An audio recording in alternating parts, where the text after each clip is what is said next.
The man was awakened by a series of wolf howls. He opened his eyes and found himself lying in a primitive cave illuminated by moonlight.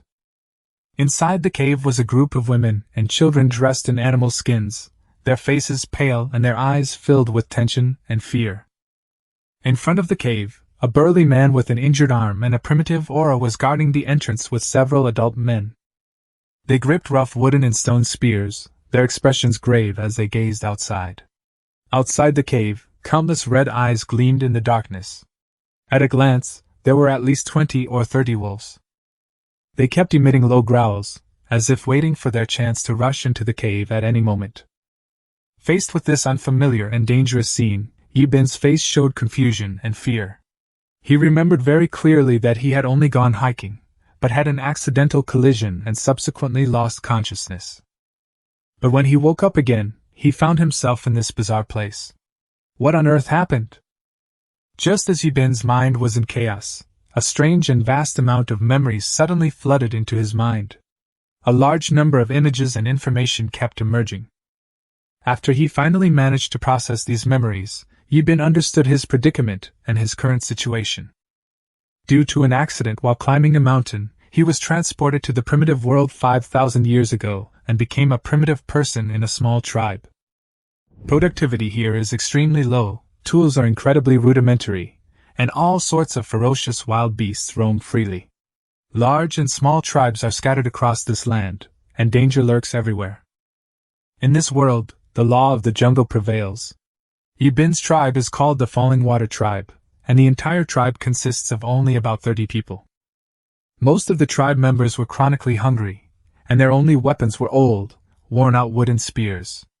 Not long ago, the Luoshui tribe finally managed to capture a goat. Just as everyone was rejoicing over the food, they were discovered by a wolf tribe hiding nearby. The wolf tribe was the most powerful tribe in the area, with over 100 members, and they frequently bullied smaller tribes in the vicinity. In order to seize the goats, the wolf tribe launched a direct attack. They wounded Black Ox, the chief of the Luoshui tribe, and forced the entire tribe into this cave. Now, a large pack of wolves is blocking the cave entrance, ready to attack at any moment. Yibin never imagined that his impromptu mountain climbing trip would lead him to this cruel and primitive alien world. The series of realities that followed made him feel desperate for a time.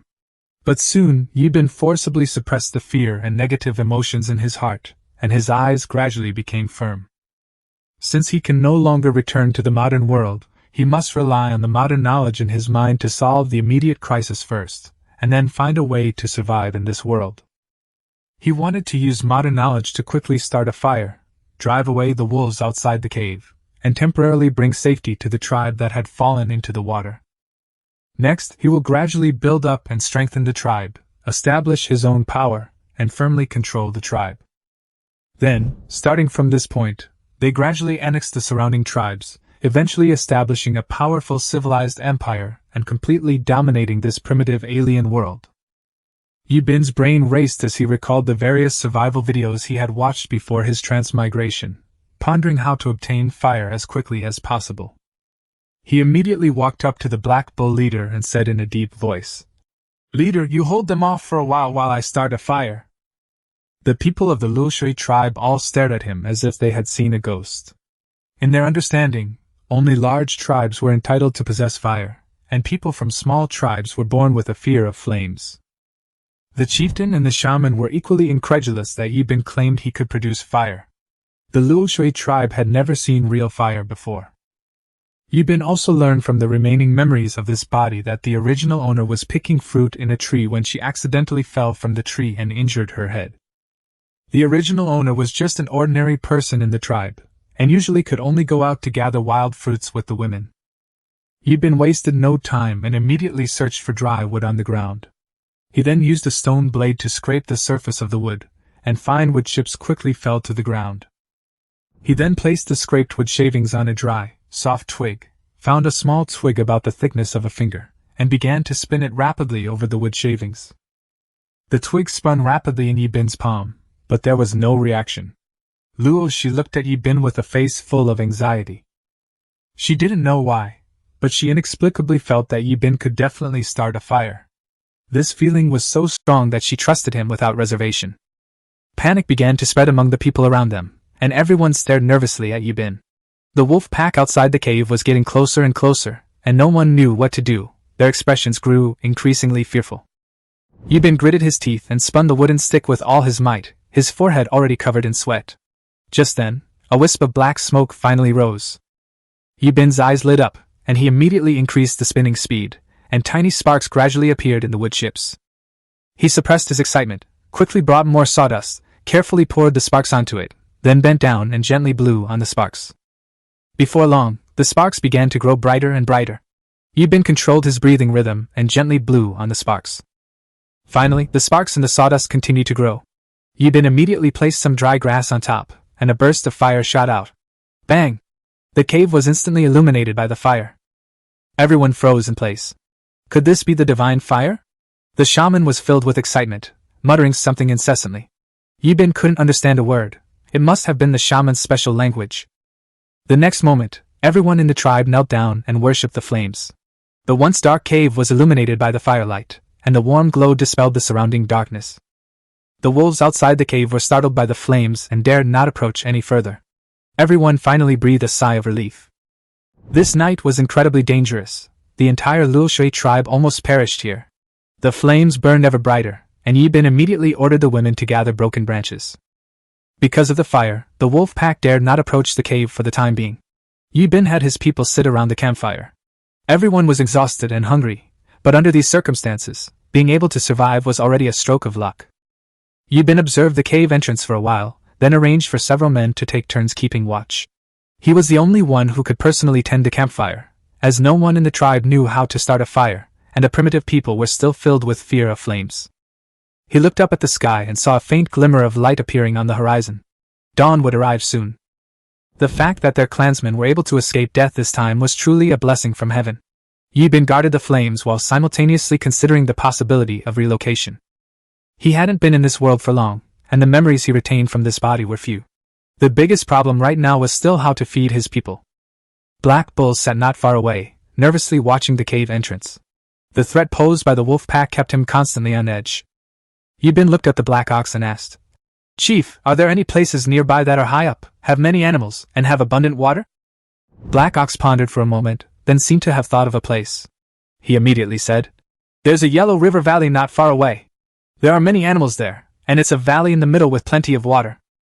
The shaman looked over curiously. Then, the three began to discuss in hushed tones. Yibin was young and originally had no say in the tribe.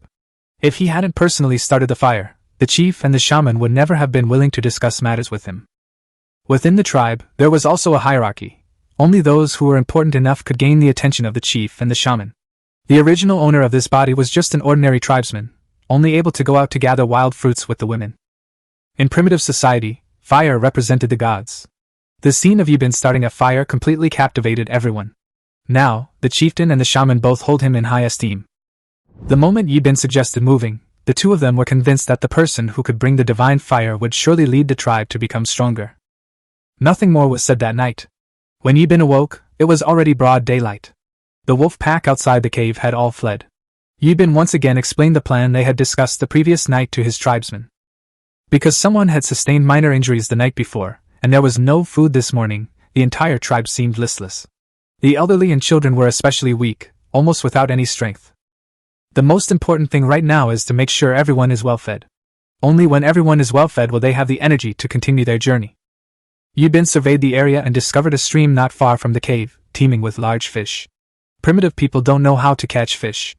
Before they even got close, the fish had already swum away. Moreover, their method of catching fish is very simple. They usually just hit it with a stick or throw stones at it. But this method is completely ineffective at catching fish. Often, the fish would swim far away before a person even reached the water's edge, let alone be hit with a stick. Therefore, primitive people did not enjoy going into the water to fish. Even spending a whole day fishing might not be as worthwhile as gathering a few wild fruits. When everyone heard that Yibin was going to catch fish, their faces showed reluctance. In their opinion, catching fish was a waste of time, and it would be better to hunt some small animals. Yibin knew very well that the most important thing right now was to get everyone fed as soon as possible.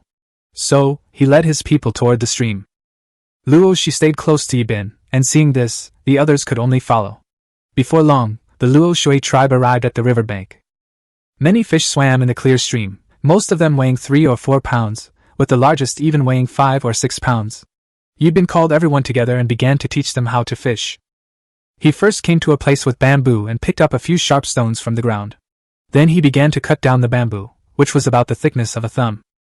The uninjured men in the tribe also joined Yibin in cutting bamboo. About half an hour later, they had cut down 7 or 8 bamboo stalks, each about the thickness of a thumb. Next, the group began to use stones to continuously polish one end of the bamboo until a sharp point was formed, before preparing to go into the water to catch fish. Yibin led 7 hunting members to the stream, demonstrating and explaining fishing methods. The most crucial aspect of fishing is accurately hooking the fish. If you aim directly at the fishbone, it's almost impossible to hit it. You must aim for the lower part of the fish's body. This is because water and light refract, which increases the chances of hitting the fish. The group stepped into the stream.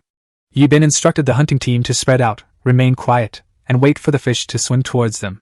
More than an hour passed, and still no one had caught a fish. Just as the hunters were about to lose patience, Yibin suddenly struck a fish. The fish weighed at least 3 or 4 pounds. With this good start, the hunters' confidence soared. Before long, the others also caught fish. In no time, they had caught more than a dozen fish. Now, the entire Luoshui tribe had only about 20 people left, and could not afford any more losses. Since no one knew how to make fire before, the tribe members could only clean the scales and entrails of the fish they caught, and then eat them raw. Primitive people were simply limited in their knowledge, not truly stupid, and naturally wouldn't swallow the fish scales along with the fish. After a quick cleaning, everyone began to wolf down the food. Watching his tribesmen eat with their mouths full of blood, Yibin found it impossible to bring himself to eat. He possessed the soul of a modern person and simply could not accept such a crude way of eating. But there was no better option at the moment. Yibin could only manage a few bites. The most important thing now was to get to his new place as soon as possible.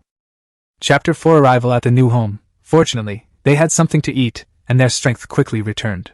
After everyone had eaten their fill, and with some spare fish, they prepared to head to the Yellow River Valley. The biggest problem right now is that the hunting party's weapons are too rudimentary and lack sufficient firepower. If they encounter wolves, leopards, or even saber-toothed tigers along the way, the tribe could suffer heavy losses. Yibin originally wanted to make a bow and arrow, but since he didn't have a suitable bowstring, he had to find another way. After thinking it over, he suddenly thought of a very powerful weapon from primitive society, the spear thrower. This device has a simple structure, yet it allows wooden spears to be thrown much farther. An ordinary person can only throw a spear a few dozen meters, but with the help of a spear thrower, the distance can be much greater. In this era, it was almost as practical as a rifle. More importantly, it didn't require much strength, and even women could use it. Yibin instructed each member of the hunting party to carry 5 or 6 wooden spears. Although there were still wounded members in the group, he had prepared some Panax Noto ginseng powder that morning to treat their wounds. Primitive people typically recover quickly from wounds as long as they don't get infected. The tribe continued on their way, with the elderly and women finding it particularly difficult to walk.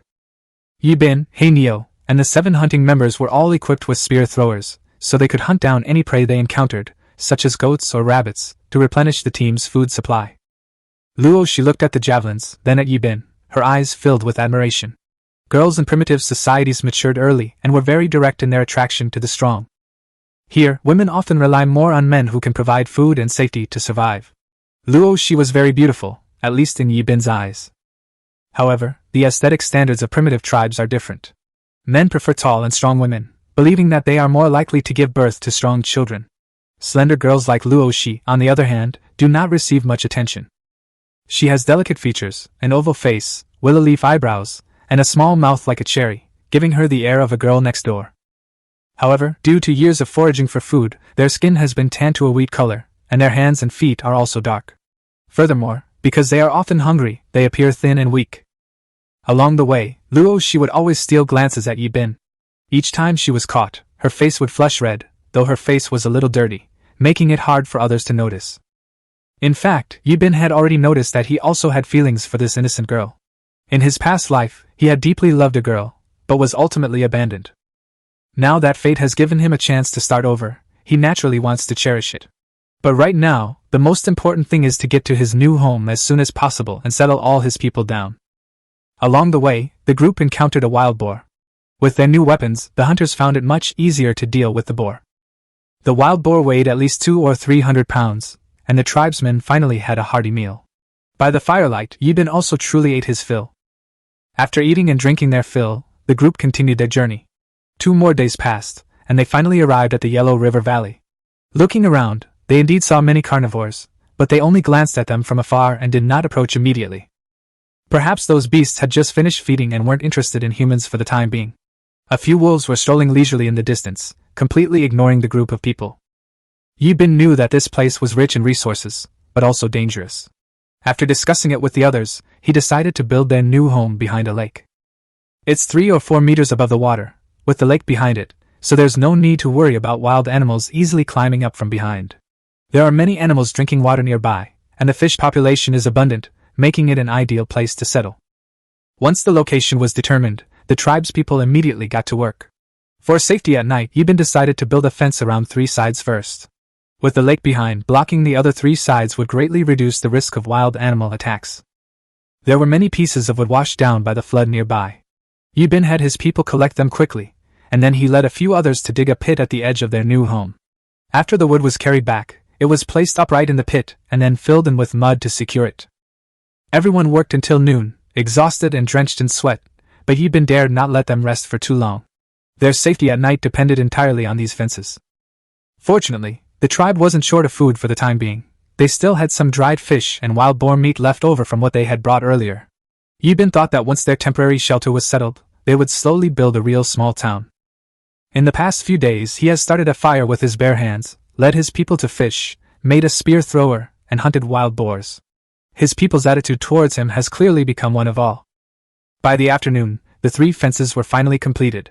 Yibin left an exit at the front for the tribespeople to enter and exit, and also to prevent wolves from rushing in at night. He then had everyone gather a large amount of firewood, preparing to light a fire to drive away wild animals that night. The entrance was blocked off at night by several large logs tied together. In this way, the temporary camp finally had basic protection, and the tribesmen could finally feel a little more at ease. After a long day's work, Yibin started a fire, skewered the leftover meat with branches, and roasted it by the fire. The tribespeople watched him, somewhat skeptical, wondering if meat roasted over a fire was safe to eat. Earlier, while traveling, Yibin had only focused on roasting his own meat, while the others continued to eat raw meat. Back then, he was too busy trying to save his own life to care about anything else. Now that they had a place to stay, he could finally start to change their eating habits. Before long, the aroma of roasted meat filled the air, making everyone's mouths water, but no one dared to take a bite first. Yibin picked up 2 pieces of roasted meat and handed one to the chief and the shaman, letting them eat first. The 2 exchanged a glance, then finally took a bite. The aroma of the roasted meat immediately filled their mouths. Although it lacked salt, it tasted far better than raw meat. In no time, the meat in their hands was gone. Seeing her father enjoying his meal so much, she couldn't resist picking up a piece and taking small bites. The way she ate captivated Yibin for a moment. Seeing their leader eating, the other tribespeople immediately picked up their roasted meat as well. Everyone was eating with gusto, their mouths glistening with oil, a far cry from the days of gnawing on raw meat. Watching this, Yibin thought to himself, "If only this meat had salt!" His next step was to find a way to get some. Chapter 5 Rebuilding Homes. Yibin arranged for 2 groups to take turns keeping watch at night. The nights on the plains were too dangerous. The slightest carelessness could mean never seeing the sun rise again the next day. Each group had 4 hunting team members, and the women were also divided into 2 groups to keep the fire burning. After a long day's work, the tribespeople were exhausted and lay down to rest after a quick arrangement. Yibin personally kept watch during the first half of the night, and everything was relatively peaceful. But in the second half of the night, when people were most sleepy, the fire inside the enclosure gradually died down. Just then, several wolves stealthily approached the fence. As the firelight dimmed, their boldness grew. One wolf poked its head against the crack in the door, sniffed around, and suddenly bit a team member's arm, tearing at it frantically.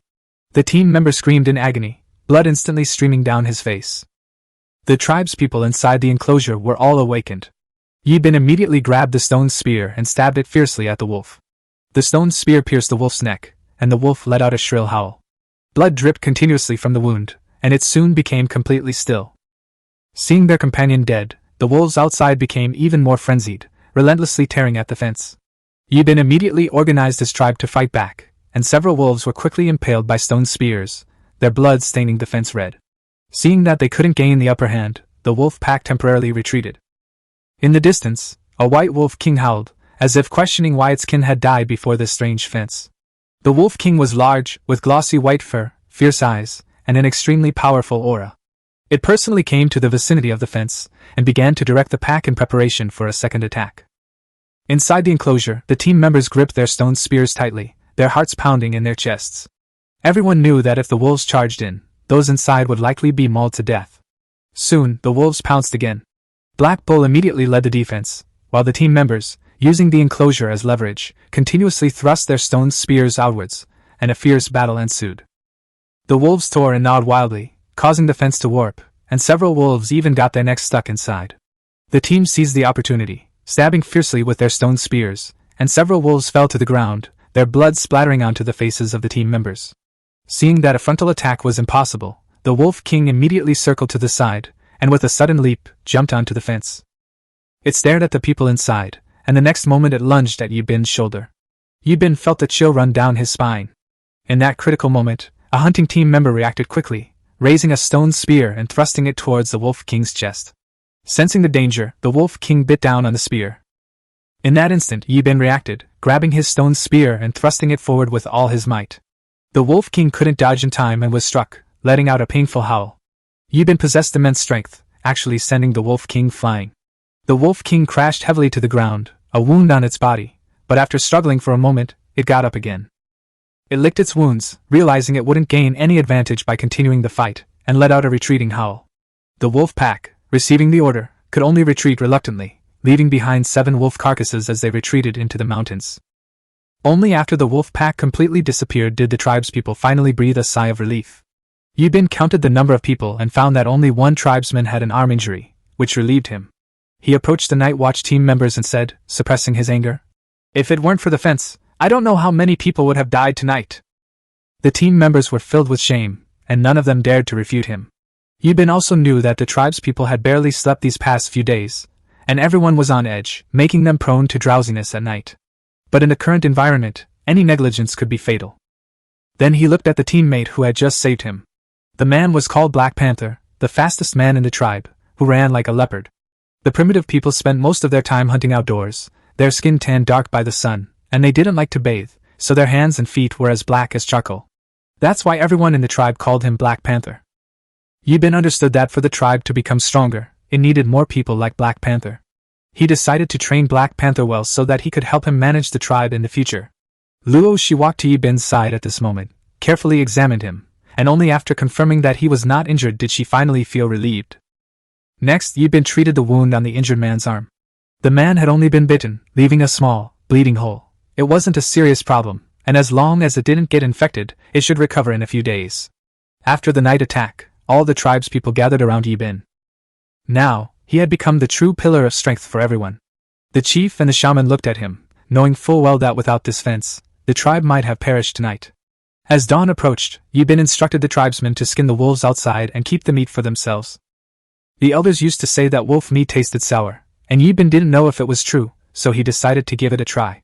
The tribespeople ate quite a bit of wolf meat, and by the time they finished, it was already dawn. Yibin thought for a moment, and realized that he still needed to build mud brick houses as soon as possible, otherwise it would still be too dangerous at night. He recalled the mud brick houses of his old home, where mud was mixed with straw and pebbles, and after being stirred and dried, it became very sturdy.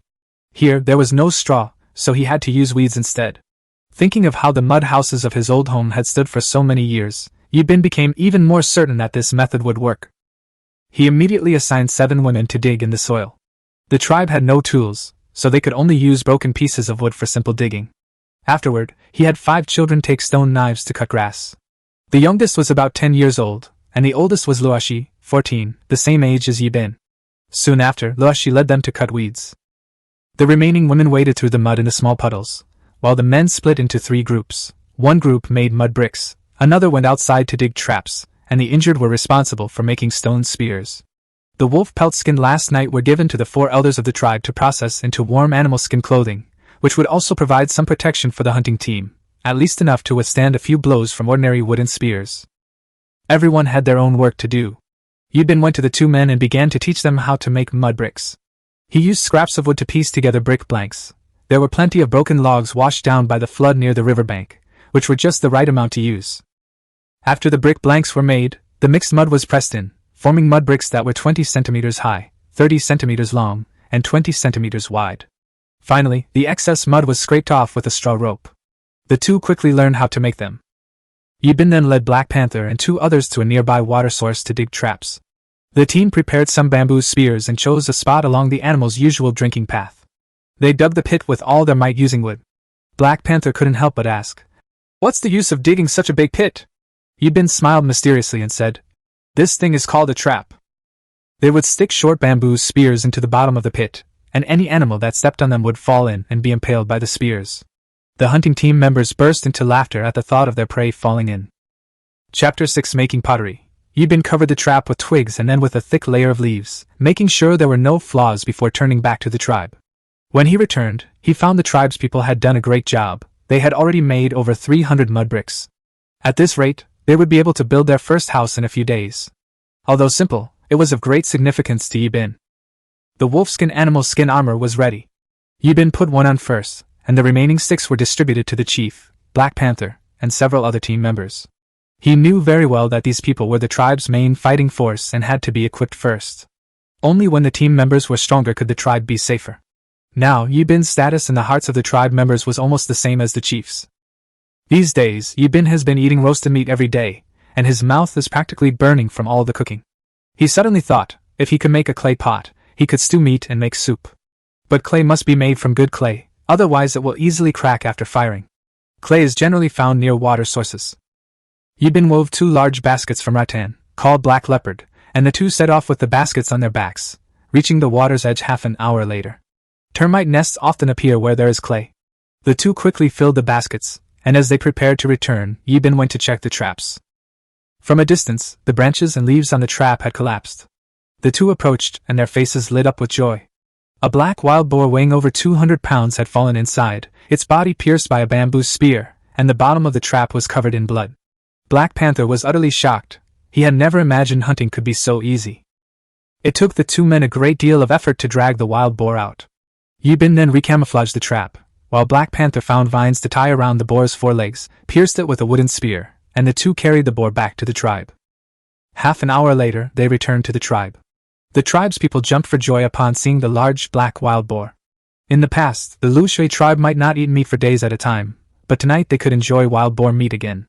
Yibin handed the wild boar over to the women to process, then poured the clay he had carried back into the pit and stomped on it repeatedly. The tribespeople gathered around, none of them understanding what he was doing. Then, the shaman approached and asked him curiously why he needed to go out and dig for this kind of mud, which was readily available around the tribe. Yibin explained that it was called clay, and it could be used to make pottery. Black Ox stepped forward, asking doubtfully, "Can this really be used to make pottery?" To primitive people, mud was just mud, nothing special. Yibin then told them that using clay to make pottery had a higher success rate. Pottery could be used to stew meat, cook wild vegetables, and even hold soup. The tribespeople's eyes lit up immediately upon hearing this. Under everyone's watchful eyes, Yibin molded the clay into a pottery pot, then made 20 pottery bowls, and finally 2 pottery jars. He wasn't sure if they would all be successful. He only hoped that they could be fired to about 60% perfection. Once the pottery pots were finished, the meat wouldn't just be roasted, but it could also be stewed with wild vegetables and mushrooms. This not only makes it taste better, but also allows you to drink the soup. Meat that would normally feed 10 people can be stewed in a clay pot and perhaps feed 15. For primitive tribes, food is always the most important thing. Every winter, many people starve to death, especially in smaller tribes. It's not uncommon for some to not survive the entire winter. After hearing Yibin's explanation, the tribespeople happily gathered together and started dancing. The dance was very simple. It was just wild, unrestrained waving of arms and legs. Yibin couldn't really appreciate it, but he understood that it was their way of expressing joy. The pottery was quickly shaped, but it couldn't be fired immediately. Firing pottery requires a lot of charcoal, and the freshly made clay blanks must be dried for several days, otherwise they are prone to warping and cracking. During dinner that evening, the chief and the shaman made a decision. Since Yibin woke up, he had been like a different person. He not only brought divine fire and cooked food, but also made spear throwers and traps, led the tribe to build walls, and even repelled a pack of wolves. These deeds earned him the tribe's complete trust.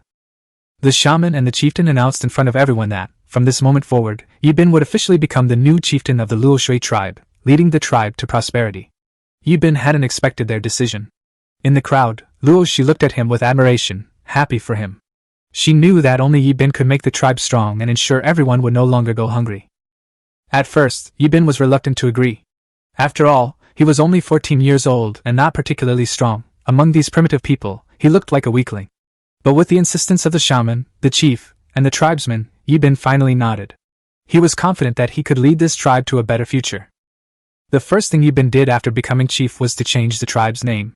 He felt that since they had moved to a new home, they couldn't use the old name anymore. If they wanted to be powerful, their name should have meaning. The tribespeople all agreed. Yibin's soul came from distant earth, and after thinking for a moment, he decided that the tribe would henceforth be called the Huaxia tribe. The name Huaxia holds profound significance for him, embodying his longing for his homeland. With the name settled, the next step is to accelerate development. Yibin plans to first build houses, then produce pottery, followed by constructing mud brick walls, and finally, establish a ranch for the tribe. With a pasture, they wouldn't have to risk going out hunting every day. After all, every hunt is dangerous, and there's no guarantee of a catch. It's normal to go 3 or 4 days without any game. Yibin also thought that if they could find wheat, sweet potatoes, or rice, the tribe's food problem could be completely solved. Lost in thought, he couldn't help but chuckle.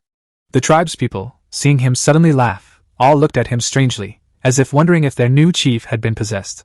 Yibin snapped out of his reverie and immediately said seriously that he was simply considering the tribe's future. The next morning, the tribespeople quickly finished breakfast. Yibin instructed the women to gather firewood, while the others continued digging mud and cutting grass as usual. The entire Huaxia tribe began its busy day like a machine. Yibin then called Black Leopard and asked him to check on the traps. Because the original leader, Black Bull, is injured in the arm and unable to hunt for the time being, Black Panther is the only option left to check the traps and see if any new prey has fallen into them. Chapter 7 Making Bows and Arrows. Yibin went to the wall and built a stove out of mud. Once the charcoal was fired, the pottery could be officially fired. He worked all noon and finally made 3 or 4 rough-looking kilns. Although they looked ugly, they were barely usable. He then built a simple bellows next to the stove, chopped bamboo with a stone knife, split it into strips, mixed it with mud, and made a square frame. He sealed the back of the bellows with mud and bamboo strips, and then installed a polished wooden board in the middle. He threaded a small wooden stick through the board and inserted a small wooden block at the back, thus completing the internal structure. Finally, the front was sealed off, and a bamboo pole about the thickness of a thumb was used to connect the bellows and the stove. Both ends were then sealed with mud, and a finished bellows appeared before everyone's eyes. The women then carried over 300 pounds of wood to the fence and piled it up. Yibin went over to prepare to make charcoal. He neatly stacked the wood into the kiln, made several ventilation holes at the bottom, and then lit the wood with the fire preserved by the tribe. As soon as the fire was lit, he immediately started the bellows. Before long, the wood in the kiln was burning brightly. Seeing that the fire was about right, Yibin quickly sealed the kiln with mud, waiting to remove the charcoal the next morning. He fired 3 kilns in one go, just in time for the clay blanks to dry by tomorrow. After finishing these tasks, Yibin went to the mud brick workshop. 2 tribesmen were working diligently, brick by brick, with the mud bricks they had finished yesterday already laid out to the side. The tribe was currently too weak. The houses needed to be built as quickly as possible. They had made over 400 mud bricks today, much faster than yesterday. Yibin chose a plot of land near the fence, about 200 meters from the river, where water was readily available, the terrain was high, and animals could be kept nearby, perfect for building a new house. However, they didn't have enough mud bricks, and the newly made ones couldn't be used for the time being. Fortunately, after these days of rest, the less seriously injured members of the tribe had mostly recovered, and more people were able to work. Just then, Black Bull and Black Panther returned. They were carrying a wild goat at a distance, each holding 2 lambs in their hands. The large goat had wounds from bamboo spears, and Black Panther picked up a stone knife to slaughter it. Yibin immediately stopped him. In the primitive people's understanding, bringing back prey meant eating meat, and the tribesmen all looked at him with suspicion. Yibin explained, "Let's raise them first, and kill them when the tribe is short of food. We just need to cut grass to feed them normally." After hearing this, everyone understood that goats could be raised. The women and children, hearing that they could exchange cutting grass every day for meat in the future, happily agreed. Yibin then called over a few tribesmen, taught them how to build a sheepfold, and gave the large sheep some basic first aid. Then he sent a woman to cut some grass nearby while he led the goat into the enclosure. For the next few days, the woman and the goat had to live together temporarily, but in primitive society, no one cared about this. Instead, everyone curiously gathered around to watch how the goat grazed. In the afternoon, Yibin called Black Panther, and they took a stroll around the area near the tribe, looking for some edible wild vegetables. The two went up the mountain and found a grove of paper mulberry trees. The bark of the paper mulberry tree is very tough and can be used to make ropes, bowstrings, and for binding things. What the tribe needs most right now is more powerful weapons. Yibin and Black Leopard stripped a lot of paper mulberry bark, cut down some bamboo and small branches, and returned to the tribe with their belongings. The tribespeople were already used to their new chief's strange behavior. Yibin used a stone knife to split the bamboo, then slowly heated it over a fire, bending it into the shape of a bow, and whittled several bamboo arrows. Next, he and Black Panther processed the bark of the paper mulberry tree into rope, and a bowstring was quickly made. After attaching the bowstring, Yibin tested it. This was only a single-piece bamboo bow, its power not yet very strong, but it was enough to impress the tribesmen. He drew the bowstring taut and released it. With a whoosh, the bamboo arrow shot out and embedded itself firmly in a piece of wood 30 meters away, its fletching still trembling slightly. The onlookers were instantly stunned. Yibin couldn't help but burst into laughter. Luo she stood in the crowd, looking at him with admiration, her heart pounding faster and faster, her face flushing red. She herself didn't know what she was thinking at that moment. The shaman was too excited to speak. They had never seen such a weapon before. In the future, if they went to war with other tribes, the enemy might be shot down by arrows before they even got close. The hunting party members stared intently at the bow in Yibin's hand, their eyes practically glued to it, wishing they could own one immediately. Yibin, seeing their expressions, was somewhat amused and exasperated. He then summoned 4 elders. One of the elders was known as Old Man Bear, a formidable figure in the tribe during his youth. Yibin said to him, "Old Xiong, I'll teach you how to make bows and arrows. From now on, the tribe's weapons will be made by you." The old men were overjoyed. Old men like them were often looked down upon, but now that they could finally help the tribe, they were as happy as children. Making bows and arrows wasn't complicated, and they learned quickly. Yibin brought out all the prepared bamboo shoots and picked up some sharp pebbles from the ground. Once these pebbles were properly sharpened, they could be used as arrowheads, making them easier to pierce the skin when shot. To prevent further wolf attacks, the tribe must ensure that each person is equipped with a bow and a dozen or so arrows. Once they occupy advantageous terrain, Yibin is confident he can repel either humans or wolves. To move into their houses as soon as possible, the tribespeople are also working tirelessly to make mud bricks. After instructing the elderly man, Yibin led his team to dig the foundation.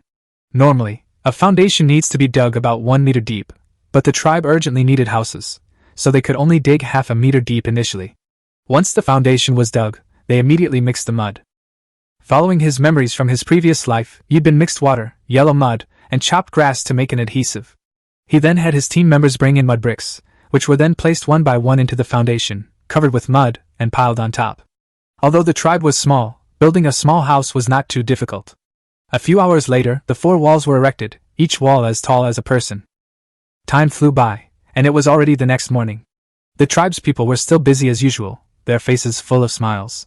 Just as Yibin was about to leave, a small pebble suddenly bumped his foot, causing his mouth to twitch in pain. Just then, the woman and children came carrying several bundles of wild grass. Yibin's mind suddenly lit up, and he couldn't help but mutter to himself, "How stupid of me! How could I forget? This is primitive society. We can weave straw sandals." He picked up a bundle of wild grass and went to Old Man Xiong, teaching them how to weave straw sandals on the spot. Yibin picked out some long grass, rubbed it in his hands, and quickly twisted it into a rope. Several old men worked together, and soon they had twisted more than a dozen ropes. Yibin drove a wooden stick into the ground, fixed one end of the rope to the stick, and began to weave it back and forth. As the ropes decreased, a pair of straw sandals quickly took shape. He tried them on himself and felt they were quite nice. He became the first man in the entire tribe to wear straw sandals, and everyone around him was incredibly envious. Several elders learned quickly, and after observing them for a while and confirming that they could weave them independently, Yibin hurried to the kiln.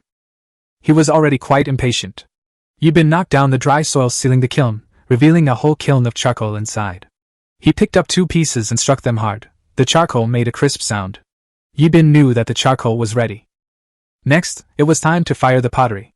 Charcoal could be heated to over 700 degrees Celsius, and with the help of bellows, the temperature should reach around 1000 degrees Celsius.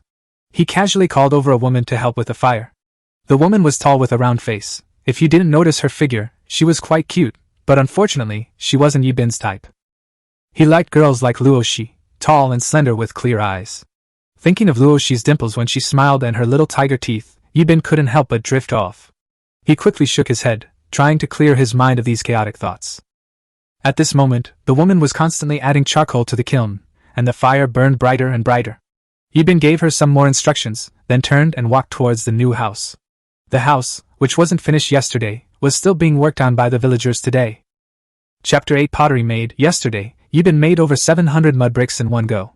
Seeing that the quality was quite good, he called several tribesmen to start building houses. According to his plan, the tribe would first build 5 houses, then add 2 toilets and 2 bathhouses. He planned to build his house in the middle, with the other 4 rooms distributed in the 4 corners. This way, no matter where something happened, someone could be on alert immediately, and he could react in time to arrange tactics to repel the enemy. The first building to be constructed is one of the 4 corner rooms. As for Yibin's own house, he plans to save it for last. Right now, the most important thing is to build a habitable house so that the nights can truly be safe. Once the mud wall is up, neither wolves, wild dogs, nor leopards will be able to easily knock it down. Then, as long as we guard the entrance, no matter how many wolves come, it won't matter. Unbeknownst to them, a white wolf king was watching the tribe with malevolent eyes from afar. Since being driven back that day, the white wolf king had been waiting for its chance. Wolves are known for holding grudges and are extremely intelligent. It clearly hadn't forgotten this debt. Yibin and the others were busy building their houses and completely unaware of the danger lurking in the shadows. Soon, the mud bricks made yesterday were all used up, and the walls had been built to about 1.5 meters high. It should be almost finished tomorrow. Since winter is approaching, Yibin didn't plan to open any windows, only leaving an observation opening the size of a mud brick so that people inside could see outside. He then made a door frame and a thick wooden door to keep out the wind and keep warm at night. Inside the house, he built a stove and even used mud to extend a chimney to prevent the clansmen from being choked by smoke when they lit the fire at night. Later, he also built a large earthen bed, big enough for about 10 people to sleep together. By the time the earthen bed was finished, it was almost dark.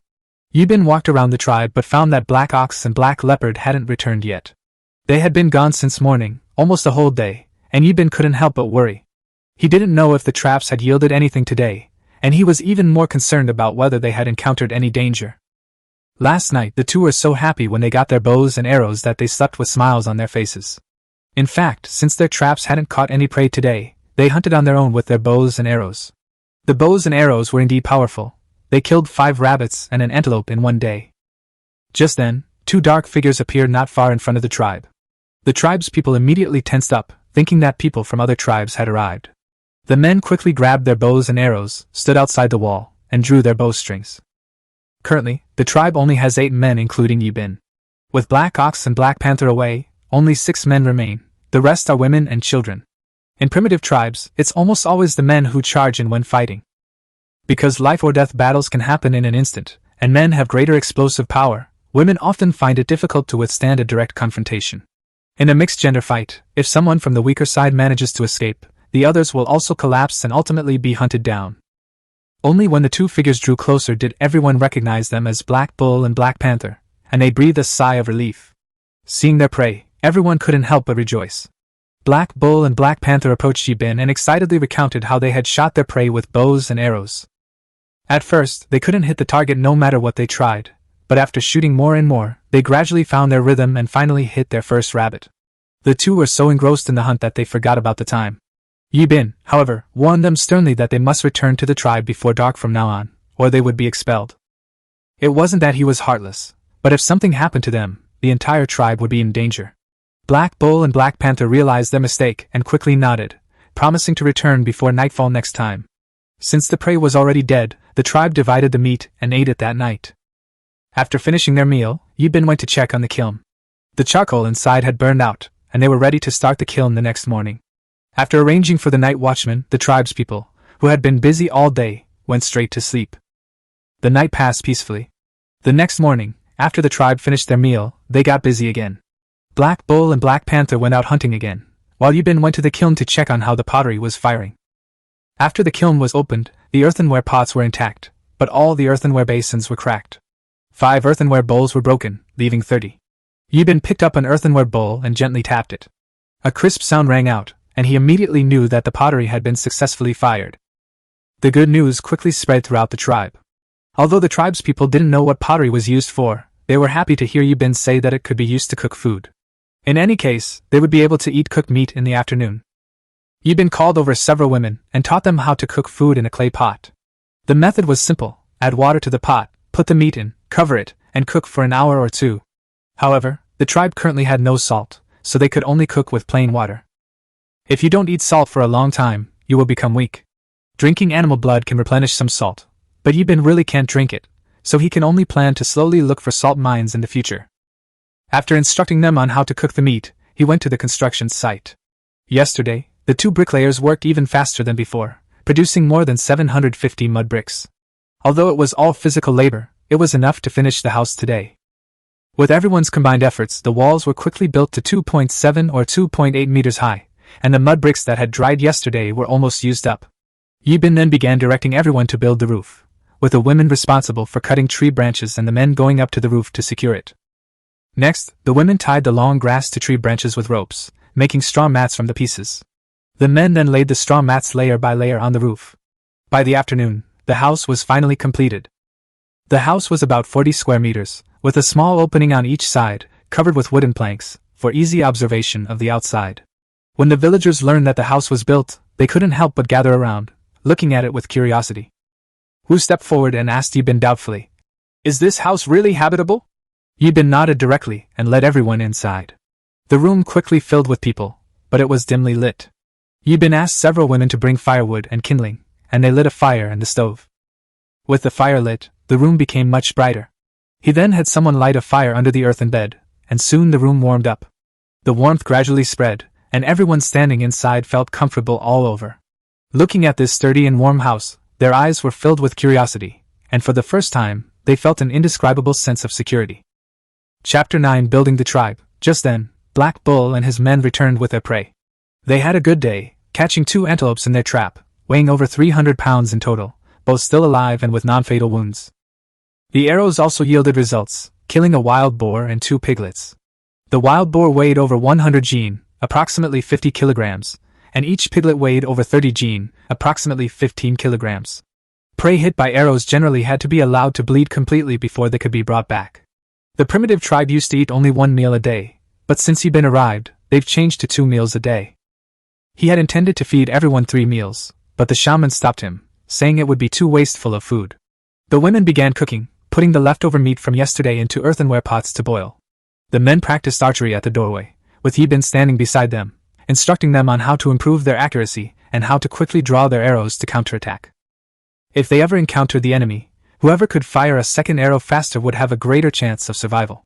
The men understood this principle, and they all trained with exceptional seriousness. As night fell, everyone was finally able to move into the house. Although it was a bit crowded, it was much better and safer than freezing outside. The old fence had been converted into a sheep pen, where 3 wild goats and 2 antelopes were kept. The wild goat was recovering well from its injuries, and the sheepfold was piled high with hay, all cut by the tribe's children. After checking the sheepfold, Yibin returned to the house.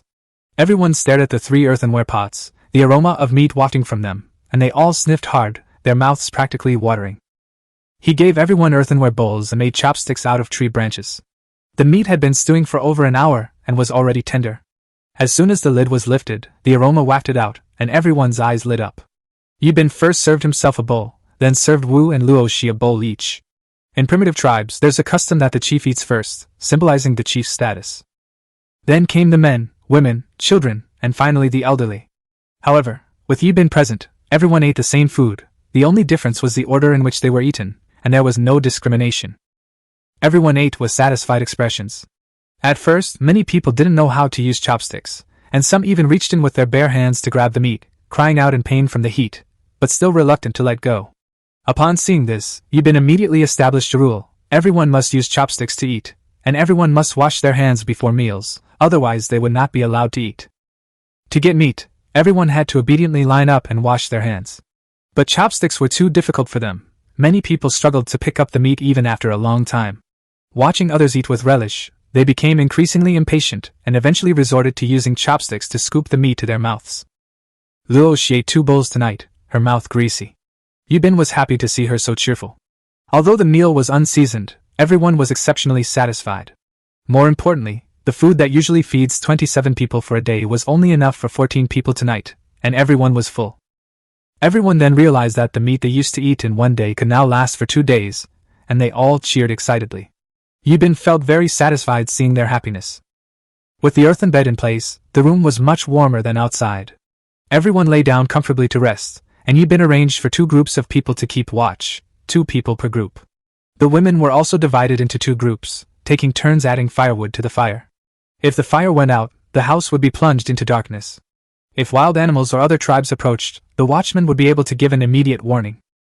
The earthen bed could only sleep about 10 people, so the rest had to sleep on animal hides on the floor. Yibin arranged for the elderly, children, and women to sleep on the bed, while the others made do on the floor. Even so, the house was much more comfortable than outside. The past few days I slept outside, and the nights were terribly cold, especially in the early morning when it was even harder to bear. We could only huddle together for warmth. But primitive people don't like to bathe, and the smell was really unpleasant. Yibin has been busy building the house these past few days and hasn't had time to worry about hygiene, so we'll just have to put up with it for now. Before going to sleep, he thought that starting tomorrow, everyone in the tribe must take a bath and wash their hair, and a toilet must be built as soon as possible. Having to travel a long way to relieve themselves was not only inconvenient but also unhygienic. Lost in thought, Yibin fell asleep. The next day at dawn, after the tribe finished eating, they busied themselves again. Black Bull and Black Panther led the people out hunting as usual. Yibin instructed them to dig 2 more traps near the water source. This way, they wouldn't have to go hunting every day, since the tribe was currently short-handed and everyone was trying to do the work of 2 people. After Black Bull and the others left, Yibin went to the place where they were digging yellow mud and found that a long pit had already been dug. He suddenly thought that after the house was built, he could fill it with water and put some fish in it. That way, if he wanted to eat fish in the future, he could just go and catch them, which would be another way to store food. Afterwards, Yibin summoned 2 male members of his tribe to dig a toilet not far from the house.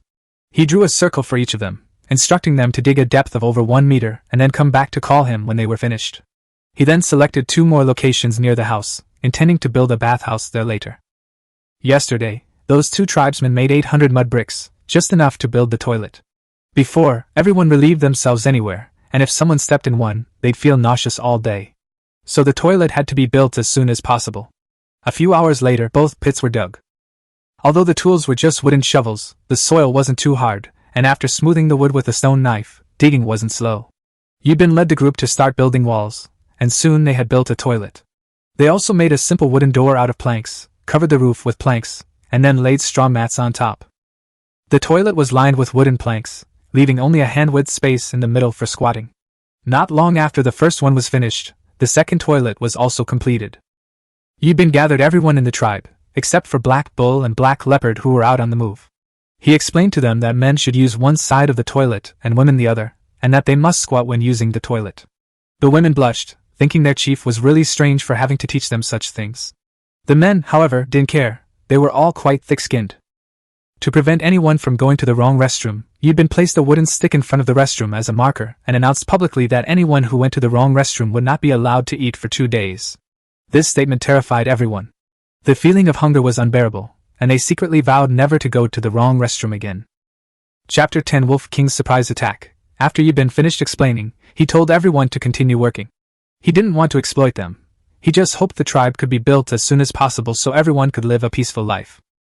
Afterward, he arranged for 2 bathhouses to be built, one for men and one for women. To prevent people from going to the wrong one, Yibin placed a wooden stick in front of the men's bathhouse, just like he distinguished toilets. By the time all this was finished, it was getting dark, and Black Bull and Black Leopard returned with their prey. Today's haul was good: 2 sheep and a wild boar. 1 sheep was dead, the other alive. Both weighed over 100 pounds. The dead sheep was clearly killed by splinters in the trap, while the live sheep was only injured and unable to walk. The wild boar, weighing over 200 pounds, was shot and killed by them. Black Ox said it took the 2 of them more than 20 arrows to bring down the wild boar. Luckily, Yibin had attached sharp stone spikes to the arrowheads last night, otherwise they wouldn't have been able to hurt it at all. As for the 2 sheep, they were caught in the same trap. Black Panther added that they had dug 3 traps in total today. Yibin laughed upon hearing this, knowing that even if they didn't go hunting every day, the tribe would still have food. Black Bull and Black Panther were also very excited. After all, they had dug the trap themselves, and catching prey naturally gave them a great sense of accomplishment. Afterward, the group led the live sheep into the pen, treated their wounds, and butchered the dead prey, saving what they couldn't finish for the next day. Yibin also took the opportunity to teach Hanyo and his companion how to use the toilet and bathhouse. Soon, the aroma of meat wafted through the room, whetting everyone's appetite. After finishing their meal, everyone rested. That night, Yibin arranged for people to take turns keeping watch. Recently, the tribe had had ample food, and everyone had become much stronger. The men looked more imposing than before. Just as everyone was sound asleep, pairs of red eyes suddenly appeared outside the house. Danger crept in. The Wolf King, leading his pack, was creeping towards the Huaxia tribe. Under the Wolf King's command, 3 wolves charged towards the sheepfold first.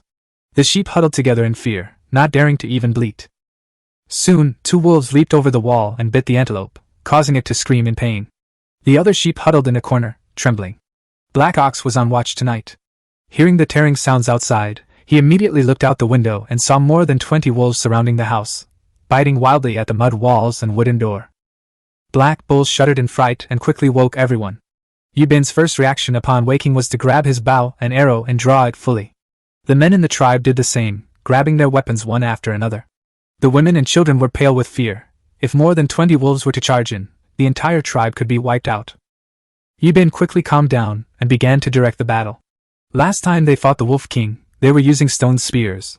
The Wolf King was unaware that the tribe now possessed such a powerful weapon as bows and arrows. He arranged for the hunting party to fire from 2 windows, 4 men at each window, 2 men taking turns firing arrows. After the first 2 fired, the next 2 immediately followed, leaving almost no gaps.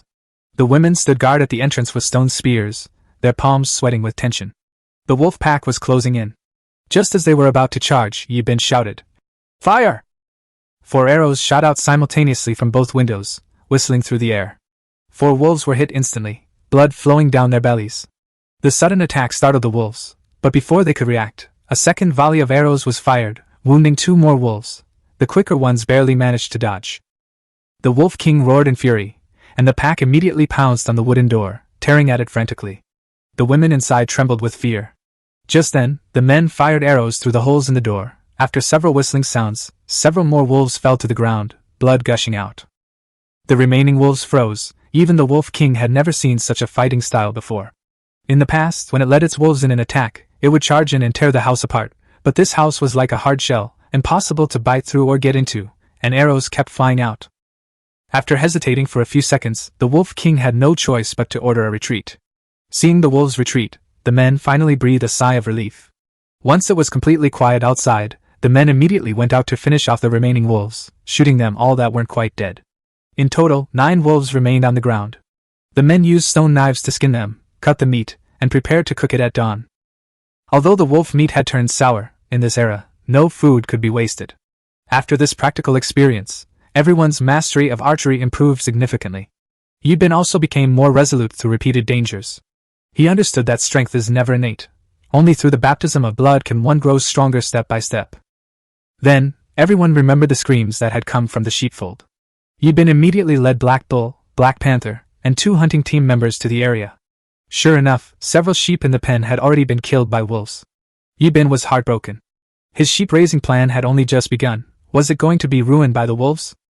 When the group entered the sheepfold, they found only 3 sheep still alive. 2 lambs and 1 antelope were dead. They dragged the carcasses outside, skinned and butchered them, and dried the excess meat over a fire to make preserved meat for later use. They worked until dawn before finishing processing the meat. After breakfast, the tribe began a new day's work. Black Bull took Black Panther to check the 4 traps, while the bricklayers continued firing mud bricks, preparing to build the second house. Because 3 sheep died in the sheepfold last night, there are only 3 left, so we don't need to cut much grass today. Everyone in the tribe participated in building the houses. The women dug mud, the elders cut grass to feed the animals, and the men mixed the mud and grass to make mud bricks. More than 20 people worked together, and they made 2,000 mud bricks in just one morning. Not long after, Black Bull and Black Panther returned. The 4 traps had caught 2 wild boars, and the tribe was overjoyed. Since arriving at their new home, under the leadership of their new chief Yibin, they had been able to eat their fill every day. For them, this was more joyful than anything else. Chapter 11: The City Wall. The 2 wild boars were badly injured, and it was uncertain whether they would survive. Yibin used animal hides to bandage their wounds, and then had Black Ox lead the boars into the sheepfold to be raised for the time being. Thanks to last night's harvest, the tribe wouldn't have to worry about food for the time being. After dealing with the wild boar, everyone threw themselves into making mud bricks, eager to build the house as quickly as possible. After a long day, the tribe produced another 4,000 mud bricks, which, combined with the 1,200 from yesterday, would give them 5,200 bricks to use tomorrow. Building a house requires about 3,000 mud bricks. After eating that evening, everyone was exhausted and lay down to rest. Around midnight, Yibin heard sounds of a man and woman making love coming from not far away. Primitive people made no secret of such things. In their eyes, it was a hope for survival, nothing shameful. But Yibin still had the soul of a modern person. Seeing others doing that kind of thing right next to him only made him feel awkward. The other tribe members, however, seemed oblivious, as if it were commonplace. He subconsciously glanced at Luoshi and found she wasn't asleep either. Yibin's heart tightened. If someone had slept with Luoshi, he probably would have wanted to die. Thinking of this, he disregarded his embarrassment and lay down next to Luoshi. Intimate sounds drifted from the side, and both of them were too nervous to move. Yibin's heart pounded faster and faster as he smelled the girl's scent. Luoshi gripped the animal hide tightly, her face burning, fearing that Yibin might do the same to her. Luoshi grew up in the tribe.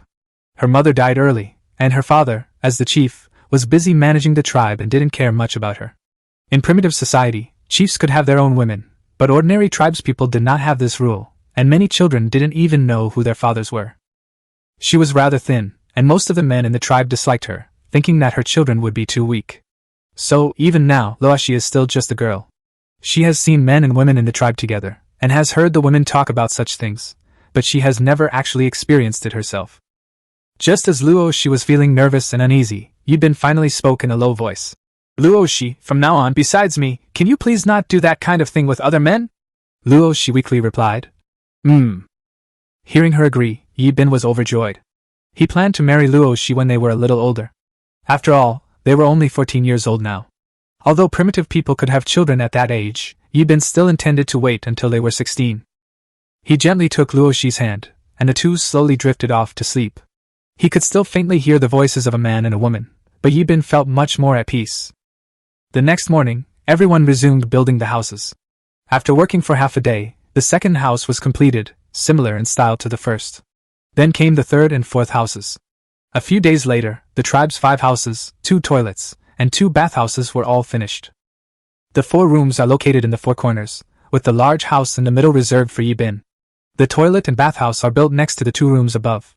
Next, it's time to build the city wall. Yibin plans to build a wall 3 meters high and 1.5 meters wide. People can stand on it and defend with bows and arrows. Even a tiger couldn't jump over it. Ordinary animals can't cross a 3-meter-high wall. Even an elephant would have to exert considerable effort. Building the wall is a huge project, but once completed, the tribe will be truly safe. As long as no one opens the door from inside, even if more than 100 people come from outside, they won't be able to easily break in. These days, the tribe has been making mud bricks almost day and night, and the construction of the city wall has officially begun. Yibin made 2 simple cranes out of wood, using levers to lift mud bricks up. Although they can only lift 1 or 2 at a time, the speed has increased considerably. Each mud brick weighed over 10 kilograms, mixed with weeds, gravel, and wood ash. Once thoroughly dried, they wouldn't easily break even in the rain. In the blink of an eye, more than 10 days had passed, and the city wall was already over 100 meters long. Yibin's purpose in building the wall was to first enclose the houses in the tribe, and then reserve some land for future grain cultivation. Each of the 4 walls was over 200 meters long, and the entire wall would be about 800 to 900 meters long when completed. He knew that the tribe would continue to grow and its population would continue to expand. Only by having sufficient defenses could they face the dangers from all sides and gradually establish their own civilization and order. Nowadays, Yibin spends his days building city walls, hunting and taming prey, and expanding the tribe's pastures. However, with the increasing use of traps, the number of prey he can catch is decreasing. Recently, he has also invented a slingshot, specifically designed to capture prey, making it easier to stun them rather than kill them outright. Besides practicing archery and slingshot techniques, the Huaxia tribe spends their days hunting and expanding their pastures. Now, the pastures have over 30 sheep and more than a dozen pigs. Yibin, looking at the prey, couldn't suppress the smile on his face. He then returned to the tribe and began assigning tasks for the next phase. There were only 8 men left in the tribe, not many including Yibin himself. So he divided the hunting team into 2 groups of 4. Black Bull was the captain of the first group, and Yibin was temporarily leading the second group. Black Panther was also assigned to the second group. The food in the tribe has been very good lately, and everyone is much stronger than before. The men have more defined muscles and are stronger, and even the women have gained some weight. That day, one hunting group went out hunting, while the other group stayed behind to build the village walls. The entire village was bustling with activity. But in the distance, a dozen figures were quietly approaching the Huaxia village. In primitive societies, stealing food and women was commonplace. Without laws, it was a matter of survival of the fittest. Whoever was strong survived. Those tribes that dared to roam freely outside were certainly not benevolent. As the dozen or so barbarians approached, they first sized up the Huaxia tribe. They couldn't understand what these people were doing, why everyone was playing in the mud, or what those shack-like structures were. Soon, their gaze fell on the pasture. The sheer number of sheep and pigs there instantly made the barbarians' eyes light up. They observed further and discovered that there were only 4 men in the tribe, the rest being mostly women. Ironically, they had come out to hunt and had been searching for several days without catching anything. These people only had stone spears and stones. Their weapons were extremely primitive. The animals in the valley were incredibly fast, and none of them could be easily caught by humans. Now, seeing the pastures of the Huaxia tribe, their greed could no longer be concealed. Chapter 12. The tribe is attacked. Among this group, the leading barbarian was making pre-battle arrangements, and quickly decided on the attack plan. The next second, they suddenly charged towards Yibin and his companions, dozens of stones raining down on them, landing right in front of Yibin. Yibin looked up and saw that more than a dozen barbarians had already charged close. He immediately shouted, "Quick, hide inside the houses!" The women and children heard the order and immediately ran into the mud houses. The members of the second team also reacted quickly, drawing their bows and firing. In the chaos, one of the members of the second team was hit by a stone and screamed in pain. Yibin quickly dragged the wounded back into the house, while Black Panther and his men retreated while firing arrows in retaliation. Soon, the entire second team had taken cover inside. Both sides had suffered injuries in this exchange. One member of the Huaxia tribe had his shoulder blade fractured, but fortunately, the injury wasn't life-threatening. 2 men from the other tribe were also wounded by arrows, collapsing to the ground screaming in agony, blood gushing out. Since the wolf attack, the Huaxia tribe had carried bows and arrows with them at all times, whether working or patrolling. It was precisely because of this that they were able to retaliate immediately after the barbarian attack, avoiding being caught off guard. The 2 barbarians who had been shot were struck in the thigh by the Black Panther and in the shoulder by a member of the second squad. Seeing their comrade fall, the remaining 8 men did not retreat. Instead, they charged forward again, wielding their stone spears. The second squad immediately launched a counterattack, drawing their bows taut and unleashing a flurry of arrows. 4 bamboo arrows flew with fierce force towards the opposite side, instantly felling 2 more barbarians. The remaining 6 looked at the mud house in front of them, momentarily at a loss. Just then, Yibin commanded the second team to rush out of the house, unleashing another volley of arrows that felled 2 more men in an instant. Finally, 4 barbarians charged forward with spears, but the second team reacted faster, raising their hands to fire again. The leader was quite fierce. He used his stone spear to deflect 2 bamboo arrows. But his 2 companions were not so lucky. At a distance of over 10 meters, bamboo arrows were almost impossible to miss, and they pierced their bodies directly. Blood spurted out. The scene was gruesome. The second team immediately pressed forward, arrows aimed at the last 2 barbarians. Of the 10 men on the other side, 8 were now lying on the ground, wounded. This was the power of the Huaxia tribe's arrows. Stones could only be thrown 30 or 40 meters at most, but arrows could shoot 70 or 80 meters, and the speed of continuous firing far exceeded that of throwing stones. For these barbarians who had never seen a bow and arrow before, this weapon was terrifyingly powerful, rendering them incapable of fighting in the blink of an eye. Yibin began to shout, ordering the last 2 to drop their weapons and lie on the ground, or they would be shot dead immediately. The 2 barbarians were trembling with fear, their legs shaking uncontrollably as they looked at their wounded companions scattered on the ground. It wasn't until Yibin called out for the 3rd time that they dropped their stone spears and obediently lay down on the ground. The second team immediately stepped forward and tied the 2 men up. Only when the danger was over did the shaman and the women of the tribe surround Yibin.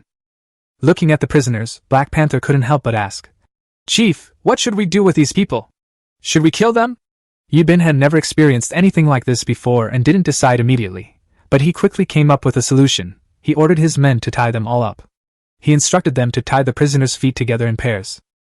In this way, even if they wanted to escape, they couldn't coordinate their steps. If they ran separately, they would just fall together. The shaman and the others watched in shock, all feeling that their leader's methods were truly ruthless. Yibin then instructed the shaman to treat the wounded barbarian's wounds, applying Panax Noto ginseng powder to stop the bleeding. Whether the wounds would become infected was up to their own fate. These people had come to attack the Huaxia tribe.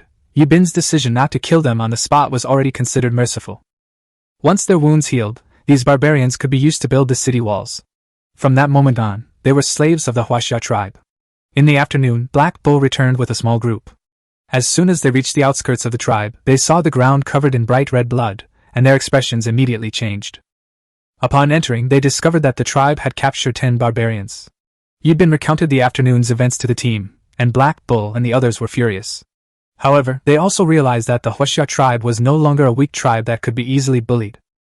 Afterwards, the team brought back their game, 10 live sheep and 5 wild boars, all caught using slingshots. Yibin immediately arranged for the women to drive the sheep and boars into the pasture. With 10 more slaves, the tribe faced increased food pressure. However, these slaves couldn't be fed too much. They were only allowed half full at each meal. This way, they wouldn't have the strength to escape or resist. As for whether the 8 wounded barbarians would survive, it depended on whether their wounds became infected. The leader of the barbarians kept glaring fiercely at Yibin. When Yibin saw this, he went up and kicked him, knocking him to the ground. Afterwards, Yibin sent the 2 uninjured prisoners outside to dig mud, the lightly wounded to polish stones and make stone spears and arrowheads, and the seriously wounded to be locked in earthen houses, their recovery entirely up to them. However, this presented Yibin with a dilemma. The tribe was already short-handed, and now with the addition of slaves he had to assign guards, otherwise, their escape or retaliation would pose a danger. So Yibin decided to form a women's squad. He selected 6 tall and strong women from the tribe, all of whom were willing to contribute to the tribe. Among them was a woman named Huakui, who was incredibly tall, almost as big as Black Bull. Yibin appointed Huakui as the captain of the women's squad and put Black Panther in charge of training them. The training includes archery, slingshotting, assassination, and running, basic skills that Yibin has compiled recently, and all teams must practice them. Currently, the Huaxia tribe has 3 teams. Yibin's own team is led by Black Panther as vice-captain. When Yibin is absent, Black Panther will command the team. The city wall was under construction every day, but progress was slow because the tribe had too few people. The entire Huaxia tribe consisted of only 31 people, 4 elderly people, 6 underage children, 7 adult men, and 14 women. Of the 10 slaves captured yesterday, the 2 seriously injured ones did not survive, leaving only 8. The other 6 are recovering well and will soon be used to repair the city walls. After dealing with these matters, Yibin began interrogating them, trying to find out their tribe's current situation, why they were here, and why they came to rob the Huaxia tribe. Chapter 13 Training the Troops. The leader confessed that they came from the Stone tribe. They were named so because there were many stones near their tribe. The Stone tribe had recently been short of food, and the members had gone hunting, but after 3 days of searching the area, they hadn't found anything. They hadn't originally planned to rob the Huaxia tribe, but when they saw how many pigs and sheep the Huaxia tribe was raising, their eyes immediately turned red. Having been hungry for a day, and with only 4 men from the Huaxia tribe, 10 against 4 seemed like a sure victory for them. But no one expected the Huaxia tribe to possess such powerful weapons as bows and arrows. In the very first exchange, the Sure tribe suffered 8 wounded, and their remaining 2 were captured. Yibin asked how many people were left in their tribe. The Sure tribe chief honestly replied that there were 40 people left in the tribe, including 20 men, 15 women, and 5 children. After saying this, he pleaded with Yibin to let them go back, promising that he would never dare to rob the Huaxia tribe again. Yibin, however, coldly said, "You think you can just leave after fighting? There's no such easy way out. If it weren't for the Huaxia tribe's bows and arrows, they would be the ones dead today. The men and children would be killed, the women taken away, and the other side wouldn't show any mercy. Not killing these prisoners was already showing mercy." Yibin wasn't stupid. If he released them, and the Sure tribe sent reinforcements to attack the Huaxia tribe again, he would be planting the seeds of future trouble. After gaining a general understanding of the Stone tribe's situation, Yibin became wary. The Stone tribe's leader hadn't returned for a long time, and their people would definitely come out to search for him. There were also 20 men there, still a considerable threat to the Huaxia tribe. Not to mention the nearby Wolf tribe, another large tribe in the area. Yibin had to develop the Huaxia tribe as quickly as possible, otherwise, if they encountered a powerful enemy, they wouldn't even have a chance to fight back. That day, over 100 meters more of the city wall was built. With the addition of 8 prisoners from the Sure tribe, the pace significantly increased. The Huaxia tribe was now divided into 3 teams, with 1 team sent out hunting each day, while the other 2 remained in the tribe for training and wall construction. Looking at the wall, which was already over 200 meters long, Yibin was very excited. After all, he had personally planned this wall, and it was the future guarantee for the Huaxia tribe. However, he quickly began to think about how to improve his combat strength. He couldn't make ironware for the time being, and he didn't even know where the iron ore was. The Yellow River Valley was a plain, with few rocks but plenty of mud. There were no vegetable or grain seeds, only fruit trees were relatively common. Since the Huaxia tribe no longer lacked meat, the tribe's people rarely ate fruit anymore. But salt remained a problem. They couldn't drink animal blood every day. The taste was unbearable, so the search for salt rocks had to be arranged as soon as possible. Yibin had also heard that some caravans traveled extensively, trading goods with various tribes. However, the Huaxia tribe had only recently moved here, and no one outside knew them. They could only rely on luck. After this battle, Yibin realized that while the Huaxia tribe had improved its offensive capabilities, its defense was too weak. There were two possible solutions: making shields or making vine armor. However, vines were scarce on the plains, so making shields was the only option for now. From now on, the tribesmen will carry shields in one hand and stone spears in the other. As long as they persist in training, they will eventually be able to train several elite squads. But the biggest problem is still that the population is too small. Without enough people, no matter how many weapons you have, they won't be of any use. Construction of the city walls continued at a rapid pace, but a small team had to be dispatched to guard the prisoners each time. The weather was also starting to turn cold, and winter was fast approaching. The Huaxia tribe needed to hunt more now to prepare for the winter. Yibin summoned Black Ox and instructed him to dig more traps nearby. When hunting, he was also instructed to bring back any unusual stones or plant seeds he encountered. The three teams train in shifts every day. When the two teams battle, the tips of their wooden spears are covered with animal hides, and they attack and defend against each other. The elders in the tribe make pottery and shields according to the methods taught by Yibin. After capturing the Stone tribe prisoners, the construction of the city walls was mainly entrusted to them, while the Huaxia tribe only sent small teams to guard them. Now, the configuration of each team has gradually become fixed: 2 people with bows and arrows, and 2 people with shields and spears, so that they can attack or defend. With the shields made, the tribesmen's defenses immediately improved significantly.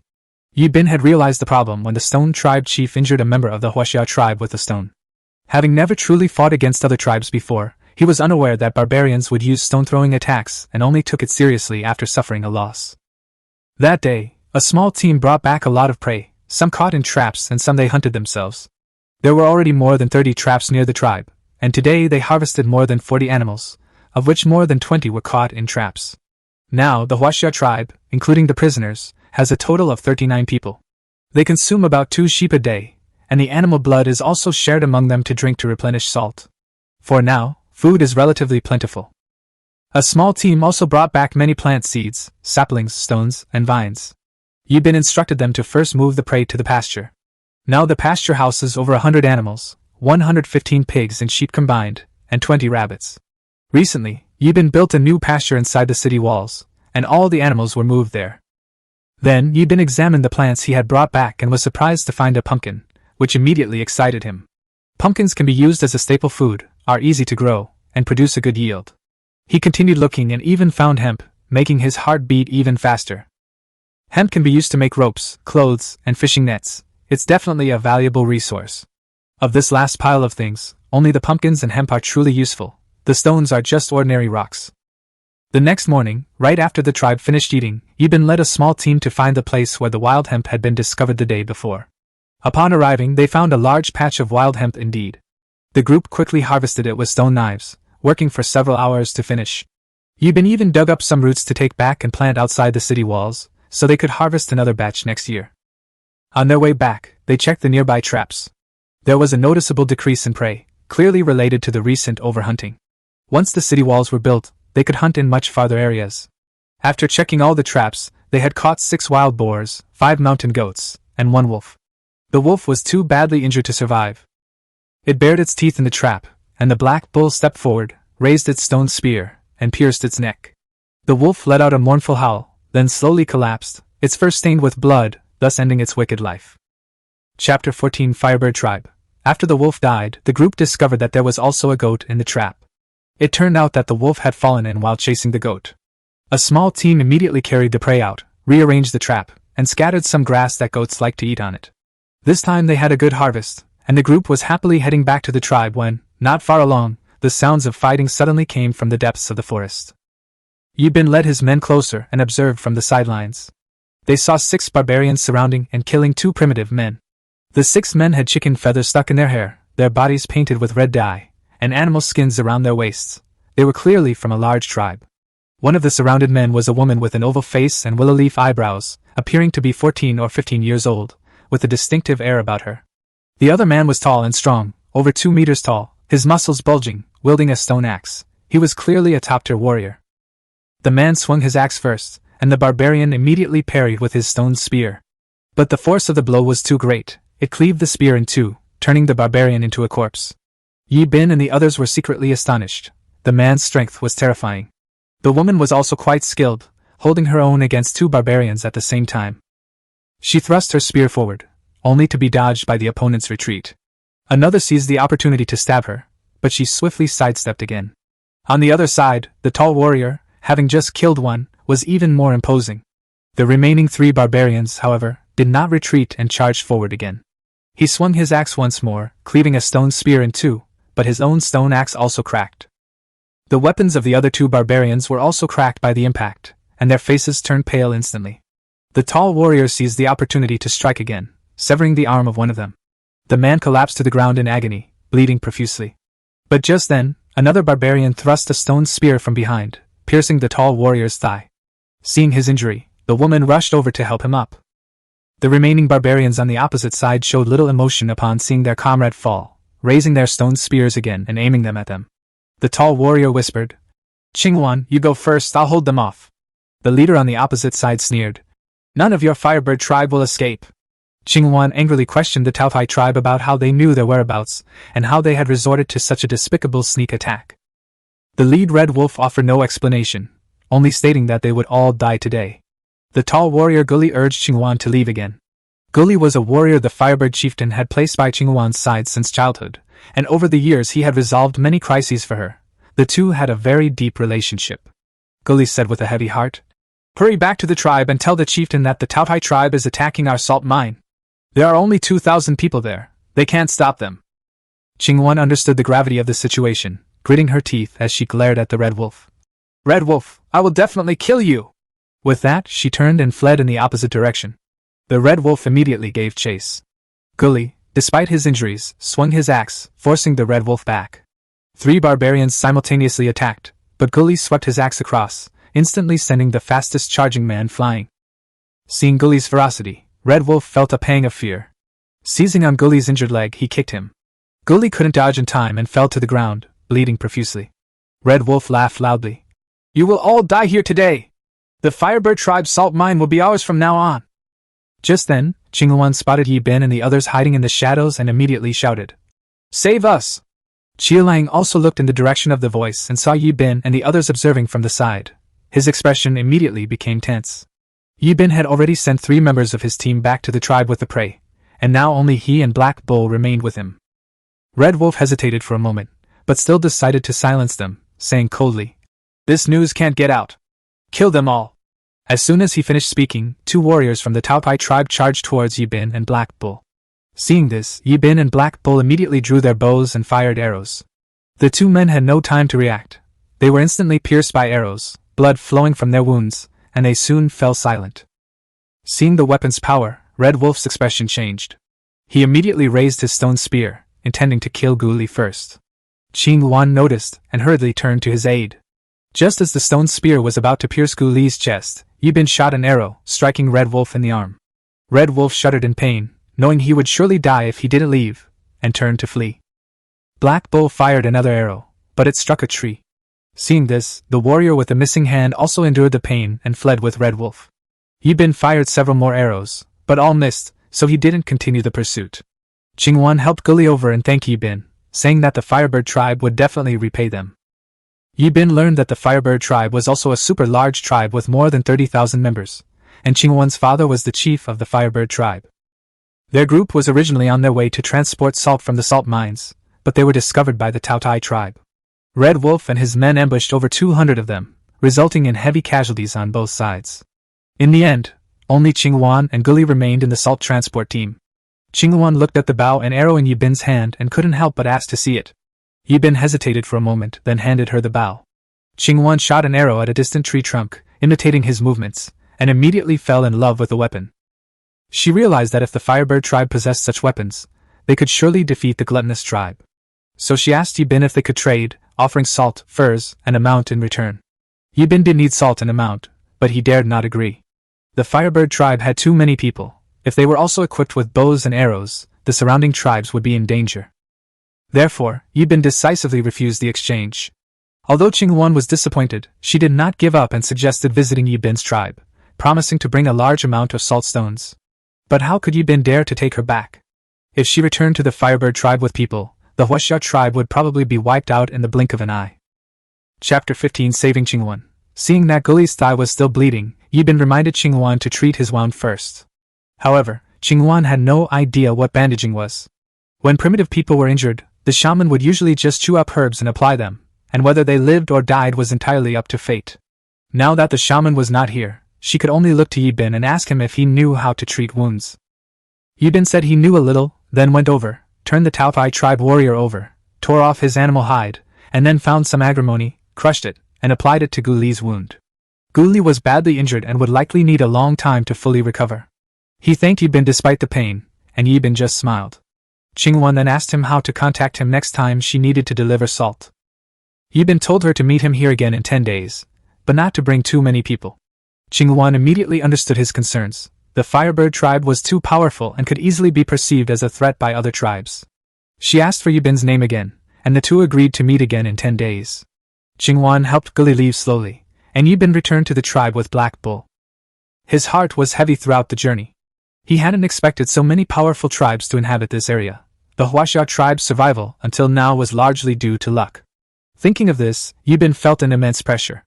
He knew very well that the tribe had to become stronger as soon as possible, otherwise, if they were wiped out one day, they might not even have a chance to resist. Back in the tribe, Yibin finally relaxed a little. At that moment, the teams were sparring on the training ground. The courtesan, leading her women's team, was engaged in fierce combat with Black Panther's team. The women's team consisted of 6 members. The first 3 wielded shields and wooden swords, while the last 3 carried 2-meter-long wooden spears. Black Panther's side, lacking Yibin's presence, only had 3 members fighting, also armed with shields and wooden swords. The courtesan charged forward with her shield raised, and the women behind her immediately thrust their wooden spears at her. Black Panther and his 2 companions quickly raised their shields to block, but the courtesan then thrust her spear straight at Black Panther's chest. Black Panther hastily raised his shield to protect his chest, and a muffled thud was heard. Yibin watched for a while and noticed that their movements were too straightforward, lacking any skill. The battlefield changes extremely quickly. Defense cannot simply involve taking hits, and offense cannot just involve blindly charging forward. A combination of offense and defense is essential. He immediately stopped everyone and began explaining team combat. When attacked, the shield must protect oneself, and the spear must be thrust out simultaneously. If 10 people line up, using shields in the left hand for defense, and spears in the right for attack, they can both block the enemy and severely injure them.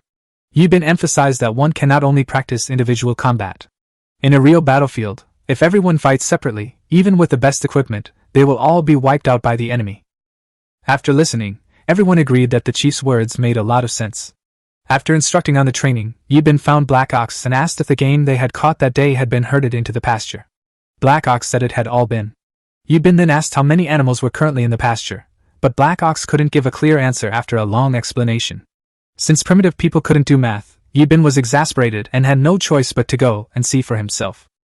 He counted them. There were about 170 animals on the ranch. There were too many to feed them solely by cutting grass.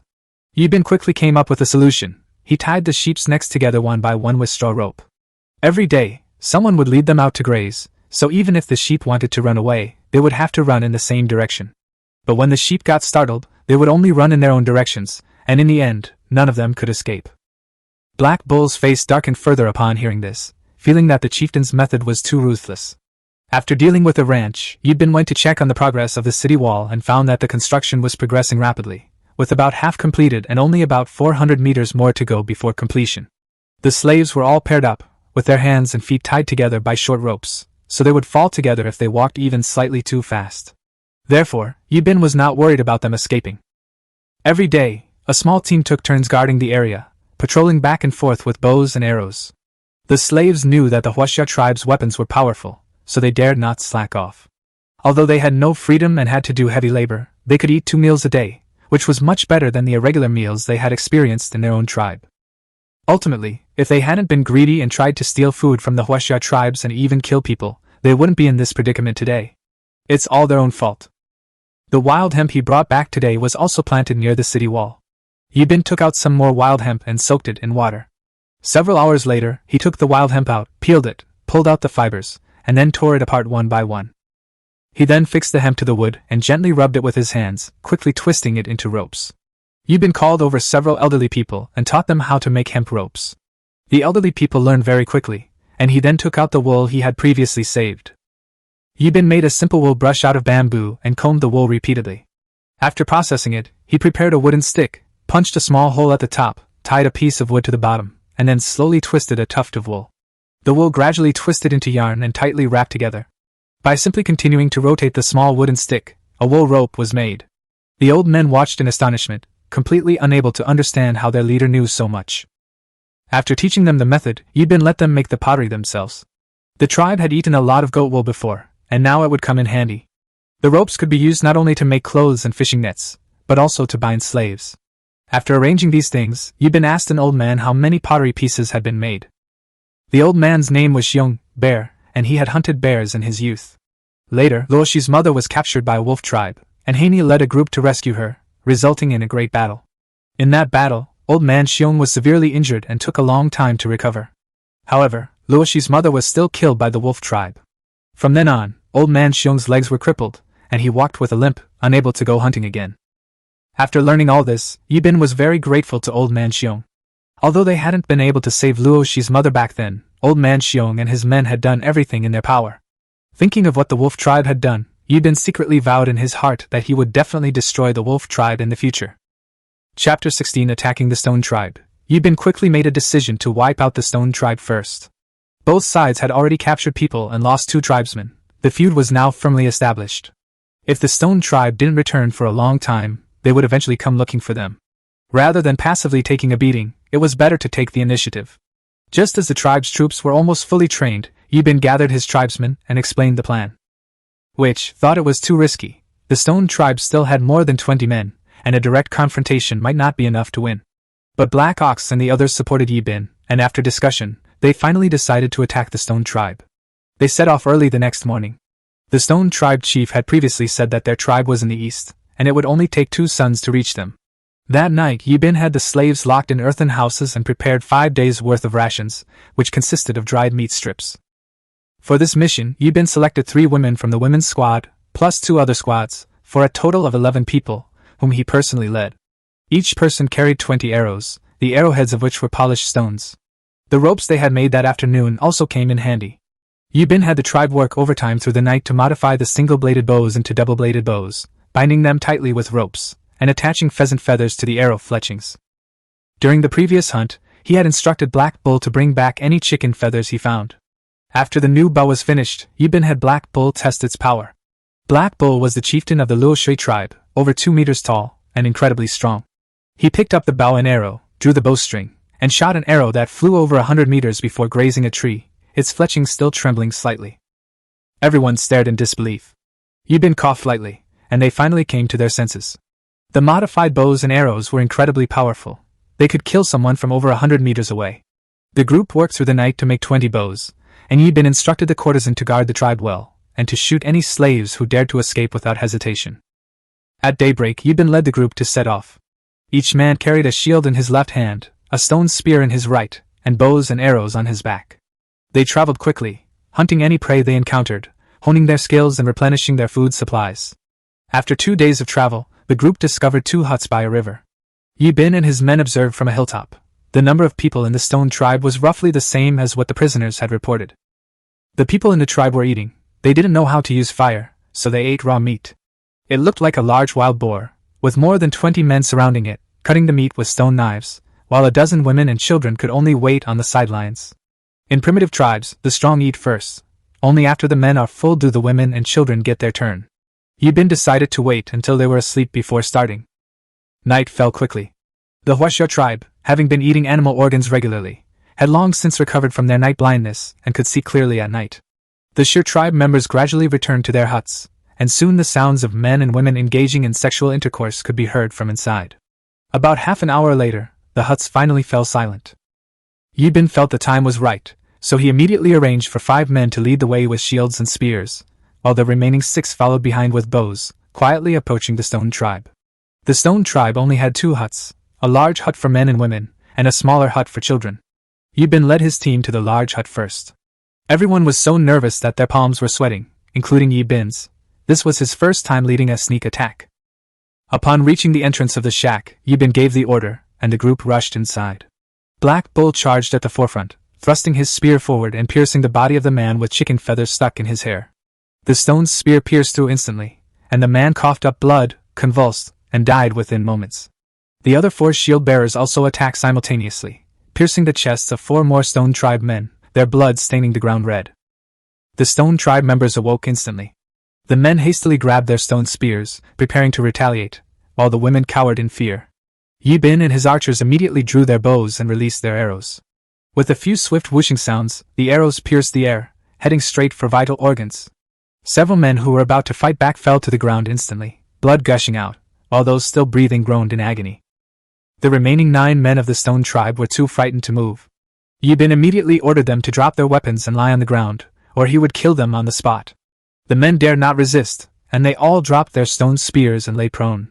Seeing the men lie down, the women followed suit.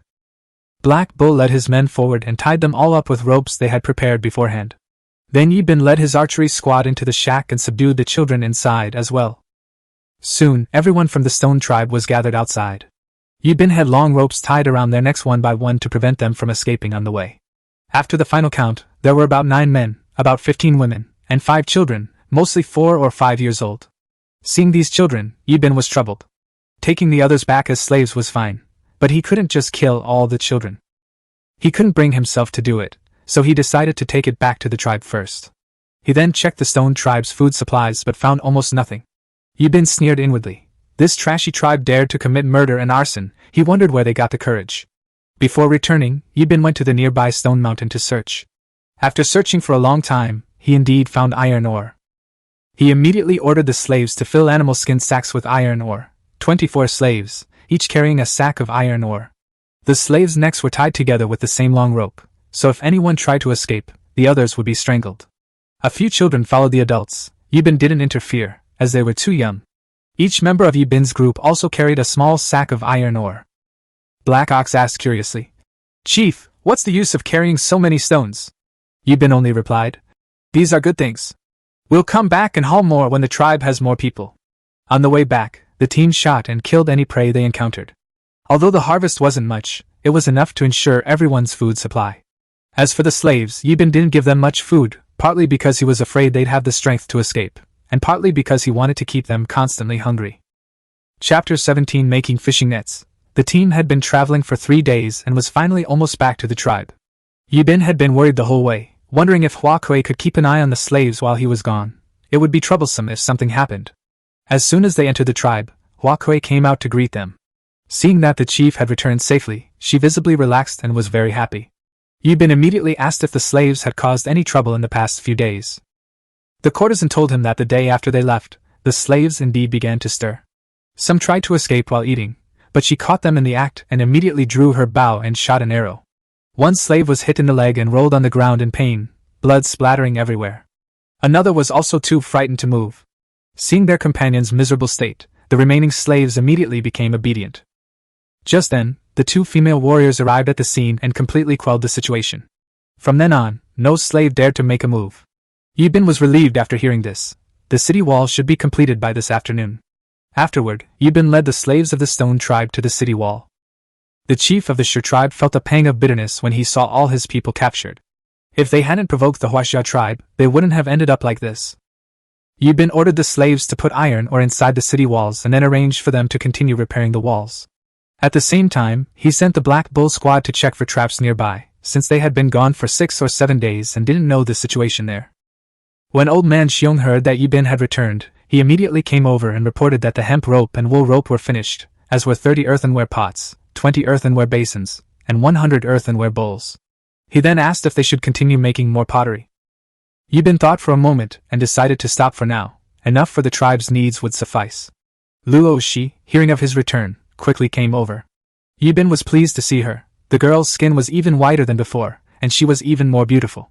He then said that they should first make the fishing nets. After saying that, he called over Old Man Xiong and Luo Shi, preparing to teach them how to make something new. Luo Shi, hearing that she could learn too, immediately followed along. Under Yibin's guidance, Old Man Xiong and Luo Shi quickly mastered the net weaving method. The three worked for several hours and finally made a 4 or 5 meter long hand-thrown fishing net. Yibin then called over several tribal women and, along with Luo Shi, went to the riverbank to personally teach them how to cast the net. He simply grabbed the net, spun around, and threw it directly out.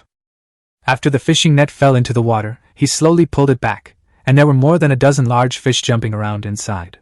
The women's eyes lit up. They all thought their leader was truly amazing, young in age, but incredibly clever. After the women learned how to fish, Yibin told them to stay by the river and fish while he returned to the city. The city walls were now complete, and the city had enough space to build over 60 houses. Only the city gates were yet to be constructed. A long groove had been left above the gates, perfect for installing wooden doors. Yibin instructed the slaves to chop down trees with stone axes, while the women dug mud. Now, with 17 male slaves in the tribe, the work was much faster. The second team, armed with bows and arrows, patrolled back and forth on the city wall. Any slave who dared to misbehave would be shot dead immediately. As evening approached, the fishing women returned carrying over 200 fish, each weighing 4 or 5 pounds. In primitive society, no one knew how to fish. Although the river was full of fish, they couldn't catch them without tools. The tribe's people gathered around, and seeing so many fish, they cheered with joy. Yibin immediately arranged for fish to be eaten that evening, grilled or boiled, it didn't matter. The slaves were astonished to see that the women of the Huaxia tribe could catch so many fish. They realized that the Huaxia tribe was even more powerful than they had imagined. By nightfall, the city gate was finally completed. Yibin summoned everyone to carry the heavy wooden gate to the city gate and slowly place it into the recess. The city gate weighed over 400 pounds, and it took a great deal of effort for everyone to place it in place. Then, 6 tall wooden stakes were driven into the ground above, and thick ropes were connected to the holes in the gate and looped around the main beam. Using the principle of leverage, the gate would slowly rise by turning the wooden stakes. Watching the gate slowly open, everyone felt a surge of pride. From this day forward, this would be the main city of the Huaxia tribe. That evening, everyone ate fish and drank fish soup. Yibin gave each slave a ceramic bowl, even the children, and a pair of chopsticks to each person, instructing them to line up for food. Those who didn't line up wouldn't get any. The tribal women were responsible for serving the slaves, giving each person a bowl of fish, and after finishing, they could get another bowl of fish soup. The slaves ate to their heart's content, for they had never tasted anything so delicious before. Some women even cried, feeling as if they had been reborn. The Huaxia tribe also began to eat, following the old custom of washing hands before eating. That night they ate 30 fish, leaving 170. Yibin decided to continue eating tomorrow. If they couldn't finish them, they would dry them to preserve them. At night the slaves were divided into 2 rooms, one with 18 people and the other with 19, both crammed full. After settling the slaves, Yibin convened a meeting of everyone in the tribe. He first appointed Old Man Xiong as the production team leader, with 3 subordinates, responsible for firing the kiln, producing charcoal, hemp rope, arrowheads, and stone spears. Luo Shi was appointed as the fishing team leader, with 2 subordinates, responsible for fishing. The courtesan was appointed captain of the security team, leading 5 men and responsible for the tribe's safety. Of the 4 children in the Huaxia tribe, the oldest was about the same age as Yibin, and the youngest was 11 or 12. The tallest boy was named Yu, a sturdy build, about 1.72 meters tall. Yibin put Yu in charge of the ranch, with 3 men under him, specifically managing the livestock. Black Ox remained captain of the first team, leading 3 men on hunting trips. Black Panther became captain of the second team, with 2 men under him, responsible for tribe combat. The woman who had previously helped Yibin fire the kiln was named Hong. She was tall and a good cook. Yibin appointed her as the canteen manager, with 2 subordinates, to be in charge of the tribe's meals. Finally, he appointed the shaman as the head of the clinic, with 2 subordinates, to treat everyone's injuries. With this, all 31 people in the tribe had been assigned positions. Yibin announced that all departments would henceforth be under his unified management, and the meeting was adjourned for the night. The second team would patrol the city walls that night, with 1 person stationed on each of the 4 sides. If the enemy was spotted, they were to immediately shout an alarm.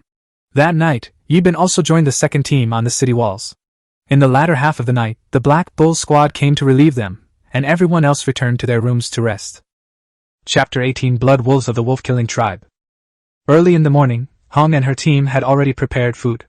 Yibin instructed her to distribute the food to the slaves, but the slaves could only receive half of what the Huaxia tribe members received, barely enough to fill them up. In this way, the slaves would finish their work during the day and fall asleep as soon as their heads hit the pillow at night, leaving them with no energy to even think about escaping. After eating, Yibin began to assign tasks for the day. He ordered Luoxi to lead a fishing team, while the courtesan squad was responsible for guarding the slaves. No one was to open the city gates without orders. The courtesan immediately agreed. Next, Yibin ordered Old Man Xiong's team to break the stones they had brought back the day before. Old Man Xiong nodded in agreement. From now on, the shaman would be called Chief Shaman, and the team that led the herb-gathering expedition would be responsible for herding. After making these arrangements, Yibin instructed the courtesan to supervise the slaves in continuing to build the houses. Winter was just a few dozen days away, and the houses needed to be completed as soon as possible. He also instructed the old bear to make clothes from all the animal hides in the tribe after he finished breaking the stones. Animal hides are good for keeping warm, so it was necessary to prepare for winter in advance. After finishing with tribal affairs, Yibin led 2 small teams out hunting. There was a valley entrance near the Yellow River Valley where there were many animals, but also many hunting dogs and lions, so ordinary primitive people dared not approach. Yibin was determined to go there today. The 2 teams, armed with shields and spears and carrying bows and arrows, set off in orderly formation, looking quite imposing and resembling elite troops. Upon reaching the valley entrance, the group found concealed positions to ambush. Yibin's plan was simple: wait for a large number of prey to pass by, then use several volleys of arrows to kill the animals in front. The animals behind will be startled and rush forward, and since the valley entrance is small, a stampede is inevitable. Once the herd has run far away, they can go down and finish them off, by which time there will be so much prey that the tribe can't possibly eat it all. After hearing this, Black Bull and the others felt that this method was reliable, as it could catch a large number of prey without having to fight carnivores head-on. Just as everyone was preparing to act, a group of people suddenly appeared in the distance, being chased by another group. Yibin immediately ordered everyone to hold their positions and assess the situation first. He quickly spotted a familiar figure among his pursuers. It was Blood Wolf of the Wolf Tribe, one of Black Wolf's 4 commanders. Blood Wolf had led the men that had hunted down the Fallen Water Tribe. At this moment, Blood Wolf, leading more than 30 people, was chasing another group of about 30 primitive people. The group being chased included 10 women, 5 children, and the rest were men. The Blood Wolf quickly gave chase, its stone spear piercing the body of a fleeing man. The man's abdomen was pierced, and blood and intestines spilled out. The other tribesmen rushed forward to help. Blood Wolf kicked a man to the ground, and the woman and child screamed in terror. He grew even more excited, raising his stone spear to stab again. At this critical moment, the Huaxia tribe made their move. 8 feathered arrows flew through the air, and before Blood Wolf could even see what they were, he was shot to the ground. He was struck in the chest by 2 arrows, and blood flowed from the corner of his mouth. Several other members of the wolf tribe were also shot down, and screams of agony followed. Yibin's team of 8 archers unleashed a barrage of arrows, and after several volleys, more than 20 members of the wolf tribe had fallen. Those who had been focused solely on the pursuit had, by the time they realized what was happening, the situation had completely changed. The mountain tribe members who were being chased finally realized that someone had saved them. Yibin led his team forward and aimed their bows and arrows at the remaining members of the wolf tribe. He glanced around. Only 7 members of the wolf tribe remained standing. They gripped their stone spears, tense and bewildered, yet dared not charge forward. Yibin walked up to Blood Wolf, looking at his former enemy with mixed feelings. The Lushui tribe had almost been wiped out by Blood Wolf. If it weren't for the abundance of wild beasts in the mountains at night, they would probably be dead long ago. Unexpectedly, when they met again, Blood Wolf was on his last breath. He looked at the people of the Fallen Water tribe, as if he wanted to say something, but only muffled sounds came from his throat. Finally, his head tilted to the side, and he breathed his last. His heart was pierced. No one could save him. Yibin then looked at the wolf tribe members and coldly ordered them to lay down their weapons and prostrate themselves on the ground, or they would all be killed. The wolf tribe members were all tall and strong, clearly well-fed.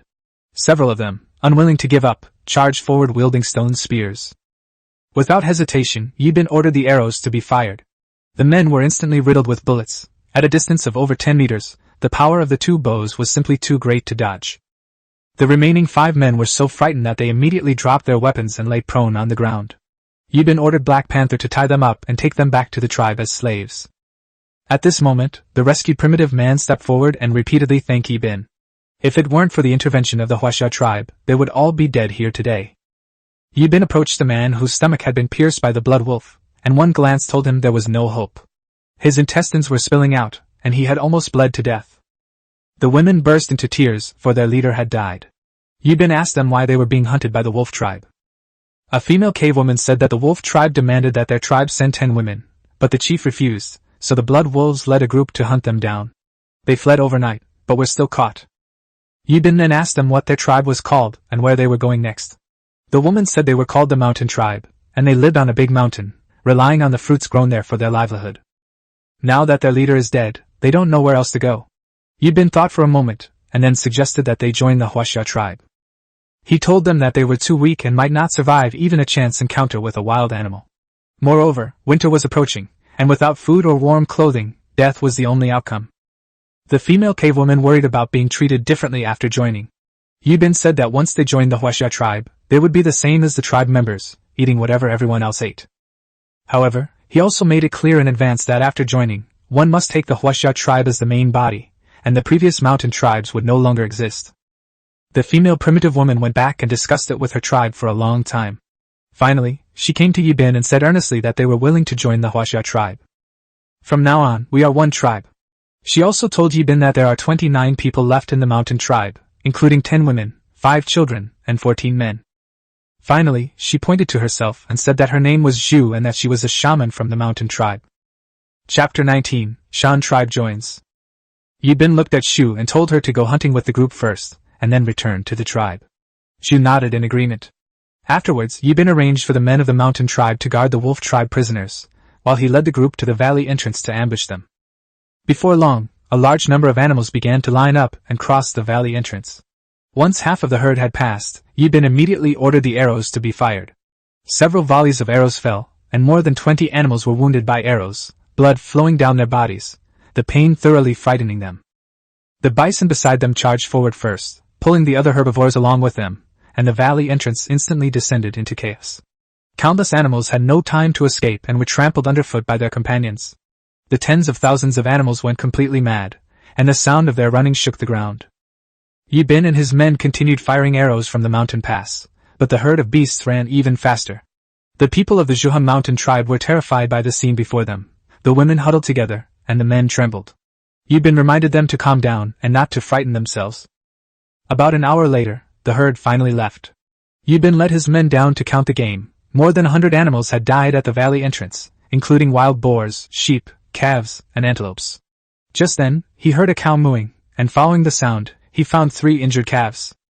The 3 calves were badly injured, but not fatally. Yibin counted again. There were probably over 120 dead prey. But how to bring so many carcasses back was the biggest problem at hand. The team, including the 5 wolf tribe slaves, only numbered about 40. Yibin quickly came up with a solution. He sent everyone to the valley entrance to cut bamboo. Using stone axes to cut bamboo was slow, and it took them a long time to cut down only a few stalks. Yibin instructed them to tie the bamboo together, place animal carcasses on top, and have each person drag 2 or 3 carcasses, using the bamboo to slide across the grass for easier movement. Yibin used animal hides to wrap the injured legs of the 3 surviving calves, tied them together with ropes, and personally led them back to the tribe. The wolf tribe slaves were assigned to drag the prey in front, all 5 of them with ropes tied to their feet, so they had no way to escape. The group, laden with their prey, walked for 2 whole days before finally spotting the tribe.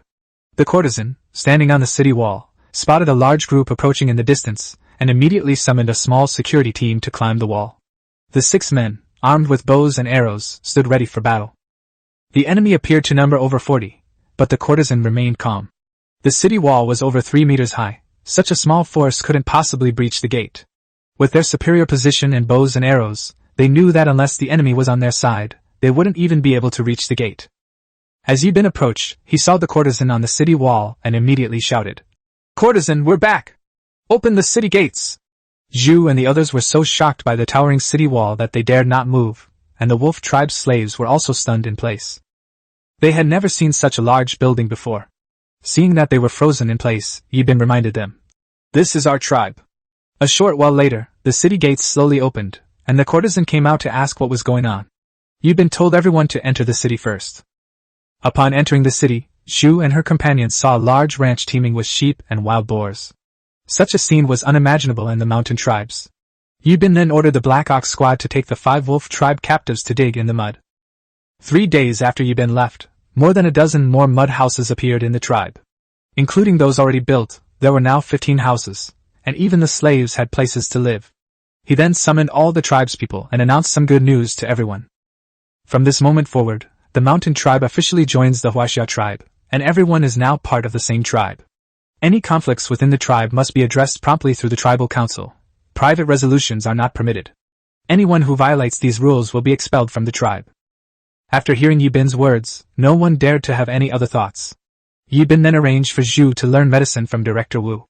Yibin had previously taught Director Wu simple bandaging techniques and how to identify common herbs, so Zhu could learn those as well. The other newly arrived women were assigned to various groups within the tribe, while the men were all incorporated into hunting teams. The 14 men were divided into 3 groups, 5 men in one group, 5 men in another group, and the remaining 4 men joined the women's teams. In this way, the 3 teams were more fully staffed. Yibin instructed the team captains to lead their training. Just then, Old Man Xiong came to him, saying that the stones he had requested had been broken and the animal hides had been made into clothing. Yibin then summoned Luo Shi and inquired about the number of fish caught in the past 3 days. Luo Shi said they caught more than 500 fish in 3 days, and they've all been dried and hung outside to dry. Yibin asked her to bring 4 more new women to process the game they brought back, skinning the animals and cutting up all the meat. After arranging these things, Yibin followed Old Man Xiong to the kiln to prepare for refining iron ore. During this time, Old Man Xiong had already produced a considerable amount of charcoal.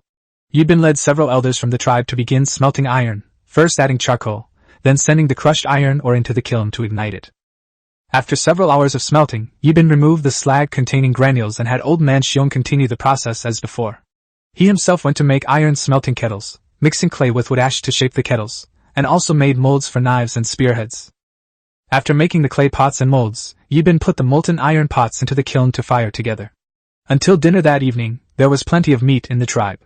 The newcomers ate until their bellies were bulging, and they secretly resolved to cherish this hard-won life. At night, Yibin looked at the smelted iron slag, which weighed about 40 pounds. The iron smelting kettle was also ready. He poured the slag into it, filled the kiln with charcoal, and restarted the fire. The fire burned continuously, and the iron slag finally melted into molten iron.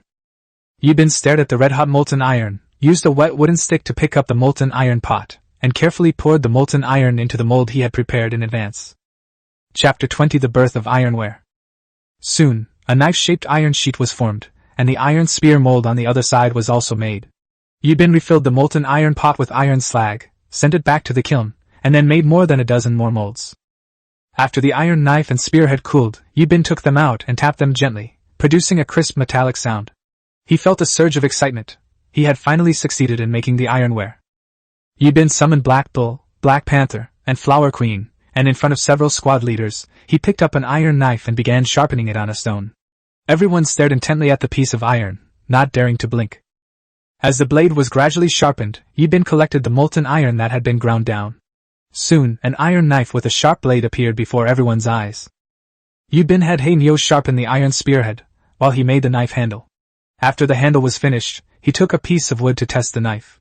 With one stroke, the wood broke in 2, but the blade remained undamaged.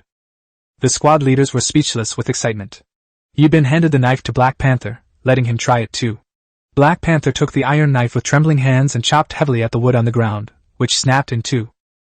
The courtesan watched with gleaming eyes, immediately snatching the ironware to try it out, only to find it just as sharp. Yibin smiled and asked them if they wanted their own ironware, and everyone eagerly held on to it. Before long, the new molten iron was ready. Yibin continued casting, and after a flurry of work, 5 iron knives and 5 iron spearheads were formed one after another, and everyone immediately began polishing them. Yibin instructed them to grind the stones in ceramic basins. The molten iron produced could be left to settle overnight, and after discarding the water, it could be smelted again.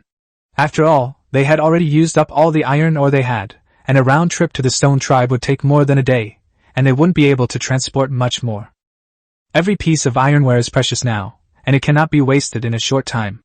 By midnight, all the ironware was finally finished, including 6 iron knives and 6 iron spearheads. Yibin took the stone spear, removed the stone from the front, replaced it with an iron spearhead, and then tied it tightly with rope. Soon, all 6 iron spears were finished. Black Ox was the first to pick up the iron spear and try it out, thrusting it forcefully into the wood, which was instantly pierced. He pulled out the spear and saw that the tip was intact. If it had been a stone spear, it would have broken long ago. Black Bull clung to the iron gun like a precious treasure, refusing to let go. Yibin couldn't help but laugh at his expression. Early the next morning, Yibin gathered all the squads and distributed the ironware. Group 1 received 1 iron knife and 2 iron spears, and the second and third groups received the same. Old Man Xiong received 1 iron knife, Hong received 1 iron knife, and Yibin kept the last one for himself. After the ironware was distributed, Yibin explained that no new ironware would be forged in the short term because the tribe had run out of iron ore. He then arranged for one team to go hunting, while the second and third teams stayed at the tribe for training, with experienced members mentoring the new recruits. He also needed to prepare in advance for his meeting with Qingwan the next day. When Yibin arrived at the place where the slaves were working, he saw that they were all working very hard, so he loudly told them that as long as they performed well, they would have the opportunity to become members of the Huaxia tribe and enjoy the same treatment. Upon hearing this, the slaves worked even harder. In the past few days, the tribe has built more than a dozen more mud houses, bringing the total to 30. About half of the space inside the city walls has been used up. There was no rush to continue building the house. Yibin went to check the mud pits that had been dug outside. The mud pits were already over 500 meters long. According to his design, they were to be dug around the city wall, about 10 meters away, with a width of 4 meters and a depth of 2 meters. Once the circle was completed, it would become a moat. This way, even if the enemy attacks, they can only break in from the front of the city gate. A 4-meter-wide road was left in front of the city gate, and Yibin estimated that the moat would be completed in another month of digging. At that time, water from the mountain stream could be diverted down using bamboo tubes, and a water source would be available. There are now 42 slaves in the tribe, 5 of whom are children. Yibin did not tie them up, but instead made them herd livestock every day with you. The remaining 37 people were responsible for digging mud, cutting grass, and making mud bricks. Since they had hope of becoming members of their tribe, the slaves were eager to do everything. In the afternoon, the hunting party returned to the city gate with more than 20 goats. Yibin saw them from afar and immediately ordered the gate to be opened. After Black Bull entered the city, he reported to him that he had caught a total of 23 goats that day and had also dug 10 new traps nearby. Now there are 50 traps around, and as long as they are checked every day, they can harvest a lot of game. Black Ox also brought back some vines. Ever since Yibin instructed them to bring back anything useful they found while out hunting, the hunting team had developed this habit. Yibin told them to drive the goats to the pasture and leave them in use care. The tribe has also set aside a large house specifically for raising rabbits. The rabbits reproduce quickly. They've already had 3 litters in the past few days, each with 7 or 8 kits, bringing the total to about 50. When it snows, the breeding rabbits will be kept, and the rest can be slaughtered for meat. The rabbit fur can also be used to make yarn. The slaves are currently housed in groups of 10, with men and women separated. 2 toilets and 2 bathhouses have also been built nearby. Yibin plans to assign them women and separate housing only after they have made real contributions to the tribe. In the remaining earthen houses, those above the rank of team leader lived alone. Black Ox, Black Leopard, Red, Old Man Bear, Chief Witch, Luoshi, Rain, Flower Queen, and Bamboo each had a room, while Yibin lived in the largest room in the very center of the tribe. The other squad leaders lived near Yibin, while the ordinary tribesmen lived next to them, 5 people to a room, with men and women separated. The slave quarters were located near a corner of the city wall for easy management. After dinner, the slaves returned to their rooms to rest, and Yibin convened a meeting of all the tribespeople. Once everyone was present, he announced that from now on, all members of the former Luoshui tribe would have a surname added before their names, and men and women with the same surname would no longer be allowed to live together. Those already together would be excluded. He said that all original members of the Luoshui tribe would have the character Long added to their names. For example, he would be called Long Yibin. Newcomers from the Shan tribe would have the character Shan added to their names. For example, Zhu would be called Shan Shu. The courtesan immediately asked what her name was. Yibin told her that she would be called Long Huakui from now on. The courtesan thought the name was very powerful and agreed on the spot. Everyone quickly understood the rule. Finally, Yibin announced that from now on, whenever someone in the tribe gets married, they will be allocated a house by themselves. Chapter 21 Reunion with Qingwan. Everyone was stunned upon hearing the new rules. Someone couldn't help but ask Yibin what marriage meant. Yibin explained that marriage is when a man marries a woman, and they live together and have children from then on. After marriage, either party can sleep with anyone else. Anyone who violates this rule will be expelled from the tribe and never allowed to return. Children take the father's surname after birth. The man is the father, and the woman is the mother, and they raise the child together. Yibin then told everyone that the tribe would soon build 60 earthen houses. Any married couple could come to him to claim a house. Upon hearing that marriage would also entitle them to a house, everyone immediately became excited. However, the mountain tribe has just been incorporated, and they are not yet familiar with each other, so this matter can only be addressed gradually in the future. Yibin then said that the Lulshui tribe's totem used to be water, while the mountain tribe's totem was the mountain. But now that we are all part of the same tribe, we must have our own totem. Yibin picked up some charcoal and drew a dragon on the animal skin, leaving everyone looking on with puzzled expressions. Yibin pointed to the animal hide and said, "From now on, this dragon will be the new totem of the Huaxia tribe. Tomorrow morning, prop it up with wooden sticks and stick it at his gate to represent the tribe's power." Next, Yibin took out 5 large ram horns, made openings at the bottom with a knife, and cleaned the inside. Then he put them to his lips and blew hard, and a deep, resonant sound immediately spread throughout the surroundings. He had the tribesmen take turns trying, and soon everyone mastered the method, and the ram's horn was blowing loudly. Yibin took the opportunity to announce that from now on, someone would be arranged to blow the horn in the mornings, and all squads must assemble immediately upon hearing the sound. Anyone who fails to appear will be punished with 10 strokes of the cane, and will not be allowed to eat for a day. No matter who it is, they will be punished. If the enemy is spotted, the ram's horn must be blown immediately. In the tribe, the horn can only be sounded in 2 situations: early morning training and when the enemy attacks. Otherwise, anyone who dares to sound it will be forbidden to eat for 2 days. Yibin did this to train their discipline and obedience. A team without discipline is just a disorganized mess. He wanted to train these people step by step into a real fighting force. He further instructed that, starting with one small team, someone should be arranged to get up and blow the bugle every day at dawn, initially under the command of Black Ox, and later rotating among the various teams. Anyone who overslept would go 2 days without food. Each squad immediately perked up. Tonight's watch was the courtesan squad. Now each squad had 10 people, 5 on the first half of the night and 5 on the second half, and they would blow the ram's horn if anything happened. After the meeting, everyone went back to rest. The next day, just as dawn broke, Black Bull indeed sounded the ram's horn, and all the squads immediately grabbed their weapons and assembled at the training ground. The other members of the tribe also began their day's work. Suddenly, the slaves heard a horn sound, and none of them knew what was happening. They all came out of their rooms to look around. Yibin approached the slaves and told them that from now on, they must get up and start working as soon as the ram's horn sounded in the morning. Upon hearing this, the slaves quickly grabbed their tools and began their work. After Hong finished preparing the food, everyone lined up with their own bowls and chopsticks to receive their meals. After arranging the slaves, Yibin went to the training ground outside the city and saw 3 squads practicing shield and spear combat under the leadership of their captains. 5 members of the courtesan squad had returned to their tribe to rest after keeping watch for the latter half of the night. An hour later, the training was changed to archery, and the newcomers learned quickly. Although there were still many problems during training, they were all corrected in time under the captain's guidance. After the tribe finished breakfast, Yibin led the first and second squads to the place they had agreed to meet Qingwan. This time, they brought all the tribe's ironware, 6 iron knives and 6 iron spears, all wrapped in animal hides. The 2 teams, plus Yibin, totaled 18 people, 9 carrying shields, iron knives, and spears, and 9 carrying bows and arrows and spears. The iron tools were given first to the elders of the tribe, and the rest were given to a few clever new members. 6 people were left with only stone spears. Throughout the journey, Yibin remained somewhat worried. If Qingwan brings hundreds of people, even with the best weapons, they simply won't be able to defeat her.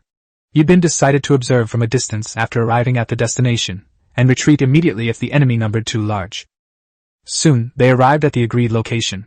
Yibin saw a dozen or so people standing there in the distance, with Qingwan leading the way. Seeing that there weren't many of them, he felt relieved and led his men slowly over. Qingwan also spotted Yibin and led her tribesmen to greet him. This time, she was accompanied by a burly man. Guli had been seriously injured last time and probably hadn't recovered yet. Qingwan immediately said that they had brought 20 bags of salt this time. Yibin walked closer and saw that each bag of salt was packed in animal hide, bulging and quite heavy. He wondered to himself, "Is salt really that worthless in the Firebird tribe?" Qingwan seemed to see through his thoughts and explained that normally a bag of salt could be exchanged for a mature cow or 20 sheep. Yibin was immediately taken aback. This woman was incredibly generous, handing over 20 bags of salt without batting an eye. Qingwan, seeing his reaction, was actually quite pleased. She said that Yibin had saved her and Gully last time, so the Firebird tribe genuinely wanted to be his friend. Yibin never expected that saving someone so casually would bring him such a great benefit. He smiled and replied that they had been friends for a long time. The two exchanged a glance and laughed. Qingwan then looked at the people Yibin had brought, and noticed that their equipment was significantly better than last time. The first 9 men carried shields and spears, the spears covered with animal hides, and wrapped iron knives hung at their waists. The last 8 men carried bows and arrows, carried stone spears on their backs, and had bamboo tubes filled with arrows at their waists. Qingwan had seen Yibin use a bow and arrow before, and even witnessed him kill a warrior from the Taotai tribe. She tried to make one herself several times after returning home, but unfortunately, she never succeeded. Qingwan suddenly suggested that she wanted to visit Yibin's tribe. She added that the Firebird tribe loved peace and would not harm other tribes without reason. Yibin thought about it, and finally agreed. After all, he had already received so much salt from them, it wouldn't be easy to refuse outright. More importantly, given the Firebird tribe's capabilities, finding them wouldn't be difficult. If we expand our search area, we can see the city after walking for half a day. The city walls are so conspicuous that it's impossible for them to hide forever. Yibin looked at the Firebird tribe's mounts. They were all large oxen. Qingwan had brought 15 people this time, each with an ox. Although oxen weren't fast, they were strong and perfect for pulling things. Yibin then led the way, guiding Qingwan and her group towards the Huaxia tribe, with 20 bags of salt stones loaded onto the backs of oxen. He looked at the mounts with envy. When he has time in the future, he will definitely catch a few adult oxen to use as mounts. Qingwan did not ride an ox, but walked with Yibin, constantly asking how big the Huaxia tribe was and how many people it had. Yibin only said that the tribe didn't have many people, only about 80. For a large tribe like the Firebird tribe with tens of thousands of people, this number was indeed nothing. Before long, the group arrived near the Huaxia tribe. Qingwan saw a huge building in the distance, and the closer they got, the more shocked she became. When they reached the city wall, she was completely stunned. The courtesan had already noticed someone approaching and had led a team of 10 to the city wall, all armed with bows and arrows, alertly aiming them down. She only relaxed slightly when she saw Yibin's figure. Qingwan stood beneath the city gate, looking at the towering walls and the men and women with bows atop them, her heart filled with both surprise and doubt. Yibin immediately looked up and said, "Flower Queen, put down your weapons. These are friends from the Huaxia tribe." Chapter 22 Qingwan's Worries. Qingwan looked at Yibin and asked, "Can I go in and take a look?" Yibin hesitated for a moment, then nodded in agreement, but only allowed her to enter the city alone. The warriors of the Firebird tribe immediately became anxious, but Yibin did not explain, only quietly watching Qingwan. Qingwan stopped her clansmen behind her and said to Yibin, "I believe Chief Yi would not harm me." Yibin then ordered the courtesan to open the city gate. The heavy city gate slowly rose, revealing the massive entrance. Yibin ordered the salt stones to be unloaded and then arranged for a team to transport them back to the tribe. He then gestured for Qingwan to enter. Qingwan followed Yibin into the city. The city gates slammed shut again as soon as they entered. The warriors of the Firebird tribe waited anxiously outside, but the city walls were too high for them to pass through. After Qingwan entered the city, she quickly discovered that there were many houses built inside, and the people of the tribe were eating. The people were lined up, each holding a ceramic bowl and 2 small wooden sticks, with bowls of food placed in front of them. Hong led her team to distribute the meat, and the line moved forward in an orderly fashion. Those queuing on the other side were clearly getting less food, and Qingwan couldn't help but look at Yibin. Yibin explained that those people had once tried to kill the Huaxia tribes, but were captured and are now slaves. Qingwan was somewhat surprised, not expecting that slaves could eat meat. Yibin told her that these slaves had to do heavy work every day. Although they couldn't eat their fill, they ate about the same amount as the tribespeople. Those who performed well could get a little more food as a reward. After hearing this, Qingwan was somewhat surprised by Yibin. She hadn't expected Chief Yi to be so kind to his slaves. Yibin then brought over 2 ceramic bowls, handed one to her, and the 2 of them joined the queue. Soon it was their turn. Hong filled Yibin's bowl with meat and also served Qingwan a bowl. Yibin led her to the canteen, which was full of people, with several wooden tables and stools. Qingwan looked a little lost holding the 2 wooden sticks, so Yibin taught her how to use chopsticks. Qingwan learned quickly and soon she was able to pick up food, and the 2 began to eat. Although the food lacked salt, Qingwan found it delicious. While their Firebird tribe was a super large tribe, their way of eating was still simple and rough. This was the first time she had ever seen food eaten like that of the Huaxia tribe. After finishing their meal, Qingluan suggested they take a look around the tribe, and Yibin didn't refuse, showing her around the area. They soon arrived at the pasture, where Qingluan was surprised to see the goats and wild boars. In her memory, small tribes often struggled to even have enough to eat, so she never imagined that the Huaxia tribe could raise animals. Although they only raised goats and wild boars, far fewer than the diverse pastures of the Firebird tribe, it was clear that the pastures had only recently been established. Afterwards, Yibin took her to see the houses of the tribe. Each house had a khan, heated brick bed, made of mud bricks, and a stove. The house was warm and cozy, and the khan was covered with soft animal hides, which looked very comfortable. A window was open in the room, and a small hole was left in the wooden door, which was usually plugged with a wooden stopper. The fireplace illuminated the room, and the whole room exuded a warmth she had never seen before. After seeing the house, Qingluan was deeply moved. These things had never appeared in the Firebird tribe before. She really wanted to ask Yibin how the house was built, but she held back the words in the end. Qingluan then suggested going up to the city wall, so Yibin led her up. Each section of the wall had stairs, making it very convenient for the tribe's people to go up and down. Standing on high ground, Qingluan watched the warriors of the Firebird tribe building shelters outside the city, and couldn't help but feel a pang of sadness. In the past, they were always treated as honored guests whenever they visited any tribe, but now they could only stay outside the city. The warriors of the Firebird tribe also saw her, and Qingluan nodded to them to indicate that she was alright. Then she looked at the hunting party patrolling the city wall, each of them holding a bow and arrow, their imposing presence undiminished. Looking down from the city walls, Qingluan understood that even with hundreds of warriors outside, they might not be able to conquer the Huaxia tribe. Her feelings grew increasingly complicated. If the Firebird tribe also had a city like this, it could withstand even more external enemies.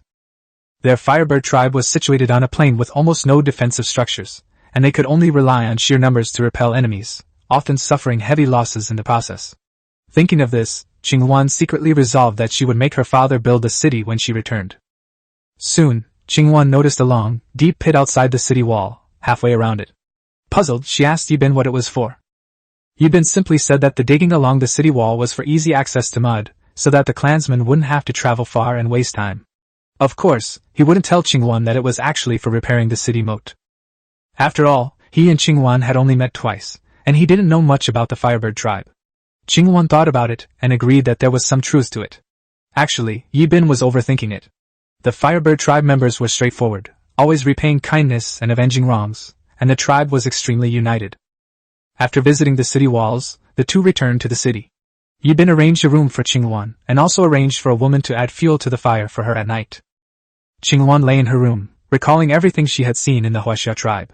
The city walls, houses, canteen, pastures, and strange tools were all things she had never seen before, leaving her deeply moved. Lost in thought, she drifted off to sleep. The next morning, the sound of ram horns echoed through the tribe, and everyone rose, gathered their gear, and began their day's work. Qingluan was startled awake by the noise, thinking something had happened to the tribe. She quickly put on her animal skin and went out of the room. But what she saw was a scene of perfect order. Yibin was leading his squad in training, Red's squad was cooking in the mess hall, and Black Bull's squad was on the city wall for their shift change. Everyone had their own tasks, and the entire tribe seemed to have been arranged in advance. Qingluan stood aside, watching Yibin lead the second and third teams in archery training. Each person fired 10 shots at a time, their movements swift, and their accuracy quite good. Looking at these well-trained tribesmen, her worries deepened rather than lessened. Chapter 23 Making the Rattan Armor. Soon, Red's team had prepared breakfast. Today's meal was boiled fish, and Red immediately arranged for someone to call everyone to eat. The slaves emerged from the mud pit in a line, carrying their own earthenware bowls and chopsticks, and headed towards the dining hall. Other teams from the tribe also arrived one after another, while Yibin took Qingluan with him. Now that the tribe has more houses, Yibin has specially set aside a large room as a dining hall. After the slaves get their food, they squat outside to eat, while the tribe members eat inside the dining hall. Only after they finish eating do the squads on the city wall take turns coming down. Qingluan was surprised that the Huaxia tribe was eating fish for breakfast. Fish were difficult to catch in the eyes of primitive people, and the Firebird tribe rarely had the chance to eat them. They primarily ate meat, and their lifestyle was more like that of a nomadic tribe. Seeing so many fish being served, Qingluan became even more curious about the Huaxia tribe. She knew they must have mastered the methods of catching fish, but it would be impolite to ask directly about such a secret related to survival, and she herself wouldn't easily tell outsiders. After the meal, Qinghuan told Yibin that she was returning to her tribe today, but would bring more good things next time. Yibin thanked her and then personally saw her off out of the tribe. The Firebird warriors waiting outside the city immediately stepped forward and bowed when they saw Qinghuan emerge. Qinghuan nodded and said to Yibin, "Chief Yi, we'll head back now. We'll come see you again next time." With that, she mounted her mount and led her troops away. Along the way, Qinghuan went through everything she had seen in the Huaxia tribe in her mind. She had already decided that once she returned, she would start building city walls to improve the tribe's defenses. After returning to the tribe, Yibin took out the vines that the Black Ox had brought back the day before and called over Old Man Xiong. Under his guidance, the two of them wove the vines together one by one. Old Man Xiong followed Yibin's movements and worked all noon to finally weave a set of rattan armor. Looking at the rattan garment full of small holes, he was very puzzled.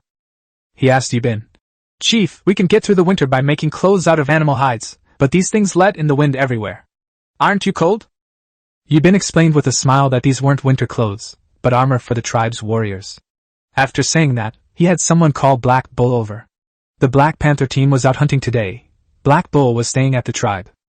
Black Ox arrived quickly, and Yibin ordered him to put on rattan armor. Then Yibin raised his stone axe and chopped directly at Black Ox's belly. Black Ox instinctively tried to dodge, but Yibin stopped him, leaving him no choice but to take the blow.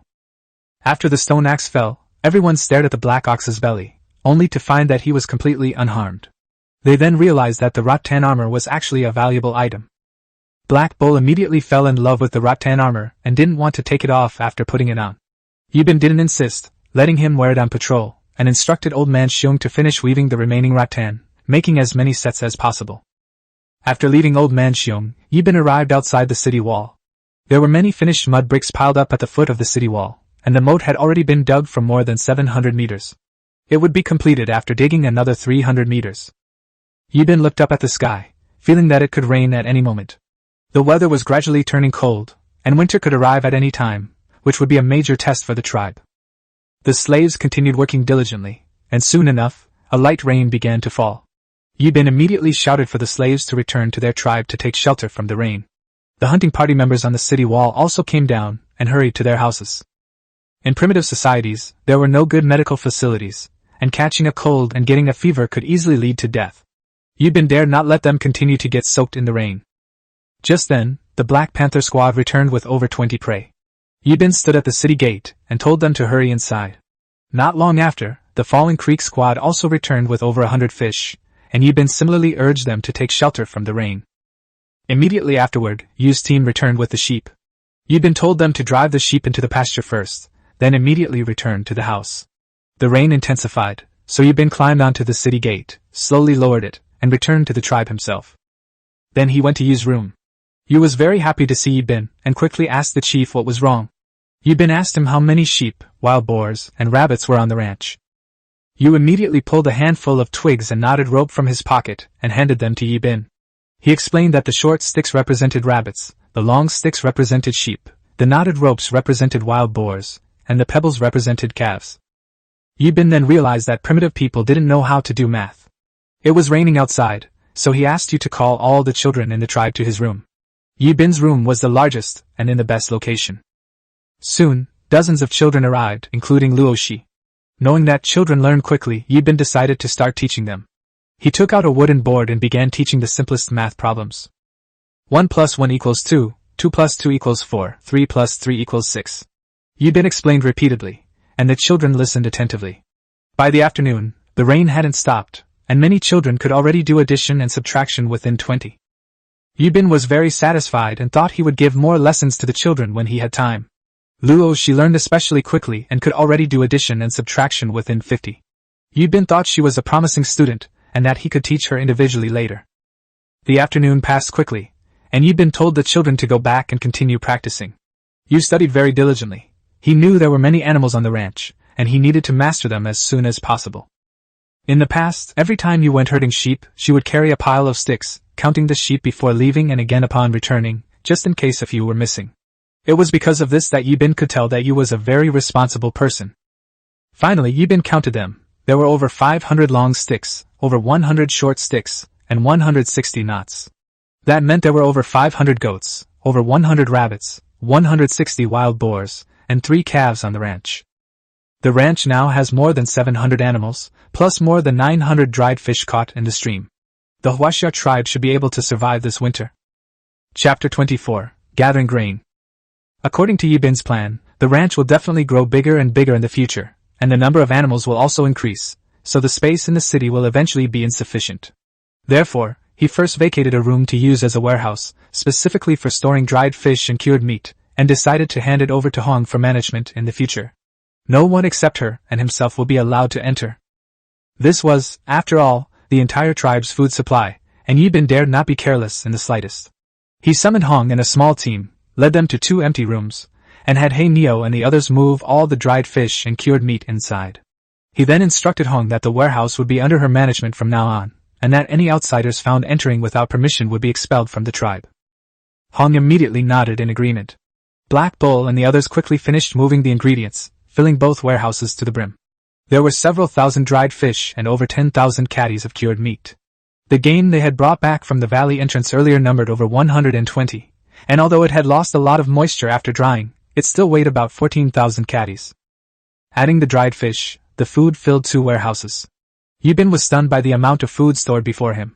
In such a short time, the tribe had managed to accumulate so much food, surviving the winter would no longer be a problem. However, he soon discovered that the tribe's rooms were becoming scarce. The slaves occupied 4 rooms, the squad leader and Zhu also needed to be accommodated, and with about 60 tribesmen, at 6 people per room, the tribesmen alone would need 20 rooms. Including the canteen and 2 warehouses, that already took up 27 rooms.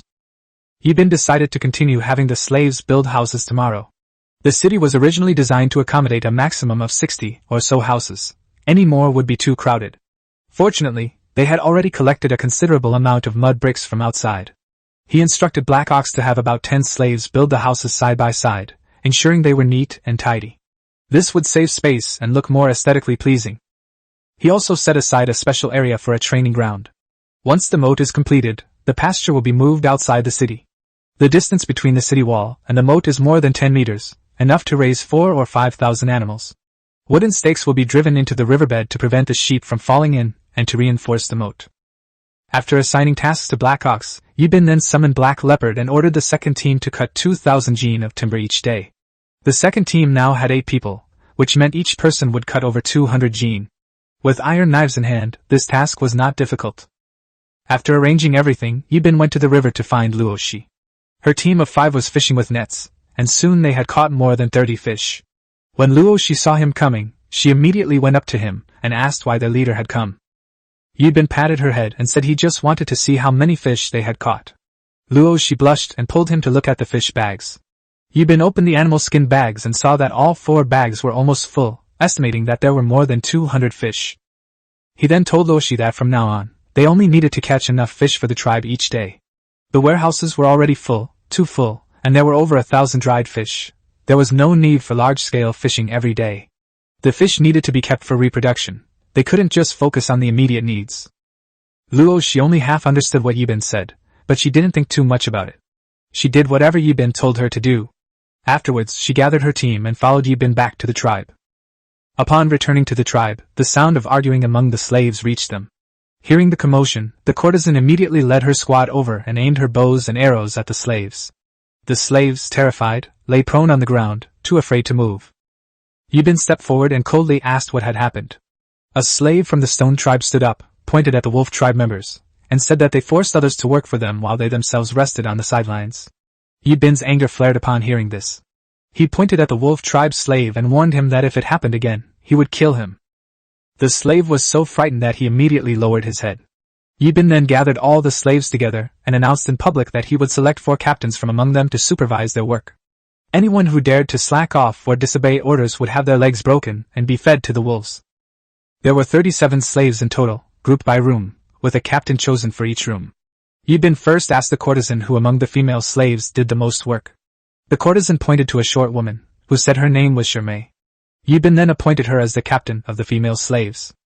He also established a rule that if anyone in the room escaped, or was caught slacking off, all 10 women in the room would go hungry. If anyone was found to be disobedient, Shermay could come directly to him. Upon hearing this, Shermay happily agreed. Yibin added that the team leader could receive an extra portion of food each day, a sign of the tribe's recognition of their abilities. The team leader in the second room was a tall, honest-looking man with a simple, unassuming demeanor. His name was Hu, and Yibin had put him in charge of the second room. However, there were also punishments along with the rewards. Yibin told Hu that if anyone in his room ran away or slacked off, he would break their legs, and the entire room would go without food for 3 days. Then the third and fourth rooms were chosen in turn. The third room was occupied by Lai from the wolf tribe, a man of few words and simple mind. The fourth room had 7 people and was managed by Shushan from the stone tribe. As for the 5-year-old children from the stone tribe, Yibin didn't make them dig in the mud. Instead, he arranged for them to stay with you. By receiving the education of the Huaxia tribe from a young age, they wouldn't harbor hatred towards this place when they grew up. 5-year-old children understand nothing, which is the best time to nurture them, and it's also their only way to survive. Once they get a little older, Yibin will have no choice but to treat them as ordinary slaves. This wasn't because he was heartless, but because the tribe had to be cautious. Any hidden danger, if not handled properly, could lead to annihilation in the future, and no one knew what these children would think when they grew up. Chapter 25 Re-encounter with the Wolf Tribe. Yibin and his group inspected more than 40 traps and caught 7 sheep and a wild boar. Just as they were heading to the next trap, a roar suddenly came from afar.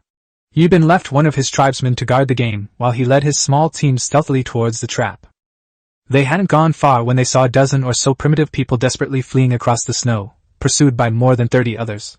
Even more coincidentally, Yibin recognized the leader. It was Qinglang, one of the 4 chieftains of the wolf tribe. Qinglang was both brave and ruthless. Last time, he ambushed the Luoshui tribe, causing the deaths of 4 of their hunting members. Yibin had always remembered this grudge, but the Huaxia tribe was short-handed.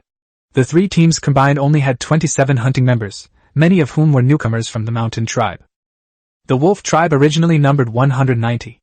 The surrounding smaller tribes all knew of their ferocity, and no one dared to provoke them. Last time, Yibin killed over a dozen of them and captured 6 more, leaving the wolf tribe with approximately 170 members. If they were to kill another 30 this time, their strength would be significantly weakened. The wolf tribe has no elderly members. The old and weak are driven away, leaving only the young warriors. Most of the women are abducted from neighboring small tribes, and the children go out to raid with the men at the age of 14, practicing killing from a young age, which makes them extremely fierce in battle. As Qinglang and his men closed in, he suddenly ordered his men to hurl stone spears. More than 30 stone spears flew through the air, instantly impaling 3 fleeing primitive men in the abdomen. They collapsed in the snow, convulsing, their blood quickly staining the ground red. The remaining 9 men had bloodshot eyes, but dared not stop. The wolf tribe outnumbered them, and even in a one-on-one fight, they might not be a match. The leader gritted his teeth and told his companions to go first, while he picked up the stone spear from the ground and turned to stand in his place. He knew that continuing to flee might not guarantee his survival, but as the leader, he had to protect his people. Soon, Qinglang and his men caught up, ordering 20 men to continue hunting down the others, while he led 10 to surround the primitive chieftain. The blue wolf sneered at the other man, saying that all the women in their tribe had been captured by the wolf tribe, leaving only the men, who would eventually die at the hands of the wolf tribe. The primitive chieftain's eyes were bloodshot as he stared intently at the blue wolf, roaring that he would kill him even if it meant death. The blue wolf laughed, completely disregarding him, and immediately ordered the attack. But just then, 9 arrows suddenly shot from afar, instantly piercing the bodies of 5 wolf tribe members. They fell to the ground on the spot, blood gushing out. Startled, the blue wolf immediately hid behind its tribesmen to observe its surroundings and quickly spotted Yibin and the others. The small team that had been chasing the other primitive people also saw their companions being shot and retreated. The 25 members of the wolf tribe quickly gathered around the blue wolf. They glared fiercely at Yibin, but Yibin gave them no time to react, seizing the brief opening to unleash 3 more volleys of arrows. A dozen more members of the wolf tribe fell instantly, their screams echoing across the snow. The 2 sides were about 100 meters apart, a perfect position for arrows to be effective. The wolf tribe also began to retaliate, throwing stone spears at Yibin and his group, but the stone spears couldn't reach the Huaxia team at all. Instead, they themselves kept getting shot down. Seeing the losses mounting, Qinglang finally panicked. Realizing the enemy's superior weaponry, he immediately ordered a charge. Yibin led his men in unleashing 2 more volleys of arrows, and 4 more members of the wolf tribe were pierced through the body, writhing on the ground in agony. Seeing the enemy closing in, Yibin decisively ordered his men to put away their bows and arrows and replace them with shields and iron spears. The Huaxia squad quickly formed a long, single-file line, advancing forward with shields raised, their movements precise and rhythmic. The two sides clashed quickly. The wolf tribe members thrust their stone spears fiercely at the shields, but they used too much force, and many of the spears shattered on the spot. After blocking the attack, the Huaxia team immediately countered with their iron spears, the sharp tips easily piercing through the enemy's body. The battlefield instantly turned bloody. Yibin stood at the rear, directing the troops to continue their advance, while Qinglang was completely dumbfounded. He had never seen this kind of fighting style before, much less such hard and sharp weapons. The wolf tribe members couldn't get close to the Huaxia team at all. After several rounds of attacks, the wolf tribe was completely overwhelmed. Iron spears pierced their bodies time and time again, and soon only about 10 people remained by Qinglang's side. The rest lay on the snow, howling in agony, their blood staining the white snow crimson. Seeing the situation was dire, the wolf turned to flee. But the primitive chieftain suddenly pounced on him, clinging tightly to him. Yibin immediately ordered his squad to speed up their advance. The remaining members of the wolf tribe tried to resist, but they couldn't hold out much longer. Black Bull seized the opportunity and pierced a member of the wolf tribe with his spear. After the man fell with a scream, Black Bull immediately rushed to the primitive chieftain and pressed his iron spear against the neck of a blue wolf. The blue wolf was so frightened that it froze on the spot and dared not move again. The remaining members of the wolf tribe were stunned to see their leader captured. Yibin coldly ordered them to lay down their weapons and prostrate themselves on the ground. The Huaxia squad surrounded them, shields raised, their iron spears gleaming coldly, suppressing their resistance. The remaining 8 members of the wolf tribe looked at each other, and finally threw down their weapons and slowly lay down on the snow. Yibin immediately ordered his team to tie them all up, and soon, the blue wolf and the remaining members of the wolf tribe were all taken prisoner. Black Bull grabbed the blue wolf and threw him in front of Yibin. Yibin pressed his iron spear against the blue wolf's chest, terrifying him into not daring to move. Only then did Yibin turn to the primitive chieftain and ask them why they were being chased by the wolf tribe. The chieftain didn't answer immediately, but instead knelt before Yibin. The powerful weapons and fighting style of the Huaxia tribe had deeply impressed them. The primitive people who had previously fled also returned one after another, kneeling down, and Yibin quickly helped them up one by one. Chapter 26 The Wood Tribe Joins. The primitive chieftain said their tribe was called the Wood Tribe, and his name was Mu Zhan. Some time ago, the wolf tribe sent people to their door, demanding 10 sheep and 5 women. The Kimu tribe has only 48 people in total, 25 men, 15 women, 3 elderly people, and 5 children. Food is already scarce. If 10 more sheep are sent away, they will surely starve to death in winter. There are even fewer women. If 5 are taken away, the tribe will not be able to survive. After discussing with his tribe, Mu Zhan was only willing to give them 5 sheep and 2 women. Black Wolf, the leader of the wolf tribe, was furious upon hearing this, believing that the Mu tribe dared to bargain. So he sent Blue Wolf with 40 warriors to attack the Mu tribe directly. The Mu tribe fought desperately, but the disparity in numbers was too great. Almost all the men were killed and their heads were chopped off. The elderly and children were not spared either. As he spoke, Mu Zhan's eyes turned bloodshot, and his hatred almost burst forth. After the woman was captured by the wolf tribe, Mu Zhan could only lead the remaining people to escape. The blue wolves pursued them relentlessly, and they fled all night until they were too exhausted to run any further. If they hadn't encountered Yibin and his group, they would have been wiped out by the wolf tribe. After Mu Zhan finished speaking, he stared intently at the blue wolf, his tears tinged with blood. Yibin asked him what to do next, but Mu Zhan shook his head blankly. Now they had no food, no animal hides for warmth, and nowhere to go. Looking at Mu Zhan's eyes filled with despair, Yibin directly suggested that they join the Huaxia tribe. The remaining 8 members of the Mu tribe all looked at Mu Zhan. Primitive people usually don't easily surrender to other tribes as long as there is a glimmer of hope. But Mu Zhan had no other way out. The destruction of his tribe had nearly driven him to the brink of collapse. Seeing his people suffering from cold and hunger, utterly despondent, he finally agreed, but on one condition: they had to hand over the blue wolf to him. Yibin agreed. He could tell that Mu Zhan was quite strong, tall and muscular. If the Mu tribe hadn't been so small, they wouldn't have been chased by the blue wolves. The fact that they had been able to hold out until now was entirely due to Mu Zhan holding off most of the enemies. Yibin wanted to recruit him because he valued his courage and fighting prowess. With such a fierce general in the future, the tribe would naturally become stronger. Mu Zhan picked up the stone spear from the ground and rushed towards Qinglang, stabbing it wildly. Soon, several bloody holes appeared in Qinglang's chest, and blood splattered all over Mu Zhan's face, making for an extremely gruesome scene. The remaining 8 captives of the wolf tribe trembled with fear upon seeing the blue wolf killed, not daring to even glance at Mu Zhan, lest they be next. After venting his hatred, Mu Zhan came before Yibin and submitted. The other members of the Mu tribe followed suit, bowing their heads to Yibin. Yibin patted Mu Zhan on the shoulder and said that if the opportunity arose in the future, he would help them destroy the wolf tribe and avenge their people. After hearing this, Mu Zhan's resolve strengthened, and he secretly decided to follow Yibin to the death. Afterwards, the group escorted the wolf tribe prisoners back, leaving the wolf tribe corpses to be disposed of by the wild wolves. Soon, they reunited with the tribesmen they had met earlier. The tribesmen looked at Mu Zhan and the others with curiosity, but Yibin didn't explain much. He simply led them back to the tribe, taking with them the prey caught in the traps along the way. Before long, the group arrived outside the city of the Huaxia tribe. Mu Zhan looked up at the towering city before him, his heart churning with turmoil.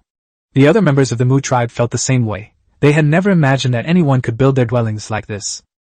Seeing their stunned expressions, Yibin simply said, "Let's go." When they arrived at the city gate, Mu Zhan's face turned pale when he saw the slaves with ropes tied around their feet. Yibin realized he had misunderstood, so he explained that these people had previously attacked the Huaxia tribe and were captured, so they were kept here to work.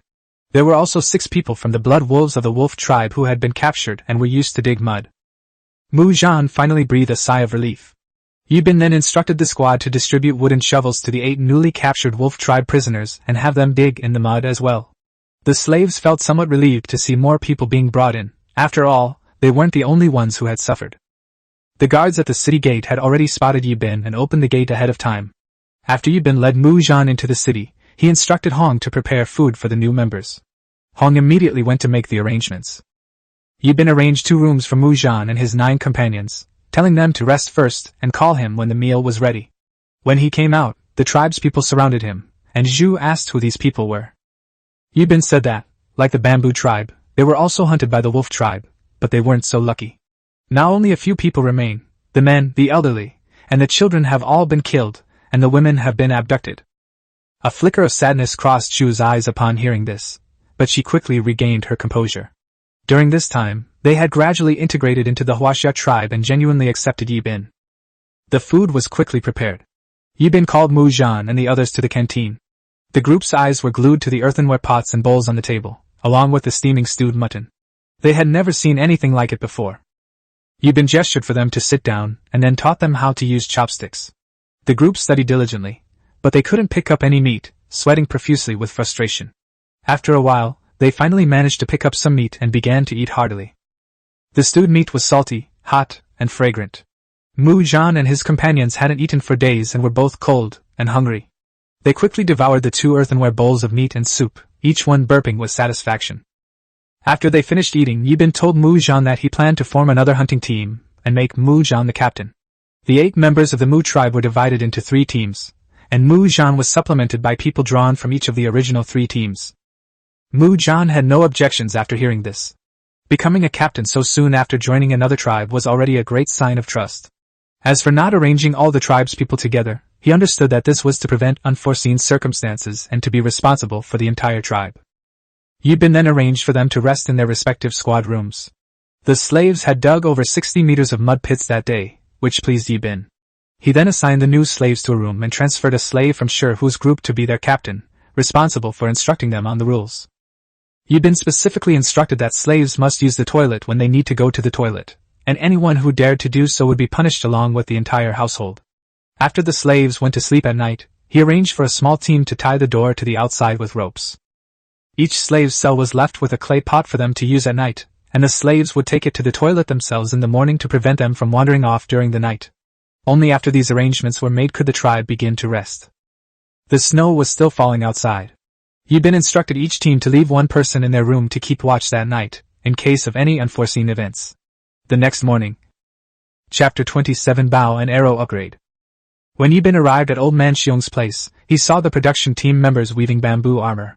There were already more than a dozen finished sets laid out on the ground.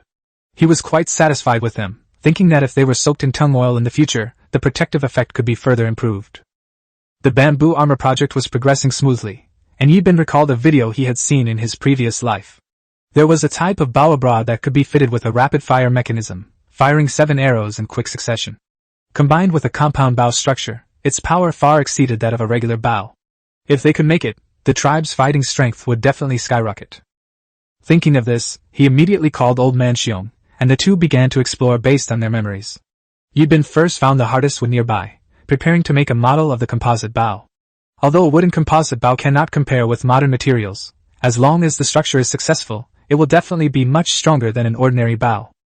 He first drew the shape of the bow on the wooden board with charcoal, then used an iron file to carve it little by little along the black lines. Without suitable tools, the two of them could only use stones to strike the handle, and it took them a whole afternoon to carve out a wooden composite bow. Next, the pulleys needed to be made. Yibin used hardwood to carve two small wheels, then used an iron awl to make holes and attach the pulleys to both ends of the bow. He then shaved two small wooden sticks, about the thickness of chopsticks, inserted them into the middle of the pulleys, carved grooves at both ends, wedged them tightly with thin wooden pieces, and finally sanded them smooth. After securing the pulleys, he applied animal fat to the axle to reduce friction, and then crossed the hemp rope around the pulley system on both sides in the way he remembered. Finally, he attached the main string, and a wooden compound bow was finally complete. Yibin excitedly held the arrow in his hand, examining it repeatedly. Then he loaded it with an arrow, drew his bow, and shot. The arrow flew far away, embedding itself firmly in the tree trunk moments later, its fletching still swaying gently. He estimated the distance to be over 200 meters. This result gave him a jolt. The compound bow was indeed far superior to the ordinary bow, requiring less effort and having a longer range. Even the wooden version was terrifying enough for this era. The remaining key was the rapid-fire mechanism. Yibin made a slot in the center of the bow and then made a box about 1.2 meters long out of ordinary wood, leaving length at both ends so that it could fit perfectly into the middle of the bow. The trigger mechanism was made using a clay mold. Molten iron was poured into it, cooled, and then attached to the rear of the repeating mechanism. For the arrow mounting position, he used bamboo strips to create a pressure plate. The elasticity of the bamboo strips held the arrow in place, preventing it from falling off during firing.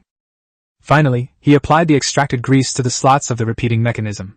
By the afternoon, a complete wooden repeating compound bow was finally finished. Meanwhile, the Black Bull team returned from their hunt, bringing back 5 goats. The next morning, the Wood Fighting Squad and the Black Bull Squad went for their usual morning drills. As per Yibin's instructions, all team members trained every day to improve their teamwork and ensure they could truly work as a unified force during future hunts and battles. The Black Panther team also returned with timber. Judging from their strained appearance, they probably carried back over 2,000 pounds of wood. Yibin noticed that they were carrying it all on their backs, each one covered in sweat, so he decided to have Old Man Xiong make a few simple sleds the next day. Now that the tribe has iron tools, making a few planks isn't difficult. As long as the planks are made into sleds, people can walk in front and pull them, saving a lot of effort on the snow. He also noticed that the team members' feet were simply wrapped in animal hides, which not only made walking difficult but also made them prone to frostbite. Yibin secretly made a note of this, thinking that he would have to design a pair of animal hide shoes for them to wear in winter the next day. After everyone finished their tasks, Yibin called several squad leaders to his room. Soon after, Black Bull, Black Panther, Flower Queen, and Mu Zhan arrived, standing in the room, momentarily at a loss for what to do. Yibin smiled and gestured for them to sit down, then took out the repeating compound bow. This was the result of a whole day's work with Old Man Xiong, and currently the most powerful weapon in the tribe. The eyes of several squad leaders were immediately drawn to it, their faces full of curiosity. Yibin didn't say much and immediately began his demonstration. He loaded 7 arrows into the repeating mechanism, weighed them down with bamboo strips, and aimed it at the wooden door before pulling the string. Each pull released an arrow, and after 7 consecutive repetitions, all 7 arrows flew out in succession. The squad leaders stared in disbelief, their mouths agape. After a long while, they finally came to their senses and began discussing what kind of weapon it was, that it was so much more powerful than the bows they had. Suddenly, everyone felt their original bows and arrows were no longer appealing, and their eyes were filled with longing as they looked at the compound bow, wishing they could grab it and try it out immediately. Yibin felt a little smug seeing their reactions. Mu Zhan felt even more awe for Yibin. In their eyes, Yibin was like a god, always able to produce amazing things they had never seen before. Everyone believed that as long as their leader was there, the tribe would definitely acquire even stronger weapons in the future. Black Bull was the first to speak up, asking, "Chief, may I try out this strange bow?" Yibin handed him the compound bow and taught him how to load the arrows into the repeating mechanism. Heinyo quickly learned, aimed at the distant door panel, and drew the bow 7 times in succession, releasing 7 arrows rapidly. He trembled with excitement, as if with this bow, he was the strongest person. Several squad leaders nearby rubbed their hands together with envy, each wanting to try shooting a few arrows themselves. Yibin then let each of them try. After everyone had experienced it, They were still reluctant to look away, their eyes filled with possessiveness. Yibin said with a smile. Don't worry, you'll all have it. It takes a day to make a single compound bow, and old man Xiong only has 4 people on his team, so they can only make a maximum of 4 bows a day. Although the squad leaders were anxious, they could only wait. Then Yibin's expression turned serious, and he instructed everyone. These are all secrets of the tribe, and we can't let too many people know about them. The more people who know, the less safe it is. We must keep the good stuff in our own hands. Everyone nodded immediately. Yibin then instructed. Tomorrow morning, the Black Bull Squad and the Wood Battle Squad will come with me into the mountains. Black Ox asked in confusion. Chief, there's still heavy snow in the mountains, what are we going there for? Yibin said. Go find some tung oil fruits and cut some bamboo. Tung oil fruits can be used to extract tung oil, and bamboo can be used to make arrows. Black Bull asked again what tung oil was used for, but Yibin just smiled and didn't explain. Even if he explained it clearly, Black Bull might not understand it right away. At this moment, Hong struck the iron knife in the dining hall, and everyone took their bowls and chopsticks and headed to the dining hall. Soon, a long line formed in front of the dining hall, with slaves in one line and tribesmen in another, each holding a ceramic bowl and waiting to get their food. Those who got their food immediately began to eat. Now, with the addition of precious white salt, the food tasted much better than before, but it still lacked other seasonings. Yibin thought that when he had time in the future, he would definitely go outside to find ginger, garlic, and other condiments. The snow fell heavily that night. Yibin remembered what Xiong and the others had said. Every winter, many wandering wild men would appear in the mountains. Most of them were driven out of their original tribes because the tribes didn't have enough food to support more people. Yibin plans to take a look around when he goes into the mountains tomorrow. If he can recruit some wandering savages to join the Huaxia tribe, the tribe's strength will continue to grow. Once it is strong enough, he will seek revenge on the wolf tribe. As long as the wolf tribe exists, the surrounding smaller tribes will never have a peaceful life. If we can unite those scattered individuals and bring them into the Huaxia tribe, then when everyone works together to deal with the wolf tribe, no matter how strong the wolf tribe is, it won't be able to withstand the overwhelming numbers. Chapter 28 Killing the Great Black Bear. In the morning, the familiar sound of ram horns rang out again. Yibin got up and went outside, finding that the snow had finally stopped. He put on his thick animal skin coat and shoes and went to the open space of the tribe. The various teams had begun to assemble, and the slaves picked up their tools and headed towards the outside of the city walls. Some were digging mud with wooden shovels, while a dozen or so slaves stayed inside the city to continue building houses. The city's defenses were handled by the courtesan squad. The courtesan assigned 4 women to patrol the city walls, 2 to keep an eye on the slaves working inside, and the other 3 to guard the people outside. The team members were all carrying bows and arrows, and wearing bamboo armor hastily made by old man Xiong and his men, looking much more imposing than before. The red team, on the other hand, was preparing breakfast. Teams 1, 2, and 4 are training with bows and arrows, shields, and spears. Under Black Ox's tutelage, Mu Zhan is making rapid progress. He can now consistently hit the target with his archery, and the newly joined members are also generally able to hit the bullseye. Yibin watched their training with great satisfaction. Not long after, Hong struck his iron knife, signaling that it was time to eat, and everyone grabbed their bowls and chopsticks and headed to the canteen. Yibin sat down next to old man Xiong with the food, instructing him to make some iron needles with the remaining molten iron after he finished eating, and then give them to Luoshi and the others. The snow was too thick today, so there was no need to go fishing. Once the iron needles are made, have the Luoshi team make shoes for everyone in the tribe using animal hides. It would be best to sew several layers so that the team's feet would not easily get frostbite when they go out hunting. He then assigned tasks to the production teams, 2 people to continue making bamboo armor, and 2 people to make composite bows. After making the arrangements, Yibin quickly finished his meal and led the 1st, 2nd, and 4th teams off. More than 20 people, armed with their gear, followed Yibin up the mountain. The courtesan team stayed behind to guard the village. Yibin's purpose in going into the mountains this time was very clear. The team's objectives were threefold: first, to find tung oil fruits; second, to cut small bamboo to make arrows; and third, to see if they could encounter any wandering wild men.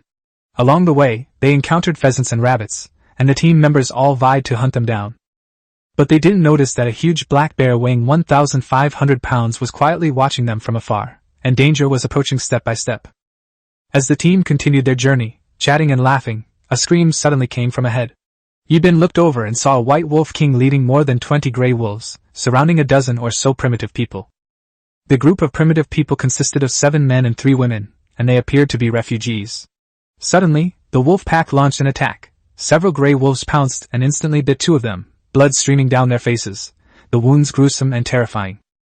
His companion rushed to his aid with a stone spear, but the White Wolf King was faster, biting through his arm. Seeing blood, the Wolf King became even more ferocious, and the gray wolves behind it pounced on him as well.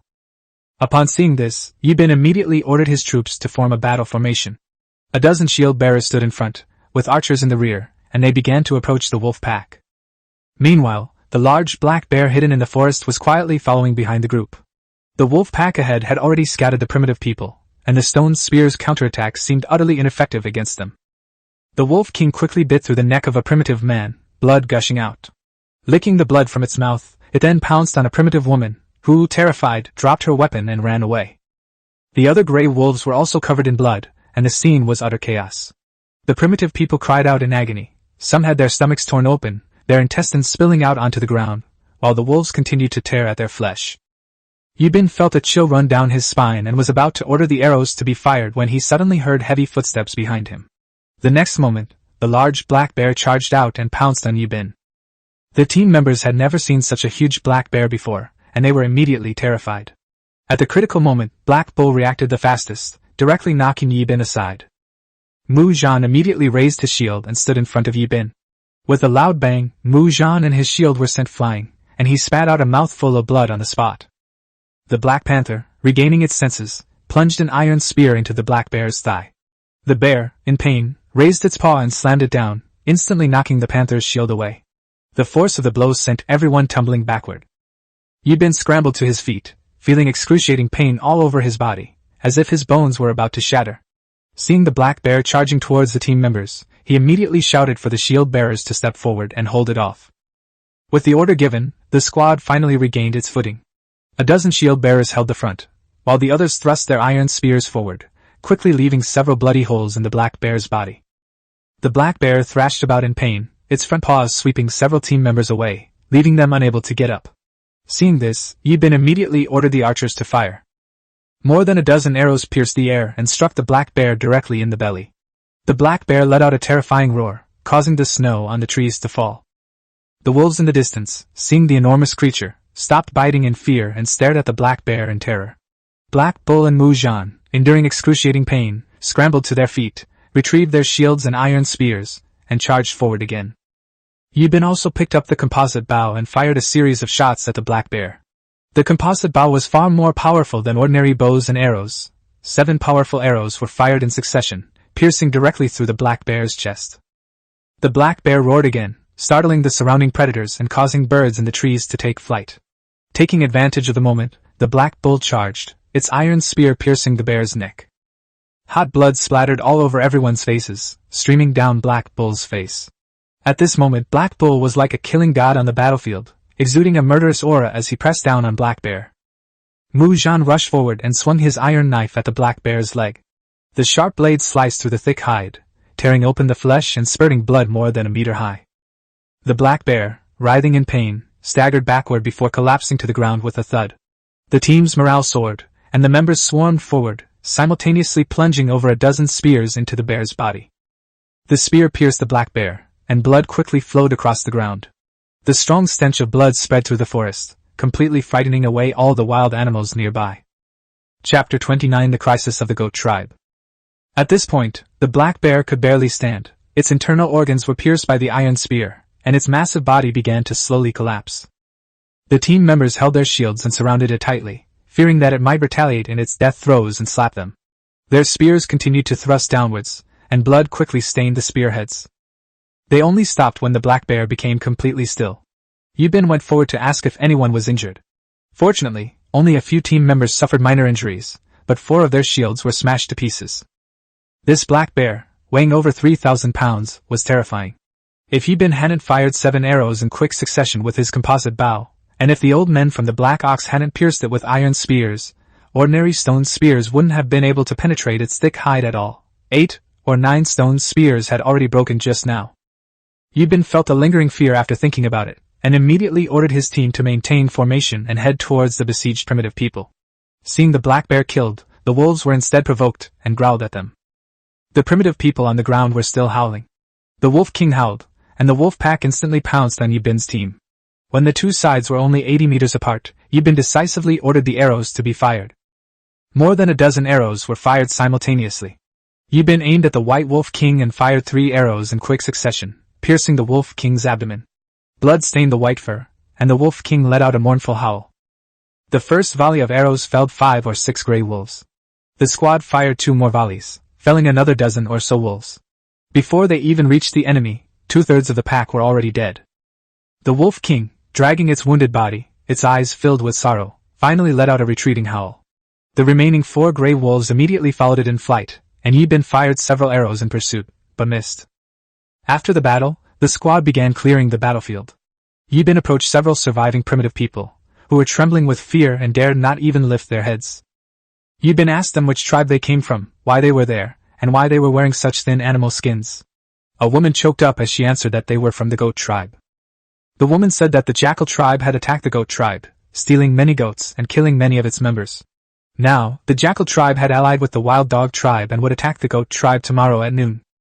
The jackal tribe had over 50 men, the wild dog tribe had over 40, while the goat tribe only had over 60 men, making them no match for the two tribes joining forces. The goat tribe chief, not wanting the tribe to be completely destroyed, sent a dozen or so young men to escape through the back door, hoping to preserve the tribe's bloodline. Unexpectedly, they encountered a pack of wolves as soon as they reached this point. The wolf pack had already killed 7 people. If Yibin hadn't arrived, they would all have been eaten. The woman couldn't help but cry as she spoke. Yibin looked at her and asked her name. The woman replied that her name was Yu, and she was the daughter of the chief of the goat tribe. Then she raised her head and pleaded with Yibin to save the goat tribe. Yibin didn't beat around the bush and said directly, "We can save them, but the goat tribe must join the Huaxia tribe. If the Huaxia tribe intervenes, it will be tantamount to offending both the jackal and wild dog tribes." He told you that if the goat tribe didn't join them, the Huaxia tribe had no reason to risk rescuing them. And if the goat tribe continued to resist alone, they would eventually be wiped out by the two tribes. As long as they are willing to join the Huaxia tribe, they can eventually merge into a more powerful tribe and never be bullied again. You remained silent for a long time, then looked at the 2 remaining members of her tribe beside her. She understood that if they didn't agree, the goat tribe would have no way to survive. Finally, she gritted her teeth and said that the goat tribe was willing to join the Huaxia tribe. However, she also set a condition. After joining, the goat tribe members must enjoy the same treatment as the Han Chinese. Yibin readily agreed. You then emphasized that the prerequisite was that they must defeat the jackal and wild dog tribes, to which Yibin also nodded in agreement. Yibin then left 4 team members to deal with the carcasses of the black bear and wolves. He cut down bamboo, made a few simple sleds, and had his men drag the prey back to the tribe, while he led the remaining team members to the goat tribe. Yu and 2 tribesmen led the way. After walking for an afternoon, they finally saw some simple huts ahead. The people of the goat tribe sat listlessly on the ground, without even a fire, and could only huddle together for warmth. Yibin and Yu arrived at the tribe's gate. Upon seeing the strangers, the chief of the goat tribe immediately led more than 50 men out, holding stone spears and warily aiming them at Yibin's team. Yibin's team was well equipped, putting immense pressure on the goat tribe. Just as the atmosphere became tense, Yu went outside, threw herself into the arms of the goat chief, and burst into tears. Yu quickly composed herself and introduced Yibin to her father, who was also the leader of the goat tribe. She then recounted her experiences on the road and the conditions Yibin had proposed. The goat chieftain remained silent for a moment, looked back at the tribe's current dire state, and finally gritted his teeth as he walked up to Yibin and said that as long as the Huaxia tribe could help them overcome this crisis, he was willing to join on behalf of the entire goat tribe. However, he also made the same request. After joining the Huaxia tribe, the members of the goat tribe must enjoy the same treatment. Yibin readily agreed again. Yibin asked him his name. The goat chief replied that his name was Heichin. Yibin also introduced himself, saying that he was the chief of the Huaxia tribe. Heichin then asked with concern how Yibin planned to deal with the jackal and wild dog tribes. Those 2 tribes together had more than 90 warriors, making them extremely troublesome. Yibin only brought more than 20 people, and even with the addition of the goat tribe, the total number was only over 70. It would not be easy to stop the enemy's attack. Yibin simply smiled and said that they would blend into the goat tribe's ranks tomorrow, and they would naturally find out when the enemy attacked. Heichin asked doubtfully, "Aren't we going to prepare in advance?" Yibin said no need. He had great confidence in his team. The jackals and wild dogs would surely be careless and attack when they saw that the goat tribe was small in number. Once the enemy gets close, the Chinese squad can unleash several volleys of arrows. By then, the enemy will be caught off guard and half of them will inevitably be shot down. The remaining 40 or 50 men are not a threat. Moreover, this time the squad is all wearing rattan and bamboo armor, so the enemy's stone spears are unlikely to pose a real threat. Chapter 30: Killing the Jackal Tribe Chief. That night, the goat tribe slaughtered 4 goats to entertain Yibin's team. However, their way of eating was very primitive. They simply used stone knives to cut off the raw meat and ate it directly. The goat tribe didn't know how to use fire, and Yibin's team was already used to cooked food. Looking at the bloody mutton, they found it impossible to swallow. The Huaxiao tribe then remembered that before Yibin's arrival, their Luoshui tribe had also eaten in this way. Yibin had Heichin find some dry wood, and they started making a fire by rubbing sticks together. Before long, the wood started smoking and burning, and the people of the goat tribe were so frightened that they scattered and retreated. In their eyes, fire was a divine object possessed only by large tribes of a few thousand people. Small tribes had never even seen it. Yibin stopped Heichin and told them that as long as they knew the method, fire would not harm anyone, and only then did the group approach with some skepticism. Then, Yibin instructed his team to chop the mutton into small pieces with iron knives, skewer them on bamboo, and roast them by the fire. He also had the team start more than a dozen fires and told the people of the goat tribe to continue collecting firewood. Heichin felt a chill run down his spine as he watched the iron knife easily slice through the mutton. The Huaxiao tribe actually possessed such a sharp weapon. No wonder they dared to come and help. Fortunately, only a few people had such weapons, otherwise, the other tribes would have had no chance of survival. That night, everyone rested around the campfire. Yibin arranged for 4 team members to take turns keeping watch to prevent the jackals and wild dog tribe from launching a surprise attack. The next morning, everyone in the goat tribe woke up. The jackal and wild dog tribes would attack at noon, and the entire tribe was gripped by tension. Yibin noticed the unease among the group and reassured them, assuring them that the enemy couldn't defeat them. Although Heichin didn't know how formidable the archer squad was, Yu had personally witnessed them shoot down a black bear weighing over 3,000 pounds and more than a dozen wolves. At the time, she even thought she had seen gods. Yibin ordered Heichin to send the women, children, and elderly to the rear, leaving only 50-odd men to guard the tribe's entrance. Not long after, a tribesman shouted, "The jackal and wild dog tribe is here!" The people of the goat tribe tensed instantly, their hands trembling as they gripped their stone spears. Soon, the 2 tribes appeared outside the gate, about 100 meters apart, the air thick with the oppressive atmosphere of an impending battle. Last night, Yibin and Heichin finalized their plan. The goat tribe members would hold the front line, then scatter to the sides when the enemy charged, at which point Yibin would lead his squad to fire arrows. A distance of 100 meters is enough for the archer squad to fire 4 rounds in succession. With more than 90 arrows in Yibin's compound bow, the goat tribe can only launch a counterattack after the enemy has suffered heavy casualties. Heichin stood at the door, loudly questioning the jackal and wild dog tribes, asking why the goat tribe had killed and stolen their goats, when they had never provoked them. The jackal tribe chief laughed loudly, saying directly that the goat tribe couldn't hold on to so many sheep. He promised that if they handed over all the sheep and 20 women, they wouldn't attack. Heichin was immediately enraged and retorted that the sheep belonged to the goat tribe.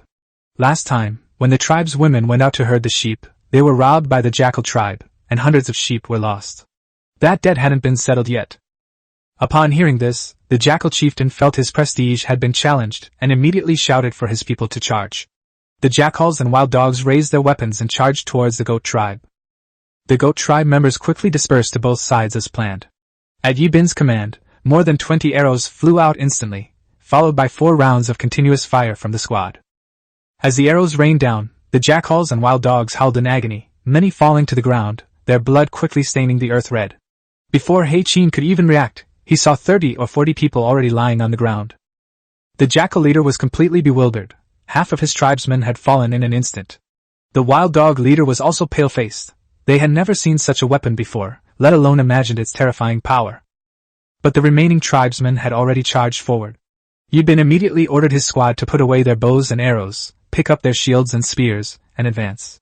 The goat tribe members also charged back, wielding their stone spears. The 2 sides quickly clashed. Yibin's squad's movements were simple yet extremely effective: thrust their spears, sheath them, and then parry with their shields. A dozen shields formed a solid wall in front of them, preventing the enemy from breaking through. After the goat tribe joined the battle, the situation quickly turned in Yibin's favor. Warriors from the jackal and wild dog tribes fell one after another, and the sounds of fighting, shouts, and dying howls echoed continuously at the tribe's gate. Seeing his tribesmen being slaughtered one by one, The jackal chieftain's eyes turned bloodshot. He brandished his stone axe and charged into the fray. The wild dog chieftain joined the battle, and with a single axe stroke, he felled 2 goat tribe warriors, spraying blood all over his face. The leader of the wild dogs thrust his spear at Heichin again, who dodged to the side, and the two immediately engaged in a fierce fight. The battlefield descended into complete chaos. Yibin stood at the rear of the squad, directing the advance. The team members advanced steadily, and with each thrust of their spears, an enemy fell. Seeing the jackal leader's extraordinary ferocity, Yibin immediately raised his composite bow and fired 4 arrows in quick succession. Just as the jackal leader was about to swing his axe at the next mountain goat tribe warrior, the 4 arrows pierced the air and struck him directly in the heart. The jackal leader coughed up a mouthful of blood and collapsed to the ground, blood still gushing from his mouth.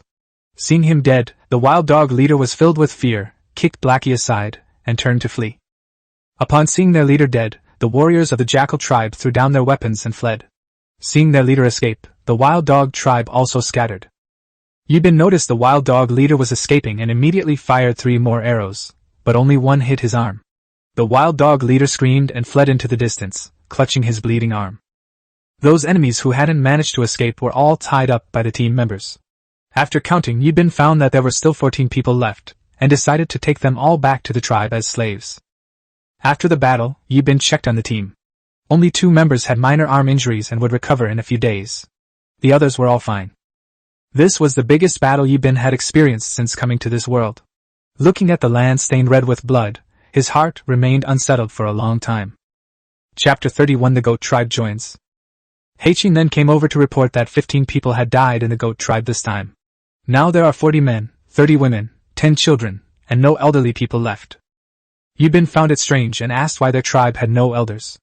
Heichin's face darkened, and he said that a few days ago, the jackal tribe kidnapped a woman who was herding sheep, killed the old man who was watching the sheep, and stole more than 200 sheep. If you hadn't rushed back to report in time, not a single goat would have survived. What saddened Heichin even more was that more than 20 women from the tribe had also been taken away by the jackal tribe. As he spoke, his eyes were filled with grief. Yibin immediately decided to rush to the jackal tribe to rescue the people. He led his team, and had all the men from the goat tribe follow, and the group braved the cold to head towards the jackal tribe. After walking for several hours, a cluster of huts finally appeared in the distance. Heichin pointed ahead and said that was the jackal tribe. Yibin immediately arranged for the shield bearers to be in front, the spearmen in the middle, and the archers to bring up the rear, and they cautiously approached. The closer they got, the more uneasy Yibin felt.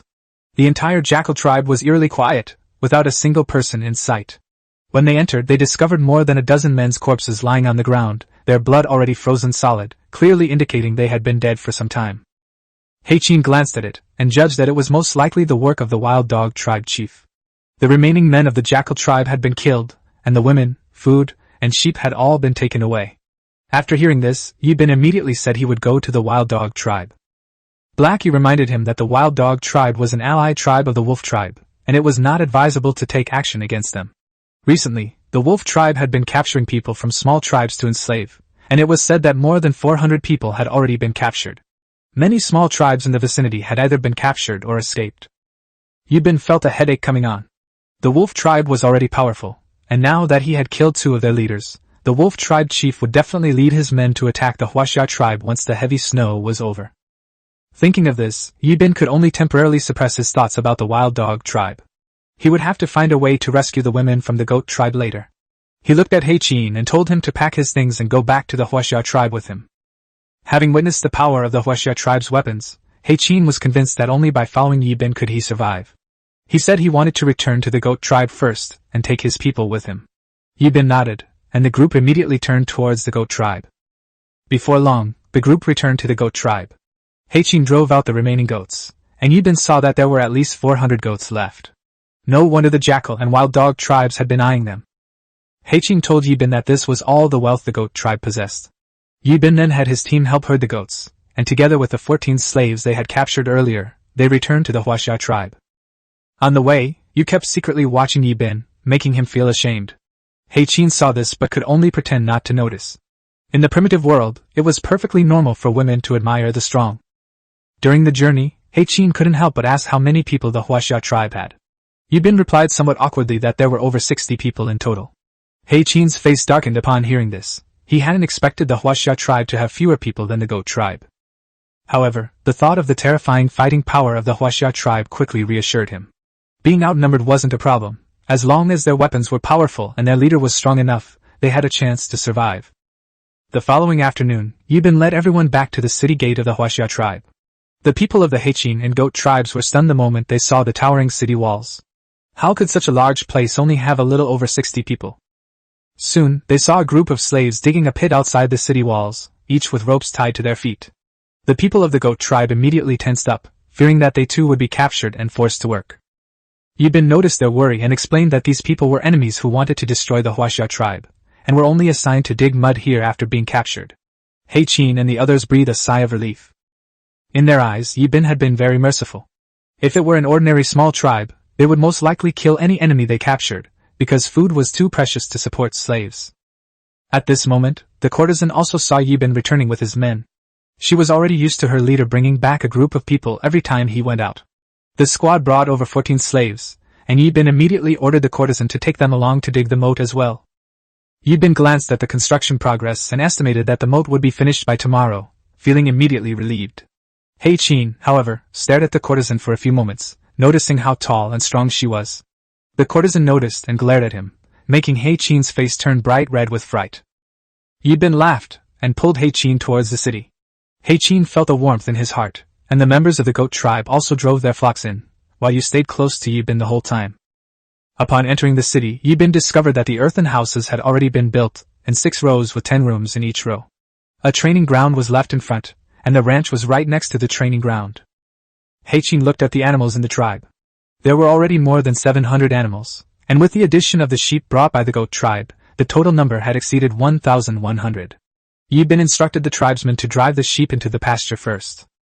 With so many livestock suddenly crowding into the city, Yibin immediately felt there wasn't enough space.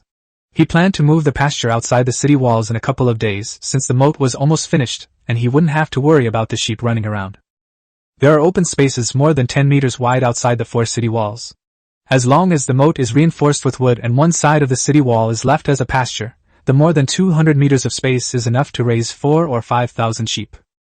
Pumpkins can still be grown on the remaining 3 sides next year, and fish can be raised in the moat. They can also dig a passage in front of the city gate and build a drawbridge with wooden planks. Even if thousands of primitive people attack, Yibin is confident he can defend the Huaxia tribe. Yibin then instructed Black Ox to gather all the tribespeople at the training ground for a meeting.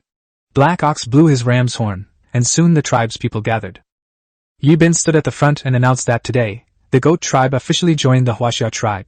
From now on, everyone is a member of the same tribe and must get along well.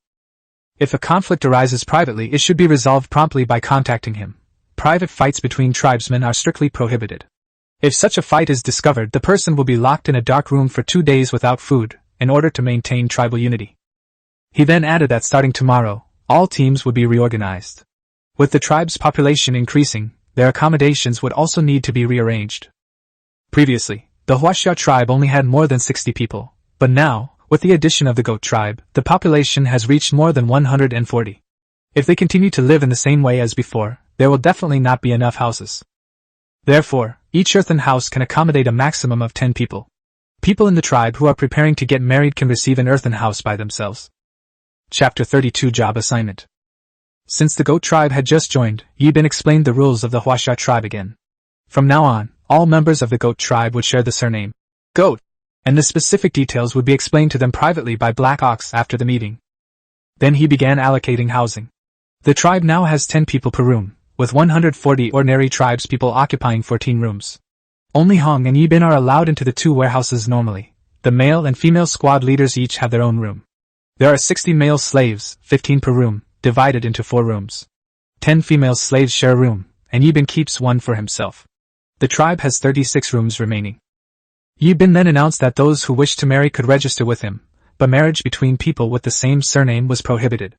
A person with the surname Shan could marry someone with the surname Yang or Long, but could not marry someone with the surname Shan, otherwise their children were prone to problems, or even die young. Upon hearing the severity of the consequences, everyone immediately memorized this rule. With the tribe's population increasing, the roles had to be reshuffled.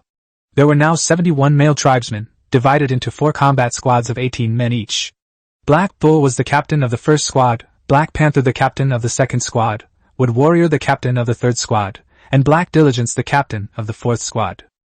The courtesan will remain the captain of the guard team, but 4 male members of her team will be removed. The Goat tribe has recently added 30 women, from whom she can choose 14 to join the team, making a total of 20. As for the members of the 4 combat teams, Yibin decided to assign them by drawing lots.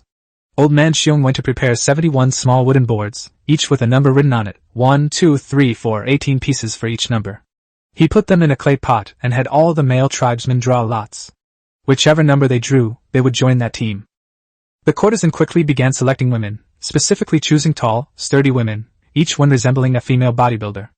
Yibin glanced at them a few times, but couldn't appreciate it, so he simply looked away and continued assigning duties to the female members of the tribe. Hong is the canteen manager, leading 10 people. Wu is the head of the clinic, leading 5 people, responsible for collecting herbs and treating the wounded. Luoshi is the captain of the fishing team, leading 5 people, responsible for fishing every day.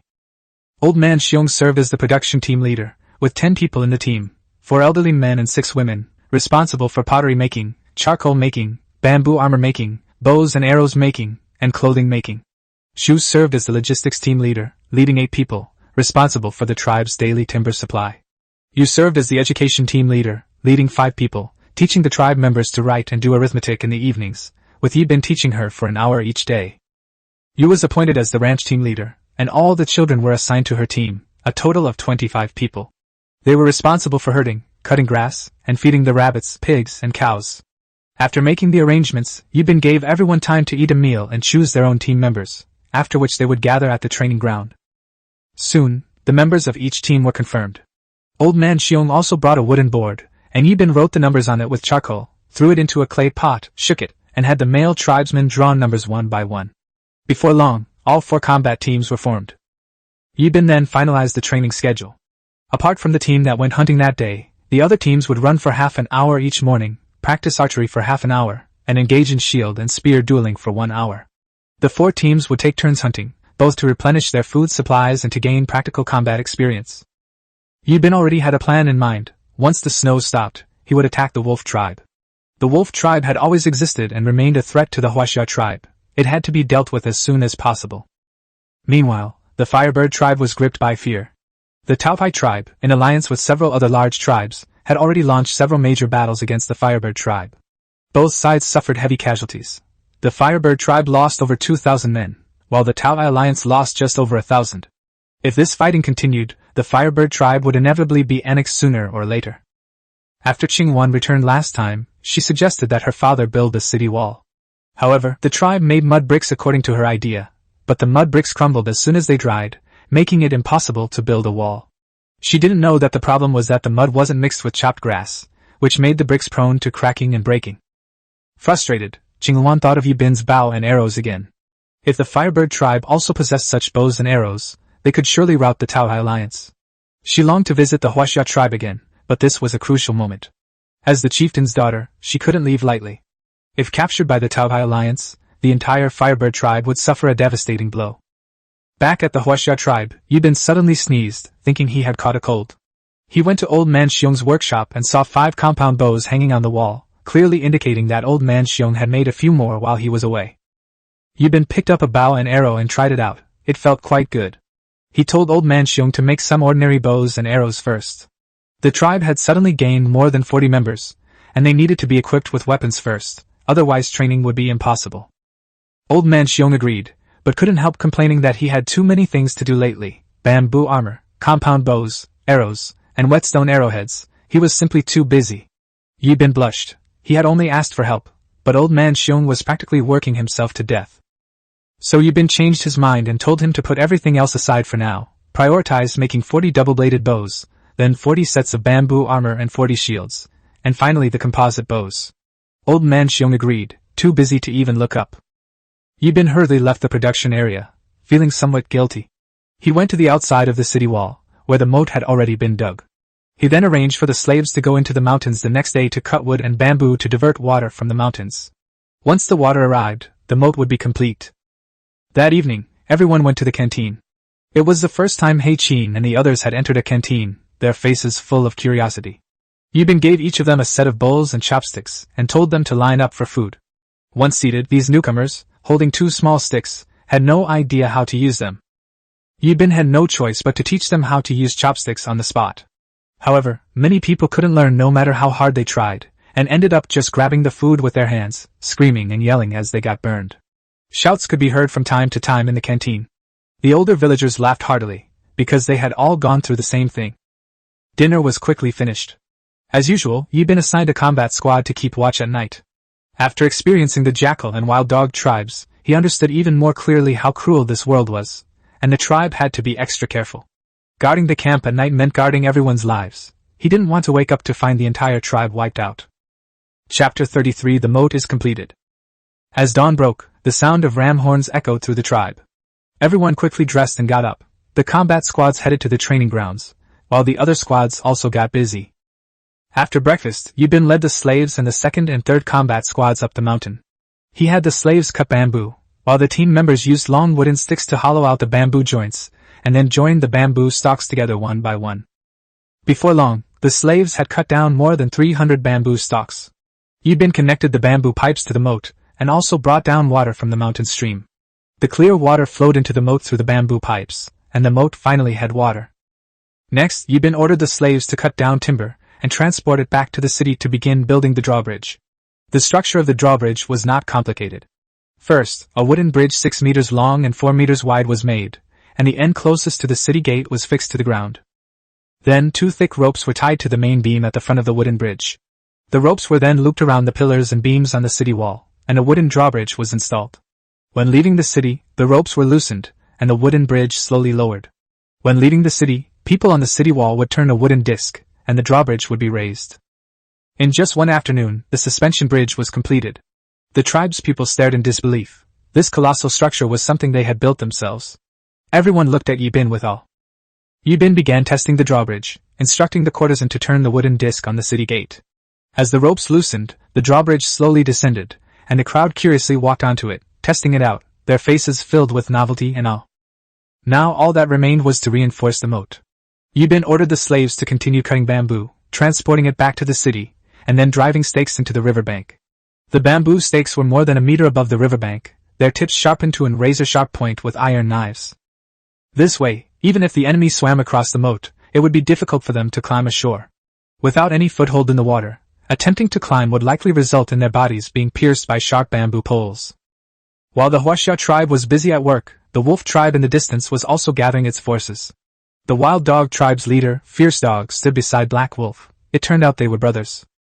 Years ago, Fierce Dog was driven out by the previous leader of the wolf tribe.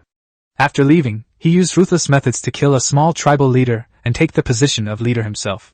Now, the wild dog tribe has grown from more than 20 people to more than 100. Like Black Wolf, he is extremely ambitious and ruthless. The Fierce Dog had suffered heavy losses of warriors in the goat tribe, and his own arm had been pierced by Yibin's arrow. He would never let this grudge go unpunished. Later, he sent men to track the goat tribe and discovered that they had gone to a tribe with a fortified city. The scouts returned and reported that the tribe was called the Huaxia tribe. Although it had a large city, the population was not very large, only about 180 people, along with many sheep and women. The Fierce Dog immediately went to find the Black Wolf. He told the Black Wolf that as long as the 2 tribes joined forces, they could definitely destroy the Huaxia tribe. At that time, he would take the smaller share of the women and the sheep, and the Black Wolf would take the larger share. He then reminded Black Wolf that his people had seen the wolf tribe warriors digging in the mud there, which meant that the 2 previous leaders had most likely died at the hands of the Huaxia tribe. Upon hearing this, Black Wolf exuded a strong killing intent, causing Fierce Dog to tremble in fear. A moment later, Black Wolf coldly ordered Fierce Dog to gather all the warriors and meet at the wolf tribe the next day to attack the Huaxia tribe together. The Fierce Dog excitedly agreed, saying he would bring people over early the next morning. Yibin was still unaware of the approaching danger. Fortunately, the moat was already in place, otherwise the Huaxia tribe would have been in grave peril this time. He was still directing slaves to reinforce the riverbank with bamboo. Meanwhile, Yibin was building pastures outside the right side of the city wall. Now, the flocks of sheep were growing larger and larger, and the city reeked of sheep odor and droppings. As more people moved in, this problem became increasingly apparent. With everyone working together, the moat was quickly reinforced, and the pasture outside the city walls was also built. The pasture was built against the city walls, using thick wooden stakes covered with bamboo and straw mats. It only needed to be enclosed on the other 3 sides, with one gate left open, before it could be used. Yibin ordered you to drive all the sheep and pigs to the pastures outside the city, and then commanded the slaves to dismantle the old pastures in the city, shovel the sheep dung 100 meters away from the tribe, and dig pits to collect it. This dung could be used as fertilizer later when grain seeds were found. By the time everything was finished, it was already getting dark. After lunch, Yibin went to Old Man Xiong's place. Upon seeing him, Old Man Xiong immediately reported that 40 double-bladed bows and 40 shields had been completed, and more than 30 sets of bamboo armor had been finished. They would be able to gather 40 sets by tomorrow morning. Then they could continue making compound bows. Yibin nodded and then summoned all the combat squad leaders. He took down the 5 repeating compound bows that Old Man Xiong had made earlier and handed them to Black Bull, Black Panther, Wood Warrior, Black Diligence, and Flower Queen respectively. Several squad leaders, each holding one, trembled with excitement. They had all witnessed Yibin using a repeating bow, which was not only powerful but could also fire 7 arrows in succession. Such a weapon was beyond their comprehension. On the battlefield, Yibin, along with his 5 squad leaders, could hold off an attack of 100 or 200 men simply by standing on the city wall and having enough arrows. This was the terrifying power of the repeating bow. The tribe now has more than 3,000 bamboo arrows. Bamboo arrows are simple to make. Cut the bamboo near the node, grind a stone at the front end to make the arrowhead, and carve a groove at the tail with an iron knife, and it can be used directly. However, the conditions are not yet perfect, and we cannot attach feathers to the bamboo arrows. Attaching feathers requires a lot of rope, and the hemp grown this year has already been used up, so we can only wait until next year. For now, Yibin has no choice but to make do. Fortunately, within 200 meters, the deviation of the bamboo arrow is not too great. Chapter 34 The Great Battle is Coming. Early in the morning, Yibin arrived at the moat. The mountain stream had been flowing through the bamboo tubes all night, and the moat was already full. He immediately ordered the slaves to transport more than 300 hollow bamboo tubes back to the tribe, since bamboo had so many uses, and there was never too much of it. Looking at the city before him, Yibin felt very satisfied. This was the first defensive city he had built with his own hands since arriving in this world, which could be considered as adding a layer of protection for himself and the entire tribe. At the same time, Fierce Dog led more than 100 members of the Wild Dog tribe to the Black Wolf tribe. The Black Wolf tribe immediately reorganized its people, gathering more than 400 people, and also brought along the more than 200 slaves captured in the past few days, preparing to send the slaves ahead to scout and die. The team quickly assembled, with 600 people from the Black Wolf tribe and 100 people from the Wild Dog tribe, totaling 700 people, and set off in a grand procession towards the Huaxia tribe. At this time, Yibin was unaware that Black Wolf had personally led an attack. Back in the tribe, the squads continued their training as usual. After training, he gathered all the combat squads together and retrieved the bows, arrows, bamboo armor, and shields that had been prepared the day before from Old Man Xiong. The newly joined warriors in the combat squads had no proper weapons before, and although they had learned some coordination and skills, they were not yet proficient. Yibin distributed all the equipment, and the 5 squads, totaling 91 people, each received a bow and arrow, bamboo armor, and a shield. Each warrior was equipped with 25 arrows, a shield, a spear over a meter long, and a bone knife at their waist. The tribe had previously brought back over 100 animal carcasses, and Yibin had Old Man Xiong sharpen many bone knives to equip the team. He wanted to train these men into true elites. Even if their shields and spears were destroyed on the battlefield, they would still have bone knives at their waists to continue fighting. Yibin tried his best to apply the equipment strategies he had learned from special forces in his previous life to these warriors. The shield was also modified so that it could be carried on the back when shooting arrows, with the spear fixed inside the shield. When the enemy approached, the shield could be removed, the spear drawn, and the bow and arrows carried on the back, allowing the user to act as both an archer and a shield and spear soldier. Yibin understood very well that flexibility was paramount on the battlefield. A team that couldn't adapt would only be defeated by the enemy, and a leader without a clear strategy could never lead a powerful tribe. After receiving their equipment, the warriors were as excited as if they had been injected with adrenaline. Yibin ordered them to stand in 5 rows of 5 squads. Now that they had equipment, they had to act like warriors and could no longer just huddle together like before. He began to set higher standards for the team. Now that the tribe had more people, it was no longer the time when a few dozen people were just trying to survive. Yibin told the squad leaders that from today onwards, all warriors would stand at attention for an hour every morning. Black Bull was completely confused and couldn't help but ask what the point of standing was. Yibin explained that it was to temper their will and cultivate discipline. Although Black Bull didn't fully understand, he still did as he was told. After all, they just had to carry out what their leader said. Yibin led his team in intensified training, hoping to quickly build up their combat capability. He had a feeling that once winter was over, conflicts would inevitably break out among the surrounding tribes. After surviving the harsh winter, the biggest shortage for each tribe was food. Tribes lacking food would resort to raiding, plundering, and even capturing people from other tribes to eat. He Qin had previously mentioned that such things were not uncommon in primitive societies, so Yibin had to prepare in advance. Now that the slaves have little work to do in winter, Yibin arranged for them to eat only one meal a day, except for the team leader of each room who could eat 2 meals.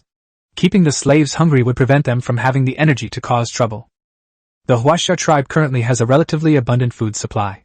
With over 140 members, each person consumes 5 jin, approximately 2.5 kilograms, of meat daily, plus meat broth, totaling 700 jin, approximately 350 kilograms, of meat per day. If they relied entirely on sheep, at least 4 or 5 would need to be slaughtered. If they were to eat fish, they would need 180 a day. But now the river is frozen and the weather is cold, so Yibin didn't let the Luoxi team risk breaking the ice to fish. Instead, he arranged for each team to check 50 nearby traps every day and supplement their food with prey. After traveling for 2 days, Black Wolf and his group finally entered the territory of the Huaxia tribe. More than 700 people braved the heavy snow and, from a distance, looked like a long white snake moving across the snow. Suddenly, several people walking in front stepped into the trap and fell in, their bodies pierced by sharpened bamboo spears inside. Blood quickly stained the trap, and soon the group fell silent. Black Wolf immediately became alert, suspecting that the Huaxia tribe might have discovered them long ago. Fierce Dog, however, said it was impossible. If the other side knew beforehand, they would have laid many more traps. There was clearly only one here, likely used only for hunting. Black Wolf thought this made sense, so he ordered all the slaves to go ahead and scout the way, while he and his tribesmen followed behind. If a slave dared to disobey, he would be pierced by stone spears and could only tremble as he moved forward. These slaves were all emaciated and weak. Black Wolf usually only gave them meat soup and grass, which was far less than the slaves of the Huaxia tribe who were given meat. Not long after, the slave ahead spotted a huge city and hurriedly ran back to report. Black Wolf rewarded him with a piece of dried meat, which the slave swallowed whole, nearly choking to death. He had to drink several mouthfuls of water to recover. Black Wolf immediately ordered him to lead the way. Soon, he and Fierce Dog arrived at the city gate of the Huaxia tribe. The group stared at the city walls and moat before them, their eyes wide like saucers, completely stunned. These primitive people had never seen anything like it before. Black Wolf looked further ahead and was stunned again by the flock of sheep outside the city. He had never seen so many sheep in any tribe in his entire life. Behind the flock of sheep stood the high city walls, blocked by the moat, and many people stood atop the walls. The weather was so cold, and with the water blocking their way, the warriors had no way to cross. Black Wolf and Fierce Dog were at a loss for what to do. The courtesan had noticed a large group approaching the tribe early on, and immediately blew her ram's horn. Upon hearing the alarm, Yibin led all his combat squads to the city wall in a flash. Everyone looked outside and was stunned. There were too many enemies. Yibin had never experienced such a large-scale battle before, and for a moment, his mind went blank. Black Bull and the others were also seeing so many enemies for the first time, and every combatant's heart was in their throat. Chapter 35 First Battle, Great Victory. Yibin stood on the city wall, looking at the primitive people opposite him, and quickly recognized a familiar face. That person was none other than Fierce Dog, the leader of the Wild Dog tribe, and the person next to him wearing a wolf's head should be Black Wolf, the leader of the Wolf tribe. Black Wolf led his men around the Huaxia tribe, but they couldn't find a place to attack. The moat was over 4 meters wide, and even if they swam across, it would be difficult to get back to shore. The inner bank was reinforced with bamboo, protruding more than a meter above the water. Anyone who dared to climb it would be immediately impaled by bamboo thorns. Black Wolf frowned at Fierce Dog and asked him what to do now. Fierce Dog thought for a long time but couldn't come up with a good solution. The warriors of the Wolf tribe stood on the opposite bank of the moat, curiously watching the people on the city walls, completely unaware of the approaching danger. Seeing them gathered motionless on the opposite bank, Yibin immediately made a judgment. The distance from the city wall to the opposite bank was only about 18 meters, a distance at which archers could fire indiscriminately. He immediately ordered all combat squads to prepare to fire arrows. Everyone drew their bows in unison. At Yibin's command, arrows shot through the air. Several squad leaders drew their bows in quick succession and then reloaded. Over 100 bamboo arrows flew down from the city wall, and before the Wolf tribe warriors could react, they were pierced through by the arrows. Screams, cries of pain, and roars erupted in an instant. Many died without understanding what had happened. Yibin did not stop, and continued to order the arrows to be fired, and a second volley of arrows followed immediately. The wolf tribe members fled in panic, but many were shot down before they could even turn around. Blood quickly pooled along the moat, staining the water red. Black Wolf, dragged backward by the fierce dogs, looked back and saw his tribe's warriors lying dead in droves, his heart aching so much he could barely breathe. One moment they were laughing and joking, and the next, more than 200 people were dead. Black Wolf had brought almost all of the tribe's warriors with him, but they hadn't even reached the gates of the Huaxia tribe before suffering heavy losses, with many wounded and bleeding profusely. Black Wolf immediately summoned the tribe's shaman to treat the wounded, then slapped the fierce dog hard across the face, roaring, "Why didn't you say so earlier that the Huaxia tribe had such a powerful weapon?" The fierce dog lowered his head, not daring to refute. The last time he fought the Huaxia tribe, it was too short. He only saw the jackal tribe leader being shot dead on the spot by Yibin. At that time, he was only thinking about escaping and did not see the power of the arrow at all. Moreover, the ones charging ahead that time were over 100 members of the jackal tribe. Fierce Dog stood at the rear, and by the time he rushed up to engage Blackie, Yibin's squad had already put away their bows and arrows and switched to using shields and spears to fight. Therefore, he had never truly witnessed such a scene of arrows raining down on people. Fierce Dog realized he had been careless, and dared not provoke Black Wolf any further. Seeing his demeanor, Black Wolf understood that he knew little about the Huaxia tribe and could only suppress his anger, gathering all the squad leaders and commanders to discuss how to proceed with the siege. On the city wall, Yibin hadn't expected the Wolf tribe and Wild Dog tribe to be so foolish as to stand on the opposite side of the moat like live targets. At a distance of about 20 meters, the arrows were at their maximum power. This attack was a complete waste. The Huaxia tribe members couldn't help but burst into laughter, feeling that these enemies were practically courting death. However, Yibin knew very well that this kind of advantage could only be taken once. Currently, the enemies still numbered around 500, posing a significant threat to the Huaxia tribe. If the defense fails, everyone in the tribe will be killed, and the women and sheep will be taken away. This is absolutely not what Yibin wants to see. So he didn't relax. Instead, he watched the enemy's movements even more cautiously. Black Wolf and his men discussed the matter for a long time, but still couldn't come up with a way to break through the Huaxia tribe. In the end, he could only order them to build shelters in the distance, roast some food, and think of another way the next day. Yibin saw that the Wolf tribe and the Wild Dog tribe were setting up camp and knew they wouldn't retreat easily. He sent a combat team down to clean up the battlefield, pull the bamboo arrows from the corpses, and collect all the stone spears and animal hides. It was winter, so the corpses wouldn't decompose quickly. The bodies of the Wolf and Wild Dog warriors were piled up on the opposite bank of the moat. As darkness fell, the enemy camp lit fires and began roasting food. Yibin arranged for the courtesan squad to patrol the city walls, and to blow the ram's horn immediately if they spotted an enemy attack. At this moment, Hong was cooking meat in the canteen. Today, the Huaxia tribe had suffered no casualties, but had killed more than 200 enemies, which greatly boosted the morale of the tribesmen. The once fearsome Wolf and Wild Dog tribes now seemed less invincible. Everyone felt more confident about the battles to come. Yibin summoned all the combat squad leaders to discuss the night's raid plan. He planned to wait until the enemy was asleep, then lead 50 men out of the city to launch a surprise attack, while arranging for more than 40 men to lie in ambush in the moat to provide backup. Each of the 50 men fired 5 shots before retreating. If the enemy pursued, those lying in ambush would provide cover with arrows. Once they were back inside the city, they would fire at the pursuers together. With proper coordination, they could kill at least another group of them. Black Wolf never dreamed that he would encounter a modern person who could use their brain. Primitive people mostly relied on their numbers to charge directly into battle, and never thought of tactics like night raids or ambushes. Yibin then went to the slave quarters and gathered all the slaves together. There were more than 50 male slaves. He did not intend to let the female slaves participate in the battle, and only told the male slaves that other tribes outside were attacking the Huaxia tribe. Originally there were more than 700 people, but now more than 200 have been killed, leaving more than 500 people.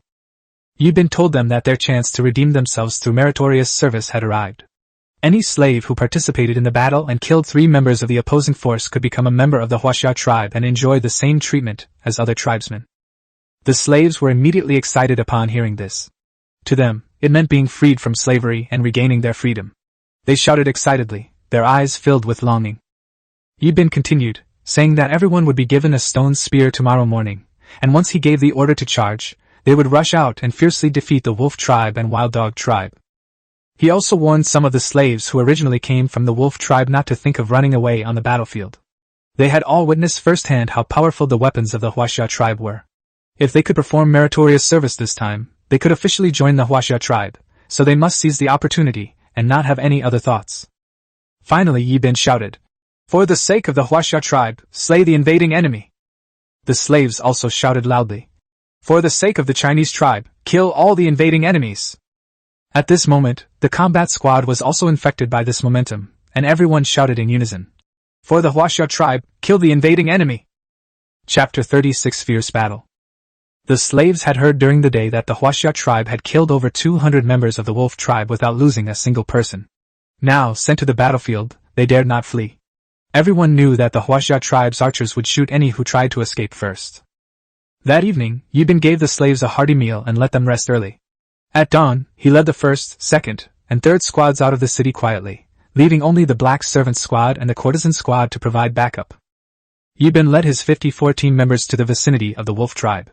In the distance, they saw more than a dozen campfires in the camp, with 3 or 4 people sitting beside each one keeping watch. He muttered, "It seems the black wolf isn't too stupid after all." After observing for a moment, Yibin ordered the team to stop 70 meters from the camp. The wolf tribe's night watchmen were warming themselves around the fire, and couldn't see anything happening in the distance. At Yibin's command, more than 50 arrows shot into the night sky simultaneously, landing in the camps of the wolf tribe and the wild dog tribe in the blink of an eye. The warriors by the campfire were instantly pierced by the arrows, their screams echoing through the night. Immediately afterward, a second and third wave of arrows flew past. Black Wolf was awakened by the howling outside, abruptly pushed aside the 2 female slaves beside him, dressed quickly, and rushed out of the hut. Fierce Dog arrived with his warriors, urgently saying, "Brother, the leader of the Huaxia tribe has led a group to ambush us." Black Wolf roared and ordered his slaves to grab weapons and charge forward, then commanded the tribe's warriors to follow him in the pursuit. Hundreds of men, weapons in hand, pursued the Huaxia tribe, their shouts echoing through the night. Seeing this, Yibin immediately led his men in a retreat. The wolf tribe warriors hurled their stone spears, a dark mass raining down on them. Yibin shouted, "Shield defense!" A cacophony of clanging and banging filled the air as stone spears struck the shields, and many also pierced the team members. Fortunately, they were wearing bamboo armor, and suffered only minor injuries. While ordering the team to retreat, Yibin continued firing arrows. Black Bull, Black Panther, and Mu Zhan kept shooting, forcefully suppressing the wolf tribe's slaves' pursuit, and the team quickly retreated to the vicinity of the moat. The black servants and courtesan squad, who had been lying in ambush, immediately responded, unleashing a barrage of arrows that fell in droves of the wolf tribe's slaves. Blood stained the ground, and cries for mercy and screams of agony mingled together. Yibin immediately shouted, "Quickly raise the drawbridge!" The drawbridge slowly rose, blocking the pursuers. Black Wolf watched as his slaves fell one after another, nearly going mad with rage, but there was nothing he could do. The Chinese warriors on the city wall were still firing arrows, especially the squad leaders with their rapid-fire compound bows, which had a fast and long range. If Black Wolf hadn't been directing from behind, he would have been shot dead on the spot. In this battle, the wolf tribe lost over 100 more men. Black Wolf knew that if the fighting continued, the remaining warriors would all die, so he had no choice but to retreat to his camp for the time being. He had just seen it clearly. The people of the Huaxia tribe all had wooden planks in their hands, capable of blocking the thrown stone spears. Black Wolf's eyes lit up, and he decided to have his warriors cut down trees at dawn to make identical shields. After counting the number of people, Black Wolf was heartbroken. Now the tribe only had a little over 300 people left. They were ambushed at night, and then ambushed by Yibin, resulting in the deaths of a total of 120 people. These slaves were all captured from other tribes with considerable effort, and in just one day, Yibin had killed half of them. Back in the hut, Black Wolf kicked a female slave to the ground. The woman cried out in pain, but dared not utter a sound. At this moment, the fierce dog walked in and said, "Brother, tomorrow we'll cut down some trees, tie them together with animal hides, and set them up in the middle of that river so the warrior can cross." Upon hearing this, the Black Wolf immediately thought it was a feasible idea. He added, "Their projectiles are very powerful. Tomorrow, have the slaves make planks to block stone spears, just like the Huaxia tribes do." Although Black Wolf was ferocious, he wasn't stupid. He had already learned quite a bit from the 2 battles. Yibin was still basking in the joy of the successful night raid, unaware that Black Wolf had already devised a way to deal with the moat and shields. Back at the tribe, he summoned the shaman to apply herbal medicine and bandage the wounds of the injured team members to prevent infection. After settling the wounded, Yibin ordered Huakui to lead a night patrol to prevent the wolf tribe and wild dog tribe from launching a nighttime attack. Huakui quickly led her men away, and the tribe went back on alert. The next morning, Yibin untied the ropes from the slaves' feet, gave them stone spears, fed them well, and then arranged for them to guard outside the city walls, while all the warriors of the Huaxia tribe stood on the city walls. The wolf tribe acted strangely that day. Instead of attacking immediately, they were cutting down trees in the distant mountains. Yibin couldn't figure out what they were up to, so he could only send more men to patrol the city walls. At noon, the wolf tribe carried a makeshift wooden bridge toward the Huaxia tribe. Black Ox immediately blew his ram's horn, and upon hearing the sound, Yibin led his team up the city wall. The slaves below the city walls gripped their stone spears tightly, staring intently at the wolf tribe and wild dog tribe members. Yibin noticed that the wolf tribe warriors at the front were all holding wooden shields, and immediately realized the situation was dire. He quickly ordered the archers on the city wall to shoot only those behind the shields, and threw down 4 shields to the slaves to block the entrance to the wooden bridge. The slaves behind them then used stone spears to kill the enemies on the bridge. At Black Wolf's command, the wolf tribe slaves began building a bridge to attack. Yibin shouted, "Fire!" A rain of arrows immediately fell, and the slaves on the other side raised their wooden shields and charged towards the other side of the moat. The two sides of slaves quickly clashed, shield against shield, stone spear against stone spear. Yibin ordered several squad leaders to use repeating compound bows to specifically target the most threatening warriors and slow down the enemy's advance. The wooden bridge was too narrow, allowing only 4 people to cross at a time. Meanwhile, the slaves from the Huaxia tribe gathered at the bridge entrance, relentlessly thrusting stone spears forward. Screams echoed, and the moat was quickly stained red with blood. Archers on the city wall fired wave after wave of arrows, and the wolf tribe members fell one after another. The slaves on the ground cried out for help in agony, but Yibin showed no pity whatsoever. These people, in order to survive, were willing to help their enemies attack other tribes. From the moment they stepped onto the battlefield, they were already dead. Slaves fell one after another, and some finally became frightened and turned to flee. Black Wolf, watching from behind, was enraged. He grabbed his stone spear and thrust it directly at one of the fleeing slaves. The stone spear pierced the man's heart in an instant. The slave clutched the stone spear tightly to his chest with both hands, his eyes filled with resentment, before collapsing to the ground, blood flowing continuously from his chest. Chapter 37 The Wolf Tribe Suffers Heavy Losses. Seeing that most of the slaves were dead, Black Wolf immediately ordered the wolf tribe warriors to advance with wooden shields, while those behind them hurled stone spears at the city wall. Yibin noticed the wolf tribe approaching and immediately warned the squads to fire arrows. A dense volley of arrows rained down from the city wall. Black Wolf shouted for the warriors to raise their shields, and with a constant whooshing sound, most of the arrows struck the wooden shields. Yibin's heart sank. If this continued, they would soon run out of arrows, and then they would have no choice but to fight the wolf tribe head-on. He immediately ordered Hong to take some men to the canteen to boil water. On the battlefield, both sides attacked each other. The wolf tribe continuously hurled stone spears, and casualties began to appear on the Huaxia tribe's side. The wounded warriors were carried by the women to the shaman chief's clinic for treatment. Black Wolf then ordered Fierce Dog to lead over 100 men to attack from the flank. Seeing them rushing towards the left side of the city wall, Yibin immediately sent 20 slaves to hold back the wooden bridge. The Fierce Dog ordered his men to build a wooden bridge and launch an attack. The two sides quickly became entangled in combat, and some slaves were injured. Yibin then transferred Mu Zhan and the courtesan squad to support the left flank. Most of the wolf tribe's stone spears were blocked by the crenellations of the city wall, but although the team members were wearing rattan and bamboo armor, their arms and necks were not protected. Several team members were injured, one of whom was pierced through the neck by a stone spear, and his blood sprayed directly onto Yibin's face.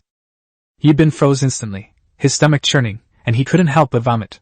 He had killed people with a bow and arrow before, but this was the first time he had ever witnessed his comrade die like this in front of him. The bloody images kept flashing through his mind, and Yibin's face turned deathly pale.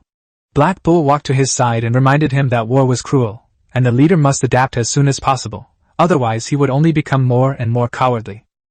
Yibin forced down his discomfort, wiped his mouth, and said he was fine, just not used to it yet. Everyone has to go through things as they grow, and he was no exception.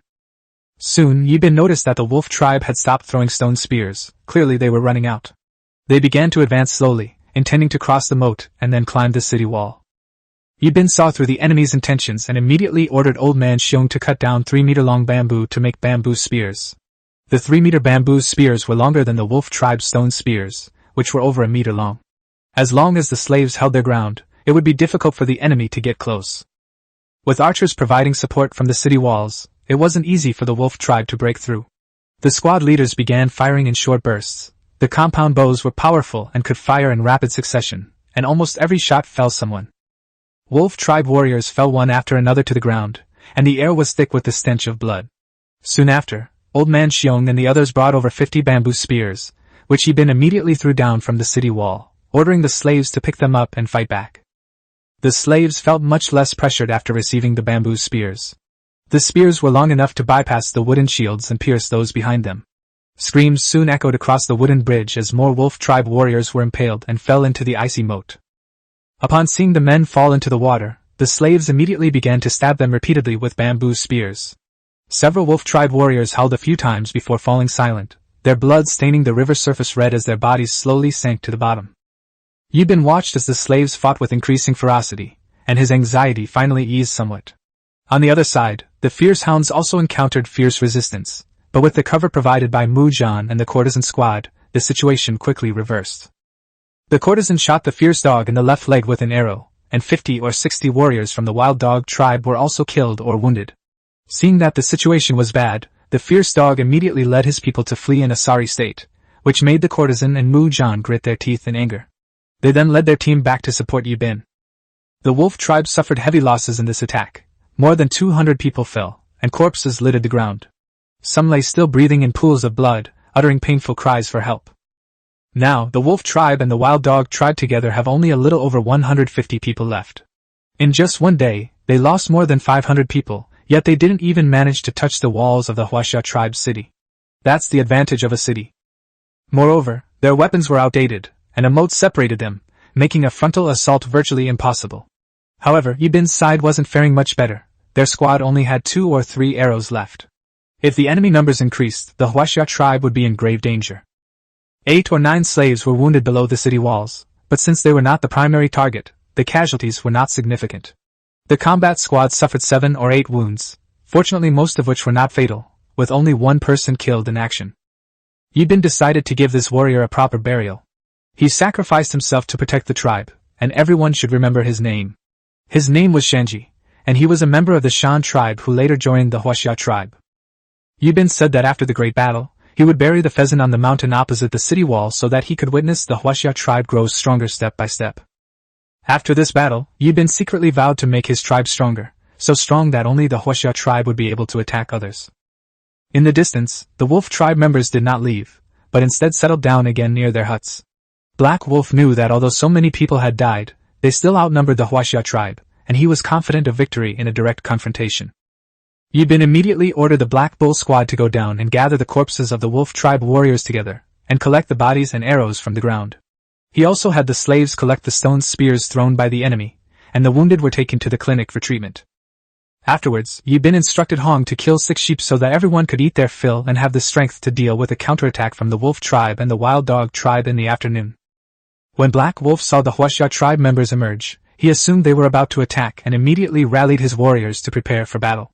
However, Black Bull's team merely removed the arrows from the corpses and picked up the arrows from the ground. Black Bull suddenly realized something. Chapter 38 No More Wolf Tribes. When Black Bull and his men returned to the city, Black Wolf and his tribal warriors had only charged halfway before having to stop. It was too late to catch up now, and he angrily turned around and cursed at Fierce Dog. He cursed the Fierce Dog for not taking the arrows from the ground and the corpses when it retreated. Now that all the arrows had been collected by the Huaxia tribe, it would be difficult to attack again. As soon as he finished speaking, Black Wolf kicked the Fierce Dog in the stomach. The Fierce Dog collapsed to the ground, howling in pain. The Black Wolf grew increasingly enraged, feeling that the loss of so many warriors was all the dog's fault, and wished he could kill him on the spot. The Fierce Dog hurriedly shouted, "Brother Black Wolf, I have a way!" Only then did Black Wolf stop, staring coldly at him, threatening that if he couldn't come up with a useful solution, he would take his life today. Despite his pain, the Fierce Dog got up and suggested that they feign a retreat and ambush the Huaxia tribe members on their way out hunting. They would kill each group as they came out, slowly wearing them down. Black Wolf's expression softened somewhat after hearing this. Although the idea was insidious, it suited him perfectly. He immediately ordered a fire to be lit and a meal prepared, after which they would retreat and find a place to ambush the Huaxia tribe. Meanwhile, Yibin and the others quickly finished their food and immediately summoned the slaves and all the squads. He judged that the wolf tribe had just experienced a bloody battle and their morale was low, so now was the perfect opportunity for a surprise counterattack. Yibin distributed stone spears to the slaves and instructed each squad to prepare their equipment. He planned to personally lead a charge out and crush the wolf tribe before they could react. At this moment, the wolf tribe members were cooking, and there wasn't even anyone patrolling outside. Black Wolf never dreamed that Yibin would dare to venture out of the city and launch a sneak attack on them. Not long after, Yibin led his team to the vicinity of the wolf tribe. From a distance, the wolf tribe members were roasting meat around a fire, completely unsuspecting. Yibin whispered instructions to the slaves. When the enemy counterattacked, they should first throw the stone spears they held, and then use the last stone spear to fight back at close range when the enemy got close. Each slave prepared 7 stone spears, 6 to throw and 1 to save for a desperate last stand. He then instructed each squad to fire arrows in unison upon receiving the order, and to switch to their shields and spears when the enemy approached, preparing for hand-to-hand combat. He believed that the Huaxia tribe would ultimately prevail. Black Bull and Wood Warrior stayed close to Yibin, fearing for his safety. Black Panther, Flower Queen, and Black Diligence also surrounded him, protecting him. Looking at everyone, Yibin felt a surge of warmth in his heart. This was the tribe he had always wanted. At Yibin's command, all the archers released their arrows simultaneously. A dense volley of arrows soared into the sky, then rained down on the wolf tribe's camp. The wolf tribe was thrown into chaos. Many didn't even have time to scream before their bodies were pierced by a hail of arrows. Yibin didn't stop and ordered the arrows to continue firing. After several volleys of arrows, more than 30 members of the wolf tribe fell. The warriors fled in terror, wishing they had run faster than they could. The camp was filled with the sounds of fire and screams. Black Wolf finally realized that Yibin actually dared to go out of the city for a decisive battle. He immediately gathered the remaining warriors, raised their wooden shields, and charged towards the Huaxia tribe. Seeing this, Yibin immediately ordered the slaves to throw stone spears. More than 40 slaves fired simultaneously, the stone spears whistling as they flew towards the enemy ranks. The squad of archers also continued firing, and with each shot someone fell to the ground. Blood quickly stained the ground, and warriors from both the wolf and wild dog tribes fell one after another. The battlefield was incredibly brutal. In primitive society, the weak were beaten and bullied by other tribes. By this time, the wolf tribe had dwindled to almost nothing, and Yibin was no longer wary of them. After the slaves finished throwing their stone spears, the archers quickly switched to shields and spears, and the two sides soon clashed. Black Bull charged forward with his shield raised, sending 2 wolf tribe warriors flying, coughing up blood and falling unconscious. Wood Warrior and Black Diligence followed closely behind, charging into the enemy ranks and knocking the frontline enemies to the ground. The team members immediately followed up with their spears, and blood spurted from the enemy's mouth. Although the wolf tribe had wooden shields, they were untrained and only knew how to fight individually, making them no match for the coordinated efforts of the Chinese team. Yibin's side had already mastered their formation, shield bearers lined up to block the attacks, while spearmen stood in the rear to reap the kill. With each advance of the shields, spears thrust out in unison, and someone always fell. They swept through the enemy ranks, and those not quite dead were finished off by the spearmen. Soon, the battle was nearing its end, and only 50-odd people remained from the wolf tribe and the wild dog tribe. Just then, the fierce dog quietly retreated amidst the chaos, unnoticed by anyone. The next moment, he suddenly turned and ran away. Black Wolf, seeing this, was so enraged that he spat out a mouthful of blood. Seizing the opportunity, Mu Zhan raised his hand and hurled the iron spear. The spear pierced Black Wolf's chest in an instant. Black Wolf stared at Mu Zhan in disbelief, then looked down at his own chest. Blood gushed out, staining the animal hide on his chest red. Soon after, the Black Wolf swayed and slowly collapsed to the ground, his mouth filled with blood, unable to utter another word. When the warriors of the wolf tribe and the wild dog tribe saw that the Black Wolf was dead and the fierce dogs had fled, they immediately lost their fighting spirit and panicked, no longer daring to continue fighting. Yibin immediately shouted, ordering them to drop their weapons, raise their hands, and lie face down on the ground. The crowd looked at each other, and soon someone was the first to throw down their weapon. Once the first one appeared, there was a second, and a third. Before long, the rest of them all dropped their weapons and surrendered. Yibin called his squad, and they tied up all 50-odd people. Watching the ferocious dog flee into the distance, Yibin felt deeply uneasy. He had actually let him get away this time. If this man wasn't eliminated, he would pose an endless threat. He had to be killed next time. Yibin then checked the casualties on his side and found that almost no one in the squad was injured, except for 3 slaves who had died. He said in a deep voice that he would give them a proper burial after this was all dealt with. The bows and arrows played a crucial role in this surprise attack. The first few volleys of arrows inflicted heavy casualties on the wolf tribe. In the subsequent melee, although the enemy had wooden shields, they did not coordinate their attacks and were easily routed by the Chinese team. The wolf tribe retreated in disarray until Black Wolf was killed by Mu Zhan's spear, at which point they were completely unable to resist. Yibin then ordered the slaves of the wolf and wild dog tribes to dig a large pit in the nearby mountains. All the corpses were dragged into the mountains and buried.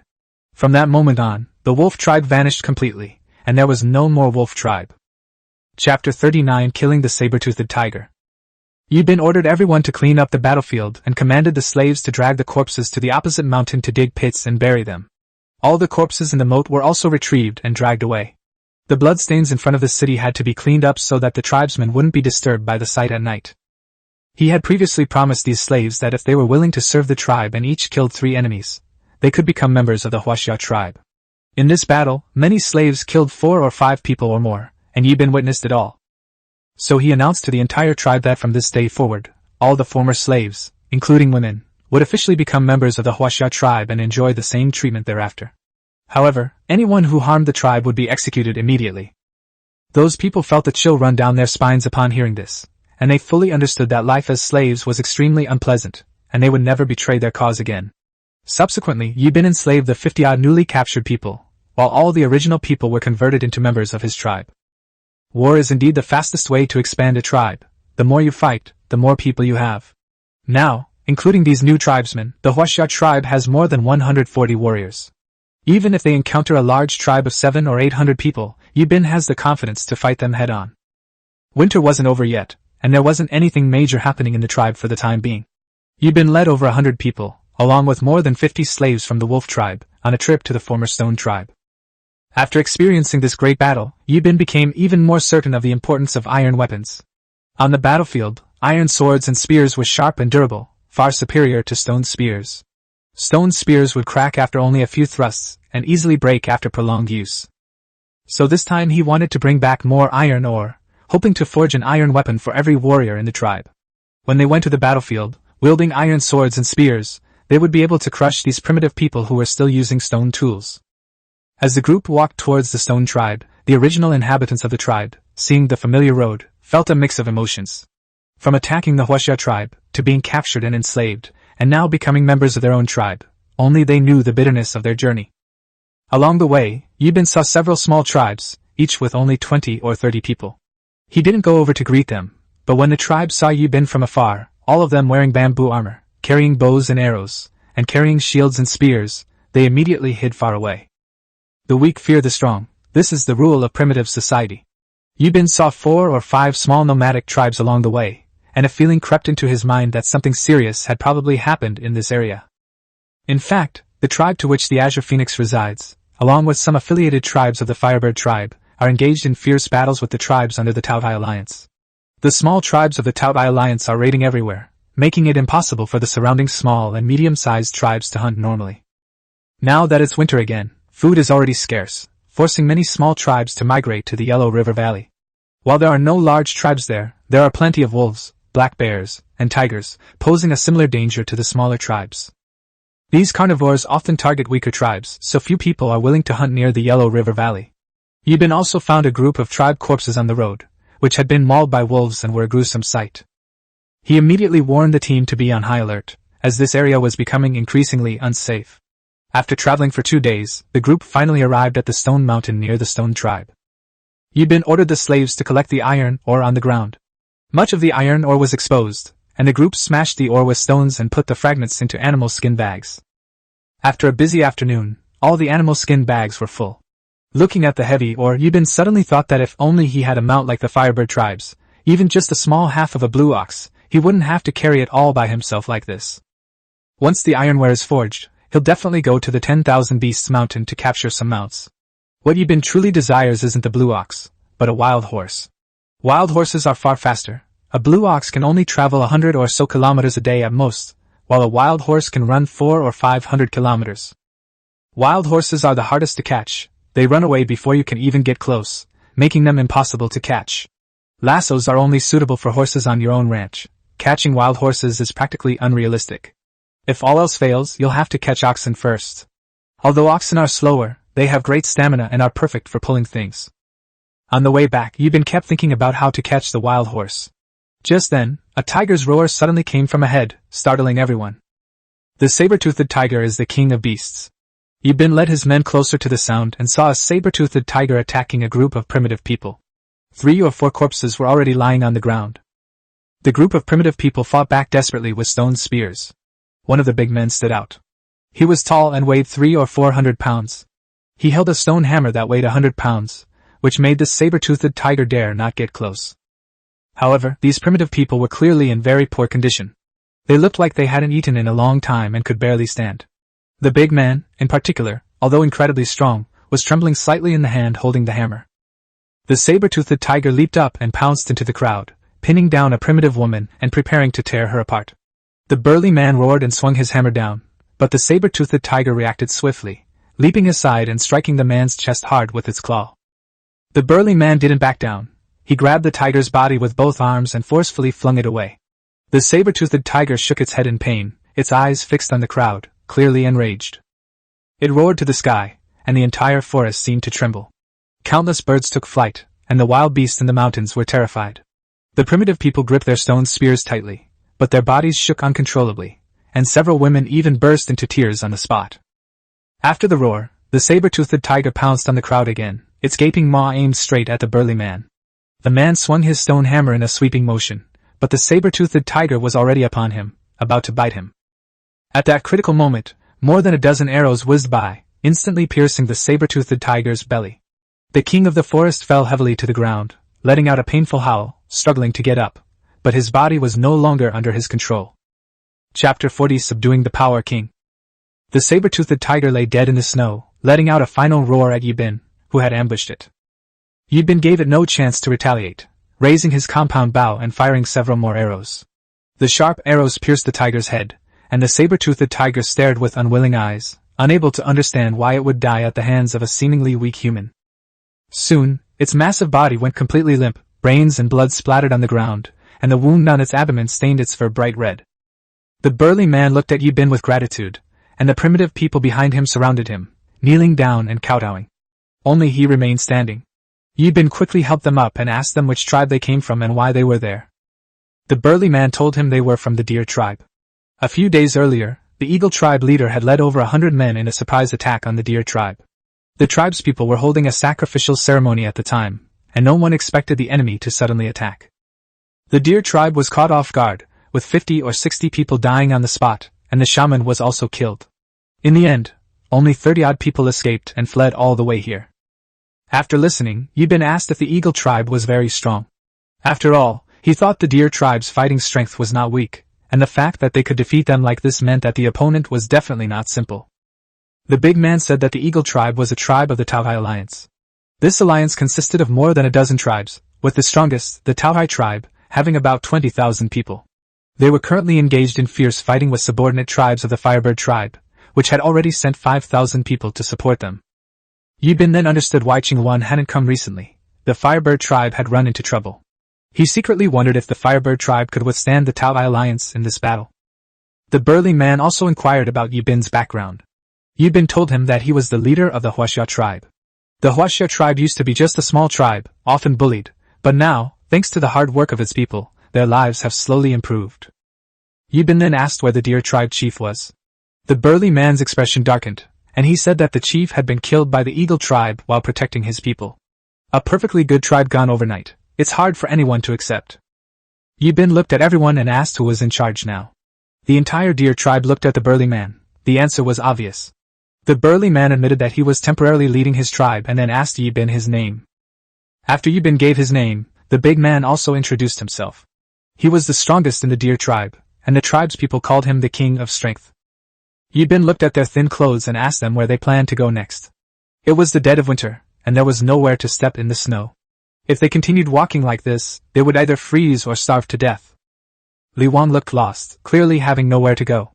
Yibin then directly presented his conditions, asking if they were willing to join the Huaxia tribe. Li Wang's expression was complicated. Joining the Huaxia tribe meant the end of the deer tribe. He didn't dare to decide immediately, only saying he needed to ask his tribesmen for their opinions. Yibin didn't urge him, letting them gather together to discuss it. Not long after, Li Wang returned to Yibin and hesitantly said that they could temporarily join the Huaxia tribe. Upon hearing this, Yibin's face immediately darkened. He coldly asked Li Wang if he thought Li Wang was a fool, planning to spend the winter in the Huaxia tribe and leave when it warmed up. Although the Huaxia tribe was short-handed, it had its own bottom line. Having said that, Yibin said no more and prepared to take the saber-toothed tiger's carcass with him and continue on his way. After all, they were the ones who had shot and killed the saber-toothed tiger, and there was no reason to leave it behind. Seeing that he was really about to leave, Li Wang quickly called him back. Just then, an old man emerged from the deer tribe. Li Wang introduced him, saying that the old man was named Lu Xian, and that he had once been the shaman of the deer tribe. Although he had retired, the tribe still respected him greatly. Yibin looked at Lu Xian and asked him what was wrong. Lu Xian said that they could join the Huaxia tribe, but there was a condition. After joining, their totem could not be changed, and they would still be nominally members of the Lu tribe, but would obey the arrangements of the Huaxia tribe. Yibin immediately understood.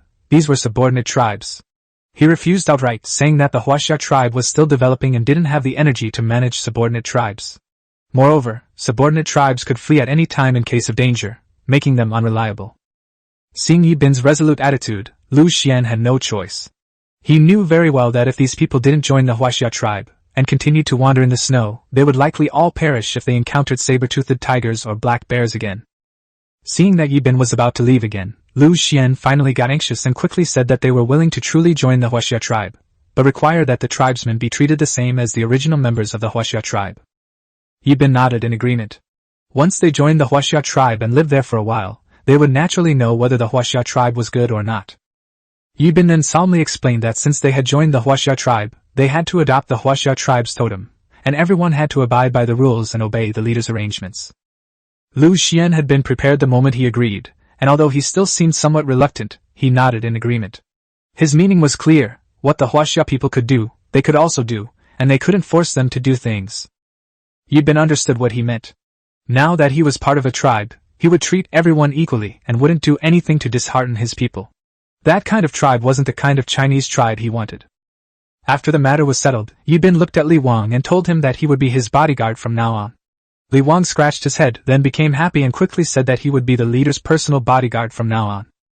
Yibin smiled and nodded, then told him that he would make him an iron hammer when they returned to the tribe. Li Wang asked with a puzzled look what an iron hammer was, but Yibin just smiled and said that he would naturally find out when the time came. Chapter 41 Branches of the Xuanwu Tribe. Yibin briefly explained the situation of the Huaxia tribe to Lu Xian.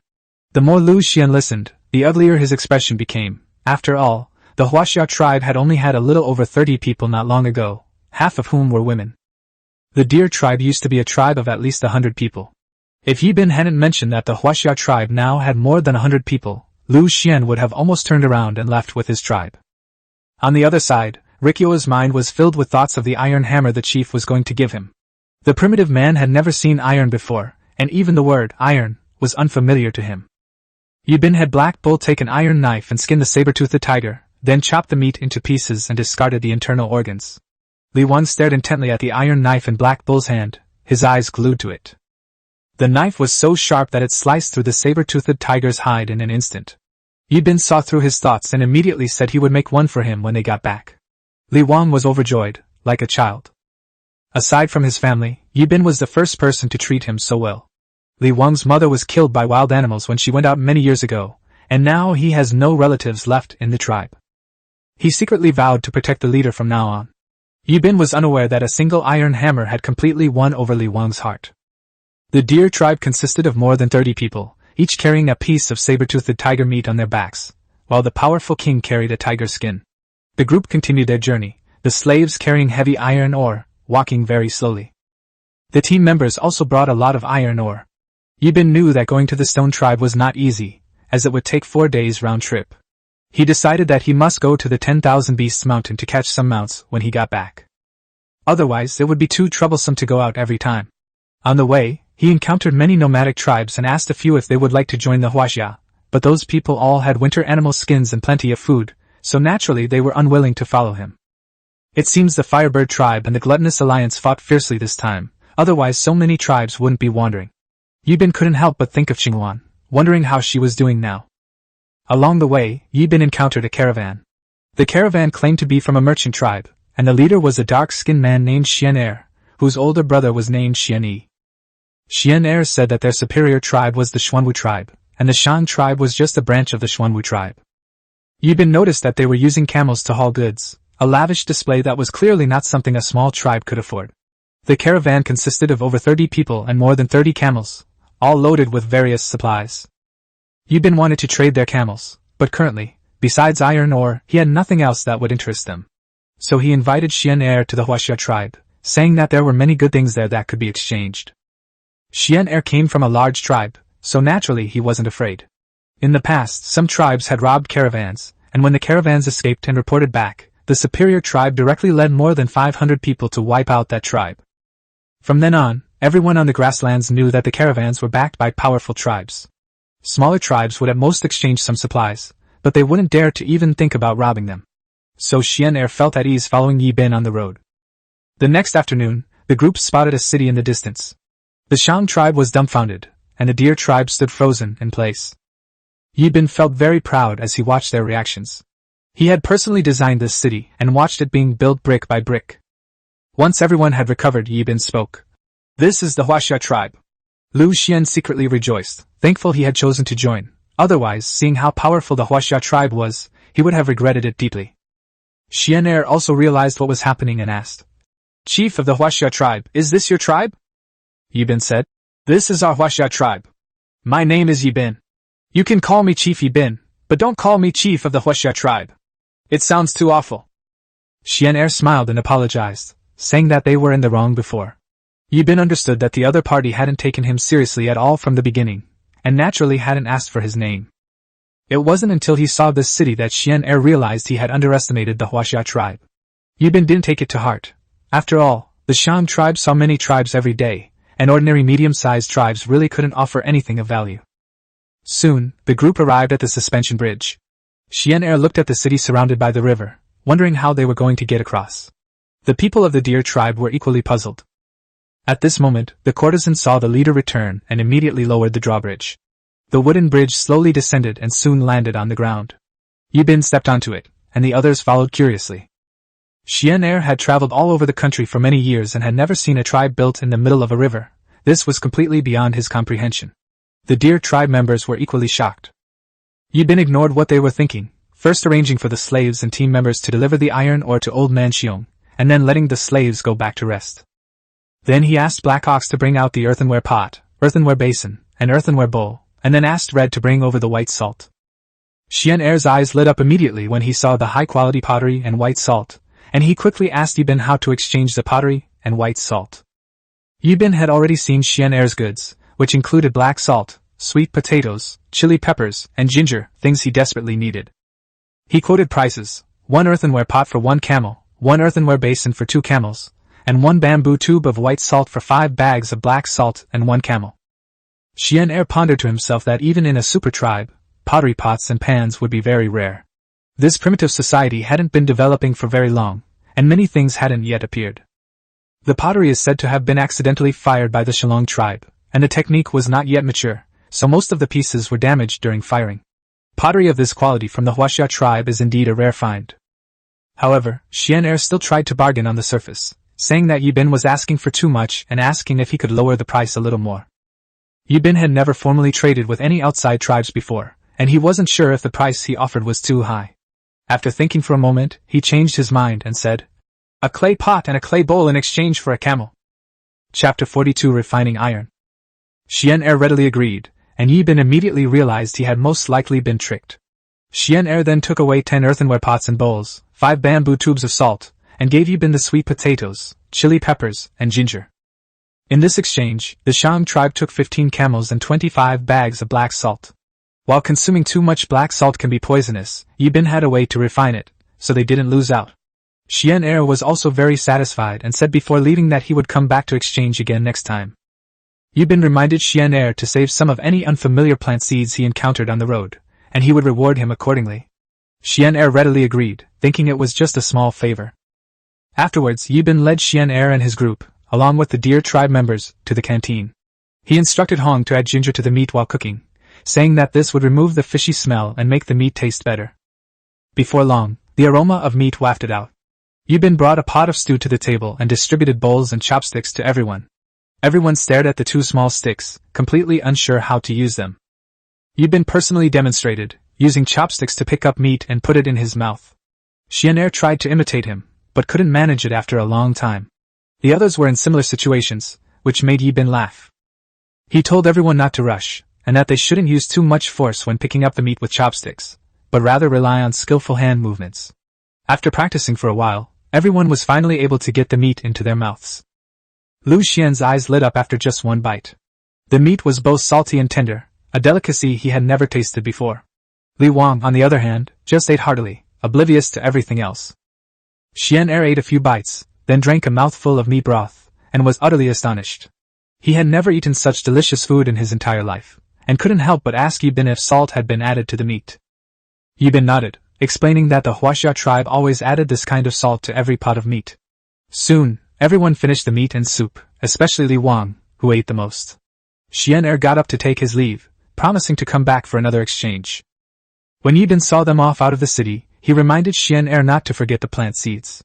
Although Xian-er didn't understand what Yibin wanted the seeds for, he was willing to do it as long as it would make Yibin owe him a favor. After seeing off the Shang tribe, Yibin convened a meeting at the training ground. He pointed to the deer tribe members and told them that their tribe had been attacked by the eagle tribe, and only these people had escaped. On their way back, the deer tribe encountered saber-toothed tigers again, and the Huaxia tribe rescued them. Now, more than 30 people from the deer tribe have decided to join the Huaxia, including 10 women and the rest men. The children and the elderly were unable to escape. Everyone fell silent after hearing this, because most of them had experienced similar hardships. If it weren't for Yibin, many of them would have frozen or starved to death in the snow long ago. Yibin pointed to the totem and said that the totem of the Huaxia tribe is the dragon, and the totems of many tribes are actually related to the dragon. Then he told the story of the dragon's 9 sons. He briefly mentioned Xiongniu, Yazi, Chaofeng, Paleo, Swanee, Bishi, Bian, Fushi, and Chiwen, telling everyone that the dragon's 9 sons are all different, just like the deer tribe and the goat tribe, all of whom have horns on their heads and can be associated with the dragon. Yibin said that the totems worshipped by each tribe can all be seen as descendants of the dragon. Everyone was thrilled to hear this, and the initial barriers to joining a new tribe faded considerably at that moment. Lu Xian was deeply moved by this story. He felt that the Lu tribes joining China was not like surrendering to outsiders, but rather like returning to their ancestral home, and his unease was completely put aside. Yibin then explained the tribal rules again. That day, 2 more couples joined the tribe, a woman from the Yuanshan tribe and a man from the Luoshui tribe. Yibin assigned them 2 rooms. At this rate, the houses in the city will soon be insufficient. Yibin had long ago set his sights on a location, the valley where more than 120 animals were hunted last time, suitable for the slaves to build another city later.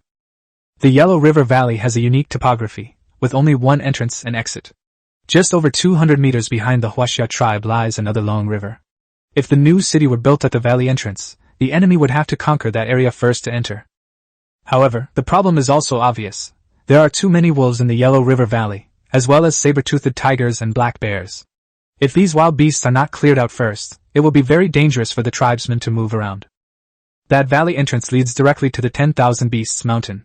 Once the gate is built, the herbivores in the Yellow River Valley will essentially become a pasture for the Huaxia tribe. Yibin was very excited about this, but it was winter, and the weather and tools did not allow for construction. After the conference, Yibin arranged rooms for Lu Xian and the others so they could rest. He went back to his room and fell asleep immediately. He had barely had a good night's sleep during the 4-day trip. The next morning, Yibin was awakened by the sound of ram horns. He quickly dressed and went to the slave quarters, ordering the slaves to smash iron ore against each other until it was broken, and then he ordered Old Man Xiong to start a fire to smelt iron. On this expedition, more than 150 people brought back over 30,000 caddies of iron ore. Each slave carried over 300 caddies, and each team member carried 150 caddies, enough to forge an iron tool for everyone in the tribe. Yibin had the slaves smelt ore outside, while the actual iron smelting work was done indoors by the core members. The iron smelting method was a tribal secret, known only to a few people, including Old Man Xiong, Black Bull, Black Panther, Flower Queen, Wood Warrior, Power King, and black diligence. At the same time, Yibin also made many tool molds out of mud. These iron tools and equipment will be very useful when the new city is built in the future. Chapter 43 Yibin's Impulsiveness. Yibin used yellow clay to make many molds, including iron hammers, iron axes, iron shovels, and a large number of iron arrowheads. Outside, the slaves were still pounding ore, and the sounds of impact echoed throughout the city, while Yibin had already begun refining iron slag. Everyone was working hard, and the first round ended quickly, producing more than 200 jin of iron slag. Yibin and Old Man Xiong continued the second round under the high temperature. The iron slag slowly melted into molten iron in the fire, and Yibin immediately poured the molten iron into molds and placed them aside to cool. They worked like this until night, and everyone was so tired they could barely stand up straight. Yibin rubbed his aching arms and looked at the ironware they had forged that day. He roughly counted over 100 pieces. He then had everyone disassemble the mold, revealing rows of black iron hammers, axes, shovels, spears, and arrowheads. Although exhausted, everyone felt their hard work had paid off. Yibin then instructed Black Panther to take the iron axes, shovels, and spears out so the team could continue sharpening them. Yibin went out to check the iron ore. They had consumed several thousand kilograms that day. Fortunately, they had brought back a considerable amount of ore, enough for the tribe to use for a while. Soon after, the sound of food being served rang out from the mess hall, and he led everyone there. Upon arriving at the canteen, Yibin also took his bowl and chopsticks and lined up. He never made exceptions when it came to meals. He lined up exactly as the other tribesmen did. Although it was a small thing, it made him seem more approachable within the tribe. After everyone had gotten their food, they sat down at the table to eat. The deer tribe had been here for some time and were gradually adapting to their new life. They were even using chopsticks much more skillfully than before. The atmosphere in the entire tribe was much more stable than before. During the meal, Yibin discussed team arrangements with the squad leaders. Old Xiong had already made over 40 repeating compound bows. Yibin proposed forming a special operations squad, equipping all members with repeating compound bows, and personally commanding them, while ordinary team members would continue using regular bows and arrows. He did this with the future in mind. The compound bow with repeated fire is too powerful. If every warrior is equipped with this weapon, there is no guarantee that the tribe will not become uncontrollable once it grows stronger. Yibin then instructed Old Man Xiong that once this batch of composite bows was finished, the tribe was not allowed to produce another one without his order. Old Man Xiong sensed the coldness in his tone and immediately nodded in agreement. Currently, only the 4 elders of the Luoshui tribe know how to make repeating compound bows. Yibin is well aware that if such weapons were to circulate widely, the consequences would be unimaginable. Whoever holds the weapon may hold the power. Yibin then explained that 40 soldiers would be selected from each squad the following morning, with Li Wang serving as the captain. This team had to be absolutely loyal to him. Although the squad leaders didn't quite understand why he wanted to form a special operations team, no one objected. Afterwards, Yibin arranged for the more than 20 members of the deer tribe to be assigned to various small teams. Once everyone had finished dinner, the matter was considered settled. Yibin had promised you that he would teach her to write and do arithmetic, but he had been too busy lately to do so. Tonight, he finally found the time to call you and Luoshi to his room. After some time apart, Luoshi had become even more beautiful, with fair skin and a more refined figure. Yibin looked at her and couldn't help but sigh inwardly, thinking that she was indeed a beauty in the making, but it was a pity that he was still too young. When you entered the room, she saw Luoshi there as well. The two girls naturally hugged each other, showing that they had gotten along well recently. Luoshi noticed Yibin staring at her, and her face immediately turned red. She lowered her head, avoiding his gaze. You also noticed this and felt inexplicably uncomfortable. She quickly composed herself and said, Chief, you said you would teach me arithmetic and writing, but I never see you. I thought you had forgotten. Yibin then came to his senses and awkwardly explained that he had been too busy with things at the tribe lately, and only now that he had some free time did he come to teach them. After saying that, he took out a wooden board, charcoal, and a piece of wet animal hide, and wrote a few numbers and words on the board. He first taught the two girls to recognize the numbers 1 through 10, then used animals as examples to show them that 1 plus 2 equals 3. As he explained, Yu and Luoshi gradually got into the swing of things. Next, Yibin taught them the characters for person, fire, and sky, which they learned very quickly. Yibin looked at Luoshi and asked her what 4 plus 4 equals. Luoshi counted on her fingers and whispered that it equals 8. Yibin immediately gave her a thumbs up. He then asked you what 4 plus 5 equals, and you counted on her fingers for a moment before quickly answering 9. Yibin praised her as well. Both girls seemed very happy after being praised. Yibin then tested their pronunciation of a few words, which they both read accurately. Before they knew it, 2 hours had passed. Yibin told you to go home first, but you glanced at him, clearly unhappy, and finally stormed off. After you left, Yibin came to Luo Shi's side and gently took her hand. Luo Shi's face turned red, and she didn't dare to look up at him. Yibin was also a little embarrassed, so he could only try to make conversation by saying that he had been too busy lately, and hadn't had much time to spend with her. Luo Shi said softly, knowing that Yibin was doing it all for the tribe. Having just become chief, he must have many things to handle. He wouldn't have time to spend with her. Seeing her shy demeanor, Yibin finally couldn't resist and pulled her into his arms. The girl's faint fragrance wafted into his nostrils, stirring his heart. Luo Shi had been very nervous, but after being held, she gradually calmed down, resting her head on Yibin's shoulder and enjoying the moment. Just then, Black Bull burst in and saw his daughter and the chief embracing. He froze for a moment, then immediately turned and left, muttering to himself, "Did I come at the wrong time?" The 2 people in the room froze instantly. Neither of them expected someone to barge in at this moment, especially not Luo Shi's father. Yibin was so embarrassed he wanted to dig a bedroom out of the floor with his toes. Chapter 44 Making Iron Armor. The 2 then parted ways. Yibin coughed awkwardly and said to Luo Shi, "You go back first. You can continue studying tomorrow." Luo Shi blushed and nodded, then immediately ran out of the room. Just as she left, Hanyo came in to report that all the ironware forged today had been polished and asked Yibin if he wanted to go take a look. Yibin nodded and followed Hanyo to the armory. Looking at the neatly stacked ironware, he instructed Hanyo that every piece of ironware must be clearly marked, and the soldiers must take good care of it. Anyone who loses something must report it to him and explain the reason for the loss. Black Bull immediately agreed. Yibin took stock of the weapons. The armory now contained 10 iron hammers, 15 iron axes, 30 iron shovels, 150 iron spears, 150 iron knives, and 500 iron arrowheads. In the corner were 5 pairs of iron pliers and 2 large iron hammers. Each of the 2 hammers weighed about 100 pounds and was covered with iron spikes, looking as fierce as meteor hammers. This was specially made by Old Man Xiong at Yibin's request. The hammer was promised to Li Wang, and the tongs were for forging iron, making it easier to pick things up from the fire. Yibin then asked how much iron ore was left, and Black Bull said there was half left. He asked if they should continue refining it tomorrow. Yibin recalled a video he had seen in his previous life. Iron could be made into armor. By using molds to create iron plates and then connecting and securing them with wool rope, a more defensive suit of armor could be made. Iron armor is far superior to bamboo or rattan armor. It not only protects the entire body but is also difficult for enemy stone spears to pierce. Yibin had an idea in mind and planned to draw a design with charcoal that night so he could make the iron armor plates with Old Man Xiong and the others the next day. He remembered that it took about 3,000 small iron pieces to assemble a suit of armor. Although it was troublesome, once it was made, the combat power of the tribal warriors would be greatly enhanced. Just then, Li Wang came out of the iron smelting room. Yibin stopped him and pointed to 2 iron hammers in the corner, saying, "Li Wang, these 2 iron hammers are yours from now on."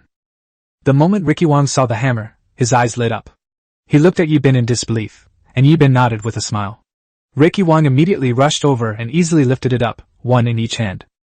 Yibin watched inwardly, marveling at Li Wang's natural superhuman strength. He told Li Wang to go find a rock to test his strength. Li Wang saw a pile of iron ore nearby, picked out a large one, and swung his hammer down hard. With a deafening crash, the ground was dented, and the iron ore shattered into powder instantly.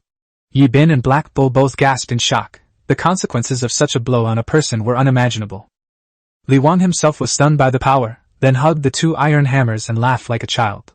He believed in his heart that Yibin had given him a place to live in his tribe and forged the iron hammers for him. He was the best person in the world to him. From now on, whoever the leader orders him to smash, he will smash. Anyone who dares to oppose the leader, he will smash them to pieces with these iron hammers. Everyone had been busy all day, and Yibin told them to get some rest. Iron smelting couldn't be rushed. They still needed to make armor tomorrow. That night, the courtesan led a patrol along the city walls. Since the incident with the wolf tribe, she had placed even greater emphasis on the tribe's safety. Several days passed, and the armor was finally finished. Yibin and the 4 elders of the tribe worked for many days and made a total of 46 sets of armor, and the iron ore outside was also used up. These past few nights, Yibin has been teaching Luo Shi and Yu to read and do arithmetic. The 2 girls can now do addition and subtraction within 100 and have learned more than 100 characters. After Yu finishes her lessons, she will go and teach the children in the tribe. Now you can count from 1 to 100. She is the fastest and most diligent learner among all the children. Yibin had been secretly hugging Luo Shi quite often these past few days, making her blush every time. Yu saw this and felt a pang of sadness, but couldn't quite put her finger on why she felt uncomfortable. Yibin thought that when he was older, he would definitely marry Luo Shi. But he knew that this body was still developing, and Luo Shi was only 14 years old. He didn't want her to become a mother at such a young age. In primitive societies, it was normal for women to give birth at 14, but Yibin, being from Earth, couldn't get over that hurdle. Luo Shi, on the other hand, didn't care. She only cared whether the person was Yibin. Just as the two were embracing, Li Wan suddenly walked in and said that the 40 Special Forces members that Yibin asked him to select had been chosen. Startled, Luo Shi quickly pushed Yibin away. Her face flushed as she glared angrily at Li Wan. Li Wan scratched his head awkwardly, only able to chuckle sheepishly. Luo Shi said she would come back to study tomorrow, and Yibin fixed her hair before she left, her face still red with embarrassment. Afterwards, Yibin asked Li Wan to take him to see the Special Forces soldiers.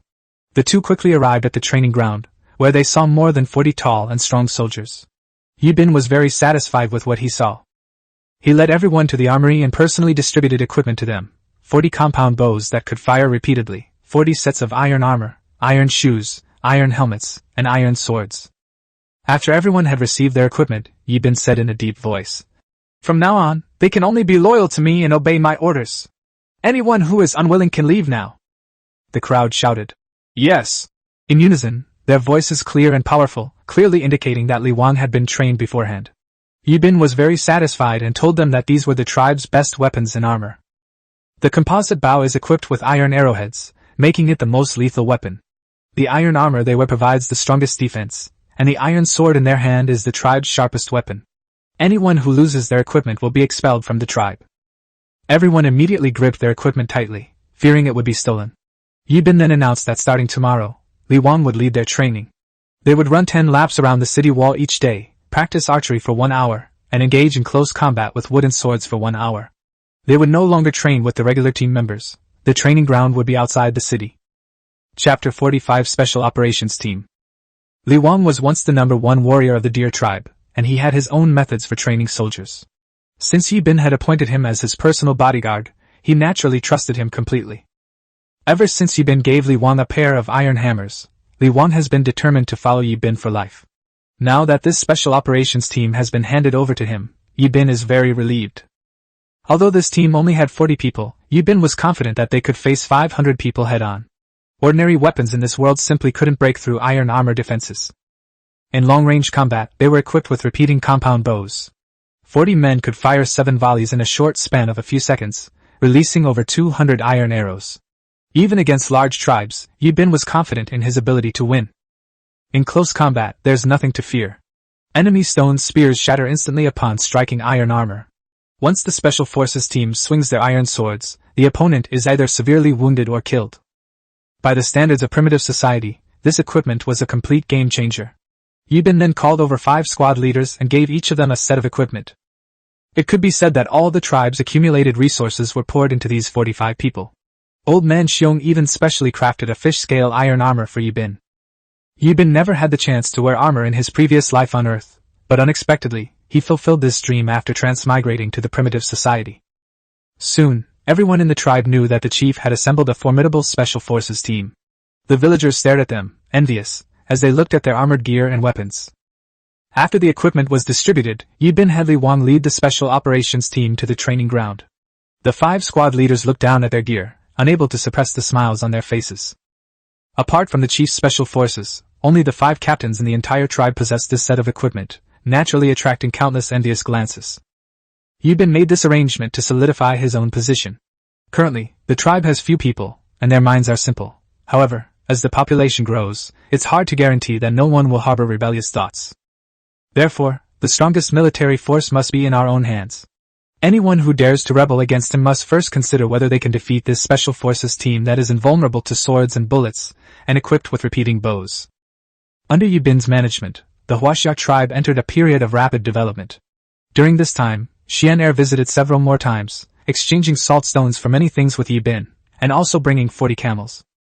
Including the previous 15 camels, the Huaxia tribe now has 55 camels. Yibin directly assigned most of the camels to the special operations team, and also gave 1 camel to each of the 5 team leaders.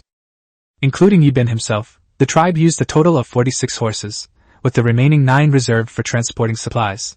Li Wang was naturally overjoyed, as the Special Operations Team now had its first batch of mounts. This winter, the tribal warriors have made great progress. The Special Operations Team, in particular, has been training twice as much as the regular members, and with the addition of camels, they are already taking on the rudiments of cavalry. Winter soon passed, the snow on the ground began to melt, and the temperatures slowly rose. Yibin ordered the slaves to cultivate the wasteland and leave a 5-meter-wide road in front of the city. The roadsides were dug into farmland, and Yibin led the group to plant pumpkins, chili peppers, ginger, and sweet potatoes. The seeds Xian'er brought later were of little use, but Yibin still gave him 2 earthenware pots as a thank you. After several days of planting, 10 mu of pumpkins were planted, 15 mu of peppers and ginger were planted, and the most sweet potatoes were planted, totaling more than 40 mu. Luo Shi catches more fish than he can eat each day, so he releases them into the moat. Now there are nearly 2,000 fish in the moat. The tribal ranch also developed rapidly. Over the course of one winter, the number of goats increased by more than 50 lambs, the number of rabbits reached more than 300, and the number of wild boars reached more than 150. The 3 calves have grown quite a bit. Yu is a very competent ranch leader, managing the ranch in an orderly manner. The tribe has no shortage of food these days, and the team members hunt back a lot of prey every day. During this time, Yibin's Special Operations Team even killed a large black bear, weighing at least 4,000 kilograms, which was bigger than the one Yibin had hunted before. The children in the tribe can basically do addition and subtraction within 100, and they also recognize quite a few characters. Every night, Yibin also teaches Luo Shi and Yu to study, and the 2 of them can already do addition and subtraction within 500, and recognize more than 500 characters. The Huaxia tribe was peaceful and harmonious. But that afternoon, more than 50 warriors suddenly appeared in the distance. The leader was a girl, and Yibin recognized the warrior beside her as Gu Li. The girl was Qingwan. She led more than 50 warriors, each riding a blue ox, while she herself sat astride an iron-backed earth dragon. The iron-backed earth dragon was 4 meters long and over a meter wide, looking incredibly ferocious. Qingwan, sitting atop it, actually looked like a little girl. The group walked towards the Huaxia tribe. Looking at the scene before her, Qingwan almost thought she had come to the wrong place. It didn't look like this the last time she came. Now, the area in front of the city has become farmland, with only a 5-meter-wide road for passage. If it weren't for the city in front of her, she would have really thought she was in another place. When Qingwan reached a point not far from the city gate, she discovered another river blocking her way into the city. She remembered that this river was definitely not there when she last came. The courtesan spotted the group early on, noting that each of them had a mount, and immediately sounded the alarm with her ram's horn. Yibin led his special forces team up the city wall, and immediately recognized the leader. Wasn't that Qingwan? It seemed the troubles in her tribe had been resolved, otherwise she wouldn't have time to come here. Qingwan looked up at Yibin, and said they had come to deliver salt stones. In primitive society, salt stones were equivalent to a common currency, and could be exchanged for almost anything. Yibin instructed the courtesan to lower the drawbridge and open the city gate. The Firebird tribe members were stunned. Although they came from a super tribe, they had never seen such a drawbridge before. Everything here was completely new to them. Qingwan, however, told everyone to wait where they were and only took Gu Li into the city. The other warriors wanted to speak, but she stopped them directly. Then, Qingwan and Gu Li strode across the drawbridge and entered the city. Soon after, she arrived before Yibin. Yibin smiled at her and asked Princess Qingwan what brought her here. Qingwan rolled her eyes at Yibin, annoyed. Chapter 46 The Firebird Clan Perishes. As soon as Qingwan entered the city, she saw Yibin's special forces team. Among them was a burly man who carried a pair of iron hammers in both hands, exuding an intimidating aura. Gu Li's gaze remained fixed on Li Wang. The oppressive aura emanating from Li Wang made him feel threatened. This was probably the intuition between strong individuals. Qingwan couldn't help but ask Yibin why the team members were dressed so strangely. Yibin smiled and explained that it was iron armor, a type of defensive equipment that could withstand weapon attacks. Gu Li was astonished upon hearing this, never expecting such a thing to exist. If the Firebird tribe could also possess iron armor, then the gluttonous alliance would be nothing. Some time ago, the Firebird tribe rallied 5 subordinate tribes to fight against the Taoai alliance. The battle was extremely fierce, with the Firebird tribe suffering more than 4,000 casualties, and one of its subordinate tribes nearly being wiped out. The Taoai alliance also suffered significant losses, with approximately 5,000 dead. However, As they were composed of more than a dozen large tribes, each with its own selfish motives, they all wanted to preserve their strength on the battlefield, which allowed the Firebird tribe to gain the upper hand. Qinghuan immediately asked if these iron armors could be exchanged. Yibin shook his head, saying that the Huaxia tribe only had 46 sets, which were complicated to make and required a large amount of iron ore. Currently, the tribe did not even have a single piece of iron. Qinghuan looked around and found that the Huaxia tribe indeed only had about 40 people wearing iron armor, so she believed it. Actually, if Yibin wanted to, he could have gone to the Shi tribe to exchange for iron ore. However, he was unwilling to produce too much of this equipment. The Huaxia tribe was too small in number. If everyone had such protection, larger tribes would be more likely to threaten them. Qinghuan was somewhat disappointed at not getting the armor. She looked towards the front of the city wall and asked why there had suddenly been a river there. Primitive people were generally afraid of water because they couldn't swim, and falling in would almost certainly mean death. Yibin told her that it was called a moat, used to protect the city. Qinghuan didn't understand at first, but if she had witnessed the battle where the wolf tribe attacked the Huaxia tribe, she would know how terrifying a moat could be. The wolf tribe lost over 700 men before even reaching the city walls. At that time, the Huaxia tribe didn't have the equipment they have now, otherwise, they wouldn't have even had a chance to approach the moat. Guli then set his sights on Li Wang's giant iron hammer, a weapon he had never seen before. He stepped forward and asked if he could take a look. Li Wang refused without hesitation. Guli's face darkened, and Qinghuan was also somewhat embarrassed. Yibin found the situation both amusing and helpless, so he walked over to Li Wang and whispered a few words to him. Li Wang then handed the hammer to Guli. The moment Guli caught it, the hammer slammed heavily to the ground. Qinghuan was utterly shocked. She knew very well how strong Guli was. Guli gripped the hammer again with both hands, his arms trembling slightly, and sweat beading on his forehead. He couldn't believe that something so heavy could be used as a weapon. If it were to hit a person, they would probably be turned into mincemeat instantly. He used all his strength to lift the hammer, veins bulging on his face, his expression turning ferocious. Then he put the hammer down, immediately smashing a crater into the ground, the hammer making a crisp sound. Qinghuan was overwhelmed with emotion. She hadn't expected the weapons of the Huaxia tribe to be so powerful. Afterwards, Qinghuan had Guli lead the salt stones and 10 blue oxen she had brought into the city. Yibin hadn't expected her to be so generous. After all, such a gift was rare even in a super tribe. Qinghuan immediately sent 10 blue oxen and 40 bags of salt, clearly considering Yibin a true friend. Yibin was not stingy either, directly giving Qinghuan and Guli each an iron knife. They had never seen such an iron knife before. Yibin asked Guli to try cutting a piece of wood.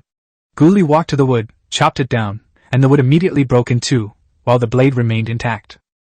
Guli's eyes lit up immediately. It was the first time he had ever seen such a sharp weapon. Qinghuan also gently stroked the iron knife, carefully putting it into her bosom like a treasure. She couldn't help but think that if the Firebird tribe possessed such a weapon, they would be able to completely suppress the Taoai alliance the next time they went to war. Yibin noticed she seemed preoccupied and asked if she needed any help.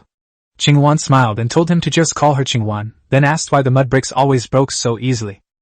After learning about their method, Yibin said that dry grass needed to be mixed into the mud, and brick molds were also needed. Otherwise, the mud bricks would be uneven in shape and would easily crack when exposed to the sun. Qinghuan then asked what a brick mold was.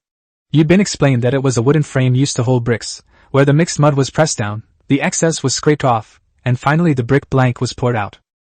Yibin was willing to tell her these things because he had already planned to fire red bricks and build a larger city at the mouth of the valley. Today, the tribe has camels and oxen, which can haul stones from afar to burn into lime. With lime, they can make cement. By then, the cities built by the Huaxia tribes will surely astound these primitive people. Now the tribes have people and food, and are completely different from before. Yibin didn't care about these outdated techniques. Teaching them to Qinghuan was a way to forge a good relationship for the Huaxia tribe. In the future, the Firebird tribe might actually need them. Chapter 47 Python Tribe. Yibin taught Qinghuan the entire method of making mud bricks. Qinghuan had come specifically to learn this secret brick-making technique, and now that her goal was achieved, she was even given 2 iron knives as a bonus. Naturally, she was in a great mood and smiled exceptionally brightly. For a moment, Yibin was stunned. Qinghuan noticed his gaze, her face flushed, and she quickly turned and walked towards the cafeteria. She still remembered the food she had eaten here last time. The taste was truly unforgettable.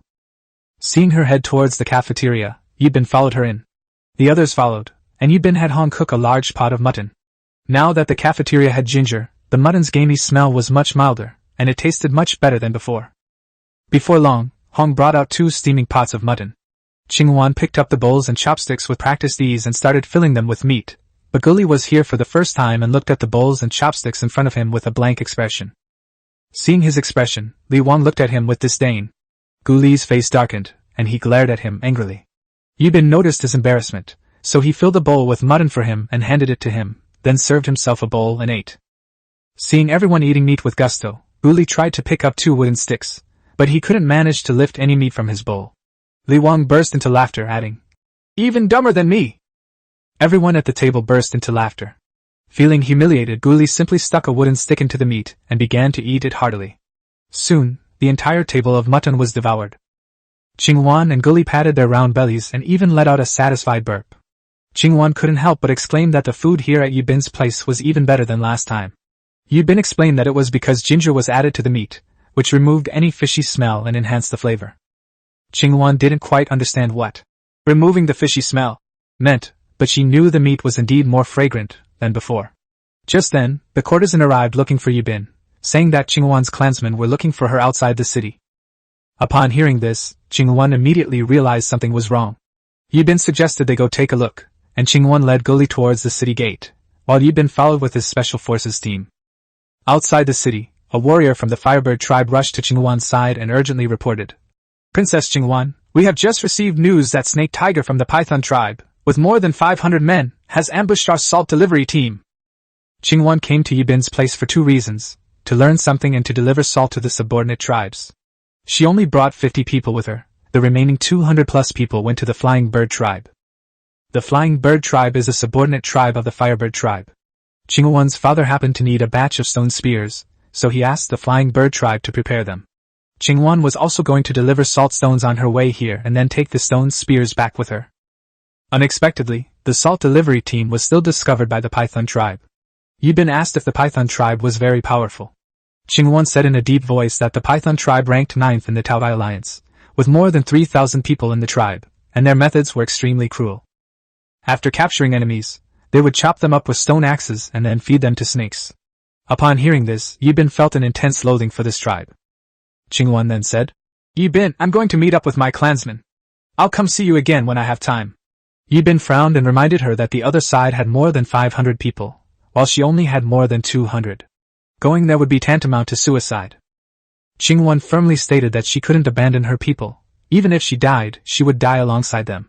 Seeing her deep loyalty and righteousness, Yibin immediately decided to lead his special forces team to help. He immediately instructed Li Wang to have the special forces team prepare their equipment, and set off. Qingwan looked at Yibin, her eyes slightly dazed, clearly not expecting him to care about her so much. Yibin didn't notice her change, and simply walked to her side and said, "Let's go." Qingwan came to her senses and had the soldier lead the way. Qingwan rode an iron-backed earth dragon, 50 warriors rode blue oxen, and Yibin's group of over 40 rode camels. The blue oxen and camels weren't fast, but they had excellent stamina.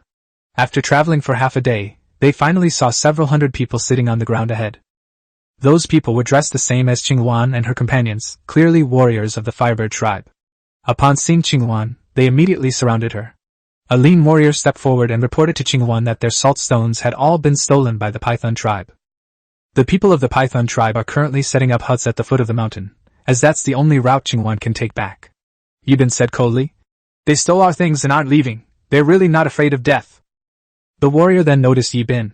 Qingwan introduced him as her friend Yibin, whom she could call Chief Yibin. Then she asked how many of her people had died. The warrior said only a dozen or so died. At the time, the Python tribe had too many people, so they had to flee first. Snake Tiger led his men to pursue them, and more than a dozen tribesmen died during the escape. Finally, they hid in the mountains and escaped the pursuit. Everyone asked Qingwan what to do next. Qingwan was thinking when Yibin suddenly spoke up. "Qingwan, do you trust me?"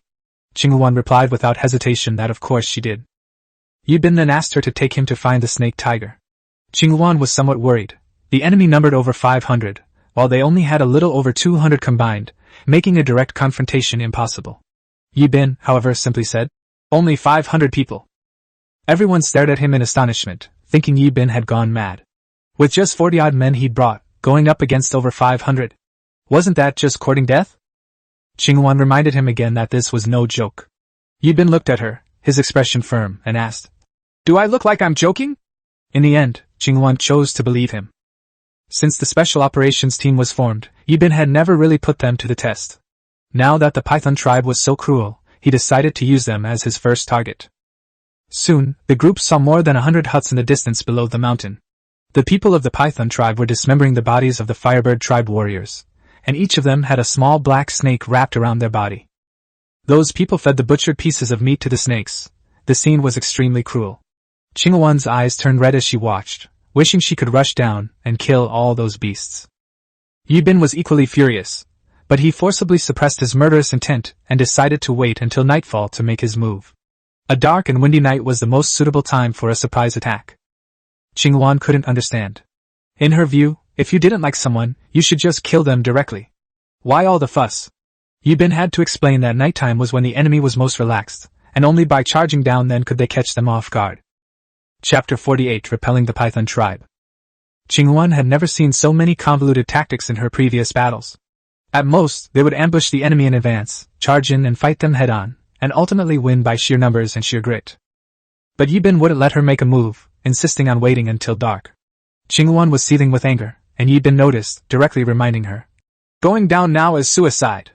200 against 500, do you think you can win by brute force?" Yibin told her that fighting requires using your brain. Qingwan, however, refused to look at him. In their tribe, men were expected to be courageous and fearless to earn respect.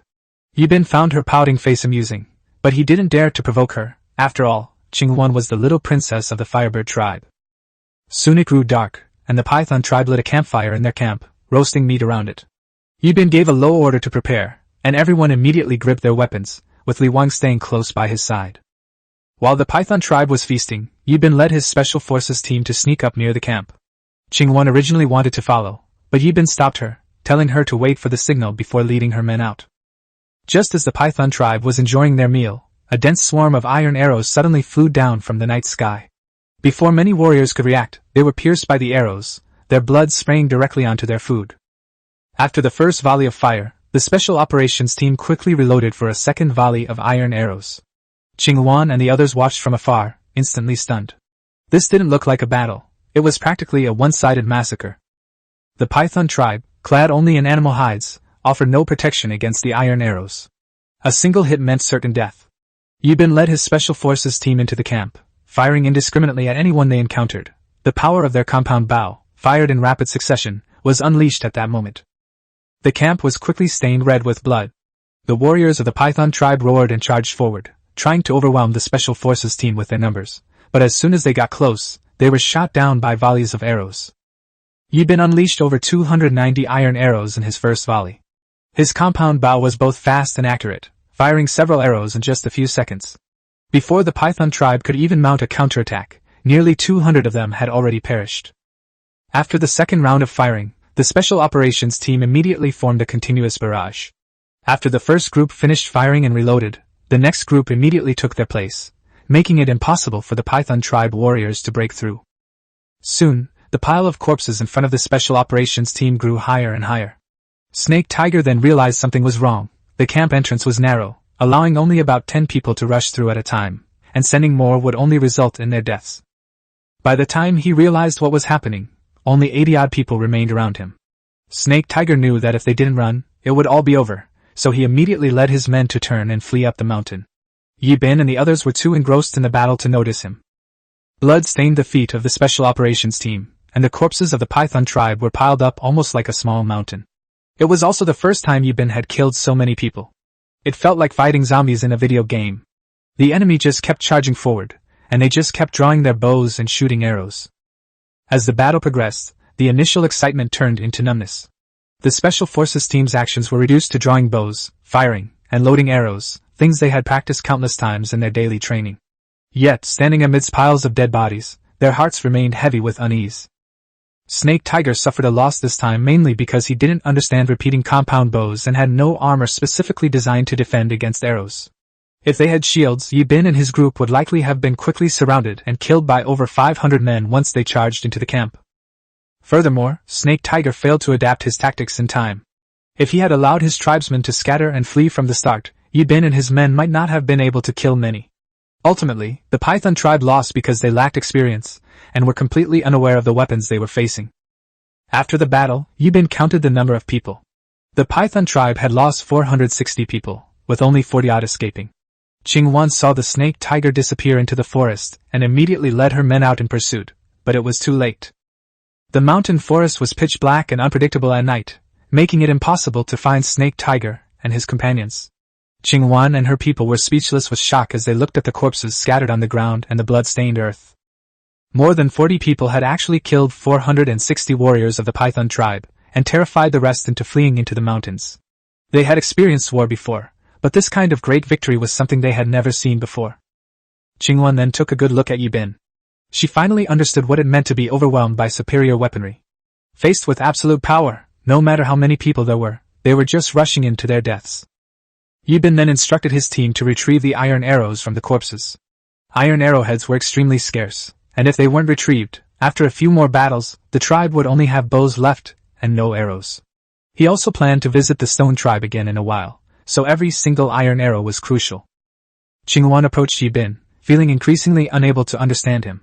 She had originally thought that the most formidable weapon of the Huaxia tribe was their armor, but only just now did she realize that the compound bows in the hands of the Special Forces team were the truly terrifying weapons. If the Firebird tribe could also possess such weapons, which tribe would dare to oppose them in the future? On the way back, Qingwan kept trying to persuade Yibin to join the Firebird tribe, promising that if he wanted, he could have the same status as her.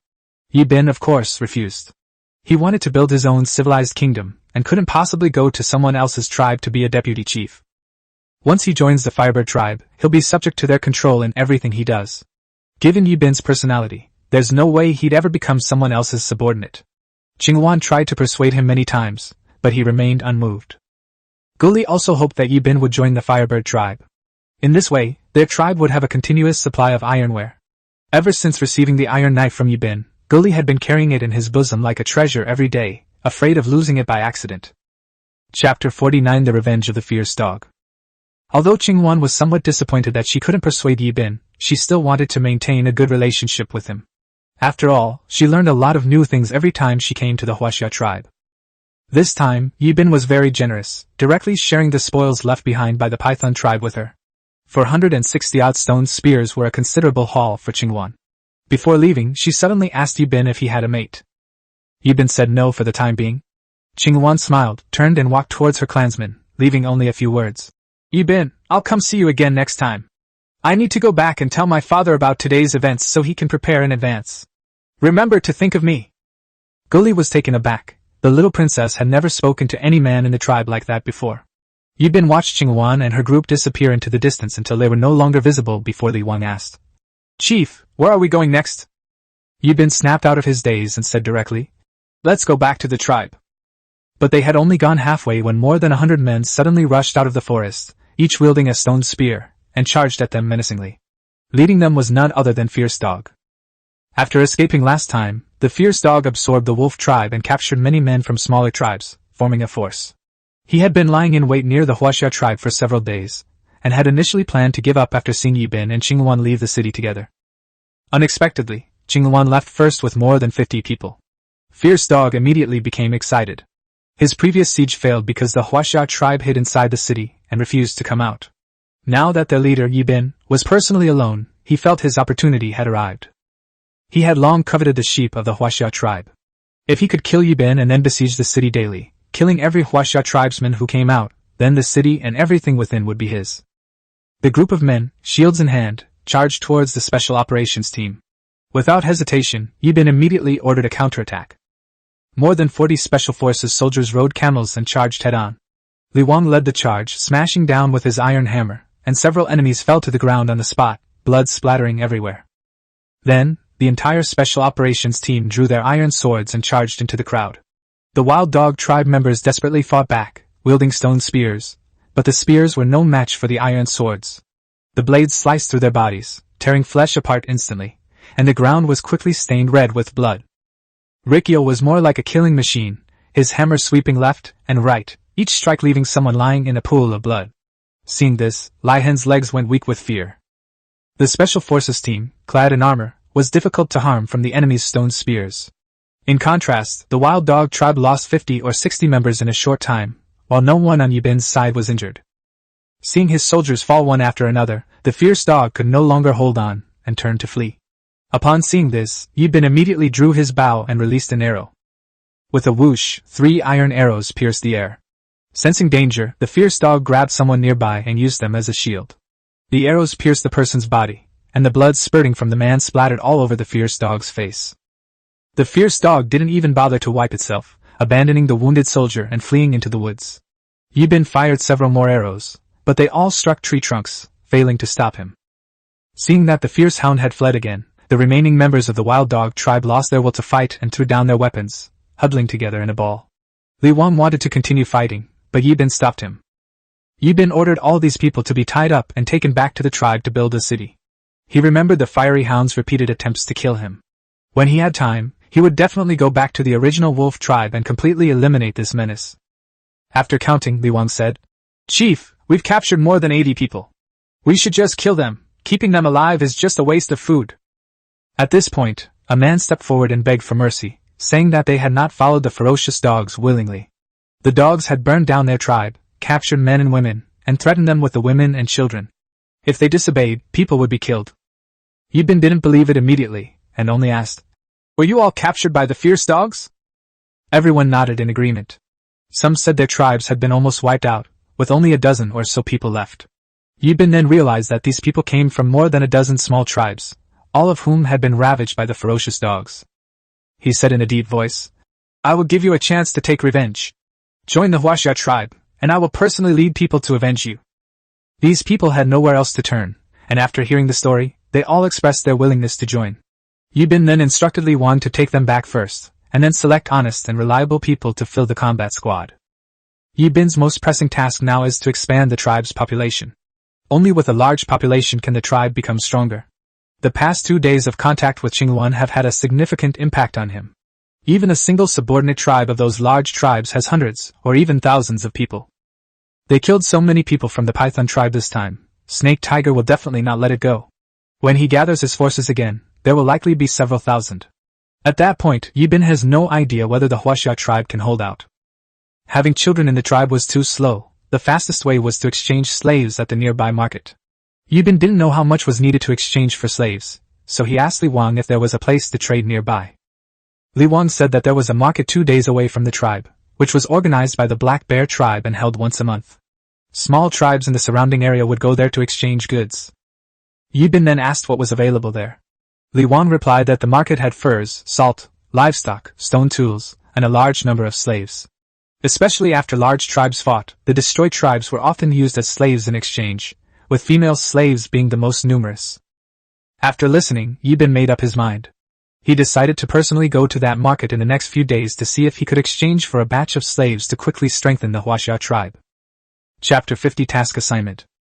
After everyone returned to the tribe, Yibin took all the captured people to the training ground. There were too many of them for him to trust immediately, so he made them swear an oath before the tribe's totem. Primitive people held totem oaths in utmost reverence. Yibin made them kneel and worship the totem first, then swear before the totem to join the Huaxia tribe and never betray it for life. Anyone who broke the oath would be put into an animal skin bag and thrown into the river to drown. The newcomers knelt before the totem, solemnly swearing an oath. Since Yibin reassigned duties, the position of shaman had disappeared from the tribe. Now, he was in charge of everything in the Huaxia tribe. After everyone got up, Yibin had Hong cook several large pots of food to welcome the new clansmen. Then he looked around the city and found that all the houses were already full. Yibin returned to his room and called the 5 squad leaders over for a meeting, also saving a seat for Li Wang.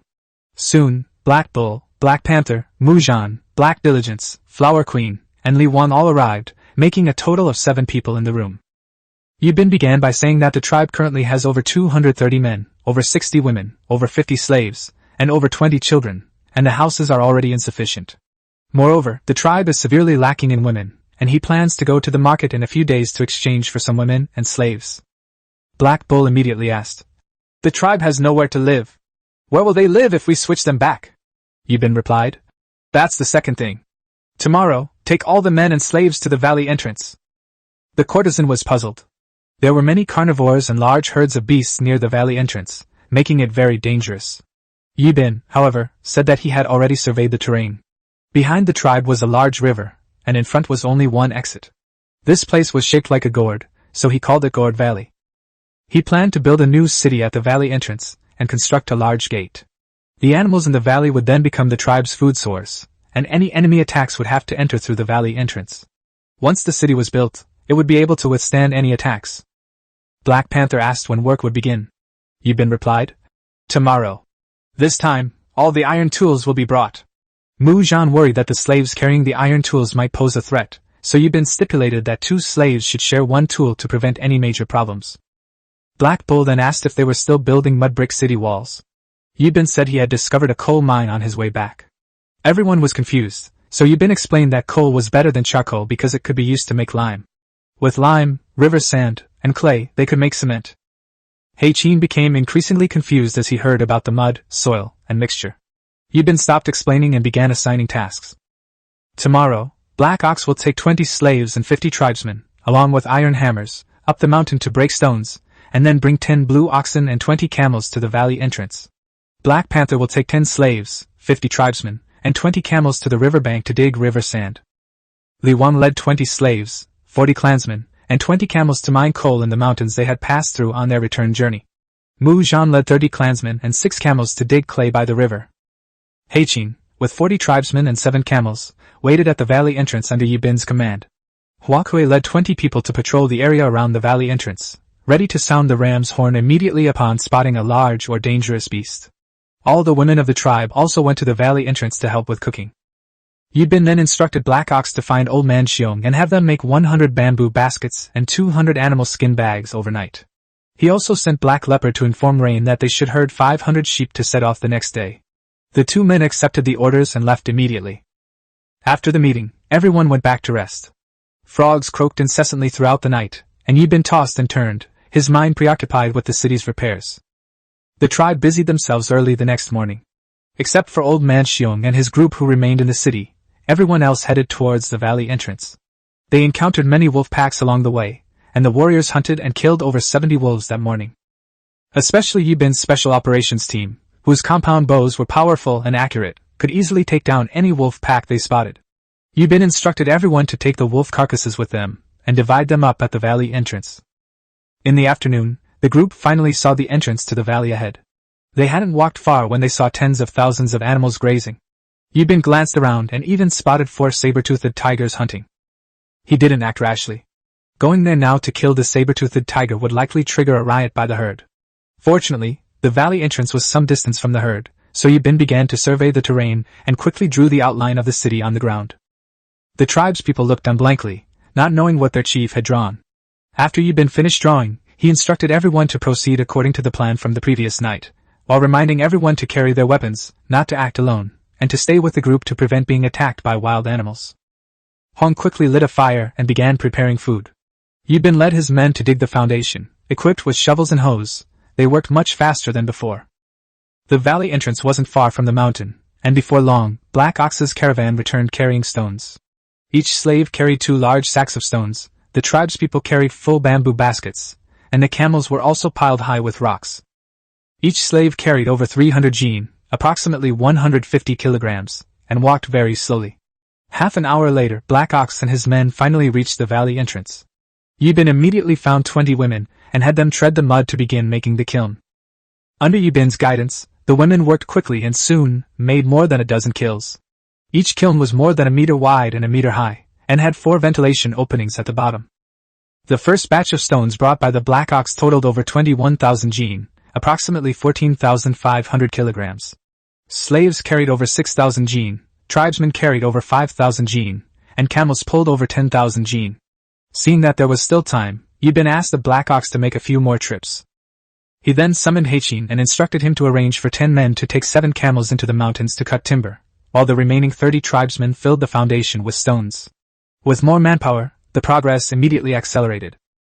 Not long after, Black Panther, Li Wang, and Mu Zhan arrived at Yibin's side. Li Wang brought back more than 20,000 jin of coal ore, Black Panther brought back more than 20,000 jin of river sand, and Mu Zhan brought back more than 9,000 jin of clay. The 3 asked where to put the items. Yibin casually pointed to an open space and told them to just pile them up on the ground. Construction of the new town at Goku officially began. Chapter 51 New City. Yibin divided them into areas and instructed them to separate the coal and sand/clay, and dump them together. Yibin felt that these things could be used for a while, so he had them help with the work. Li Wan was assigned by Yibin to dig yellow mud. Then he was to mix it with coal. The ratio of yellow mud to coal was 70% coal and 30% yellow mud. Then add water and stir directly, then shape it into coal briquettes by hand. This is because direct combustion of coal is not very efficient. It needs to be processed for optimal results. With coal, they could make lime. Yibin told Mu Zhan and Black Panther to go dig up some mud first. He then placed the brick mold that Old Man Xiong had made on the ground. Yibin had Old Man Xiong make more than 50 of them. The group dug mud and added water as they went, tamping the mud into the shape Yibin needed. 10 more clansmen were assigned to make red bricks, and time slowly passed. The sun is slowly setting. Darkness is approaching. Black Bull and his men finally returned before sunset, and Yibin saw that it was another 20,000 jin. Black Bull, their speed is indeed very fast. Just then, Heiqin returned to the tribe. Heiqin was there, directing the tribesmen to begin unloading the logs. Yibin saw that all the clansmen had arrived. Now it was time to prepare for the night. Yibin summoned the squad leaders and instructed them to lead the tribesmen in building shelters. The tribespeople were used to living in houses. Suddenly moving them back to shacks was a bit of a shock for them. After the tribe finished their dinner, the women skinned the wolves they had hunted during the day. The wolf meat was cooked directly, and the remaining wolf meat was hung up by the women. They'd eat it again tomorrow. 10 kilns were fired up simultaneously that night. Coal was piled up inside the kilns. Then stones were placed on top, and the kilns were fired at high heat. Tonight, everyone will take turns keeping watch to burn lime. Yibin assigned Mu Zhan to lead 30 people on watch. The valley entrance is especially dangerous at night, especially with the presence of black bears and saber-toothed tigers. Fortunately, the tribe now has a large population, so no matter what danger arises, we have enough strength to face it. Yibin instructed Hong to light 10 bonfires to prevent any accidents during the night. Animals are naturally afraid of fire, so many campfires should be enough to scare away many wild beasts. Yibin instructed the women to take turns burning lime that night. A ray of morning sunlight shone on Yibin's face. Yibin rubbed his eyes, his vision still blurry, and got up to walk out of the hut. He watched as his fellow tribesmen emerged from their huts one by one. Yibin arrived at the brick-making area and saw bricks densely packed on the ground. He touched them and felt they were ready to be fired. He immediately started arranging for the clansmen to build a brick kiln, hoping to fire all the red bricks today. The riverbed remains the same as in the old city. A ring will be dug around the city. This time, the city is enormous. Inside, at least 700 houses will need to be built. Each room is 4 meters wide and 5 meters long. 700 rooms would be 2,800 meters wide and 3,500 meters long. Of course, other buildings also need to be constructed within the city, such as roads and training grounds. Therefore, the area required will be much larger than the budgeted area, at least 4,500 meters wide and 4,500 meters long. In this way, the city will be built so that the people of our tribe can live comfortably. In the initial stages, you can only build 50 houses. Then, you can dig a moat while building houses. 500 meters above the valley entrance, there is a very long river. At that time, we can simply bring the water source here. Yibin planned that after the first batch of houses was built, he would go to the market and exchange them for several hundred slaves. The construction speed of the city walls will have to be much faster. The first batch of houses is mainly to provide a place for everyone to live. As for other buildings in the city, they can be built gradually later. Last night, the limestone was burned. Now that we have lime, we can make cement. Making cement is simple. Just mix lime with river sand and clay. And there you have it, simple cement. A few days passed in the blink of an eye. Everyone was there, sweating under the sun, working hard for their tribe.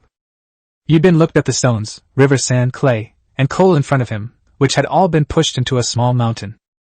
During this period, more than 300,000 red bricks have been fired. Normally, it takes several days to fire one batch of red bricks. Because the tribe has a large population, they are quite efficient at doing things. The tribe has over 300 people, some digging mud, others digging mud. Those who make coal briquettes, and those who make bricks. Everyone has their own job. Yibin looked around and saw that the foundation had been poured with cement. He stepped on it, and it felt very solid. Everything was almost ready. Yibin decided to start building the house now. Yibin began by teaching the tribespeople how to mix cement. Once the cement was ready, they filled earthenware basins and carried them to the foundations of each house. Cement was applied to each red brick with an iron shovel. They were stacked one after another, and Yibin then gave the villagers a rope to hang the stones. Houses built this way won't be crooked or warped. Otherwise, who would dare live in the houses they built? Primitive people weren't actually stupid. They learned quite quickly if someone was willing to teach them. With hundreds of people working together, the framework of more than 50 houses was built in a single day. Yibin then built a 10-meter wide and 10-meter long chief's house for his own residence. Most importantly, the house is designed with 2 floors.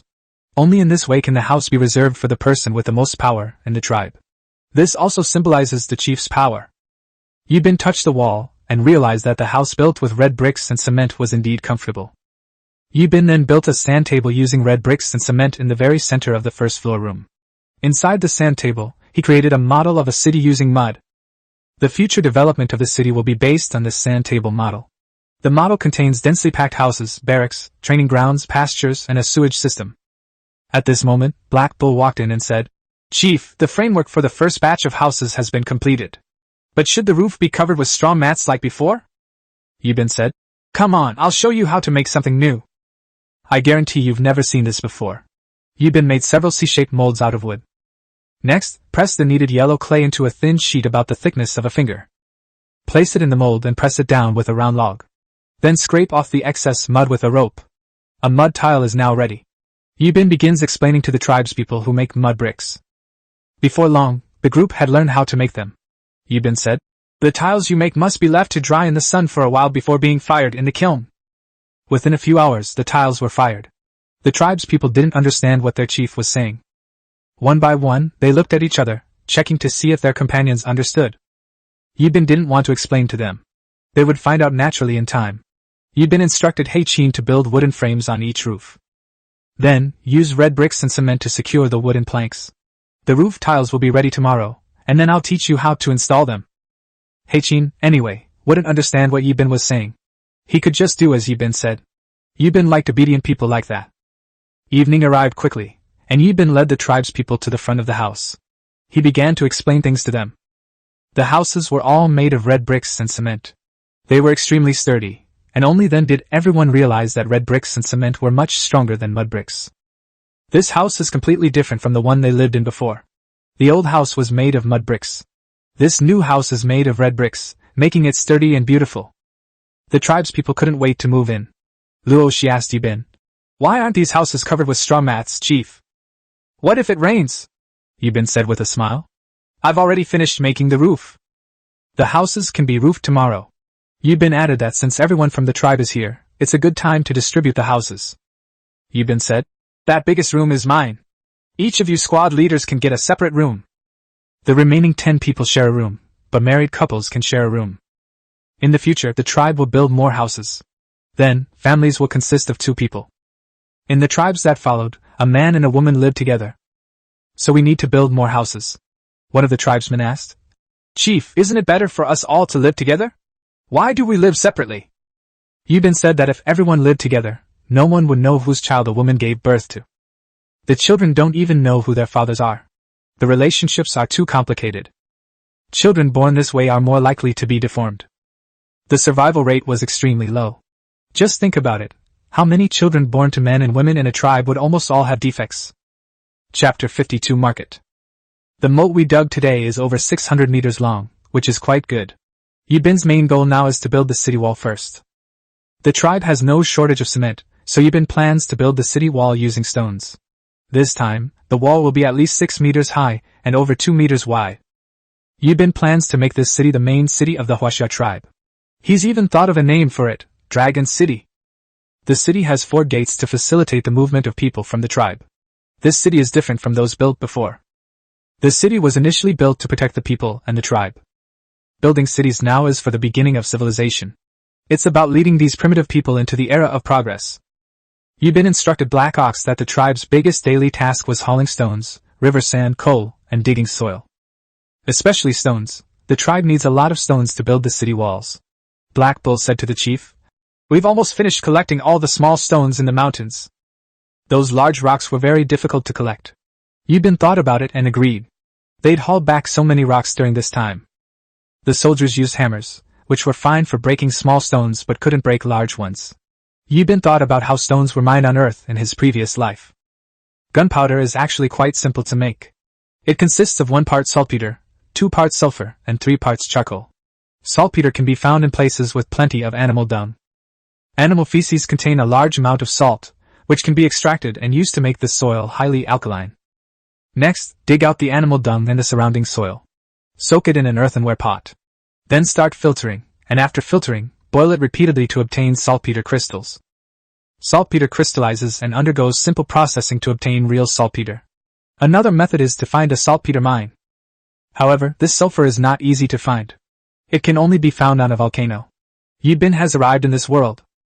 We've never even seen a volcano before, so gunpowder will have to wait. We'll have to resort to the most basic method, collecting stones from all the nearby mountains. Finally, they could only slowly chip it down with hammers.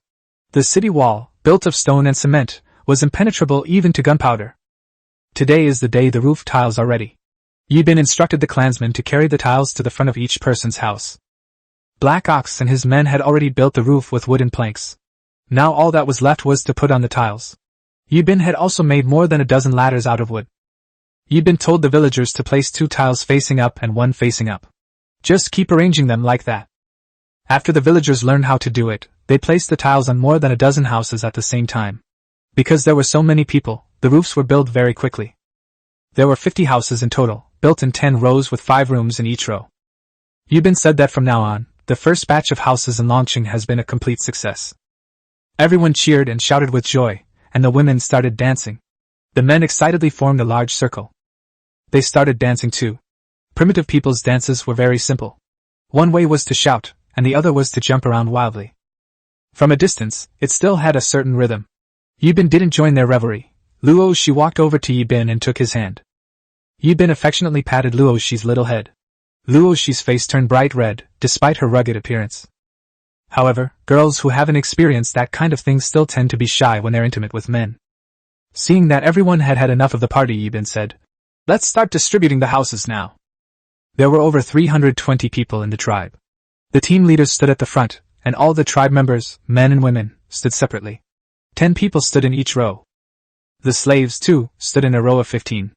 Ever since the tribe forged iron tools last time, he had made a pair of iron handcuffs and iron shackles for each of the slaves. The slaves nowadays all wear handcuffs and leg irons.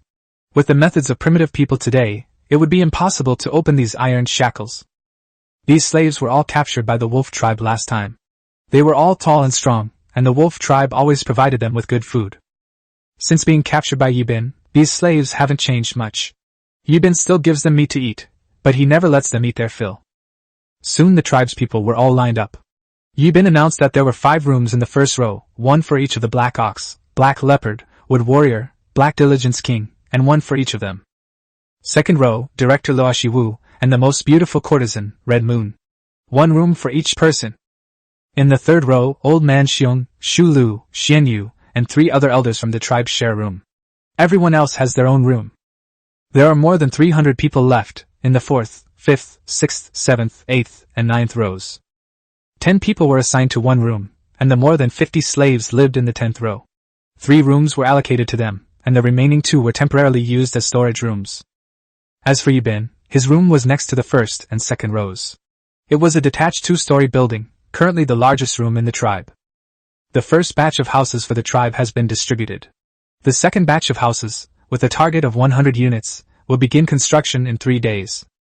There will be a canteen, meeting rooms, an infirmary, production workshops, an armory, an ironworks, and so on. Over the next few days, Yibin will prepare some supplies to take to the market and exchange them for slaves, as the tribe needs people to develop. Otherwise, Yibin would go and raid those small tribes. But Yibin is the soul of an earthling. He wouldn't plunder someone's tribe for no reason. Then we'll have to go to the market and exchange some slaves. These past 2 days, Yibin had Old Man Xiong fire 100 earthenware pots and basins, 200 earthenware bowls, and 100 small earthenware jars for salt. He also had Hong refine 50 small jars of white salt and prepared 500 salted fish. Yibin had never been to the market before and didn't know what these things were. How many slaves could he exchange them for? Yibin hadn't been here for a few days, and he was watching the city walls being built by the slaves. Yibin was quite satisfied, but the progress was a bit slow. The city wall has been built for over 1,000 meters, and the moat for nearly 2,000 meters has been dug. But it's still a long way from Yibin's goal. Today is the third day, and the tribespeople have begun building the second batch of houses. After finishing breakfast, Yibin and his group, along with Li Wang and the Special Forces team, prepared to head to the market. Just then, Luo Shi walked up to Yibin. Her beautiful eyes looked at Yibin with great reluctance, and tears welled up in them. Yibin walked over and pulled Luo Shi into his arms. The sunrise was exceptionally beautiful that morning. The two figures were pressed tightly together. At this moment, no one was foolish enough to dare ruin this beautiful atmosphere. Yibin released Luo Shi and said to her, "Wait for me to come back." Without looking back, he led Li Wang and the Special Forces team into the distance. The team members rode camels, traveling at a leisurely pace. Yibin asked Li Wang if they were on the right path. Li Wang replied that they only needed to follow the river. After walking for 2 or 3 days, you'll reach the market. Along the way, Yibin also encountered 3 or 4 small tribes. After inquiring, I learned that they were also going to the market to exchange goods. For primitive people, the most scarce resources were food and women. Women are highly sought after in the market, regardless of the tribe. No one will exchange their tribe's women unless absolutely necessary. Brothers and sisters, if you like this new book, please leave a positive review and show your support for Beiqing. Thank you everyone. Chapter 53 Setting Up a Stall. After traveling for more than 2 days, the squad finally came across a large market. There were more than 100 soldiers guarding the entrance. It seems virtually impossible to cause trouble here. There are over 100 guards at the main gate alone. And there are soldiers patrolling back and forth inside the market. Judging from this, the Black Bear tribe is quite powerful. As soon as Yibin and his group arrived at the entrance, someone came over to ask if Yibin needed to rent a stall. Yibin asked the man how much the stall cost. The burly man replied, 1 sheep for 1 day, you need to rent it for several days. Yibin said, "We don't have any sheep. Can we use something else instead?" The big man asked Yibin, "What did you bring?" Yibin said they had earthenware pots, basins, bowls, salt, and salted fish. The big man asked, "How many days do you want to rent 1 earthenware pot for 1 day?" Yibin said, "Let's take 3 days. Yibin then had Li Wang bring out 3 earthenware pots. The big man took the pots and immediately led Yibin to their stall. Yibin walked up to the stall and took a look, feeling that the location was just so. Neither good nor bad, the big man explained the rules of the market to Yibin. Then he left, and Yibin told Li Wang to put all his things out. There aren't many people at the market yet. Once everyone has finished setting up the pottery, white salt, and salted fish, then. Yibin observed that there weren't many people at the market yet. He then instructed Li Wang to stay here while he went to browse the stalls of other vendors. Otherwise, if someone asks him how the ceramic pots were exchanged, Yibin won't know. So now that there are fewer people, he'll go to other stalls to ask. After giving instructions to Li Wang, Yibin led 10 members of the special operations team towards the market. Yibin visited over a dozen stalls but didn't see any pottery for sale. Did these primitive people not know how to make pottery? Yibin had no idea that these small tribes knew anything about pottery making. Some tribes had never even seen it before. The most common items on display at the market were stone spears, stone axes, and animal hides. There were also some slaves, though they were quite old. There were also some larger tribes, leading 40 or 50 goats. They even had straw sandals and bamboo baskets. Yibin didn't even bother with them and led his team forward. Suddenly, they saw a stall with 8 blue oxen tied up inside. Only large tribes can afford to bring out such mounts.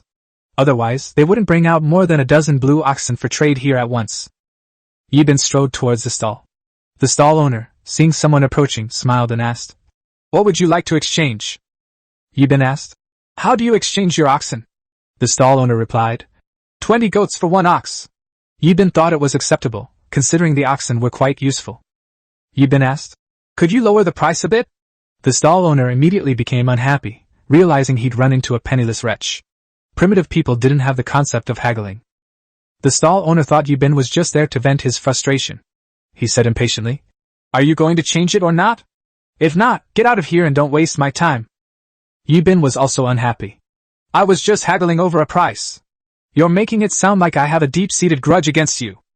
The stall owner looked at the strangely dressed people in front of him and said impatiently, "Aren't you going to change or not?" Yibin said, "We don't have any sheep." The stall owner was about to get angry when Yibin said, "We can trade something else." Upon hearing that there were other items, the stall owner's expression immediately brightened. He asked, "What do you have?" Yibin said, "We have pottery and white salt." He was even embarrassed to mention Xianyu, a second-hand marketplace app, since they were trading cattle for these things. This shows that their tribe didn't lack food. After listening, the stall owner said, "I need to discuss this with our leader before I can give you an answer." Yibin asked, "Where is your leader?" The stall owner said the leader wasn't here right now. "Why don't you wait here for a bit?" Yibin asked. "How long would it take?" The stall owner said the leader was exchanging things elsewhere. "You might have to wait until the afternoon." Yibin said, "Then we'll come back this afternoon." The stall owner said, "Okay, come early then." Yibin hummed in agreement and left with the 10 people. Yibin noticed the market was getting increasingly crowded. He wondered how his stall was doing. After a brief period of reverie with a few people, they still hadn't found anything they liked. It's just that these days, there are more and more stalls selling slaves. Yibin noticed a stall with over 200 slaves tied up. The majority were women. Yibin walked over and asked, "How are the slaves exchanged?" A burly man walked over. 10 salted fish each," he said, his sharp eyes fixed on Yibin. Judging from Yibin's age, could he be the son of some powerful tribal chief? Behind Yibin followed a dozen or so warriors. His clothes were strange. He'd never seen anything like them in that tribe before. Yibin stared at the man with a fierce look on his face. The man was scrutinizing him intently. Large tribes like these often raid smaller tribes along the way. They then take the people to the market and exchange them for slaves. Yibin asked, "Will you still be here tomorrow?" The man replied, "Yes." Yibin then said, "I'll come back to you after I've finished exchanging the items at my stall." The man smiled wickedly and said, "Then you'd better come early tomorrow. Otherwise, the slaves will all be traded." Yibin said, "I'll come first thing tomorrow morning." The man smiled coldly at Yibin's retreating figure. Yibin was unaware that he had been targeted. When Yibin returned to the stall, he found Li Wang arguing with someone. Yibin quickly ran over and asked Li Wang what had happened. Li Wang said they wanted to trade animal hides for our salt. I said 100 animal hides for 1 jar of salt, and they said we were deliberately refusing to give it to them. Then they started yelling and shouting that we weren't there to exchange things. I went straight up to them and slapped the leader. Yibin finally understood. It turned out the other party wanted to exchange for white salt. Li Wang, fearing he would be taken advantage of, had quoted a price that others couldn't afford. The two sides got into an argument, and in the end, Ricky even beat up the leader. After understanding the situation, Yibin said to the leader, "We're willing to compensate you with 10 salted fish." Upon hearing that there were 10 salted fish, the leader was overjoyed. Yibin then ladled the salted fish in front of the leader. The leader took the salted fish and strode towards the edge of the crowd. Yibin looked around and saw so many people surrounding his stall. Suddenly an idea struck him, and he picked up his earthenware pot and began to introduce it to everyone. Yibin said, "This is the food that the 5 of you usually eat. Now use our earthenware pot. We guarantee the food will be fragrant and tender. Crucially, food meant for 5 people can be cooked and fed to 10. Everyone was immediately agitated. This earthenware pot possessed such miraculous properties. Soon, several burly men began discussing how the pots could be traded. Chapter 54 Slave Exchange. Yibin hadn't made any trades beforehand. So he just randomly suggested a number, 1 earthenware pot for 5 sheep. Upon hearing this, many people immediately took a step back. Seeing their expressions, Yibin wondered if he had asked for too much. At this moment, a man walked over. He was followed by more than 20 tribesmen. The man came to Yibin's side and said, "I want 20 earthenware pots and 10 jars of white salt." Yibin said he'd trade a jar of white salt for 20 sheep. The man thought it was acceptable. After all, he'd never seen such pure white salt before. The man said, "Can you count how many sheep there are?" Yibin did the math in his head and then said to the man, "The 20 earthenware pots you requested cost 100 sheep, and the 10 jars of white salt cost 200 sheep, for a total of 300 sheep." The man spoke a few words to the guard beside him, who then walked out of the crowd. The man said, "My guard went to fetch the sheep." Yibin asked the man, "Which tribe are you from?" The man replied, "We are from the Crimson Fire tribe. My father is the chief of the Crimson Fire tribe." After hearing this, Yibin understood immediately. It was the young chieftain of the Crimson Fire tribe. No wonder he was so generous. He had a powerful father. The man said, "I've never seen anything from your tribe before. I don't know which tribe you are." Yibin replied, "We are from the Huaxia tribe." The man hesitated for a few seconds and said, "I haven't heard of any Huaxia tribes around here." Yibin replied, Our tribe is a bit far from here. The man said. That's strange. I'm quite familiar with the tribes around here. He then said, My name is Huijian. If you encounter any trouble here in the future, you can come directly to the stalls selling the blue ox. Yibin asked, Is that blue ox from your tribe? Huijian looked at Yibin in surprise. How did you know our stall sells green beef? Yibin said, I went to the market this morning. I happened to see a stall selling oxen. I went over and asked the stall owner, but the owner said their leader wasn't there. Let me come over this afternoon. So you're the leader of that stall? Huijian said with a smile. I am the leader of that stall. You don't need to wait until the afternoon. I'll exchange the green ox for you when you come over later. Huijian then asked. You still haven't told me your name. Yibin smiled and said, My name is Yibin, and I am the leader of the Huixia tribe. Huijian was surprised. So young and already a leader? Soon, Huijian's guards came over with a herd of goats. Yibin instructed Li Wang to hand over the earthenware pot and white salt to Huijian's guards. Yibin also gave Huijian 10 ceramic bowls. Then, he told Huijian how to use the bowls. Huijian was naturally very happy. Huijian and Yibin chatted for a few minutes. Then, carrying the ceramic pot and white salt they had exchanged, they walked out of the crowd. Just then, several more burly men came over. Give me 10 earthenware pots and 5 jars of white salt. Someone else said. Give me 15 earthenware pots and 10 jars of white salt. Yibin and his team were extremely busy. Soon, they had almost finished exchanging everything they had brought. Yibin counted. There were 5 earthenware pots, 5 earthenware bowls, 20 bottles of white salt, and 10 jars. The earthenware basins and salted fish were all gone. Yibin instructed Li Wang to lock up all the sheep. Yibin wasn't in a hurry to sell the rest of the sheep. Now that I have nearly 2,000 sheep, it's time to spend some money. Yibin ordered 10 members of the special operations team to watch the stall. He, along with Li Wang and 30 other members of the special operations team, went to the slave market. Yibin quickly arrived at the stall where the slaves had been sold before. The burly man with a menacing face saw Yibin approaching with over 30 strangely dressed people. This time, the burly man no longer underestimated Yibin. Especially Li Wang, standing beside Yibin, was practically a human titan. Li Wang wielded a pair of iron hammers, exuding immense power. Yibin walked up to the burly man and asked how many slaves could be exchanged for 1 sheep. The burly man replied that a man could be exchanged for 10 salted fish, and a woman for 2 sheep. Yibin asked why women were so expensive. The big man replied that women could help the tribe bear children, while men were useless except for wasting food. Even in primitive societies, many tribes struggled to feed their people. Where would they find surplus food to feed the slaves? Only super tribes and large tribes kept slaves to serve as cannon fodder in wars. Yibin was the only one in primitive societies who bought slaves to do so. Yibin asked, How many slaves do you have here? How many are men and how many are women? The burly man replied, I have over 200 slaves here. There are still over 200 slaves in the tribe. If you want them all, I'll send someone to the tribe right now and bring them all over. The burly man hadn't expected this young boy to be so generous. He had originally planned to arrest Yi and the others after the market closed. We'll bring Yibin and the others out to exchange when the market opens next time. The Han tribe was a medium-sized tribe with over 1,000 people.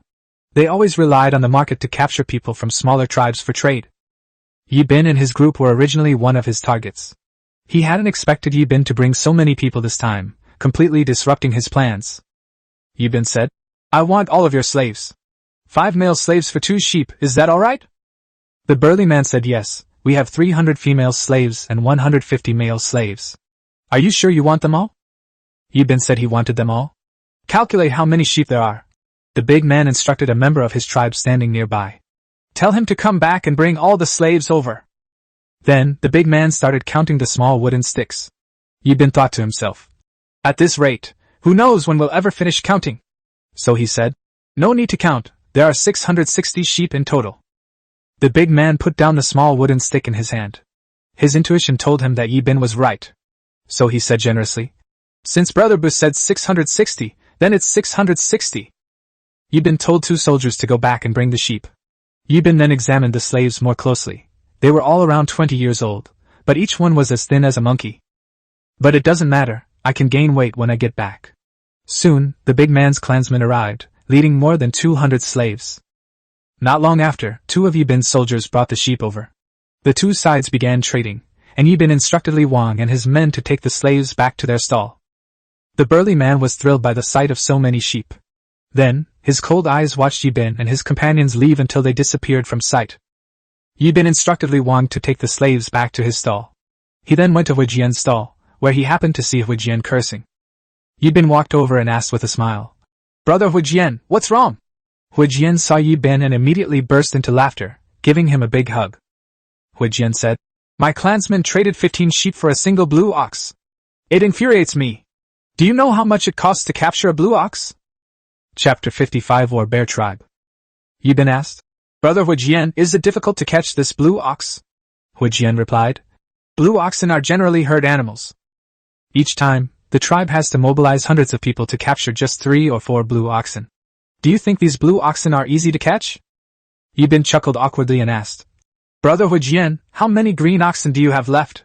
Upon hearing this, Huijian immediately replied, "You want them all?" Yibin said, "Yes. I want them all." Huijian said, "We also have 50 blue oxen.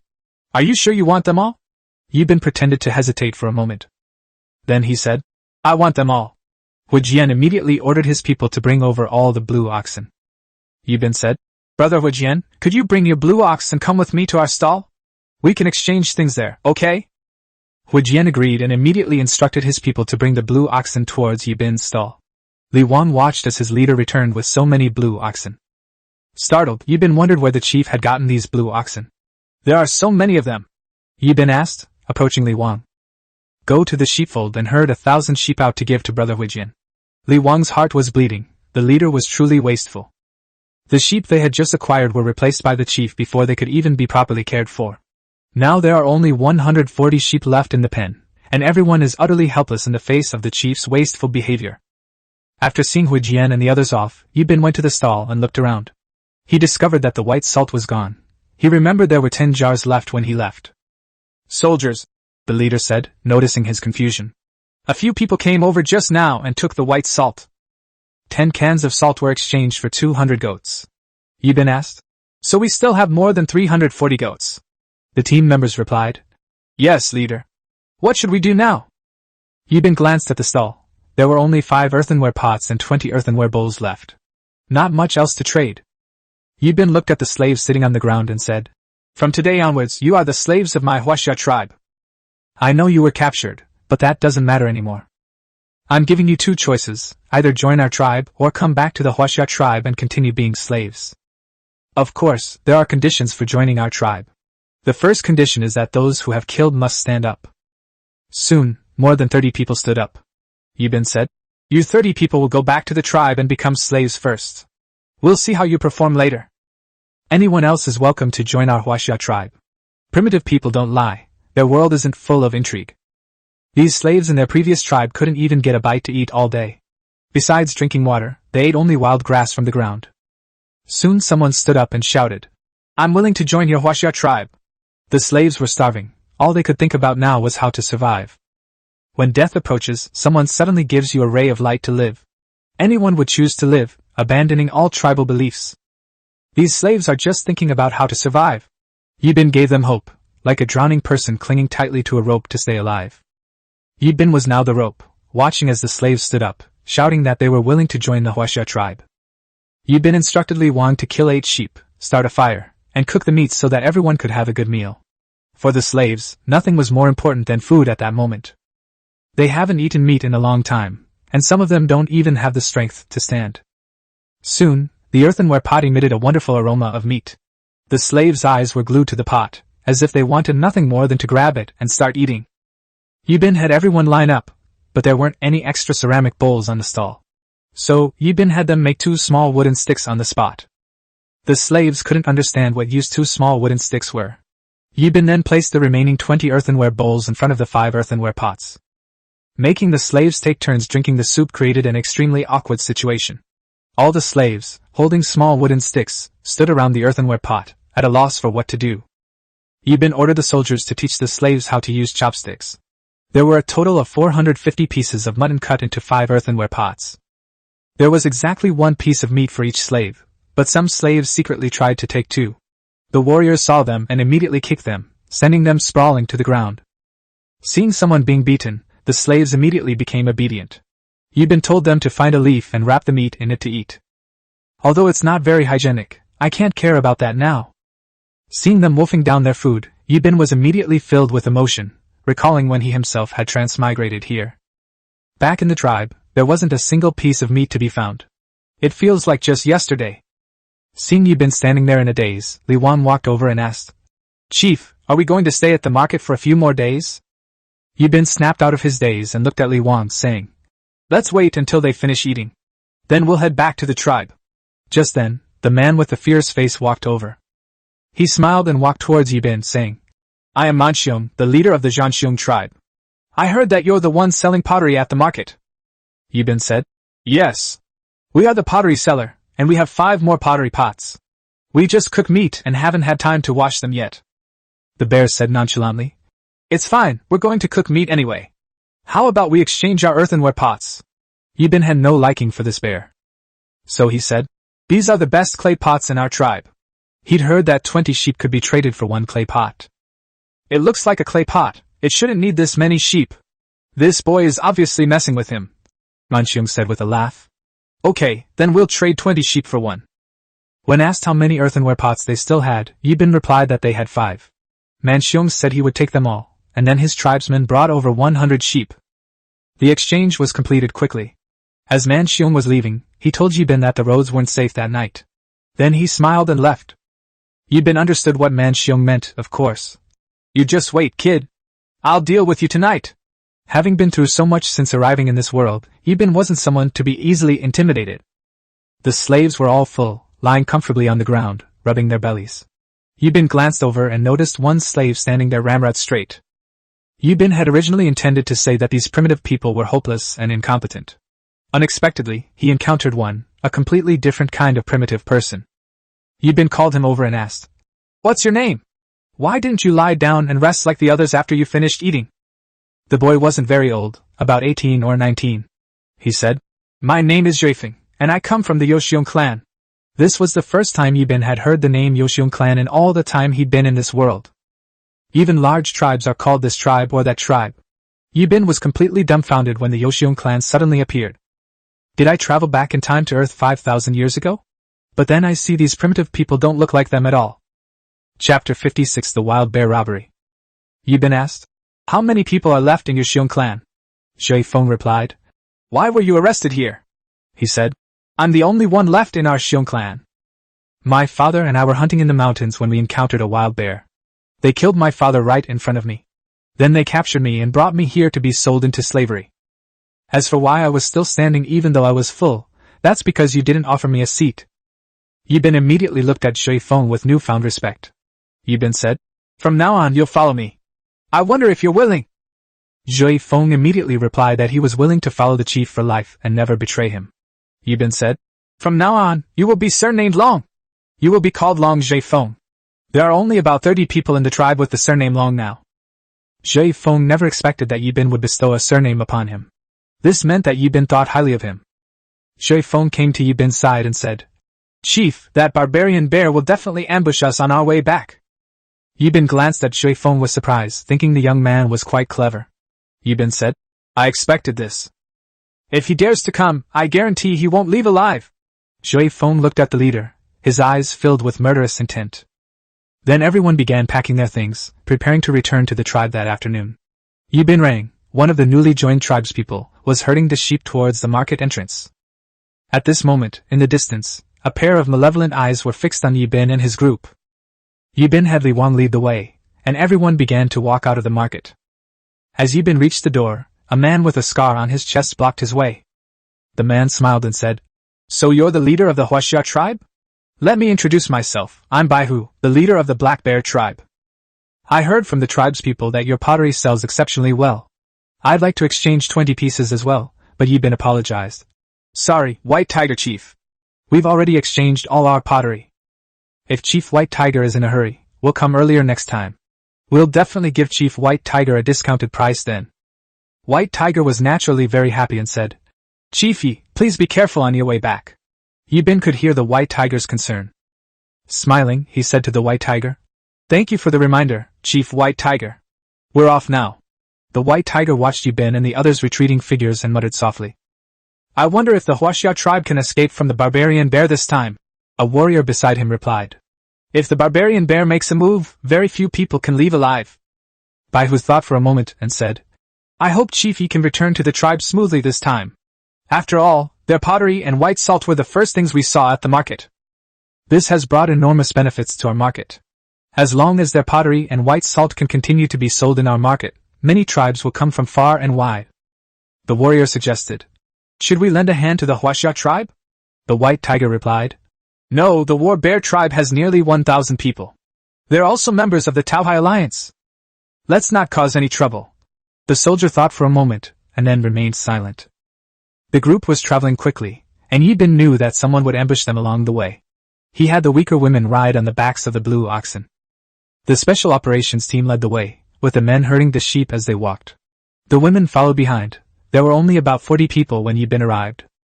The group that's going back now has almost 500 people. These people have only just joined the tribe and have no loyalty to it yet. If danger arises on the road, we'll still have to rely on Yibin's special forces team. At this moment, Shui Feng came over and said, Leader, I suggest that the 100 new recruits go first. Yibin asked why, and Shui Feng replied that if an ambush suddenly appeared ahead, the first to be attacked would definitely be the 100 plus people in front. We can let them fight each other. When both sides are evenly matched, we can then engage them in battle. This way, our casualties can be minimized. Yibin stared at Shui Feng in astonishment. This was the most intelligent primitive man Yibin had ever encountered since he came into this world. Yibin said, Your method is very good, but we don't need it. Shui Feng asked the leader why they didn't need it. Yibin said you'll find out when the time comes, but Shui Feng couldn't understand it the whole way. His plan was so perfect, how come the leader didn't approve of it at all? Could it be that the leader is too young and doesn't understand the treacherous nature of outsiders? The group walked at a leisurely pace, and Yibin walked up to Li Wang and said, Tell the soldiers to be alert, that savage bear is almost here. Li Wang immediately walked to the middle of the squad and spoke. If we spot the enemy, 5 of you will protect the leader. The rest of you, fire arrows with me. The special forces team members are on high alert. Sure enough, they saw a group of people waiting for Yibin and his group on the road ahead. Yibin roughly counted them and thought, Wow, there must be 200 or 300 people. Each man held a sharp stone spear, and Yibin's group immediately panicked. Shui Feng said to the leader, Let these men charge forward. Then we'll just run away. No matter how we look at it, we can't see the leader, let alone defeat the enemy in front of us. His thinking was that if the slaves died, they could be replaced. But if the leader died, then there would be nothing left. Yibin smiled and said, You stay behind and watch with these people. Shui Feng thought to himself, Is this leader a little out of his mind? He was quickly shocked by what he saw. Li Wang ordered a charge, and each member of the special forces team rode a camel forward. The bear-like figure, seeing over 40 men charging towards them, burst into laughter and shouted, Warriors, follow me and kill them! Over 200 men, wielding spears, charged forward. They charged directly at Li Wang and his men. When Li Wang was more than 100 meters away, he ordered his men to fire. The soldiers immediately released the 7 iron arrows from their quivers. Then he immediately began loading the arrow box, while the bear only saw a dense swarm of small wooden sticks flying from the sky. He thought to himself, How could such small sticks possibly hurt me? The thought had barely formed in his mind when he was horrified by what he saw. More than 200 iron arrows swiftly pierced through the crowd. Then came a chorus of screams. The battlefield was now a scene of utter carnage. Cries of pain echoed continuously as the injured clutched their wounds tightly. Blood seeped from between their fingers.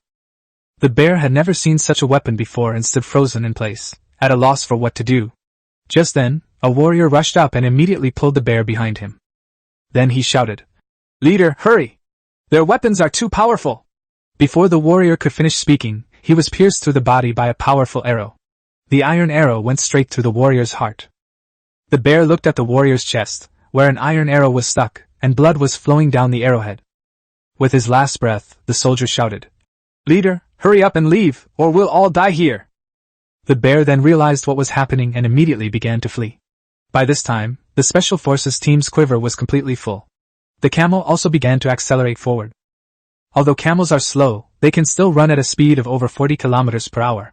With over 40 camels running at full speed, the ground trembled slightly.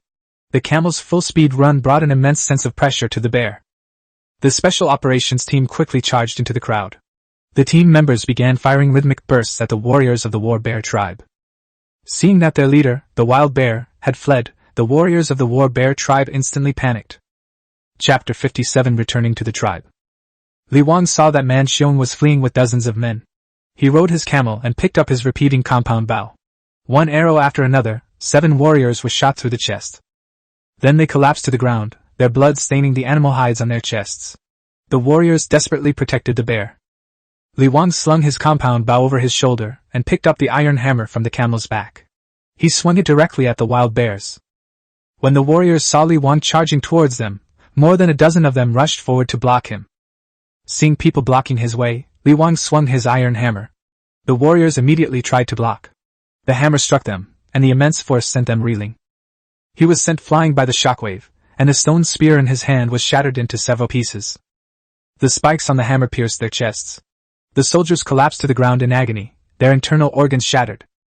Not long after, those soldiers stopped breathing. This terrified Man Xiong, as the iron hammer in Li Wang's hand weighed at least several hundred pounds. Who could withstand that hammer blow? It looked like Li Wang was about to catch up. The remaining dozens of men stopped running and immediately aimed their stone spears at Li Wang. Without a word, Li Wang charged forward and struck one of the soldiers with his hammer, instantly exploding the soldier's head. Blood and brains splattered onto the other warriors. Knowing they were doomed, the warriors showed no fear and thrust their stone spears directly at Li Wang. Li Wang raised his hand and struck again with his hammer, hitting the warriors' stone spears squarely. The terrifying force shattered the spears. Now that the warriors were unarmed, Li Wang transformed into a killing machine. With a hammer blow to the left and another to the right, the warriors coughed up blood and collapsed to the ground, convulsing. Their internal organs were all shattered. The warriors were no longer alive. The bear watched as the warriors died one after another in a gruesome manner. He was helpless and could only run away. With a final blow from Rikio's hammer, the warrior's body was instantly shattered. Blood and entrails were scattered all over the ground, and everyone was shocked by Li Wang's hammer blow. The Special Forces team was amazed by their captain's bravery.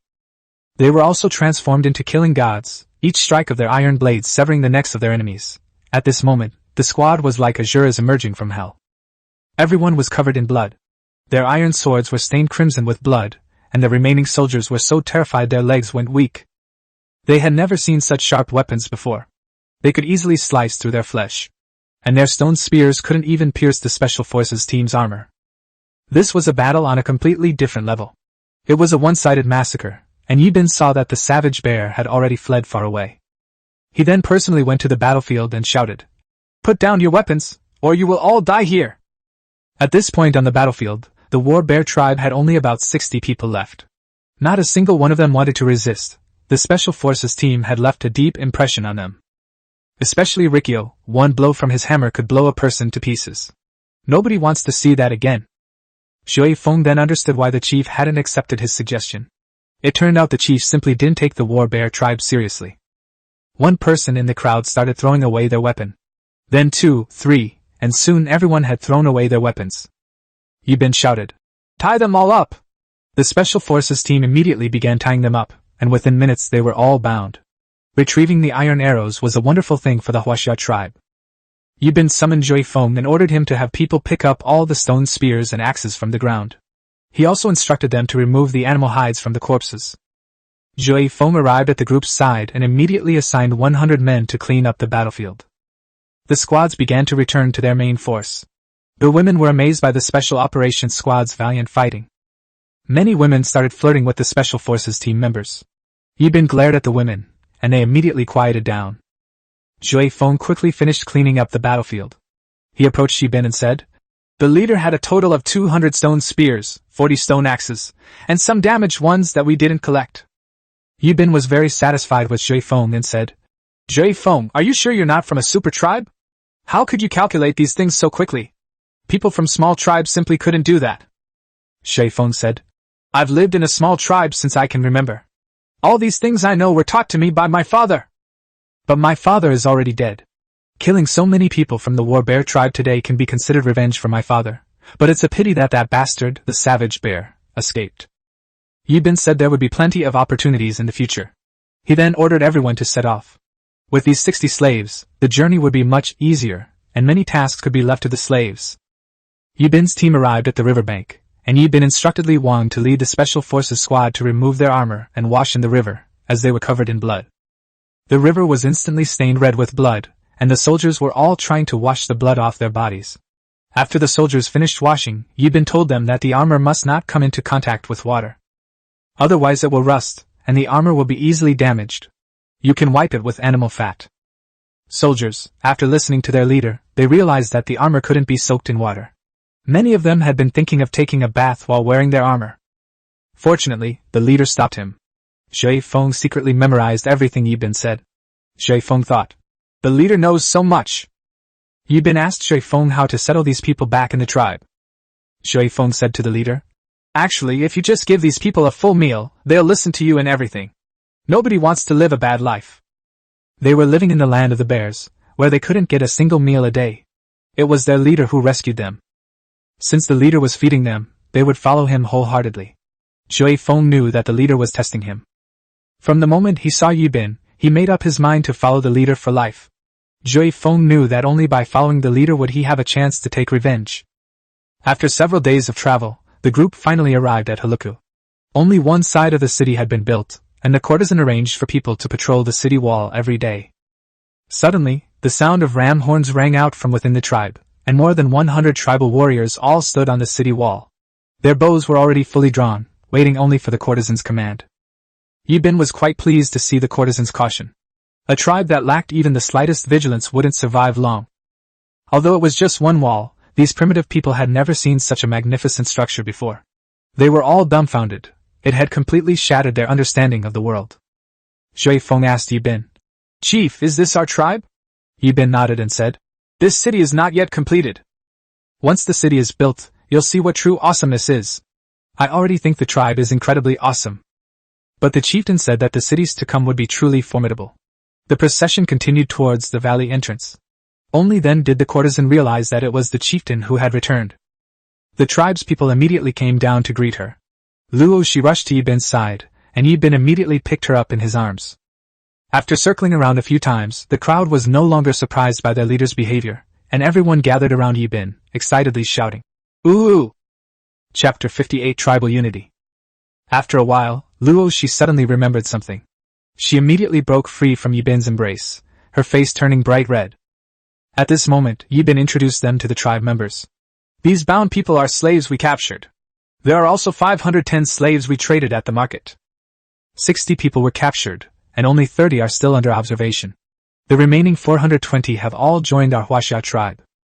Yibin then introduced Shui Feng, who would become the tribe's strategist. "While I was away, the tribe was managed by Black Bull, Black Panther, Flower Queen, and Shui Feng." Then Shui Feng greeted everyone. Yibin handed over the more than 90 slaves to the courtesan and asked her to arrange for them to build the city wall. The tribe now has over 900 people, including slaves. Yibin's round trip took 7 days. The tribe's second batch of houses was also completed today. There are now 150 red brick houses in the village. Yibin arrived and looked at the houses. It looks quite well built, with 10 rows of houses, each with 15 rooms. The houses are neat and tidy, which is pleasing to the eye. Yibin thought that the tribe didn't lack houses for the time being. They could build the city wall first, and all the tribe members could work together. The city wall will be completed soon. Yibin came to the top of the city wall, and saw that more than 3,000 meters of the wall had already been built. This time, the city wall needs to be built 5,000 meters wide and 5,000 meters long. That is, 4 walls, totaling more than 20,000 meters. Yibin looked at the moat again. This time, the moat was a bit larger than before. The moat was being dug very quickly, and it was already more than 6,000 meters long.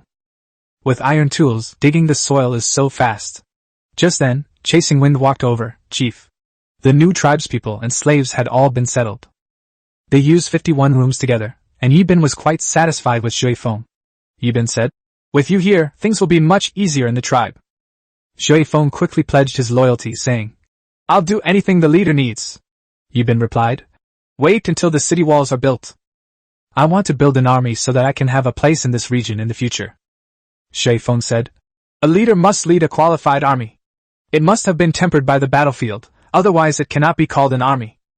In our tribe right now, the only ones who can be considered warriors are the chief's special forces squad. The rest are at best brave warriors. We still have a long way to go before we can train an army." Yibin was very surprised. How did Jue Feng know so much? Could it be that his father was the leader of that super tribe? Jue Feng noticed Yibin's surprise. These are all things my father taught me since I was little. My father also taught me many other things. Yibin felt that Jue Feng's father was no ordinary person. His biggest headache right now was how to train a group of soldiers in the shortest amount of time. Chief, entrust this task to me. I guarantee I'll train you a true warrior, and I'll go to extremes to do so. At that time, Jue Feng will lead the tribe's warriors to conquer the nearby smaller tribes one by one. He was willing to be the kind of person despised by all tribes for the sake of his leader. He wasn't afraid of what others thought or said about him. He only wanted to help the leader build a powerful army. In primitive societies, only tribes with bad reputations would engage in such acts of murder and arson. Over time, others would unite and wipe them out. Therefore, most tribes don't go out fighting and killing every day to cause trouble for their tribe. Most people are peace-loving. Otherwise, Yibin would spend his days killing, arson, and robbing men and women.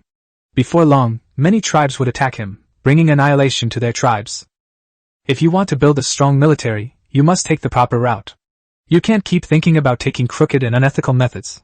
That's how the wolf tribe was swallowed up before. After Yibin left, Jue Feng stood alone on the city wall. He seemed lost in thought. Jue Feng knew himself well. Only someone like him is suited to be a leader, a chief. Only someone like that can lead everyone to new heights. The crops planted in the old town have been ready for some time now. Yibin decided that in a few days, he would have 50 women brought along by the bamboo belt. Pull out the weeds in the field and loosen the soil in the farmland while you're at it. Next, mix human excrement with water and pour it next to each seed. Crops grown this way will have a better harvest. In the past few days, the tribe has been working tirelessly to build city walls. During this time, Yibin has offended 2 major tribes within the Taoai alliance. There's a python tribe, a war bear tribe, and a wild dog tribe. I wonder if that bastard fierce dog has been kidnapping people everywhere to expand his tribe. Yibin felt a headache coming on just thinking about it. He felt like he was surrounded by enemies. If he didn't hurry up and build the city walls soon.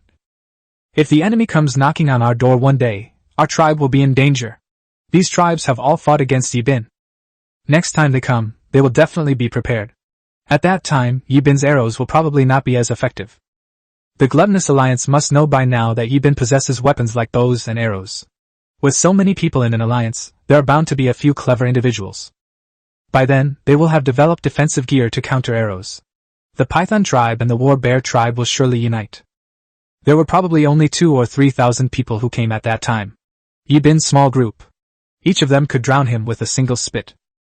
Therefore, Yibin knew that the city wall was the key to this victory. In any case, the tribe hadn't been lacking food lately. Yibin then used trees to build several simple cranes. The base of each crane was designed like a catapult. A round hole was drilled in the middle of the main beam using an iron tool, and then a hard wooden stick was used to push it in. Small holes were then drilled at both ends of the wooden stick, and small wooden sticks were inserted horizontally into it. This simple crane can rotate 360 degrees. Thick straw ropes are used to secure the main beam to the back. The main beam was suspended in a bamboo basket in front. Only 2 people needed to pull the rope behind the beam to lift the basket up. The slaves could then simply pull the straw rope to rotate it. The main beam on the crane could then rotate in place and lift the stones from the bamboo baskets onto the city wall, where the slaves would slowly lower the straw ropes. Those on the city wall could then carry the stones out of the bamboo baskets. When Yibin went to the market, Black Bull picked up Old Man Xiong and the others. Now, there's not a soul left in the old town. Yibin and Old Xiong have been working on over 20 cranes these past few days. With the help of cranes, the construction of the city wall was accelerated. More than 900 people from the tribe worked tirelessly every day to build the wall. The first day was 400 meters, the second day was 420 meters, and the third day was 450 meters. Time passed day by day, and Yibin led Shu and some women along the way. He went to the old town. After tending to the crops on those dozens of acres, Yibin decided to wait a few more months. We're sure to have a bumper harvest. With fertilizer, how bad can the crops be? Recently, many readers have left comments below, feeling that my novel is a bit stiff. I appreciate everyone's feedback. I'm learning and will definitely address this issue as soon as possible. I'll strive to make it a comfortable and enjoyable read for everyone. This is Bei Qing's first book, and I hope all my brothers and sisters will support it. Chapter 59 City Gate Upgrade. A month later, the city walls and moat were finally completed. Yibin then used the same method to divert the river water into the moat. 4 more city gates were installed inside the city, each weighing over 300 kilograms. For this gate, Yibin used gear technology. The city gate was placed into the groove from above, and gear grooves were carved out on both sides of the gate using iron tools. 2 huge wooden gears were also made on top of the city gate.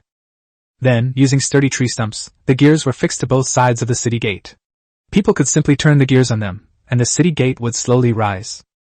What if the city gate is raised halfway and you want to stop? A sturdy wooden stick is inserted directly under the wooden stakes of the gears on both sides. This locks the gears in place, preventing the city gate from falling down. The gate can then be lowered when needed. Simply pull out the gear and the wooden stick underneath. Then slowly release the gear, and the city gate's own weight will cause it to descend. All the soldiers need to do is coordinate with the speed at which the gears turn. This time, the moat is more than 15 meters long, and when Yibin has nothing to do, he can fish in it to relax. In front of the 4 city gates, the drawbridge technique was still used. 2 tree stumps were driven into the ground in front of each city gate, and 2 holes were made under the tree stumps. Place the finished wooden bridge in the middle of the tree stump. Then, drill a row of small holes at one end of the bridge, and drive wooden sticks into the holes under the tree stump. This secured one end of the wooden bridge, and then the front end of the drawbridge was tied with thick ropes.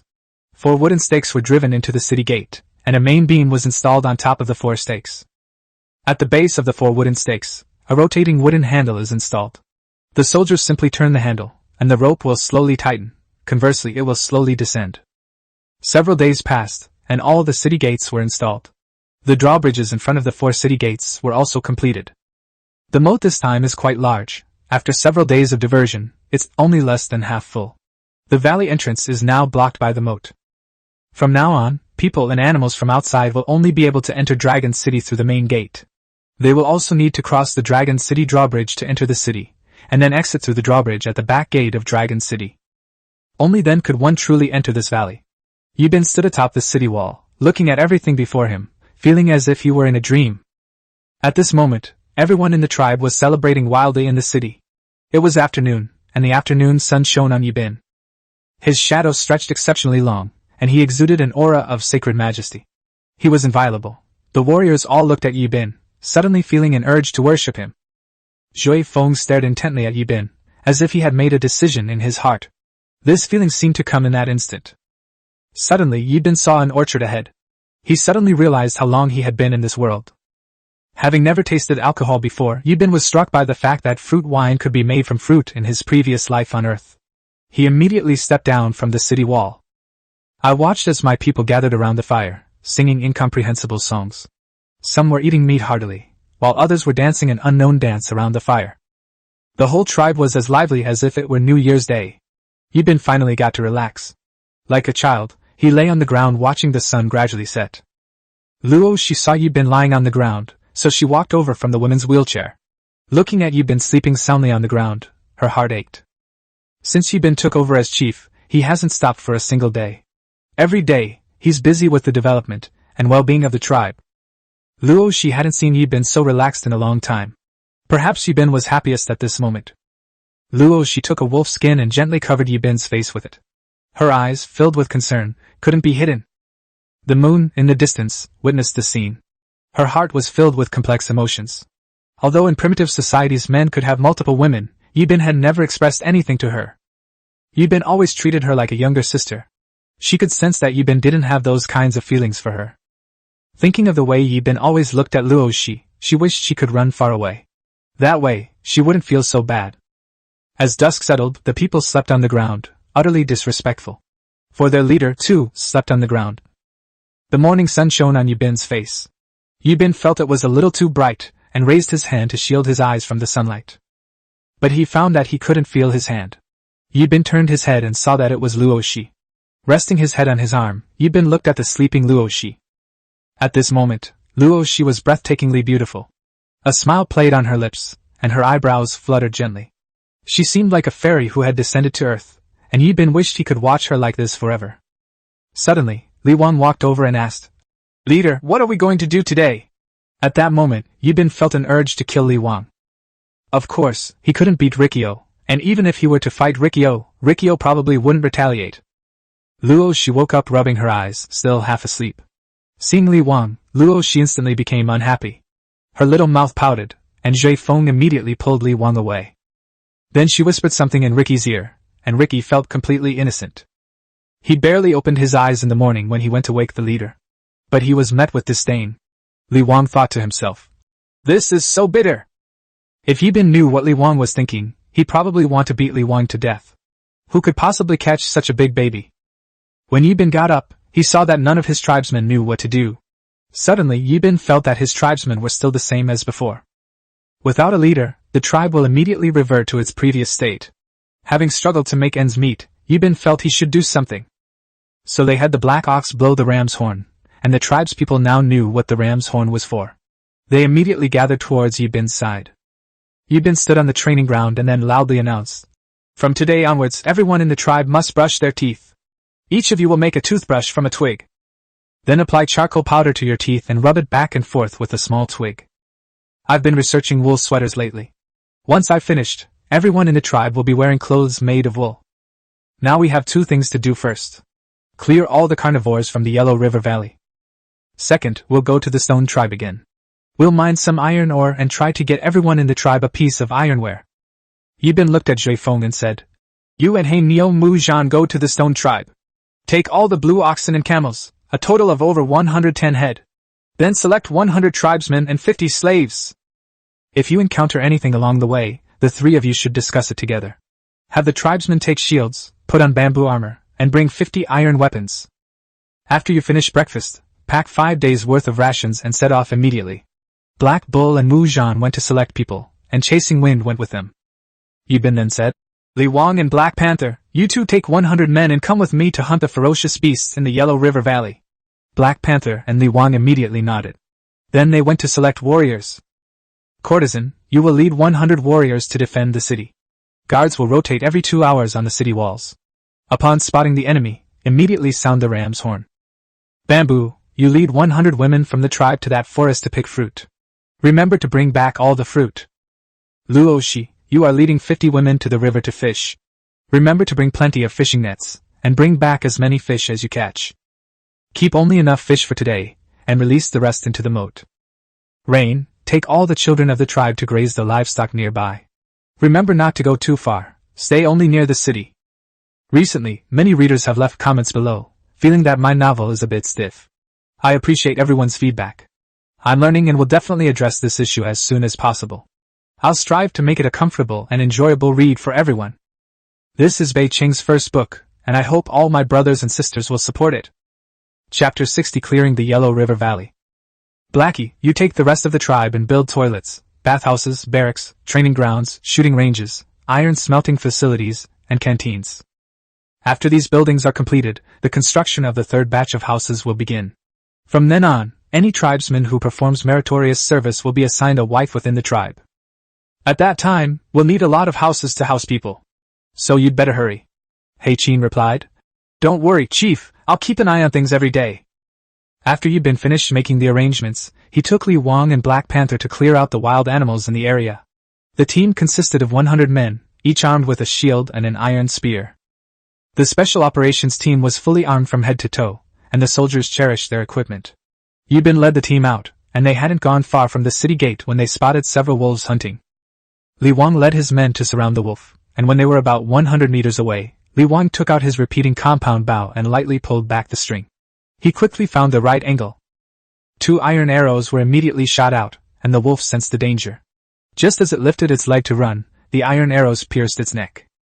Another iron arrow pierced its head. The wolf howled several times, its fur stained red with blood from the wound. The wolves realized they were surrounded by humans. They began to run faster, and the squad fired their iron arrows. The wolves had only run a few steps when several arrows flew from afar. Just as the wolves were about to turn, the arrows pierced their bodies. The wolf hadn't felt the pain yet, but just as it was about to pick up speed, an excruciating pain shot through its body, and it collapsed to the ground after only a few steps. Its eyes were fixed on the group of standing 2-legged creatures. Even in its dying moments, it couldn't understand why these 2-legged creatures had killed them. The team quickly hunted down more than a dozen wolves. Yibin discovered 6 wolf cubs in a nearby burrow. He remembered hearing from elders in his past life that dogs evolved from wolves. I don't know if it's true, but the wolf cubs are still very young and should be able to be tamed. Then, we can form a wolf-dog squad. Yibin thought that each person in the tribe had a wolfhound. They could bite whoever they wanted, in case they fought against other tribes. Imagine sending hundreds of wolfhounds over there. The scene is thrilling. After a morning of clearing, the team members all had a great haul. They had caught more than 50 wolves and killed one saber-toothed tiger. Several pieces of the soldiers' shields were shattered. That saber-toothed tiger was truly ferocious. If the Special Forces team hadn't had such thick and strong defenses, at least several soldiers would probably have died. Li Wang contributed the most this time. The saber-toothed tiger had already fallen. As the warriors prepared to collect the body, the saber-toothed tiger suddenly opened its eyes and rolled over. It opened its massive jaws, its two sharp fangs gleaming with a chilling light. It lunged at the nearby warrior, but Li Wang reacted swiftly, smashing down with his iron hammer. The saber-toothed tiger's brains splattered out instantly. Everyone was stunned. Everyone knew Rikyo was incredibly strong. If they hadn't seen it with their own eyes, who would have believed that a single iron hammer could kill a saber-toothed tiger? From that moment on, a saying circulated in the tribe.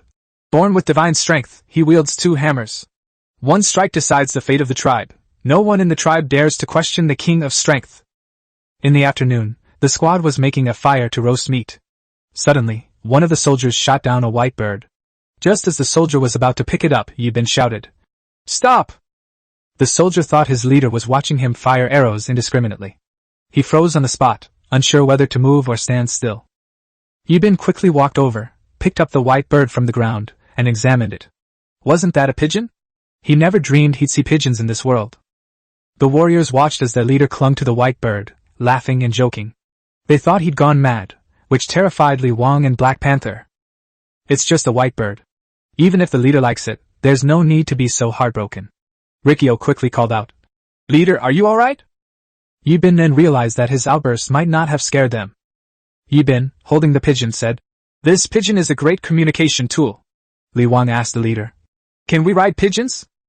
Li Wang's thought process is too outrageous. He only mentioned a means of transportation. How did he even think about riding it?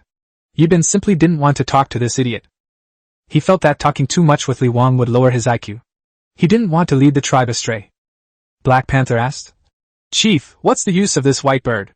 Yibin replied, "This is called a pigeon. It can help us deliver messages." Black Panther asked, puzzled, "What is a letter?" "A letter is simply writing what you want to write on a small piece of animal skin." Then he sent the pigeon out, and the Black Panther said something about words. Yibin felt that he couldn't communicate normally with these primitive people. "What I taught you before, the one you learn in the tribe, is called a character. If you encounter danger on the road, write the character, G, meaning urgent, and then release the pigeons. The pigeons will fly back to the tribe, and the warriors will find them. They will examine their feet and find the words you left behind. I'll know then that you've encountered an extremely urgent situation. Then I'll immediately send someone to help you." Pigeons can fly over 600 kilometers in a day at their fastest. The soldiers watched their leader speak, completely bewildered as if listening to gibberish. Yet the words seemed to make perfect sense, and the soldiers listened with rapt attention. Yibin looked at their dumbfounded expressions. Knowing that saying anything more would be useless, Li Wang asked again, "How did the leader know to fly back?" Yibin's question hit the nail on the head. Yibin gave Li Wang a big thumbs up, saying, "That's a good question. As long as a pigeon is kept in one place for a long time, it will fly back no matter how far you take it." After a moment of bewilderment, Rikyo said, "What kind of pigeon is this? It's so powerful. Then, leader, let's go catch the pigeon now." Yibin asked Li Wang what their mission was. Li Wang then remembered. They were out today to clear out the ferocious beasts in this area. Seeing that Li Wang had finally remembered, Yibin told the team to eat quickly. After they finished eating, they could then clean up the other side. 2 days should be enough. By then, no more ferocious beasts will be causing trouble in the Yellow River Valley. The tribesmen can move around freely again. Then we can build an ox cart and a road connecting the new town and the old town. Otherwise, it takes 1 or 2 days to travel back and forth. With an ox cart, it only takes half a day to walk from one side to the other. This area is so large, it can all be cultivated into farmland. Most importantly, there are tens of thousands of herbivores in the Yellow River Valley. Once the carnivores inside are dealt with, Yibin will want to eat meat. He can just catch one. This is simply a gift from heaven. The afternoon was the same. They cleared out over 60 wolves, 3 saber-toothed tigers, and a large black bear. The soldiers also unexpectedly captured over 50 wolf cubs. Including the previous ones, there are now more than 60. The little wolves are still very cute. Their whole bodies are fluffy like little toys. women in particular, have absolutely no resistance to such furry creatures. Yibin immediately imagined how many women would be crying and begging for a wolf cub after he brought the wolf cub back to the tribe. Recently, many readers have left comments below, feeling that my novel is a bit stiff. I appreciate everyone's feedback. I'm learning and will definitely address this issue as soon as possible. I'll strive to make it a comfortable and enjoyable read for everyone. This is Bei Qing's first book, and I hope all my brothers and sisters will support it. Chapter 61 Mining Iron Ore. Yibin took a liking to the 6 black wolf cubs, thinking of giving 2 to Luoshi and keeping 4 for himself. The little girl would definitely love these fluffy little things. Chasing the Wind encountered some trouble on the road. Black Bull has become arrogant after following Yibin to fight everywhere lately. They encountered cannibals on their way, and the cannibals were about to give up because of their large numbers. Black Bull led more than 30 men and charged into their territory to hunt down the cannibals. Unexpectedly, he was surrounded by cannibals. Black Bull, relying on his superior equipment, completely disregarded the cannibals and ended up being ganged up on and beaten by 70 or 80 of them. The warriors initially held a significant advantage, but as time went on, the cannibals multiplied, and the warriors' stamina began to wane. The cannibals pelted the pile of people with stones, and although Black Bull suffered no external injuries, his body was covered in bruises from being hit by the stones. The battle became increasingly intense, with the cannibals suffering 30 or 40 casualties. On Black Bull's side, 5 or 6 warriors were also wounded. Moreover, each of them was exhausted, and their attacks became slower and slower with each strike. Black Bull was taking on 3 or 4 cannibals all by himself. One of the cannibal leaders was incredibly brave and ruthless in battle. Every attack he launched caused Black Bull immense suffering. Although Black Bull had the advantage of superior weaponry and armor, the prolonged battle took a toll on him, and he was on the verge of collapse. The cannibal chief was carrying a large rock weighing 4 or 5 pounds. He hurled it at the Black Bull's head, and the bull knew it couldn't dodge it. Black Bull then closed his eyes, preparing to accept his impending death. But the pain he imagined didn't happen, and Black Bull wondered if he had missed the target. Just as Qin Jun was about to be shot, Zhui Feng arrived in time with Mu Zhan. Mu Zhan took out his repeating compound bow and fired several arrows. The cannibal chief never dreamed that Black Bull's reinforcements had arrived. Seeing the arrows flying towards him, the cannibal chief tried to block them with stones. The power of a compound bow firing in rapid succession was not so easily blocked. 2 iron arrows pierced his abdomen in an instant. Blood began to gush out. The pain in his stomach filled the cannibal leader with fear. He immediately began to flee into the depths of the forest, while Chasing Wind quickly led his men to support Black Bull and the others. He charged straight into the battlefield when Black Bull heard Chasing Wind calling him. He immediately opened his eyes and saw Chasing Wind, Mu Zhan, and the others charging towards him. The warriors immediately became excited, gripping their iron swords with even greater force. Black Bull swung his iron sword at the cannibal warrior. The flesh was torn apart, and the soldier's intestines and internal organs spilled out. Before the soldier could react, Black Bull slashed his neck with his knife again. A head flew into the air, and the body crashed heavily to the ground. The cannibals saw their leader flee. The captain was also killed by Black Bull, and they immediately lost the will to fight. One by one, they began to flee in all directions, with Mu Zhan leading his men in pursuit. Zhui Feng immediately ordered his men to finish off the cannibal warriors who weren't quite dead yet. At this moment, Black Bull collapsed to the ground, feeling as if all his strength had been drained. Mu Zhan and Zhui Feng immediately went to Black Bull's side and asked him with concern. "Black Bull, are you alright? Are you hurt anywhere?" Zhui Feng checked Black Bull's body again. "Luckily, he's not injured, he just took off his clothes." After this minor incident, Zhui Feng and his group continued their journey. Yibin and Li Wang spent the night in the valley. Yibin was still very happy today, having killed so many wolves and captured so many wolf cubs. He imagined himself having a wolfhound unit in the future. During the battle, hundreds of wolfhounds would be released.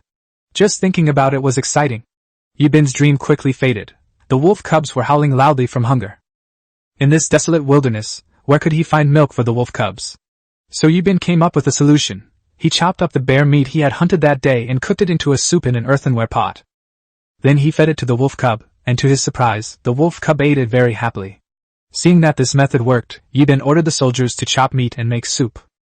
The soldiers worked for quite a while before they could barely feed the wolf cubs.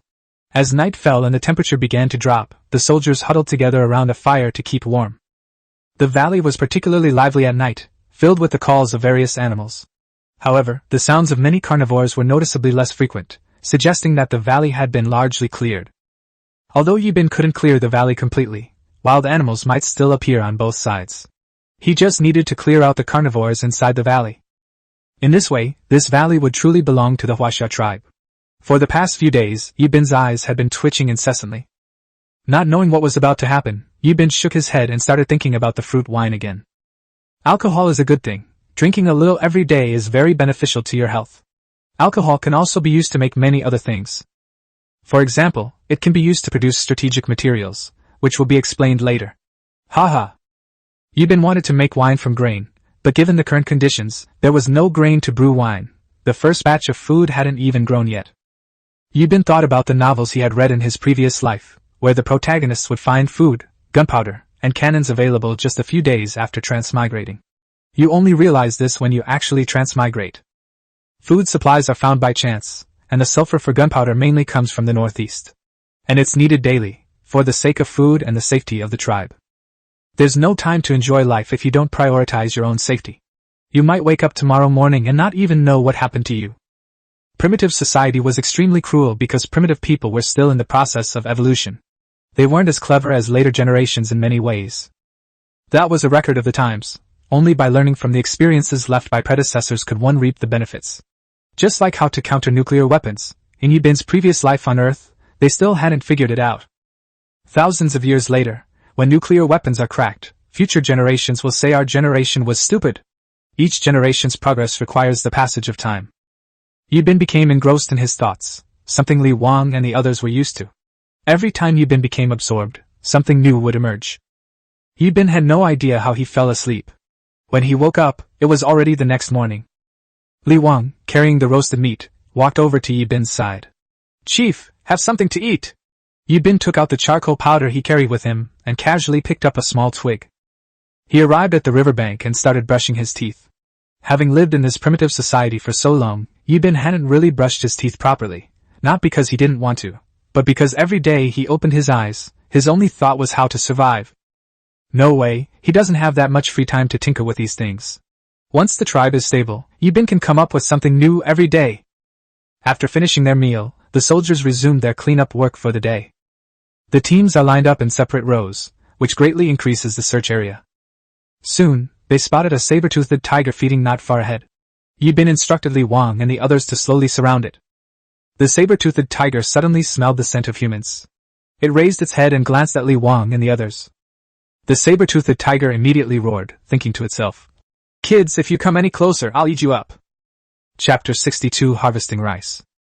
The saber-toothed tiger seemed to sense danger. Its intuition told it that these two-legged creatures in front of it were dangerous. "Warriors, you have all reached your designated positions." King Li saw that saber-toothed tigers showed no sign of fleeing. He picked up his repeating compound bow and began to aim, causing the saber-toothed tiger's fur to stand on end. It pounced directly at Rikyo, who leaped into the air upon seeing the saber-toothed tiger. Rushing towards him, Li Wang didn't hesitate and immediately released the bowstring.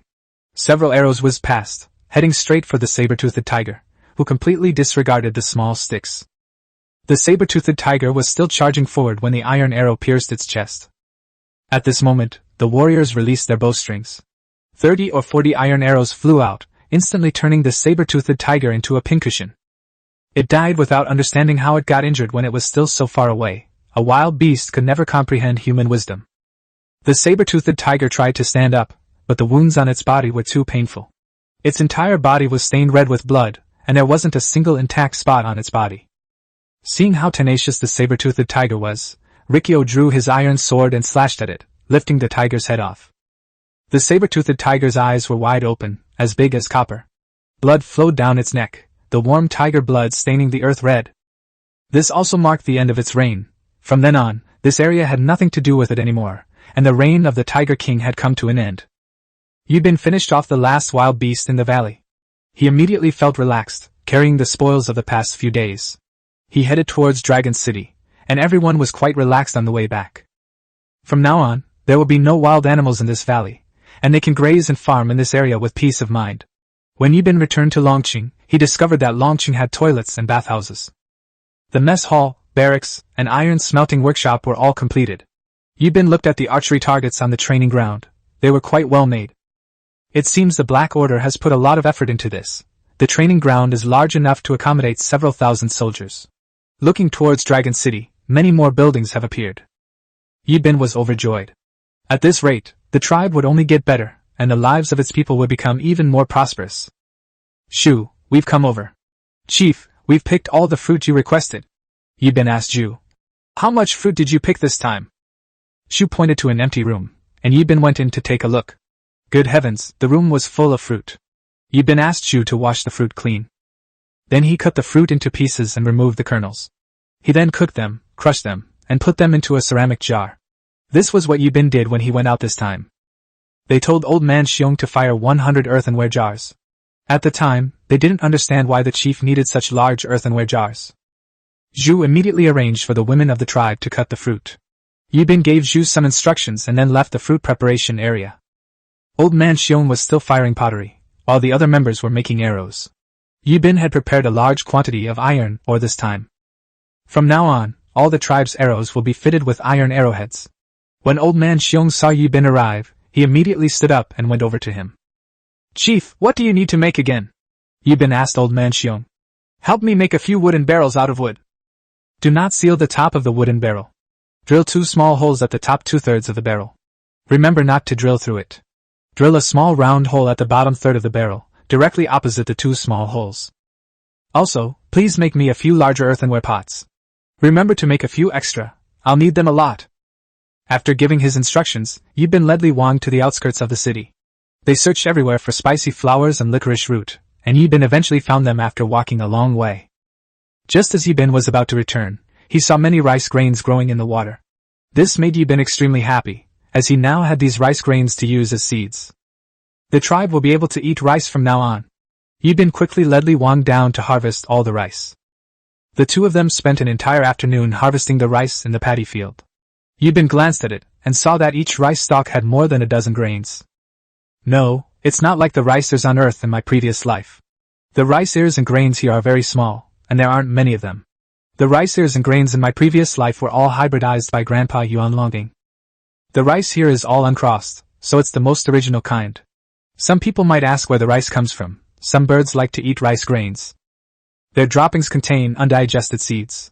Wherever they go, they take root, sprout, grow, and produce new grains. Yibin was lucky, he just happened to be spotted today. So, going out more often can bring unexpected rewards. Yibin estimated that it would weigh around 200 to 300 jin. If he were to cultivate some more farmland, he could harvest 4,000 to 5,000 jin. I must eat a few more bowls of rice then. Yibin had Li Wang remove the animal hide, and then filled it with rice.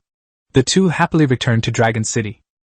Li Wang felt extremely uncomfortable throughout the journey. The chieftain had even removed his animal hide, making it drafty when he walked. Yibin was quite happy, but unfortunately, Li Wang wasn't happy at all. Seeing Li Wang's bitter face, Yibin kicked him in the butt. You'll never eat my rice again. When Ricky heard there was food, his mood immediately improved. Carrying the rice on his back, he jumped around happily like a child. Rikio's favorite thing is eating. As long as there's food, he won't feel tired no matter what he does. When the two returned to Dragon City, it was already getting dark. The courtesan lowered the drawbridge for Yibin and then had the warriors open the city gates. Yibin instructed Li Wang to put the rice in his room. Then he returned the animal hide to Li Wang and told him to call Black Panther. Li Wang looked at Yibin, clutching the rice like a treasure. He thought to himself, when Yibin isn't home one day, I'll secretly steal some rice from him to take home and eat. Luckily, Yibin didn't know, otherwise he would have kicked Li Wang to death. Yibin looked at Li Wang, who was still there, and asked, why aren't you going to find Black Panther? Li Wang immediately left Yibin's room and went straight to find Black Panther. Black Panther arrived shortly after. Seeing Yibin carrying the grains, Black Panther asked curiously, Chief, what are you carrying? Yibin glanced at Black Panther and said, even if I told you, you wouldn't understand. Tomorrow, take 50 men into the mountains and catch some of those white birds. Black Panther immediately remembered the small white bird the leader had been holding that day. Black Panther hesitated for a moment. How are we going to catch that white bird? Yibin thought for a moment and said, go to Luoshi tomorrow and borrow some fishing nets. Then put some food that pigeons like in them. Wait until the pigeons are eating before scattering the fish. Also, go up the trees and collect the pigeon eggs. After catching the pigeons, let them incubate the eggs. Then we'll have lots of baby pigeons. At that time, the old city will raise some dragons, and the city will raise more. Black Panther listened to Yibin for a long time, but still didn't understand what the leader had said. Yibin saw that Black Panther was scratching his head and then sighed. Why did I tell the caveman so much? Chapter 63 Rice. After giving his instructions, Yibin told Black Panther to select some clever people. They would be catching pigeons on the mountain tomorrow. Upon receiving the order, Black Panther quickly left Yibin's room. After Black Panther left, Yibin thought of making brewing yeast again.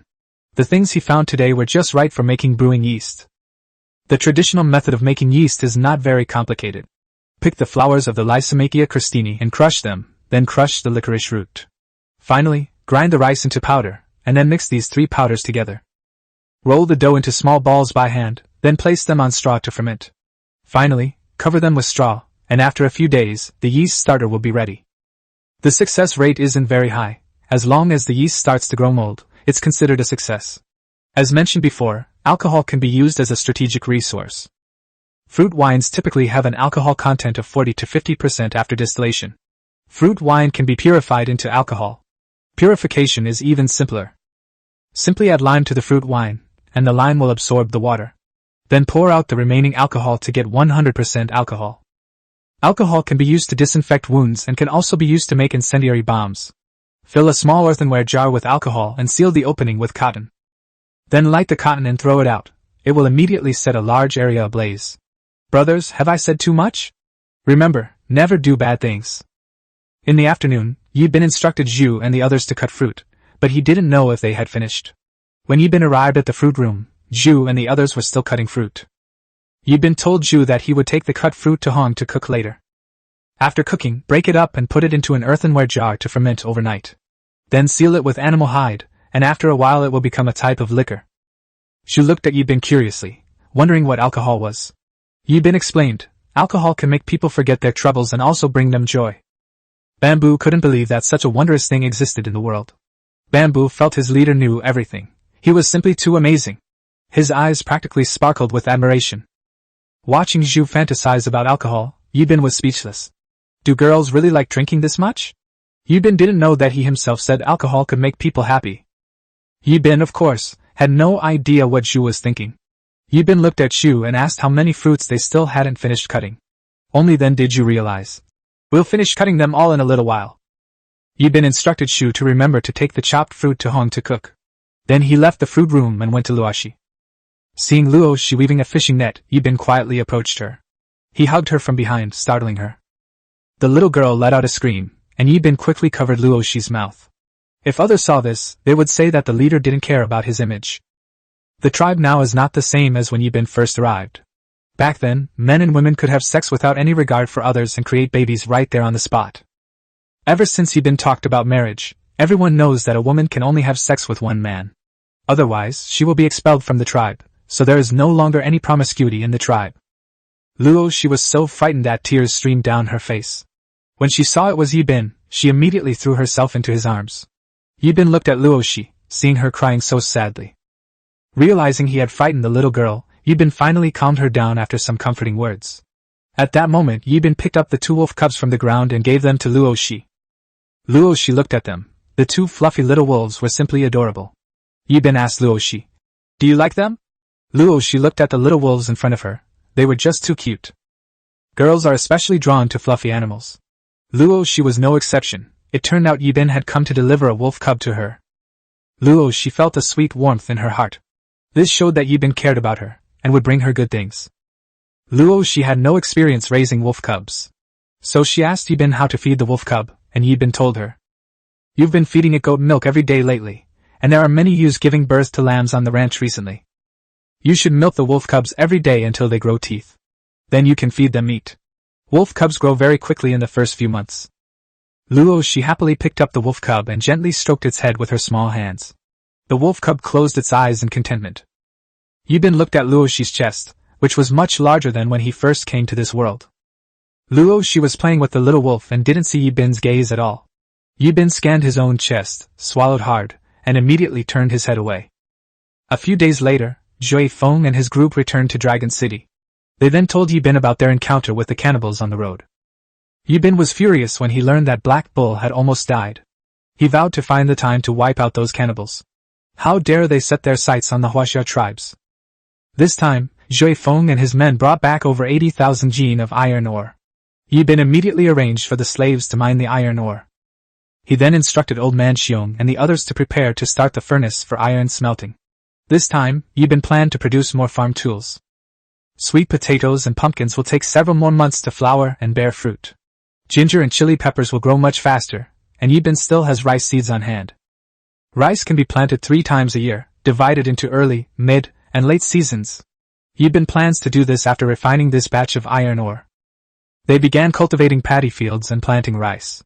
This time, each of the men in the tribe forged a set of iron armor, along with an iron spear and a short sword.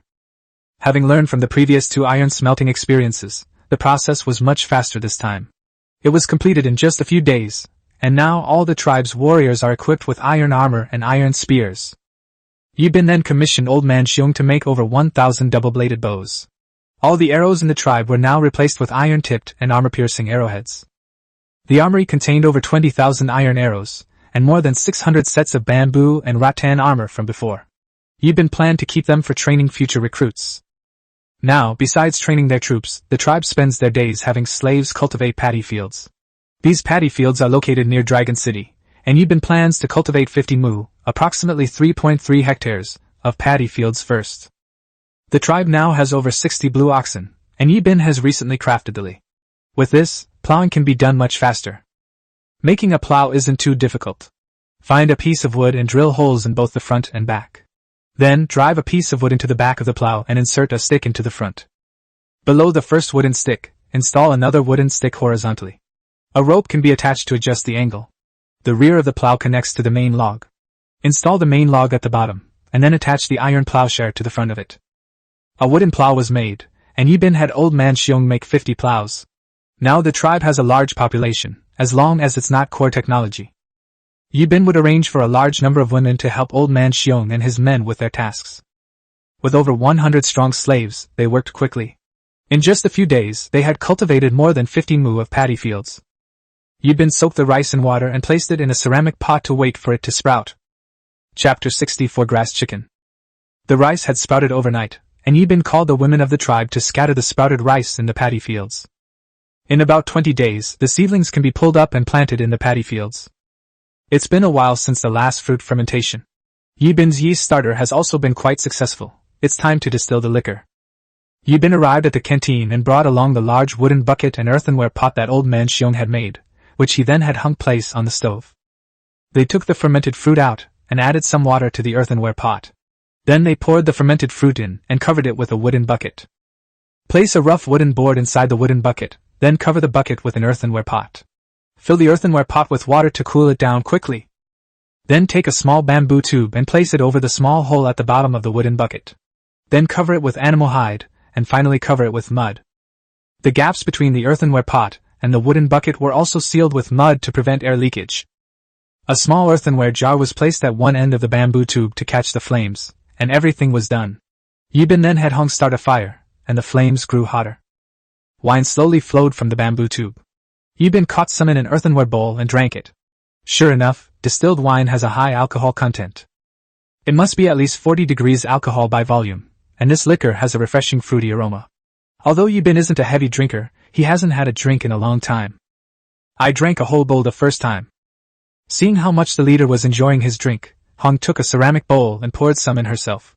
It tasted quite spicy at first, but after savoring it slowly, she discovered a refreshing fruity aroma. Hong immediately fell in love with this thing called wine. A strong aroma of wine wafted through Longqing. Li Wang was the first to rush towards the canteen, where he saw the leader and Hong cooking something in a pot. It smelled so good, Ricky's mouth was practically watering. Yibin saw Ricky swallow and immediately laughed, then poured him a bowl of fruit wine. Li Wang looked at the fruit wine in the bowl, and as the aroma wafted out, he downed it in one gulp. Li Wang had never tasted this kind of wine before. A spicy sensation shot through his throat. A fragrant aroma wafted through his mouth, and at first, Li Wang wasn't quite used to it. But after a few more sips, he immediately fell in love with the fruit wine. It left a lingering fragrance, smooth on the palate, and was a truly enjoyable experience. Just then, the squad leaders arrived. Now, the whole city was filled with the aroma of fruit wine. These people had never seen wine before, and everyone curiously took a taste. The men immediately fell in love with this fruit wine, and even the courtesan and the red-clad woman loved to drink it. Seeing that they had already drunk several bowls and would get drunk if they drank any more, Yibin immediately stopped them, saying that they should drink the fruit wine in moderation from now on. Besides, wine is only brought out to celebrate when something big happens in the tribe. Hearing Yibin say this, everyone immediately looked dejected. Yibin had no choice. If they drank it every day at this rate, the entire fruit wine would be gone in less than 20 days. Yibin also wants to use these fruit wines to extract alcohol and make alcohol-based incendiary bombs. They'll be very useful then. In the evening, more than a dozen steamers began distilling fruit wines simultaneously. Yibin watched as vats of fruit wine were distilled. He was overjoyed. He could have a small bowl of it every night from now on. He was the chief, and had special privileges in the tribe. Who would dare say anything to him? Besides, he drank it secretly at night. Only Hong and he are allowed into the warehouse, and even if Hong sees them, she won't say anything. Haha! Yibin was as happy as a fool. Li Wang was furious. He'd never tasted such delicious liquor before, and now, after drinking it, all he could think about was that flavor. It was even more intoxicating than a woman. Li Wang looked at Yibin pitifully, saying, "Chief, I only drink a small bowl of water a day." Yibin felt a pang of pity seeing Li Wang almost kneeling down. In the end, I still agreed to give Li Wang a small bowl every day. At this point, the other squad leaders objected. Why should Li Wang get a small bowl of water every day? Yibin immediately felt a headache coming on when he saw this scene. Finally, it was decided that they could drink it once every 5 days, and only one bowl each time. The team leaders all secured benefits for themselves. Their mouths were beaming with joy. Yibin wore a pained expression. If he had known these primitive people also liked to drink, he would have rather died than let them taste it. It was too late. Just then, Black Panther and his crew returned. As soon as Black Panther entered the city, he smelled a strong aroma of alcohol. Black Panther didn't know what alcohol was, he only knew it smelled good. His mouth was practically watering, and he followed the scent. They quickly arrived at the cafeteria and saw a large crowd gathered there. Black Panther was even more curious. What were they all doing? When Yibin saw Black Panther return, he also poured him a bowl of fruit wine. He then handed it to Black Panther, who accepted the wine from Yibin. He took a small sip, and the fruit wine sent a fiery sensation down his throat, leaving a refreshing fruity aroma in his mouth. Black Panther took a few more sips and instantly fell in love with it.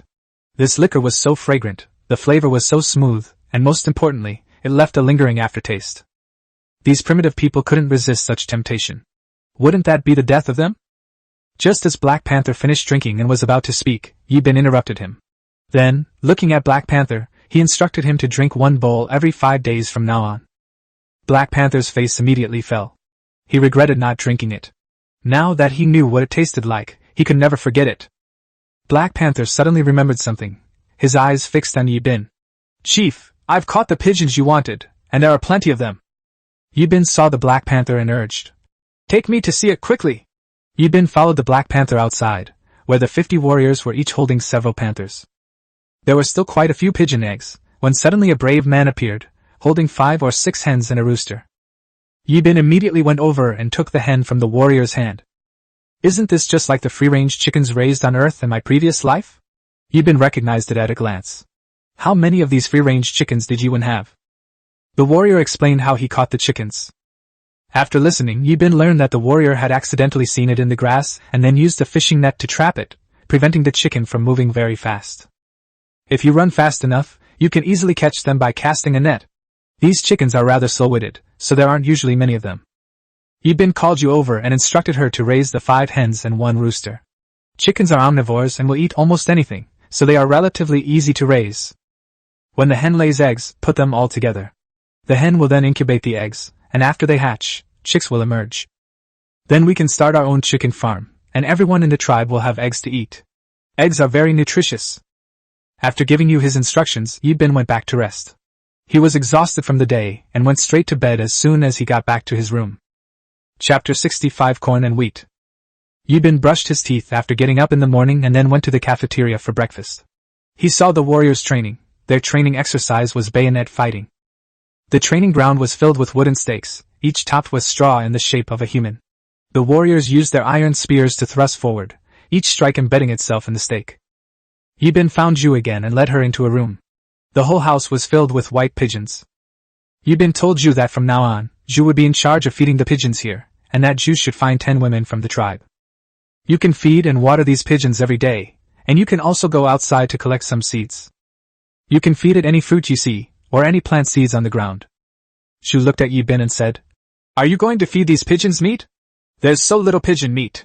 Yibin was speechless. "You people, you want to eat everything." It's not their fault. In the primitive world, all animals were for eating, unlike Yibin who had so many thoughts every day. Yibin said irritably, "Besides eating, there are things more important than food in this world, and that's quickly gathering intelligence on the battlefield."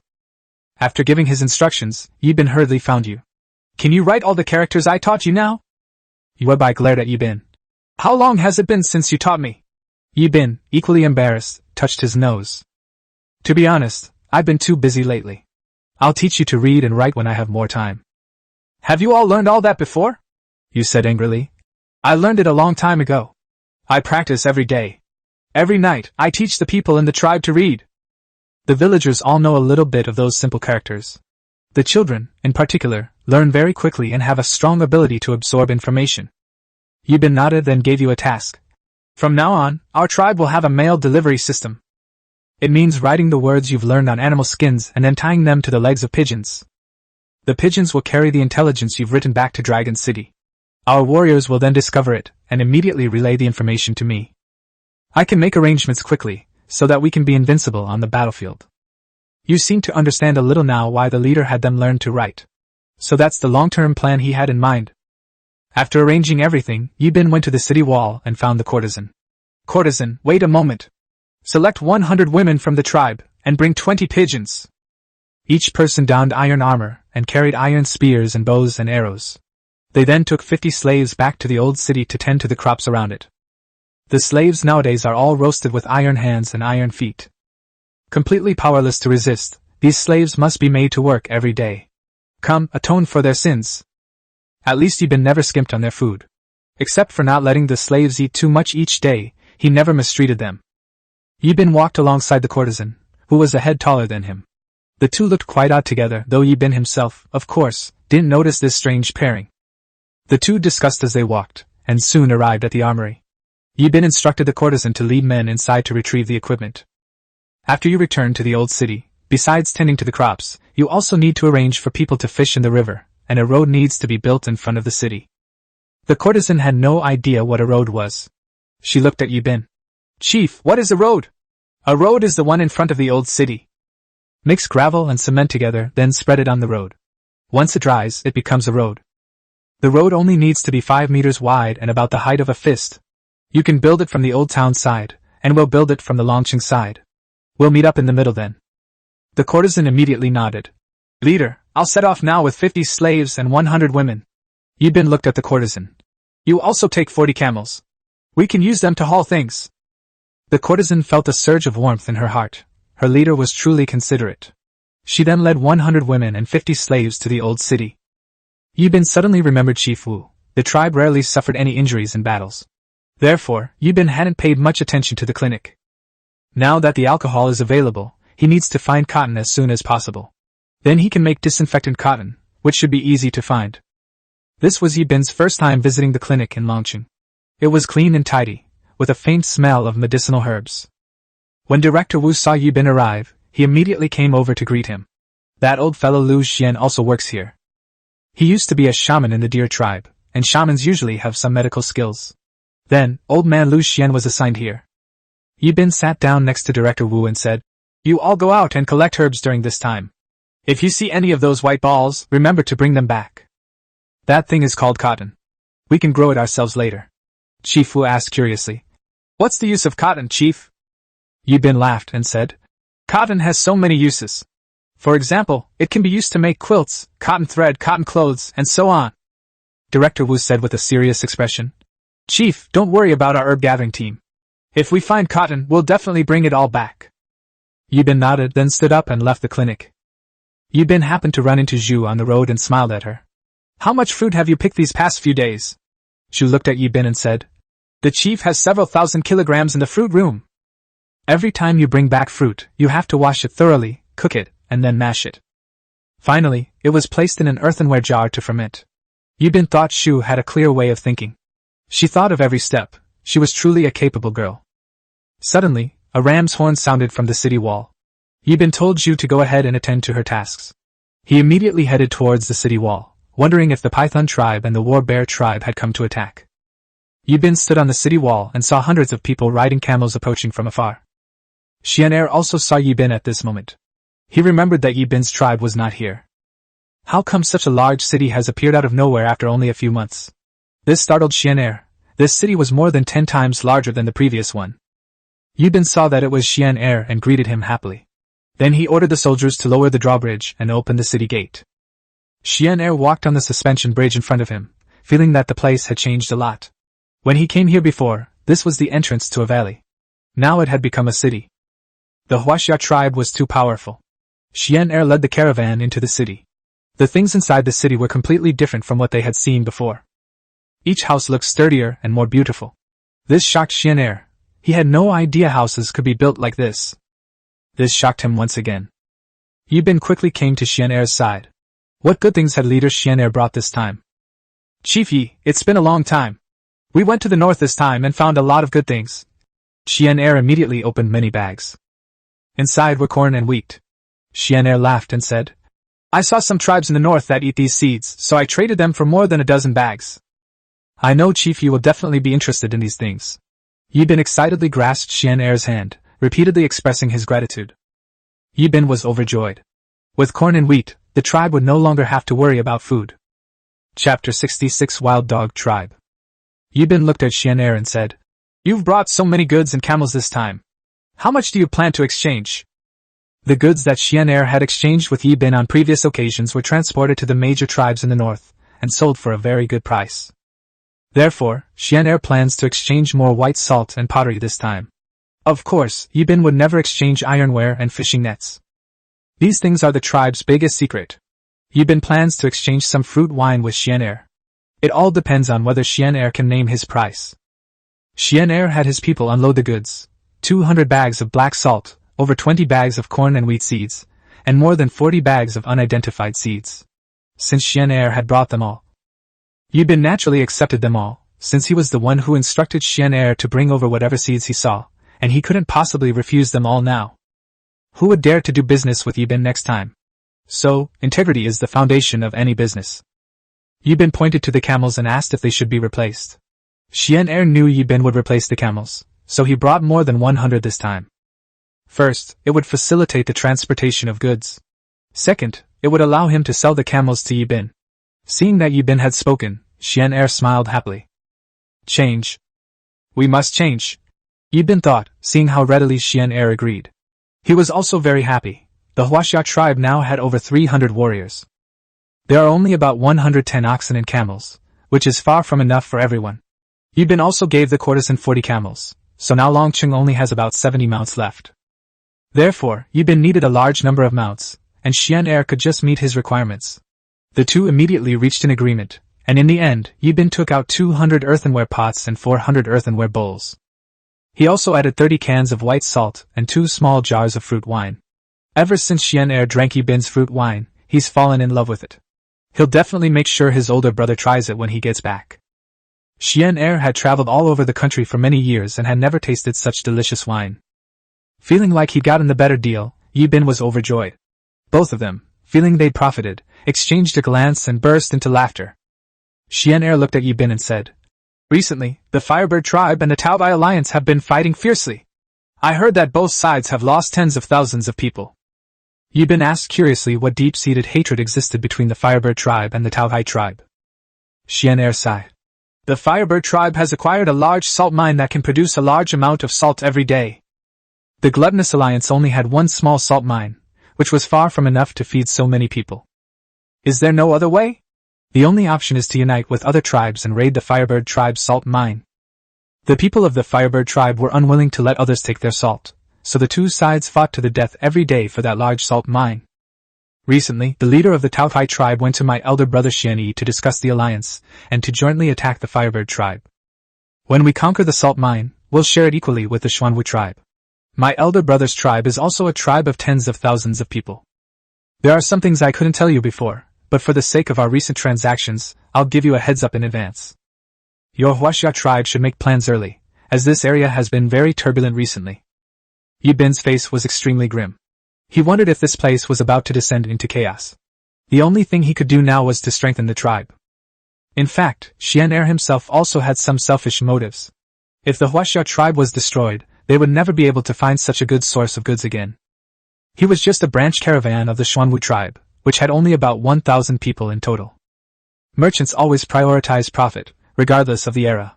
Xian'er told Yibin so much in order to strengthen his tribe. Yibin wanted Xian'er to stay for dinner, but Xian'er immediately got up to leave. It wasn't safe outside lately, and he needed to return to the tribe as soon as possible.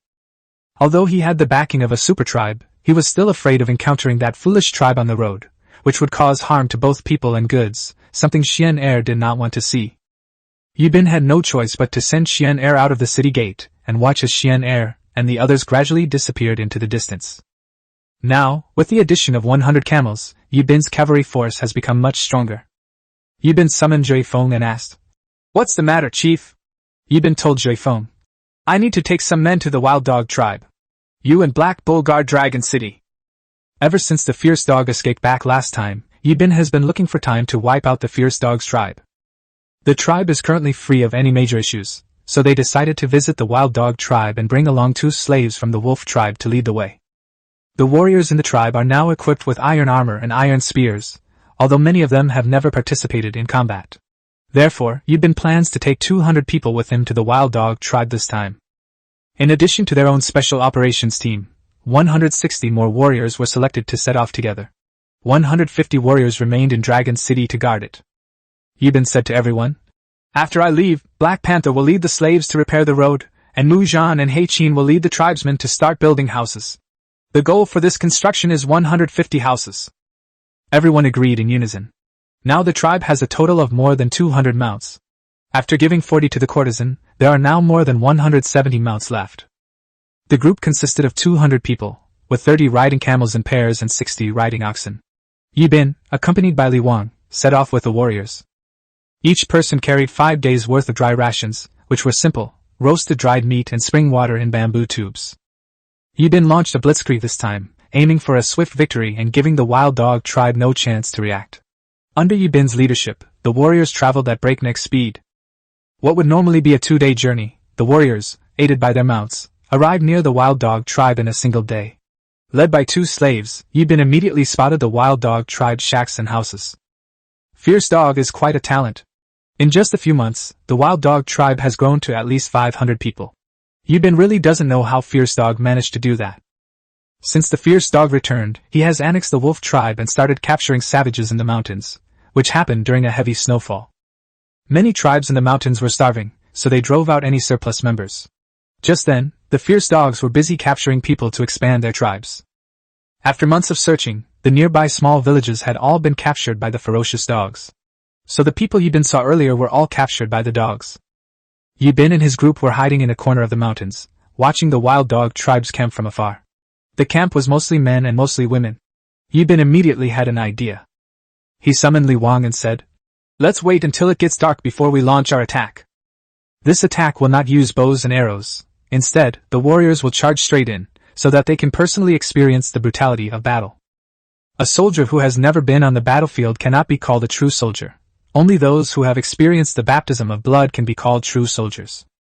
Chapter 67 Killing the Fierce Dog. The warriors remained crouched in the grass, awaiting Yibin's command. Yibin glanced at the sky. Sensing it was getting late, he shouted, "Warriors, charge!" More than 200 warriors, armed with iron spears, charged directly into the Wild Dog tribe's camp, killing anyone they saw. Soon, the members of the Wild Dog tribe reacted, immediately picked up their stone spears, and charged forward. The warriors of the Huaxia tribe thrust their iron spears directly at them, and Yibin modified the spearheads to be over 2 meters long. The stone spears of the Wild Dog tribe were only a little over a meter long.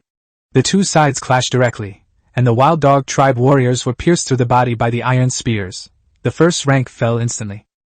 The warriors' movements were simple. They used their spears, relying on their sharpness and length, to overwhelm the Wild Dog tribe members, leaving them no chance to retaliate, and they all began to retreat. They quickly huddled together, and the warriors immediately surrounded them. The fierce dog, who had just gotten off a woman, was startled when he saw the dense array of iron spearheads. The fierce dog shouted loudly, and everyone retreated inside the wall. The wild dog tribe had only been fighting for a few minutes, and there were already more than 30 corpses lying on the ground, their blood staining the ground red. Soon, the fierce dog led the group back inside the wall. Li Wang led the warriors in a fierce attack, smashing any enemy they saw into mincemeat with a single blow. Seeing how powerful Li Wang was, the fierce dog's defenses crumbled. He immediately gathered his warriors and blocked the entrance with a wooden fence. All the warriors then aimed their stone spears at the gate. Yibin was surprised when he saw this scene from behind. He didn't expect the fierce dog to be so smart. After fighting with it a few times, the fierce dog learned how to build its wall. Even Qingwan couldn't do it, but that bastard Lihan has learned it. And the warriors on both sides began to be locked in a stalemate. With Li Wang leading the warriors, they stood outside the wall, looking at the more than 1 meter high city wall, and suddenly didn't know what to do. The fierce dog finally reacted. Immediately order the warriors to pick up stones and smash them down. Li Wang and his men were instantly beaten black and blue. Yibin immediately ordered Li Wang to retreat. Yibin saw that the armor of several warriors had been dented by the impact. This was the first time since Yibin created the armor that they had been beaten so badly. This city wall was invented by Yibin, so of course he has a way to break it. It's just that this method is too cruel, and Yibin doesn't want to use alcohol bombs for the time being. This time, none of the warriors brought shields. Yibin originally thought that taking down the wild dog tribe would be a very easy task. I didn't expect the fierce dog's intelligence to be so much higher than that of the other primitive people. Yibin could only let the warriors cut down the trees first, and then let more than 20 warriors hug the big trees and smash them directly into the earthen wall. The earthen wall like this would easily collapse. Li Wang personally carried a big tree back, and the warriors made several simple shields. Everything was ready, and Yibin launched another attack. All that could be seen was Rikyo holding a shield in his left hand and hugging a large tree with his right. The warriors were divided into 2 teams, with the middle team also hugging a large tree, just like Rikyo. Thud! Thud! Thud! The big tree slammed into the earthen wall. The earthen wall only lasted for a breath before collapsing instantly. With everyone's combined strength, the earthen wall completely collapsed. Li Wang took the lead, leaping into the air and slamming his hammer heavily into the middle of the crowd. The moment the hammer fell, several people nearby were thrown back by the impact, spitting out blood. Some even coughed up fragments of their internal organs. Seeing Li Wang's incredible prowess, Yibin ordered a direct charge into the fray. The warriors stepped over the earthen wall and charged straight at it with their iron spears. One after another, the wild dog tribe fell as the sharp iron spearheads easily pierced through their bodies. The warriors of the wild dog tribe let out screams, and the women were so frightened that they squatted down on the ground, their bodies trembling uncontrollably. Li Wang walked through the crowd, immediately entering berserk mode, each hammer blow carrying the force of 1,000 pounds. Fierce dog hid behind the crowd, looking around. There were earthen walls on 3 sides, making it impossible to get out. There was only one exit, the front door, and warriors kept pouring in. Now there was truly no way out. Unless they sprouted wings, they had no choice but to fight to the death. Yibin wasn't in a hurry. He just watched quietly from outside. This fierce dog was really being too clever for its own good. This time, it really has shot itself in the foot. Dare to use his methods against him? Isn't that like lighting a lantern in a latrine and courting death? The warriors of the wild dog tribe fell one after another, their blood staining the land red. Yibin's warriors entered, lined up, and rhythmically thrust out their spears before neatly withdrawing them. The wild dog tribe was now completely surrounded. The blood on the ground was already mixed with the mud, and many warriors lay on the ground, groaning in pain. Yibin saw the fierce hound climbing the wall, and immediately drew his bow and shot. The iron arrow pierced the air and struck the fierce dog directly in the neck. The fierce dog quickly covered the wound with its hand. His neck was pierced by a bullet. How could he possibly stop the gushing blood with just his hands? The dog's hands were soaked in blood, and its body began to tremble. It collapsed to the ground, its eyes wide open, unable to close even in death. Seeing that the fierce dog was dead, everyone laid down their weapons and squatted on the ground. Yibin immediately shouted. The warriors then recovered from their battle state. Each of them exuded a murderous aura, their bodies already stained with blood, their eyes fixed on the men. Yibin stepped out from behind the crowd and looked at them. How did you all join the wild dog tribe? At this moment, a man immediately stood up and said, We were all captured by the fierce dogs. If we don't listen to him, we will be beaten up by the fierce dogs. Yibin asked again, the man said, pointing to about 20 people. Those pointed to immediately tensed up. A cold glint flashed in Yibin's eyes. He looked at the more than 20 people in front of him with an expressionless face. People like him, who were fickle and unpredictable, did not deserve to live in this world. There's no point in keeping them. Yibin hates people who are bullies at home the most. Then they gathered all these people who hadn't done anything wrong together. Then they divided them into two groups of over 20 people standing together. Yibin quickly counted the number of people. There were still over 400 left. Women made up the majority, with only about 150 men. There were also many men and women with wounds on their bodies. Yibin asked them again, and they learned that these disobedient people were tortured by vicious dogs every day. Some people, unable to withstand the pressure any longer, agreed to become the lackeys of the fierce dogs, bullying their own tribe members every day. Some were even beaten to death by them. Many people started crying as they spoke. Among those who were beaten to death were their relatives. Yibin felt sorry for these people, and besides, none of them had helped the fiery dog or done anything wrong. Yibin said, "I'm giving you a chance to join our tribe. If you're willing, just step forward." At this moment, a woman said tremblingly, "If we join your tribe, will you torture us every day like a vicious dog?" Chapter 68 Recruiting the Wild Dog Tribe. Yibin smiled and said, "Once you join the Huaxia tribe, you will be members of our tribe and enjoy the same treatment as other members." At this point, several people came out and asked, "Is what you're saying true? If we go to your tribe, will they attack us every day?" Yibin looked at them with some sympathy. It seemed that the vicious dog was abusing them almost every day, leaving them with psychological trauma. Yibin shouted, "I swear on our totem that if I fight you every day like a vicious dog, may my tribe be destroyed." When everyone saw Yibin make an oath, especially one using his own tribal totem, they were shocked.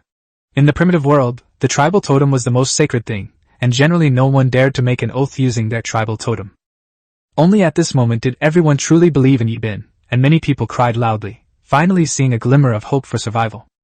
Once everyone's emotions had gradually calmed down, Yibin looked at them and said, "Those who are willing to join our Huaxia tribe, step forward." Soon, these people stepped forward. Their tribes had been destroyed by the fierce dogs, and they had no idea where to go. They might as well join the powerful Huaxia tribe. Everyone was thinking the same thing. Yibin then looked at the 20-odd men. Their hands were stained with the blood of their comrades. Yibin looked at Li Wang and told him to kill them all. Li Wang didn't hesitate, and immediately raised his iron hammer and smashed it down. In no time, the 20-odd traitors were all dead under the hammer. The deaths were extremely gruesome. Every corpse had been smashed to pieces by Rikyo. The women nearby began to weep again. Their revenge had finally been achieved. Those who had bullied them were now dead before their eyes. The women all knelt down before Yibin. Yibin looked at everyone and said, "From now on, you are all members of my Huaxia tribe. No one will dare to bully you anymore." "Yibin," he instructed the others, telling them to take all the spoils of war back with them. The fierce dog had stocked up on a lot of dried meat and other fruits in its shed, and Yibin took them all back with him. At this time, several women arrived with hundreds of goats. Yibin was naturally very happy, which meant that they had truly accepted him. After packing up, the group set off back to the Huaxia tribe. Along the way, Yibin took good care of the women, giving them all the mounts to ride. The women were deeply moved once again. This not-so-tall and young leader was so considerate. This time, they brought back more than 400 people, including more than 200 women and more than 150 men, which is a good fighting force for the tribe. On his way back, Yibin kept thinking about one question. With the current situation so chaotic, he needed to quickly build a strong army. He wondered if the Taotai tribe had joined forces with the Xuanwu tribe. I wonder if the Azure Phoenix tribe can withstand their attack. If the Firebird tribe is wiped out, the Taotai tribe will be the largest in this area. At that time, what chance would a medium-sized tribe like theirs have? The people of the Gluttonous Alliance are inherently cruel and ruthless. If they were to take control of this area, those poor things. Those small tribes, so Yibin had to do something. He suddenly thought of someone, White Tiger, the leader of the Black Bear tribe. If Yibin cooperates with him, he can obtain a continuous supply of slaves. After returning to the tribe, he must make another trip to the market. On the way, Yibin saw these people walking unsteadily. No wonder they were all caught by the fierce dogs, and they didn't even have the desire to resist. If I take these people to war, it's uncertain whether they'll even come back, Yibin thought. I must train them well when I get back. The women took turns riding oxen and camels, while the men herded the sheep at a leisurely pace. Yibin didn't urge them, they treated it as a vacation. After more than 2 days of travel, they finally saw the gates of Dragon City. Yibin was extremely excited. He had missed his tribe very much after being away for several days. Looking at Dragon City before them, the warriors were deeply moved. For many of them, this was their first time going on a mission with Yibin. One wrong move, and they could lose their lives. The warriors were naturally overjoyed to be able to return safely to Dragon City. The new members of the tribe were utterly shocked when they saw this enormous creature, which was like a small mountain. They found it hard to believe that this was actually a tribe. Looking at the stunned crowd, Yibin felt incredibly proud. He had poured so much effort and energy into this city. To receive recognition and praise from others was the best compliment he could receive. Yibin! Zhui Feng immediately called for everyone to continue forward. He saw Yibin and his group from afar and immediately ordered the warriors to lower the drawbridge and open the city gate to let their leader into the city. The newly joined tribespeople dared not proceed when they reached the suspension bridge, as the river flowed below, and primitive people were terrified of water. Yibin watched, and no one dared to go into the city. So he asked Li Wang and the others to lead the way. When everyone saw Li Wang and the warriors enter the city, they slowly followed. When everyone arrived in the city, they were shocked to find that there were many houses of the same size. This was something they had never seen before in their lives. They didn't realize the Huaxia tribe was so powerful.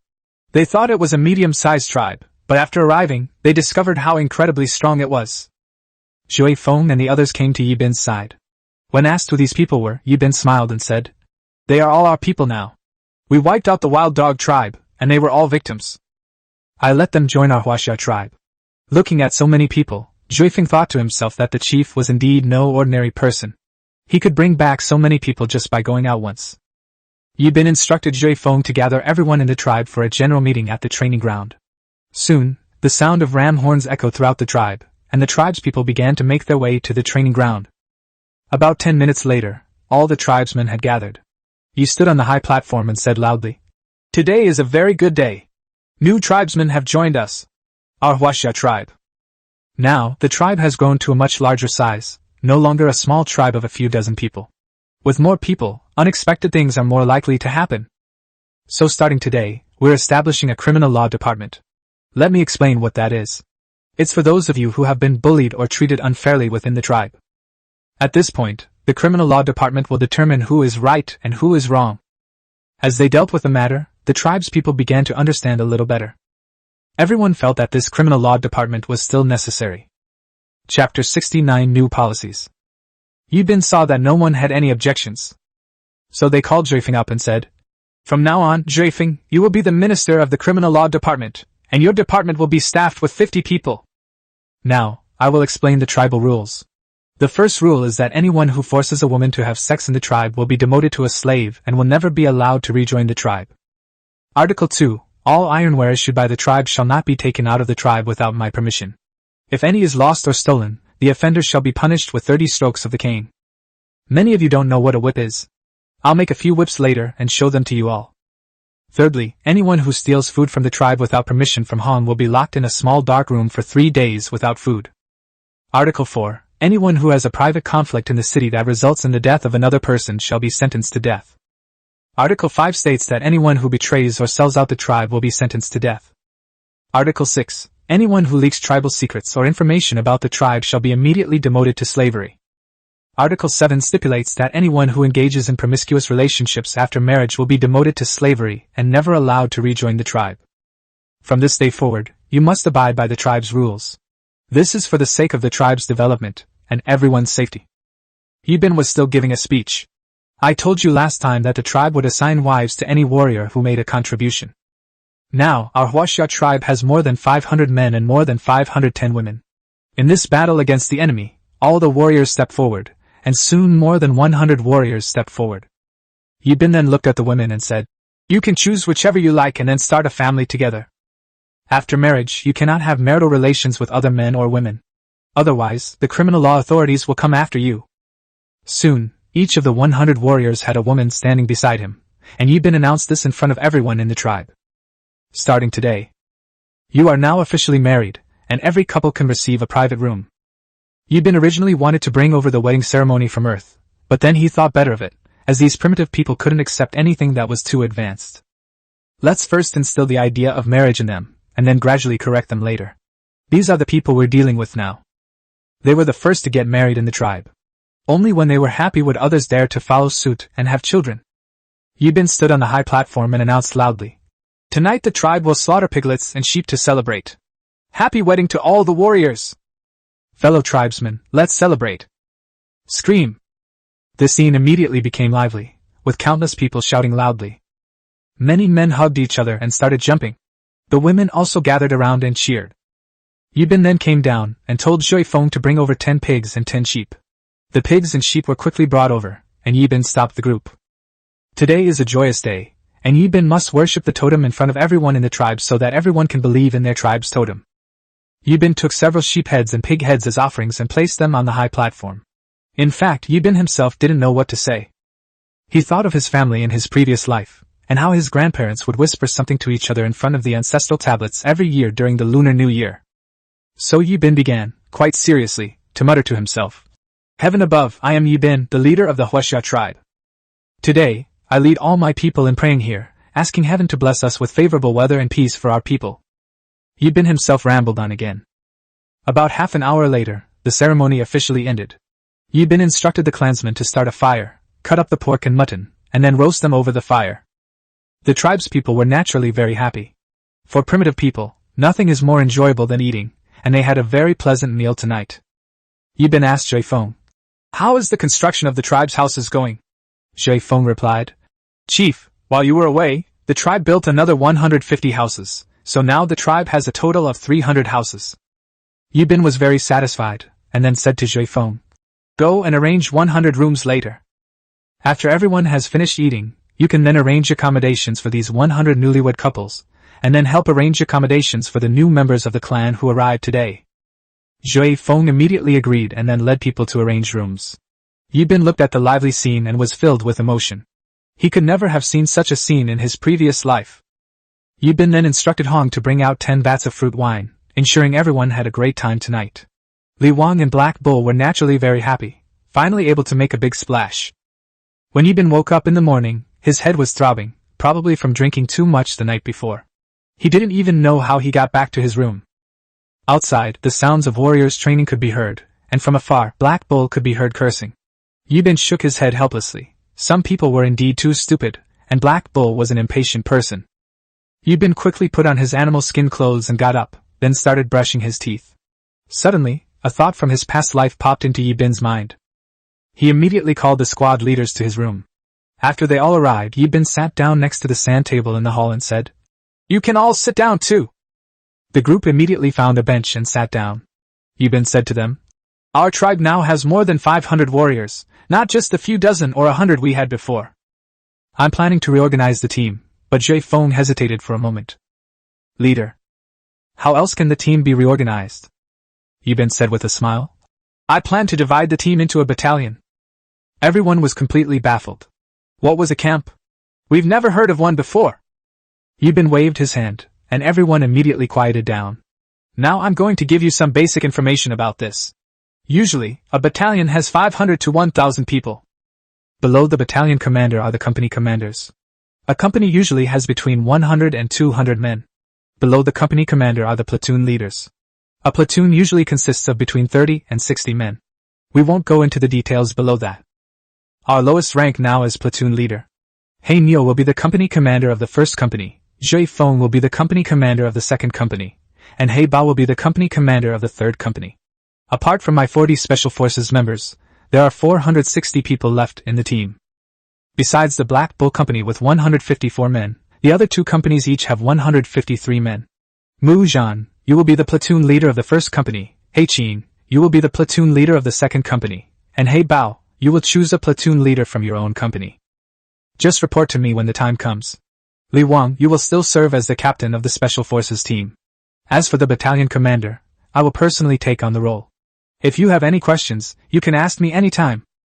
If I'm not in the tribe, the 3 company commanders should discuss how to come. Everyone immediately stood up. Okay. Leader.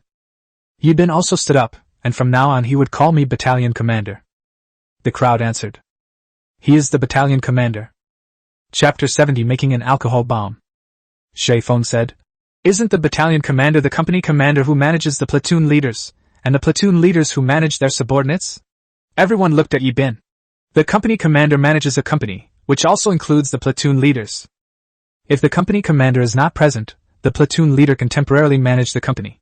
They all nodded at the same time. Yibin saw that they all understood. From now on, his company commander would lead the team in drills every morning. If I find any of you slacking off, I'll demote you to soldier. The men immediately shuddered. Yibin looked at them with great satisfaction. Yibin then looked at the group. Black Bull, your company will train with bows and arrows and iron swords. Chasing Wind, your company will train with spears and iron swords. Black Panther, your company will train with shields and iron swords. Go to Old Man Xiong's place later and get each of you a set of iron armor. The armor needs to be wiped with oil every day, otherwise it will rust easily. Black Bull looked at Yibin and asked, Chief, where are we going to find oil? Yibin was speechless. You all go find Red. She was instructed to extract the animal fat into oil in an earthenware pot, then apply a little to the armor with animal hide. The group looked at Yibin with admiration, feeling that their battalion commander knew a lot. Yibin felt uneasy when he saw the intense gazes of the group of men. It made his hair stand on end. Yibin quickly told them to get out, and then called over Zhe Feng, Hong Zhu Yu, Luo Shi, Director Wu Yu, and Old Man Xiong. Yibin watched as the group slowly walked away, and sighed inwardly. Some things were too advanced, and he was afraid they wouldn't be able to accept them. Yibin sighed again, thinking, let's take it slow in the future. Soon the women all came over, and Yibin asked them to sit down. Then, looking at everyone, he said, let me first explain my plan. Now that there are more people in the tribe, without a plan or arrangement, many people don't know what they should be doing. Our tribe currently has more than 510 women. In the future, except for those who are pregnant or have children, everyone else will have to participate in labor. With so many people in the tribe, food is a huge expense every day. Assuming each person eats 4 caddies of meat a day, the tribe, including slaves, has more than 1,100 people, so they consume 4,400 caddies of meat every day. An adult sheep weighs over 200 jin, 100 kilograms, and a wild boar weighs 300 jin, 150 caddies. We need to slaughter 20 sheep every day, so we need to form a gathering team. Every day, I would go out to collect wild fruits, vegetables, and mushrooms, and add them to the pot when cooking meat. That way, we can feed everyone with the least amount of meat. We can slaughter 15 sheep a day and feed the whole tribe. We cook fish every few days. The fish in the river usually weighs 6 or 7 pounds. We eat 500 fish a day, plus some wild vegetables. Each person drinks a few bowls of fish soup, and that's enough to fill us up. Besides, when everyone is doing farm work, everyone must work together. At other times, everyone performs their duties. After all, the tribe still eats 2 meals a day, so Yibin has to consider the tribe's needs. Yibin then assigned tasks. Hong, your canteen has now expanded to 60 people. You will be responsible for cooking and distilling wine, and you will take the distilled wine lees to feed the fish in the moat. You will still be the team leader. Luoshi, your fishing team has expanded to 100 people. They are responsible for going to the river to fish every day, weaving fishing nets, and making all the ropes. Zhu, you will be in charge of the gathering team from now on. The team will be expanded to 50 people, and you will be responsible for gathering wild fruits and vegetables every day. Every day, you are responsible for raising pigeons, rabbits, chickens, and fish in the moat. Your team will also go out to cut grass every day, and the team will be expanded to 100 people. Rain, the tribe has more than 50 wolf cubs, all of whom are entrusted to you to raise. Take them with you to graze every day. Your team is still the same 20-odd children from before. Director Wu, your herb gathering team is responsible for collecting various herbs every day. If you encounter anything you don't recognize, bring it back for me to examine. If you come across any strange fruits or plants, collect them all as well. Old Man Bear, you will be in charge of all production in the tribe. The team will be expanded to 100 people. You will be responsible for chopping firewood and bamboo, firing pottery, and doing other odd jobs every day. Let's arrange things this way for now. You each go and choose women from the tribe. Chief Shaman and Old Man Bear, stay here. Everyone else, go and get busy. Director Wu looked at Yibin and asked, Chief, you've come to see me about the cotton, right? Yibin smiled and nodded. How's your cotton harvesting going? Ever since the leader mentioned it last time, we went to look for cotton, and we actually found some. It's currently in the pharmacy. Yibin asked excitedly. How much did you find together? Director Wu thought for a moment and replied, about half a room's worth. Yibin was completely shocked. They had actually found so much cotton. He then said, go to Han's place later and get 2 vats of alcohol. Then take 1 vat of alcohol and soak the cotton in it. Then dry the cotton. If the soldiers are injured, they can use the disinfected cotton to bandage their wounds. Director Wu agreed and then walked towards the door. Old man Xiong looked at Yibin with a happy expression. Chief, what do you need me for? Yibin thought for a moment, and then said. Old man Xiong, is the little pottery jar I asked you to make last time finished? Chief, I've made quite a few small pottery jars, enough to fill half a room. They're all currently stored in the pottery room. What do you need so many small pottery jars for, Chief? Yibin gave a strange smile, then looked at old man Xiong and said. Go to Han's place later and get 10 vats of alcohol back. Go back to Director Wu's place and bring back some cotton. Remember to leave the cotton seeds behind. When the time comes, let Chief Wu plant it in the ground, and I'll teach you how to make something fun. Chief, what good stuff are you making? Go and get it back first, Old man Xiong said, getting up and heading straight for the canteen before going to Director Wu's place.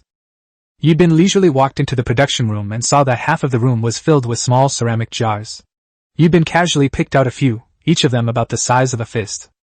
Yibin wondered how lethal it would be. Soon Old man Xiong returned with dozens of people, bringing back the alcohol and cotton. When Old man Xiong saw Yibin there, he immediately ran over. Chief, what kind of weapon is this? Yibin smiled and said. You'll find out soon enough. Yibin walked up to the alcohol vat. Then filled the small earthenware jar with alcohol, soaked cotton balls in the alcohol, and then plugged the mouth of the small earthenware jar. Yibin walked up to a pile of wood, looked around at the people, and said, Everyone, step back a bit. He then lit the cotton ball on the bottle's cap and threw it directly into the wood pile. With a bang, the earthenware pot shattered, and flames immediately shot up from the pile of wood. Yibin threw down the pot and walked away at lightning speed. Yibin observed from a distance, and realized the fire wasn't big enough. Yibin thought for a moment. If sulfur powder were added to the earthenware pot, the effect would be even better, and the flames would be even larger at the moment of explosion. However, right now, he didn't even know where the sulfur was. Old man Xiong and his companions were startled when they saw the raging fire before them. They all ran far away, afraid that if things went wrong, the fire would burn them. Chapter 71 Building the Ox Cart. Although alcohol bombs aren't very powerful, they burn extremely quickly. The instant the earthenware pot shattered, bang! The pile of wood was instantly engulfed in flames. Although Yibin wasn't entirely satisfied, it was enough to deal with these primitive people. When the two sides were fighting, he could just throw an alcohol bomb at the other side and burn a large area of them, unless the alcohol ran out. Otherwise, it wouldn't have gone out. Just thinking about throwing a few more alcohol bombs sent shivers down Yibin's spine. It was simply too brutal. To primitive people, it would be like nuclear weapons. Primitive people are already terrified of fire, and an unextinguishable fire would frighten them even more, as you can tell from the expressions of Old Man Xiong and his companions. Yibin instructed Old Man Xiong that when making alcohol bombs, there must be absolutely no spark, otherwise the whole room would explode and you would all be reduced to ashes in an instant. Old Man Xiong was so frightened that cold sweat poured down his forehead. He had just seen Yibin throw out an alcohol bomb, and the power of it was terrifying. He still hadn't recovered from the shock. Yibin once again instructed Old Man Xiong that there must not be even the slightest spark. With Old Man Xiong's assurance, Yibin left the production workshop. Calculating the time, the rice seedlings in the field were almost ready to be planted. Yibin called the soldiers who had finished training and left the company behind to guard Longqing. Then they called some of the women from the tribe, and together they went to the paddy fields. Yibin taught these people how to pull up rice seedlings, and then tied them together with straw rope. Then the soldiers used bamboo baskets to put the bundled rice seedlings into them, and carried them to the reclaimed paddy fields. Yibin instructed the soldiers to throw a handful of rice seedlings at intervals. Immediately, everyone took off their shoes and went directly into the paddy field. Yibin began to demonstrate, taking a few rice seedlings in his hand and planting them directly into the paddy field. Every short distance, they would wipe a little bit, and they continued wiping row by row. The soldiers watched very carefully, and soon they all got the hang of it themselves. Yibin was both annoyed and amused to see them wiping haphazardly. Yibin went over and taught them how to plant rice seedlings step by step. After a few hours of practice, the soldiers and the women of the tribe started to work together quite well. With 500 or 600 people working together, their speed was truly remarkable. In just one afternoon, more than 50 acres of paddy fields were cleaned up by the group. Yibin then thought of the old town. The chili peppers and ginger were almost ready to eat, but the sweet potatoes and pumpkins would take a little longer. When everyone returned to the tribe that evening, Hong prepared several large pots of fish and meat for everyone to eat. Chief Wu saw Yibin eating there and went straight over. Chief, we found some strange things today. Go take a look after you finish eating. Yibin looked at Director Wu, wondering what this strange thing was and what it looked like. Chief, after you finish eating, you should go and take a look yourself. Yibin quickened his eating pace and finished his meal in no time. The two of them then went to the clinic together. Director Wu pointed to the things on the ground. The leaders are all here. Yibin walked over and saw that there was everything. Yibin was surprised to find that these were star anise, cinnamon, bay leaves, and cardamom. Yibin rummaged through the contents and found some other things, including many unidentified fruits, wild grasses and herbs, Panax noto ginseng, Angelica dihirica, foxtail grass, and a whole bunch of other things. Yibin told Director Wu that all the star anise, cinnamon, bay leaves, Angelica, and cardamom should be taken to Hang's place, as these things could be used to cook meat. Director Wu looked at Yibin with curiosity. The leader can't eat these things either? They won't even soften when you put them in meat. Yibin explained with a smile that these things were not eaten directly, but were used to enhance the flavor and remove the fishy smell from the meat, and Director Wu nodded in agreement. Chief, I'll have someone deliver these things to Hang later. In a few days I'll have old man Xiong forge a few iron shears for you. You can use them to cut off rotten parts of herbs like these. Chief, what are scissors, and what is their purpose? Yibin looked at the medicinal herbs and said, You can use scissors to cut off their roots and leaves so you won't have to pick them by hand. Director Wu seemed to understand. Yibin suddenly remembered that he had originally planned to design an ox cart, and now he had the time. Yibin found some charcoal pencils and started drawing on the animal hide. Before long, he had drawn a picture of an ox cart. Yibin, carrying the blueprints, immediately went to Old Man Xiong's place. Old Man Xiong was directing everyone to assemble an alcohol bomb. Yibin saw a large pile of small ceramic jars on the ground, each one sealed tightly. Yibin called out to Old Man Xiong. I just designed an ox cart. You've heard of ox carts before, Old Man Xiong. Yibin took out the animal hide blueprints and explained them to Old Man Xiong. There was a saw drawn on the animal hide, and pictures showed how to assemble it. Old Man Xiong looked at it for a while and understood it. With Yibin explaining things to him, Old Man Xiong quickly grasped the key points. When the molten iron was produced, it was poured into a mold, and then grouted with an iron trough to cut out the saw blade. Finally, sharpen the blade with a whetstone, then attach the saw blade to the saw. The saw is now complete. Use it to saw the wood as shown in the picture. Yibin also designed iron nails, which were easy to make. He simply made a wooden nail and pressed it into the mold. Then take out the wooden nails, pour in molten iron, and wait for it to cool naturally to make the nails. Once the ox carts are finished, we can travel between the old town and the city, making it much easier to transport stones and coal. Yibin and Old Man Xiong spent an afternoon in the workshop making the cart. Except for the wheels, which were a bit complicated, the rest of the frame was quite simple. Yibin, my hands are trembling from sawing wood all afternoon, Old Man Xiong said with a smile. Leader, you should exercise more often. Yibin looked at his own body. Helpless, he sighed. He was still too young. After all, this body was only 15 years old. He would need to strengthen his training in the future. Several people worked until nightfall, and finally, an ox cart was finished. Normally, an ox can pull 300 or 400 caddies, but now with the ox cart, an ox can pull 700 or 800 caddies. Therefore, wisdom is the key. Yibin, carrying the wisdom of his previous life, came into this world. He is determined to lead his people to a better life. Yibin had Li Wang bring over a blue ox, then harnessed the ox cart to it, and had Li Wang and the others ride on it. Yibin led the blue ox forward. There were 8 or 9 people on the ox cart. The blue ox walked very easily, without any sign of strain, which surprised everyone. Normally, a green ox can only carry one person, but now with this ox cart, so many people can ride at once. In the future, this will save a lot of manpower and resources. The work that would require a dozen people can be done with just one ox cart. Everyone looked at Yibin with eyes full of admiration. Their leader was truly a god. Chapter 72 Making a Tinderbox. Early in the morning, the company commanders were training their soldiers, and the sounds of their drills echoed throughout the city. The first thing Yibin does after getting up is to fetch water and brush his teeth. The tribe is currently in a period of rapid development. I fear that this peaceful life won't last long. The current tranquility is merely the calm before the storm. What Yibin can do now is to stockpile grain, train troops, build walls, and improve himself as much as possible so that he can have the ability to protect himself in the future. It'll be a few days before the market opens, Yibin thought, and he prepared in advance. This time, he prepared 500 earthenware pots and 100 jars of white salt. These things are rare. After all, primitive civilizations are not very advanced at present. Many things, They can't make themselves, they can only exchange at the market. Especially now. Just a few months after winter, every tribe is short of food, and many tribes will raid the weaker tribes. They simply stole their food, dragged the women into the tribe to give birth, and took the men to the market to be enslaved. Then, they traded some food with some large tribes. Suddenly an image popped into Yibin's mind, a tinderbox. Many primitive tribes didn't have fire. If Yibin made a tinderbox, he could exchange it at the market.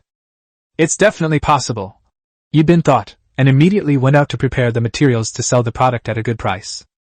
His vague memory told him that making a tinderbox required the following items. First, prepare a small bamboo tube, then saw the bamboo tube in half, and then cut the bamboo tube in half. Use an iron knife to carve out a bamboo sleeve, then thin the other end and cover it directly with the bamboo tube. Make a small hole with an iron nail, then prepare cotton, crush the branches, add charcoal powder, and finally add some alcohol. Mix these ingredients together, then take a wooden board and rub it back and forth until it's very firm. Then, stuff it into the small bamboo tube and light it. Then cover the bamboo tube with a lid. A tinderbox is now ready. When you need to use it, just take it out and blow on it to light it. After lighting it, cover it with a bamboo tube. Most importantly, the tinderbox can be reused. One tinderbox can last the whole day. Yibin immediately went to Old Man Xiong, took the tinder he had made, and handed it to Old Man Xiong. He then showed it to Old Man Xiong, who looked completely bewildered. Chief, what is this? I've never seen anything like it before, Yibin said excitedly. Open this bamboo lid on top. Old Man Xiong immediately opened the bamboo lid, and sparks were rising from the bamboo tube, along with a wisp of smoke. Yibin gestured to Old Man Xiong. Try blowing on it. Old Man Xiong blew on it, and the tinderbox caught fire very quickly. This is so direct. This startled Old Man Xiong, who almost threw away the tinderbox, but fortunately Yibin stopped him in time. I've seen such amazing things at Old Man Xiong's place. In all the tribes, they just light up charcoal and put it together. Then cover it with soil. When needed, take out a piece and keep blowing on it until the hay is on fire. Before, Yibin hadn't paid much attention to this matter. As long as he had fire, that was enough. If it weren't for this trip to the market, Yibin would never have thought about it. In a tribe with fire, most people don't pay much attention to the source of fire, so Yibin made the same mistake. Yibin taught the method of making it to Old Man Xiong, and asked Old Man Xiong to make 500 of them. This tinderbox is the modern lighter. For primitive society, this was definitely high technology. Yibin planned to exchange one tinderbox for 5 sheep. For small tribes, fire is practically a gift from the gods. Something given by the gods is definitely not expensive, even with 5 sheep. Sure enough, Yibin thought, becoming increasingly excited. Making money required high technology, and this was simple to produce yet highly profitable.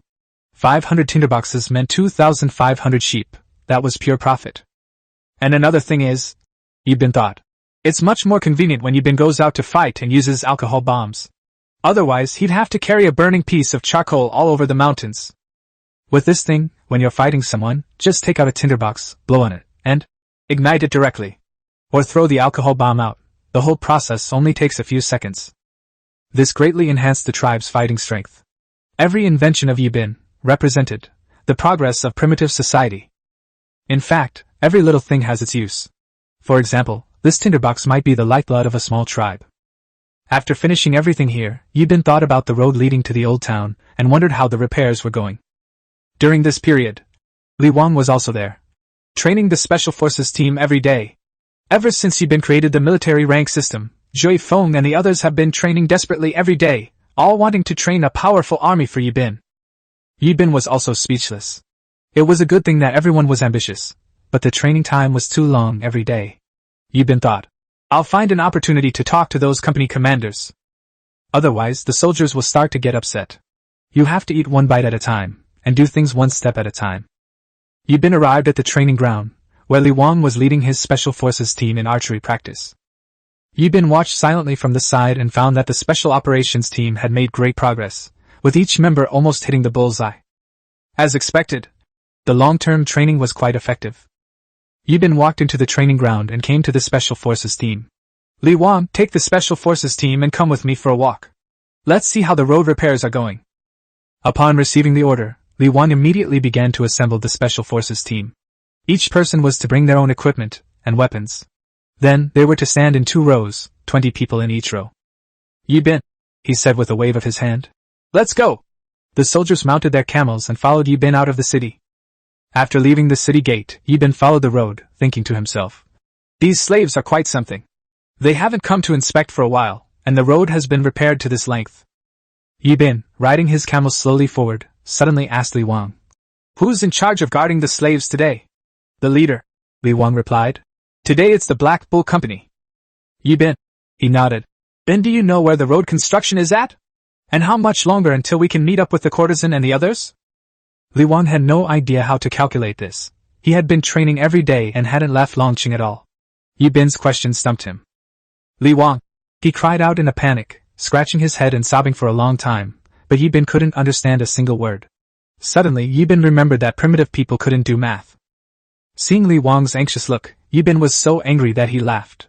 "You every night," he said, "is teaching in the classroom. You have time to study, otherwise you won't even know the most basic length." Chapter 73 Qingwan's Plea for Help. After walking for several hours, Yibin could vaguely see a large group of people ahead, laying stones and mortars. There were 50 or 60 slaves bustling about on the road. Yibin dismounted from his camel and walked straight toward the slaves. As soon as Li Wang saw Yibin get off, he immediately jumped off the camel, holding a large iron hammer in one hand. The guards, seeing that it was Yibin, immediately ran over to greet him. "Battalion commander, what brings you here?" Yibin smiled at them and said, "I just came out for a stroll." Looking at the warriors' admiring eyes, Yibin was also very happy. They knew everything Yibin had done in the tribe. In the past, when there were fewer people in the tribe, the warriors could see Yibin every day. Now that there are more people in the tribe, the warriors can only see Yibin once a day, during large meetings. "How long of road can the slaves repair each day?" the soldier replied. "Commander, the slaves can repair about 400 meters each day." Yibin was quite surprised that this soldier could answer so readily. "Do you all go to the moon every night to study?" "That soldier," Yibin said cautiously. "Yes, battalion commander. Every night when we return to the tribe, we go to Captain Yu's place to study." Yibin thought to himself. No wonder he could say something like 400 meters. It was all thanks to you. He hadn't been to Yu's place in a long time. He should find some time to teach you again. They pretty much digested what I taught them before, so it's time to teach them something new. "Yibin," he said, quite satisfied with the soldier. "What's your name?" "Battalion commander, I don't have a name," Yibin replied, quite surprised. "There are so many people in the tribe without names?" "You. How many of you don't have names?" "Battalion commander, company commander, many people don't have names."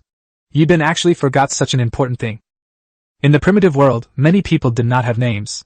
Their level of civilization was too low, and they did not have any writing system, so naturally they did not have names. Yibin thought for a moment.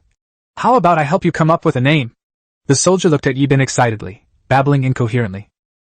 Although Yibin's soul transmigrated, he still inherited the memories of this body. But there are many things they themselves don't understand. It's like, in the past, on Earth, people from the same county would say completely different things if they were a little far away. "From now on, you'll be called Jixing." The soldier was overjoyed. "I have my own name now. From now on, I'll be called Jixing?" "Ha ha. Ha ha. I'm so happy." Yibin watched. The soldier's excited expression was also very happy inside. It turns out that primitive people are so easily satisfied. The other soldiers looked at Jixing with envy. They also wanted to have their own name. They all looked at Yibin expectantly. Yibin thought to himself, "There are so many people here, I can't possibly come up with so many names right away." He then smiled and looked at the soldiers, saying, "Don't worry, you will all have names in the future. When I have time, I will definitely give you all a name." The soldiers were overjoyed and danced with excitement. They soon had their own names too. Seeing the soldiers so happy, Yibin was naturally also very happy, because these soldiers were all from the Huaxia tribe. It was Yibin who led them step by step. Yibin was extremely proud at this moment. He had developed a tribe of a few dozen people into a tribe of several thousand. Only those who had personally experienced it could understand this feeling. After Yibin finished his inspection, he took Li Wang and the Special Forces team back to Dragon City.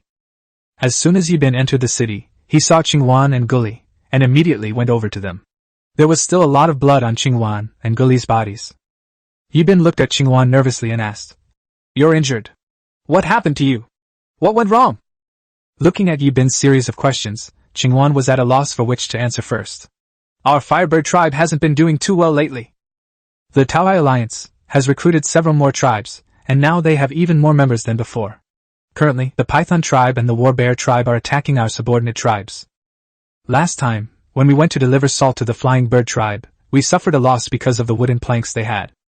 Yibin thought to himself. As expected, they really did manage to develop shields. Last time, both of their tribes suffered losses at Yibin's hands. After returning home, they spent their time researching ways to deal with bows and arrows. They certainly underestimated the intelligence of primitive people. Then what's with the blood on your bodies? Why did you come to our Huaxia tribe? And also, did the Xuanwu tribe join them as well? A barrage of questions left Qingwan somewhat bewildered. Goli said anxiously. The Xuanwu tribe did not join their alliance. The bloodstains on us are because we led more than 1,000 people to rescue the Feibiao tribe from their predicament. After that, we fought with them, the two tribes, and both sides suffered heavy casualties. In addition, their wooden shields blocked the stone spears we threw. During the fight, we were constantly at a disadvantage, and then large-scale casualties began to occur. So, Princess Qingwan immediately ordered a retreat. We fought and retreated, and finally we escaped with more than 800 people. After listening to Gu Li's words, Yibin roughly understood what had happened. In the end, Qingwan brought the remaining warriors to him for help. Perhaps it was because of the scene of Yibin shooting down the Python tribe last time that Qingwan had a deep impression of him, so the first person she thought of was Yibin. Yibin. He looked at Qingwan with curiosity. How did your subordinate tribes withstand the attacks of those two tribes without being destroyed? Yibin was very curious. Qingwan smiled proudly. Ever since I returned from your place last time, I have told everyone in the tribe how to make mud bricks, including our subordinate tribes. The reason why the Flying Bird tribe was able to withstand the attacks from those two tribes is because the Flying Bird tribe had built city walls and dug a river in front of them, just like your previous city. Therefore, the two tribes of Python and War Bear were unable to break into the Bird tribe, but they kept surrounding the Bird tribe. After a while, the Bird tribe lost their appetite. They had already sent out 4 or 5 groups of people to deliver the message, but only the last group managed to get out and deliver the message to my father. My father ordered me to lead over 1,000 men to immediately reinforce the Flying Bird tribe. If it weren't for the ambush I had with you last time against the Python tribe, I would have fought to the last man and never retreated. Yibin, he said, looking at Qingwan with satisfaction. Your brain has finally learned to be flexible. If you all die in battle, who will save the Flying Bird tribe from its crisis? Therefore, in the future, whenever you encounter something, you must first consider the consequences of that action. Chapter 74 Leading Troops into Battle. Yibin hadn't been to the Flying Bird tribe before, so he didn't know its exact location. Yibin needed to know exactly how far away this place was from the Flying Bird tribe, and roughly how many people they still had. Otherwise, running over there would just be suicide. Qingwan thought for a moment. They probably had 3 times as many people as us, but there were still more than 1,000 people in the Flying Bird tribe. We'll charge in from behind, and the Flying Bird tribe will fight their way out from the inside. We still have a chance to win, which is why we've come here hoping you can help us. Yibin agreed without hesitation, not because he was lustful, but because the Python and the War Bear tribe had a life-or-death feud with him. Of course, Yibin would never tell Qingwan about this. If he helped Qingwan this time, the Firebird tribe would owe him a huge favor. Yibin instructed Li Wang to immediately sound the ram's horn. Soon, the warriors of Dragon City began to assemble on the training ground. Qingwan looked around and saw so many warriors. Her heart pounded. She remembered that when she last came here, the Huaxia tribe only had about 100 people. Only a few months had passed, and now the Huaxia tribe had so many warriors. The Huaxia tribe was simply terrifying, because in Qingwan's mind, each Huaxia warrior was capable of taking on 10 men. She and Li Wan had witnessed it firsthand last time. Yibin stood on the high platform, his eyes filled with confidence. Company Commander 1 and Company Commander 2, quickly take inventory of your units, grab your equipment, and follow me out of the city to fight. The team responded in unison. Yes, Battalion Commander. Qingwan was completely bewildered. What battalion commander or company commander? She had never heard of them before. Guli was also completely bewildered. Every time she came over, she would hear some strange words, but Qingwan gradually got used to it. Company commander, you guys stay in Dragon City and defend the city. No matter who comes, just take out your bows and arrows and deal with them. Black Panther looked at Yibin solemnly and said, Commander, I will definitely defend Dragon City. Yibin looked at the Special Forces team and said, Li Wang, go to you and get 5 pigeons, then go to Old Man Xiong and get 100 tinderboxes and 400 cans of alcohol bombs. Also, each of you should take 50 iron arrows. Li Wang immediately led the special forces team off. Yibin then looked at Zhui Feng and said, "Go and select 150 mounts. Then, quickly gather at the training ground." After Yibin finished arranging everything, he stepped down from the platform. Qingwan and Guli stared blankly at Yibin, feeling as if they were listening to a foreign language. In the blink of an eye, Yibin spoke a lot of incomprehensible words on stage, a string of this and that, none of which Qingwan and the others understood. After all, these are all high-tech technologies that Qingwan and Guli have never seen before, so how could they possibly understand them? About half an incense sticks time later, the first and second company commanders, along with Li Wang, arrived at the training ground. Both the first and second companies were carrying an alcohol bomb. Each member of the special operations team held 2 alcohol bombs. Yibin looked at the team and said loudly, "This is the first time we've fought such a big battle. You must obey my command. Anyone who disobeys orders and acts on their own on the battlefield will be executed immediately." The soldiers immediately shouted that they would obey orders and follow instructions. Yibin looked at the crowd and was very satisfied with them. This was what a soldier should look like. Qingwan was terrified by the sheer force of the warriors. They were truly an elite force. Guli, too, had never seen such a powerful team before. With everything ready, Yibin approached Qingwan Guli and noticed that their iron knives had several small nicks. "Qingwan, look at Yibin's eyes. We had killed so many enemies that we shattered their stone axes and spears, but our iron swords also had several deep cuts." Qingwan's heart was bleeding. Such a sharp weapon, with several nicks and chips, was in grave danger. All she wanted to ask Yibin was how to repair the nicks on the blade. Looking at Qingwan's distressed expression, Yibin couldn't help but chuckle inwardly.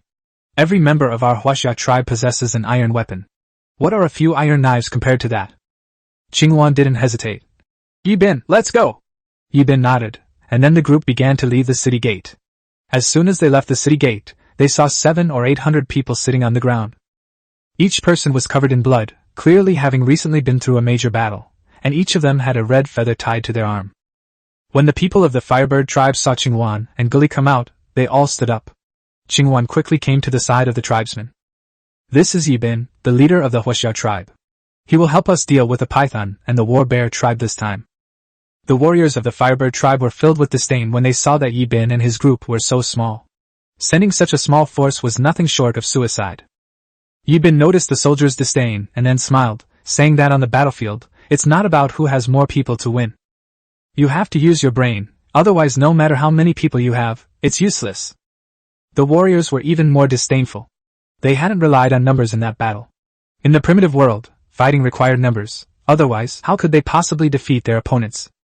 Yibin was too lazy to explain to them, and set off on his camel.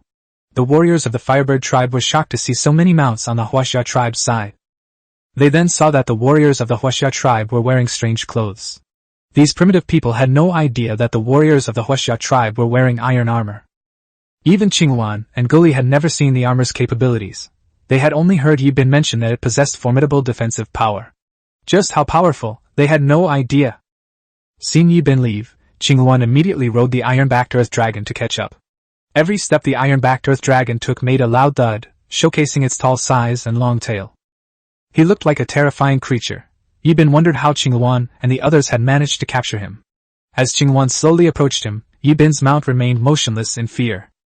Yibin thought to himself that he would definitely catch a mount even more powerful than the Earth Dragon in the future. Otherwise, if he, the leader of a Chinese tribe, were to have his mount's legs go weak from fright just by going out, wouldn't he be utterly humiliated? Along the way, the warriors hurried along. Yibin looked at the Firebird tribe's team and saw that although they were a bit disorganized, their discipline was quite good. In primitive societies, such warriors would be the elite of the elite, if Yibin hadn't come from Earth. He brought with him the culture and memories of the Earth, and he had no way to develop the tribe in such a short time. Chapter 75 Yibin's Scheme. The warriors moved quickly. After a day of travel, Yibin and his men soon arrived near the Flying Bird tribe. Yibin immediately climbed to the mountainside. Then they began to observe the two tribes, the Python and the War Bear, and saw that they were surrounding a city. Calling it a city is a bit of an exaggeration. It was just a small river with 4 earthen walls, and the houses inside were all shacks. Looking down from a distance, Yibin saw a dense mass of people, at least 2,000, and he began to feel uneasy. This was truly his first time fighting so many people, and it was impossible for him not to be nervous. Yibin then looked at the surrounding terrain, and noticed that the path leading in was flanked by hillsides on both sides. If we lay in ambush on both sides beforehand, and let Qingwan and the others lure the python and the war bear tribe over, then we can throw a wave of alcohol bombs down, and then fire a volley of arrows. Then, lead the cavalry to charge, and we will surely annihilate them and leave them in disarray. The two tribes of python and war bear endured a round of fire bombs and then a round of arrow rain. Their morale was already low, and the flames from the alcohol bomb would surely terrify them. When the time comes, the cavalry will charge straight over, and they'll be so scared they won't be able to hold their weapons. Yibin had a plan in mind, so he immediately called over Black Bull and Chasing Wind. You two take your respective companies. Position yourselves in ambush on both sides of the hillside. Each company will carry 200 cans of alcohol bombs. When I throw the first alcohol bomb, you will immediately begin lighting the alcohol swabs in your hands. Then throw it towards a crowded area, but remember not to throw them all in one place. If there are many people on this ground and someone has already thrown an alcohol bomb, then you should throw it in another place. Once all the alcohol bombs in his hand have been thrown away, he quickly takes the bow and arrows off his back and fires indiscriminately until he runs out of iron arrows. Finally, mount your mounts and charge down with me to wipe them all out. Follow my orders and act quickly. Zhui Feng and Black Panther quickly led their company into the ambush area. Yibin called Qingwan and said, Later you take your people and charge through that road. Just let the python and war bear tribes give chase. Immediately, lead your people and flee down that road as fast as possible. Once the two tribes have entered the ambush, my men will launch an attack. At that time, my cavalry will charge out, and you will all charge together. Qingwan looked conflicted. She had called Yibin over to help her fight, not for them to watch the show. All Qingwan heard Yibin say was that she should lead her men to charge forward and then pretend to escape. What is all this nonsense? In Qingwan's imagination, she and Yibin led their men to charge in and then slaughtered all the people from the python and war bear tribes. No, Yibin left her to lead the charge alone, which infuriated Qingwan. Little did she know that there were so many schemes involved in battle. In her eyes, direct confrontation was the only way. Yibin tried to talk to her 2 or 3 times, but Qingwan ignored him, her eyes filled with tears. Yibin was speechless. How could this woman not understand human language? It's not like I'm really asking her to charge into battle. I'm just asking her to be bait. Why is she crying? And now she won't even talk to me. Gully also, he said angrily, looking at Yibin. He felt that Yibin was too afraid of death. The battle hadn't even started yet, and Yibin had already led his men to hide.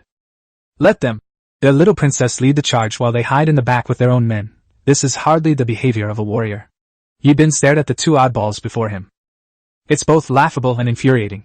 I was just asking them to cooperate in a charade, and they suddenly became cowards. What kind of logic is that?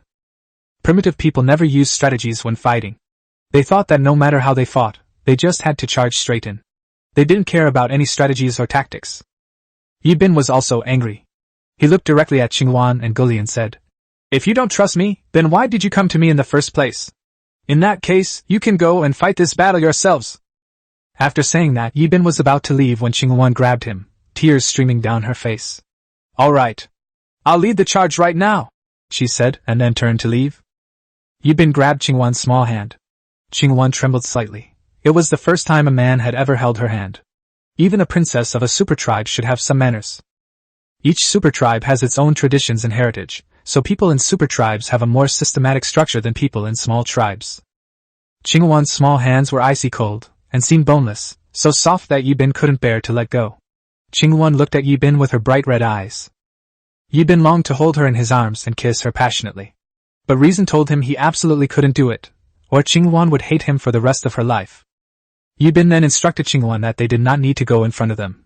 Just go out and show your faces. Then curse a few times, pretend that they could not beat them, and start running away down that road. After this incident, Yibin finally understood the Firebird tribe's character. Once they made up their minds about something, nothing could change their minds. No matter what you said, good or bad, they just wouldn't listen. Qingwan looked up at Yibin, her small hand still held by him. Yibin immediately released Qingwan's hand and said awkwardly, Remember what I told you. Qingwan, without turning her head, walked up to the tribesmen and began repeating Yibin's words, which made the warriors of the Firebird tribe so angry that their chests heaved. A pair of murderous eyes turned towards Yibin, wishing they could rush up and kill him. But then they thought, Yibin doesn't owe them anything, and even if Yibin doesn't help, what can they do? The soldiers were all wondering what kind of person Princess Qingwan had chosen. How could someone so cowardly dare to come to the battlefield? Qingwan, knew what her people were thinking, but she couldn't do anything about it. Yibin had already made arrangements, and she could only trust him. Qingwan led her people and charged towards the Python Bear tribe. When her people were almost upon them, Qingwan unleashed a torrent of curses at the Python chieftain. The Python leader was a tall man with bronze skin. He was so angry that his veins bulged as he watched Qingwan cursing him from afar. Then look around, soldiers, charge over there and grab that little girl, I want her to be my woman. At this moment, the bear also rushed up. That was the little princess of the Firebird tribe. If they could capture Qingwan, it would be a huge fortune. Besides, Qingwan was very beautiful. When the people of the Flying Bird tribe saw that Princess Qingwan had come to rescue them, they were just about to open the city gates and charge out together when There's! Princess Qingwan had actually run away. The people of the Flying Bird tribe were immediately filled with loss and sorrow. Chapter 76 Burning the Two Great Tribes. Qingwan led her people quickly toward that road. In her heart, Qingwan had already cursed Yibin 1,000 times over. Wild Bear and the leader of the Python tribe, the two of them took the lead and quickly chased after Qingwan. The warriors behind them followed closely, with Gully staying by Qingwan's side the whole time. The Firebird tribe members had already entered the hillside, and Qingwan was retreating quickly, with the Firebird tribe members following closely behind. Wild Bear and his men slowly made their way into the hillside. If they had read Sun Tzu's Art of War, they certainly wouldn't have charged in headfirst. A place like this is perfect for an ambush. Yibin suppressed his excitement, his hands trembling slightly, until the Python and the War Bear tribe entered. Yibin! A lit alcohol bomb was thrown out, and with a bang, flames shot into the sky. Instantly, more than a dozen warriors screamed in agony. In no time, hundreds of alcohol bombs were thrown from both sides of the hillside. Bang, bang, bang, bang. The middle of the hillside was instantly engulfed in flames. The alcohol burned extremely quickly, and in no time, all the soldiers were ablaze. Screams of agony echoed from the hillside. The alcohol bombs burned on the warriors and couldn't be extinguished. The flames grew larger and larger, so Yibin and his team lit more alcohol bombs and quickly threw them out. Again! The sounds of bang, bang, bang rang out. The flames on the hillside grew even larger, and many warriors were burned to ashes before they could even scream. The leaders of the Bear and Python tribes were also covered in alcohol and flames, which made them scream in pain. Being burned to death in a fire is the most painful way to die in the world, causing excruciating pain all over the body. The fire continued to burn, and the surrounding vegetation was reduced to ashes. Qingwan was deeply disturbed by the sight before her. It was as if the gods were raging, otherwise, how could she explain everything that was happening? Gully and the people of the Firebird tribe were all pale-faced. They wouldn't dare to do this even in their wildest dreams. This was beyond their comprehension. In their eyes, it was the wrath of the gods. Many people began to kneel down, muttering something unintelligible. The roars and cries for help of the soldiers could still be heard from the hillside. The scene was horrific. Yibin looked at the soldiers in the sea of fire, each one burned to a crisp. Yibin was deeply troubled. So many people had been burned to death, and he had no choice but to throw an alcohol bomb. He didn't want to do it unless absolutely necessary. This scene was deeply imprinted in the hearts of the soldiers. They would be awakened by nightmares at night. Many soldiers began to vomit, and even Li Wang frowned. Although he was ruthless in killing, this was the first time Rikyo had ever witnessed such a killing, and his heart pounded violently. Yibin didn't care about all that. He gave the order immediately. Archers blocked both exits. As soon as anyone came out, they started firing arrows. Many warriors from the Python tribe, their bodies engulfed in flames, ran straight out. Although Zhui Feng and Hangyo were deeply shocked, they immediately carried out Yibin's orders: shoot one out and kill one, shoot 10 out and kill 10.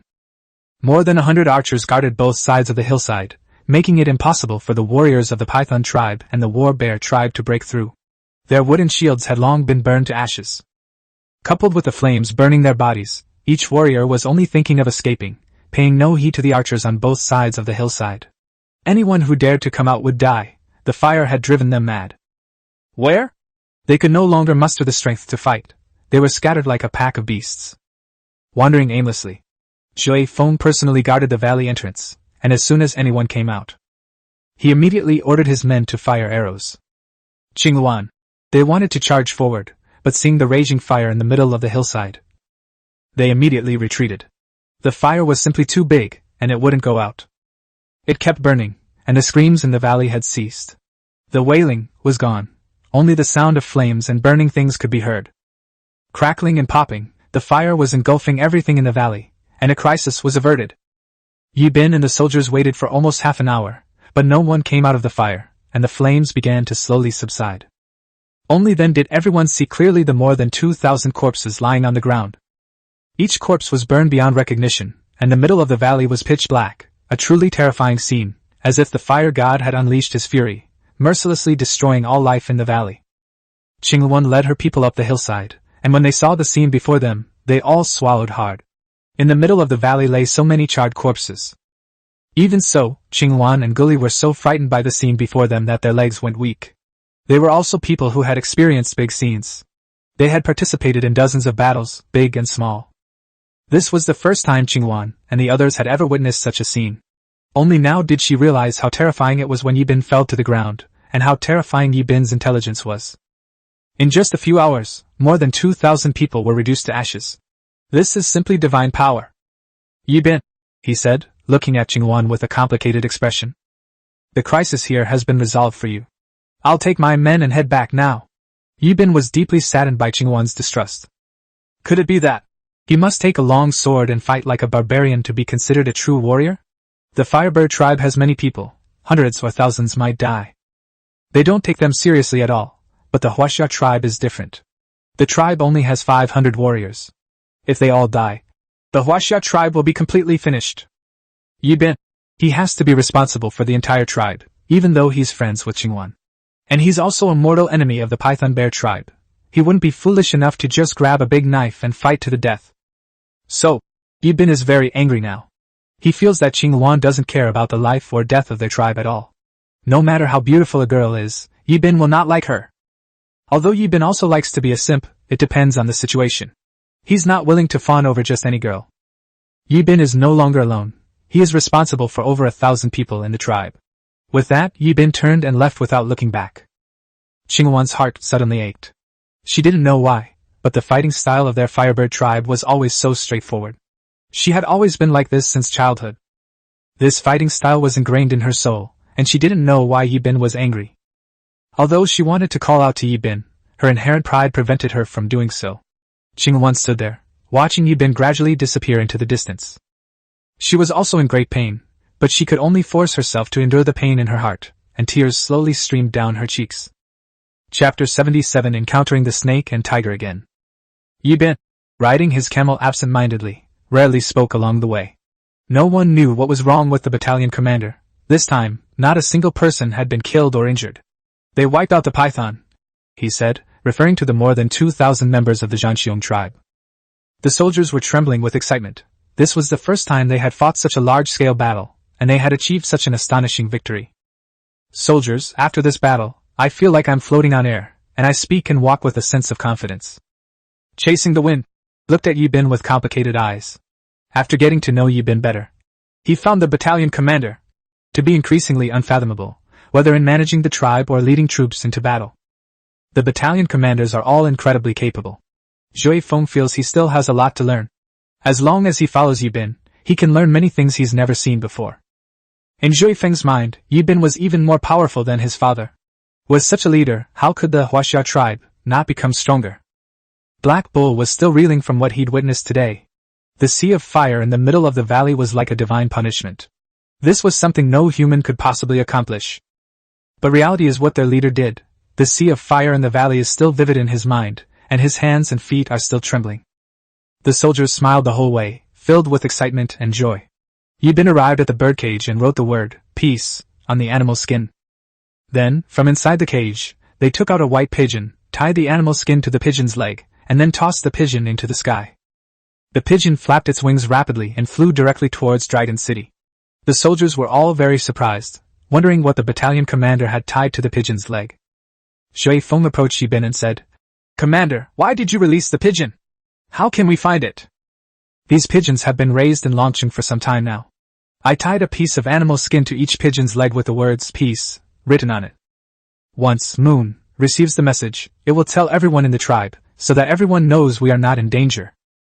Furthermore, this is our first time using pigeons for communication, so I'm not entirely sure. The Firebird tribe suffered such a huge loss this time because they couldn't send messages. If they also had communication tools like pigeons, the Firebird tribe would have received the news immediately. Qingwan and her people wouldn't have suffered so many deaths if their subordinate tribes had been besieged. In the future, our tribe will grow larger and larger, and at that time we will need to build a new city if war breaks out. All you need to do is tie the letter to the pigeon's leg, and the pigeon will bring the message to Dragon City. I will immediately send troops to reinforce them. This is the importance of information. Being one step ahead means being one step ahead in everything, and being one step behind means being one step behind in everything. Chasing the wind still didn't quite understand Yibin's words. After all, in primitive society, there had never been a case of birds delivering messages. Only by following the wind and experiencing it firsthand will they understand the benefits of rapid message transmission. They simply cannot comprehend it now. No matter how well Yibin explains it, it's all just theoretical talk. Only through personal experience can one truly understand the importance of information. On the way back, Yibin also realized that he and Qingwan were never from the same world. Their meeting was also a result of various coincidences. Although Qingwan gave Yibin many gifts, Yibin also helped Qingwan several times, so they were even. At worst, we'll go our separate ways, Yibin thought to himself. Suddenly Black Bull appeared beside Yibin, and a large group of people appeared in front of the battalion commander. Let's go take a look. Soon, the group found a secluded spot and hid. They saw 200 or 300 people ahead, leading more than 500 slaves. Yibin quickly spotted a familiar figure in the crowd. It was Snake Tiger, who had escaped last time. No wonder he hadn't seen Snake Tiger in the Flying Bird tribe. So it turns out, they've come to escort slaves. Seeing them chatting and laughing, they are completely unaware that the Python and War Bear tribes have been completely wiped out. Black Bull looked at Yibin and asked, Battalion Commander, what should we do? The soldiers all looked at Yibin. They had just experienced a great victory and were now bursting with confidence. Warriors, they felt that they could easily charge in and kill the remaining members of the Python tribe. Yibin, of course, wouldn't be so reckless. The tribe only had so many warriors, and he would feel heartache for every one who died or was injured. So Yibin decided to wait and see if war broke out. Those slaves being held captive are a real headache. If the Snake and Tiger threaten them with weapons and make them charge at them, or else they'll just kill them, people are afraid of death. At that time, the enemy would have more than 800 combat troops, so Yibin brought out 2 companies, plus the Special Operations Squad, for a total of only 347 people. The two sides are far too mismatched in strength. Moreover, the slaves will fight to the death if they are threatened, which will be very unfavorable for Yibin and his men. Yibin took out a small piece of animal hide and wrote on it with charcoal. Come quickly to help me at Coal Hill. Wait for me to launch an attack together, and you can attack from behind. Then tie it to the pigeon's leg and toss the pigeon into the sky. Even Yibin couldn't be sure if he could understand it, since Yibin had arranged for her to raise pigeons. As long as the pigeons flew back, you would be the first person to see them. Then, immediately tell Black Panther the news, and Black Panther will bring his men to join us. Then we can attack from both sides and definitely take down Snake Tiger. Snake and Tiger. They started a fire on the spot, and then began to slaughter goats. The slaves rested together. They were very close to Dragon City. In a few hours, they would be able to see Dragon City. Snake Tiger and his gang should have known the location of Dragon City long ago, considering how many of their people were killed last time. The Python tribe will definitely send people everywhere to search for them. The reason they haven't attacked the Huaxia tribe is probably because of the Taohai alliance. After all, the Firebird tribe is their biggest enemy. If they destroy the Firebird tribe first, they can easily crush the other smaller tribes. That's why Yibin has been so at ease during this period. After Yibin figured it out, he was even more determined to destroy the Snake Tiger. Otherwise, if the news of the destruction of the Python and War Bear tribes reached the Taohai alliance, the Xia tribe would be in danger. Yibin, although his soul comes from Earth, is it not suicide to deal with 20,000 to 30,000 members of the Taohai alliance? Therefore, the Snake and Tiger must die here. The people of the Python tribe picked up mutton and started roasting it on the spot. There were about 60 bonfires on the ground, and there were 5 warriors next to each bonfire. They were all there, chattering away, each with a happy smile on their face. Chapter 78: The Power of Ironclad Armor. Primitive people were very laid back. They could spend hours eating a single meal. Yibin was overjoyed. If you guys aren't worried, I'm even less worried. When Black Panther arrives, Yibin will lead his men to attack from both sides, and Snake Tiger won't even have a chance to escape. Yibin instructed Zhui Feng to have the soldiers take out the dried meat on the spot and eat it as quickly as possible. Zhui Feng immediately went to make the arrangements. Yibin also took out a piece of dried meat and slowly ate it. Yibin mentally simulated the battle scene again, feeling that every detail was almost perfect. Now he just had to wait for Black Panther to arrive. After resting for a while, Snake and Tiger prepared to set off. Yibin noticed that Black Panther hadn't arrived yet, so he decided to take action. Black Bull, you lead your company to ambush from the right. Chasing the Wind, you lead your company to ambush from the left. Li Wang, you lead a Special Forces team to attack from the center. Wait a minute, I'll take the Special Forces team out to provoke them first, then feign defeat to lure them over. Then your two companies can attack from both sides. Black Panther was hurrying along. They were not far from Coal Hill. Just then, Snake Tiger ordered, and Yibin led his special operations team out.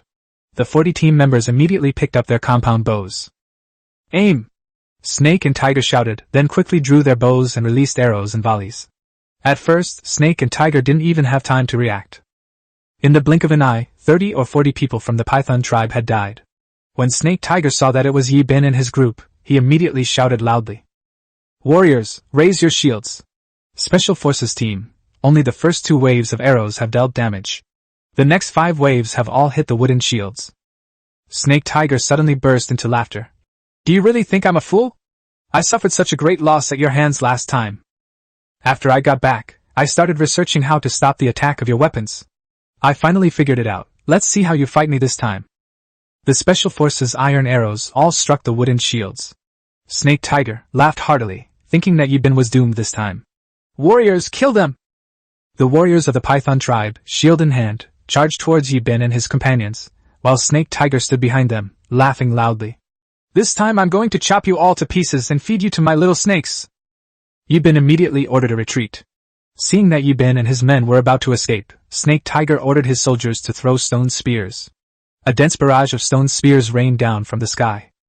The stone spears streaked across the sky and hurtled towards the Special Forces team. Several soldiers didn't have time to react before the spears struck them directly. Fortunately, the warriors were wearing iron armor and were not pierced by the stone spears. The people of the Python tribe continued to throw stone spears as they chased after them, and Yibin ordered the Special Forces to fire arrows in retaliation. Whoosh, whoosh, whoosh. The iron arrows shot out quickly, heading straight for the people of the Python tribe. Snake Tiger immediately shouted.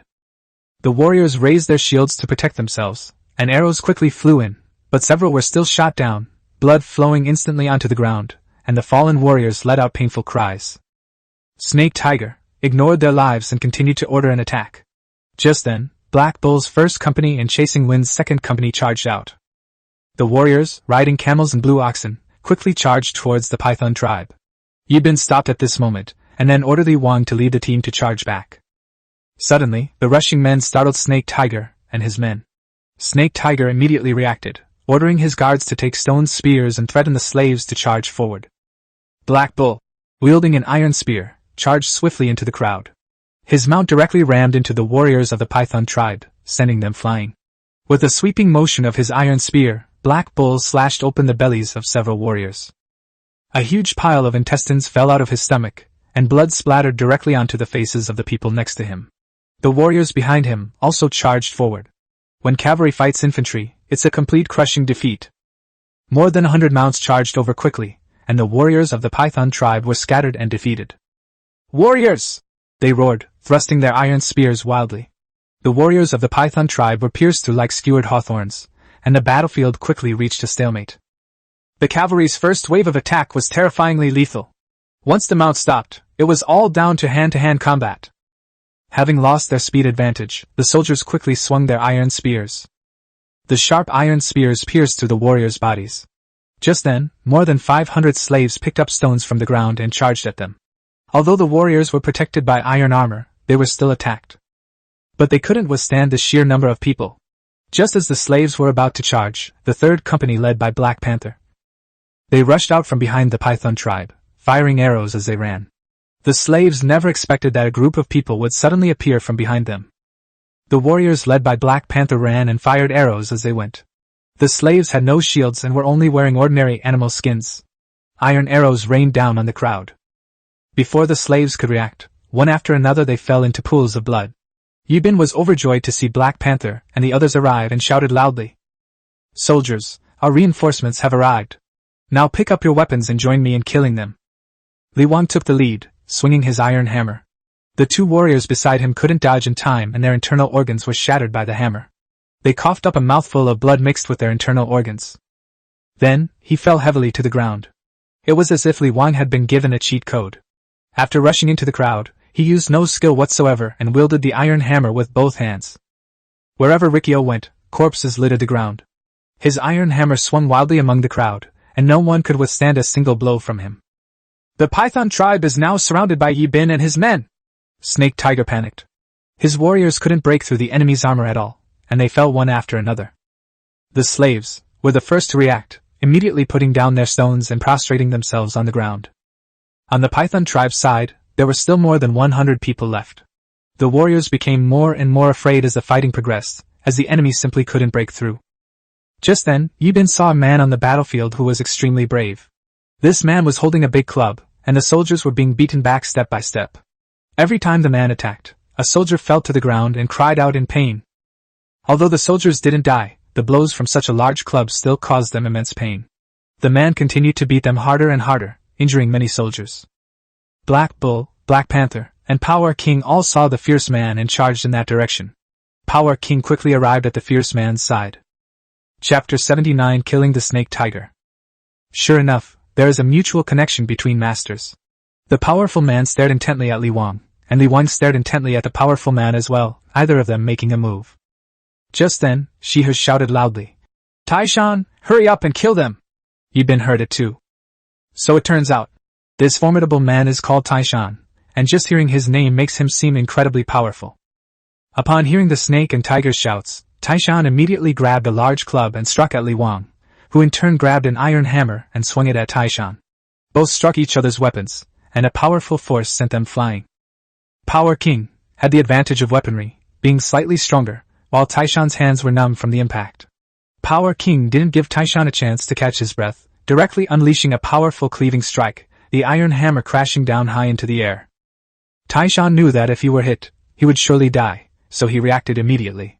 He dodged to the side, but before he could regain his footing, Li Wang's iron hammer came crashing down again.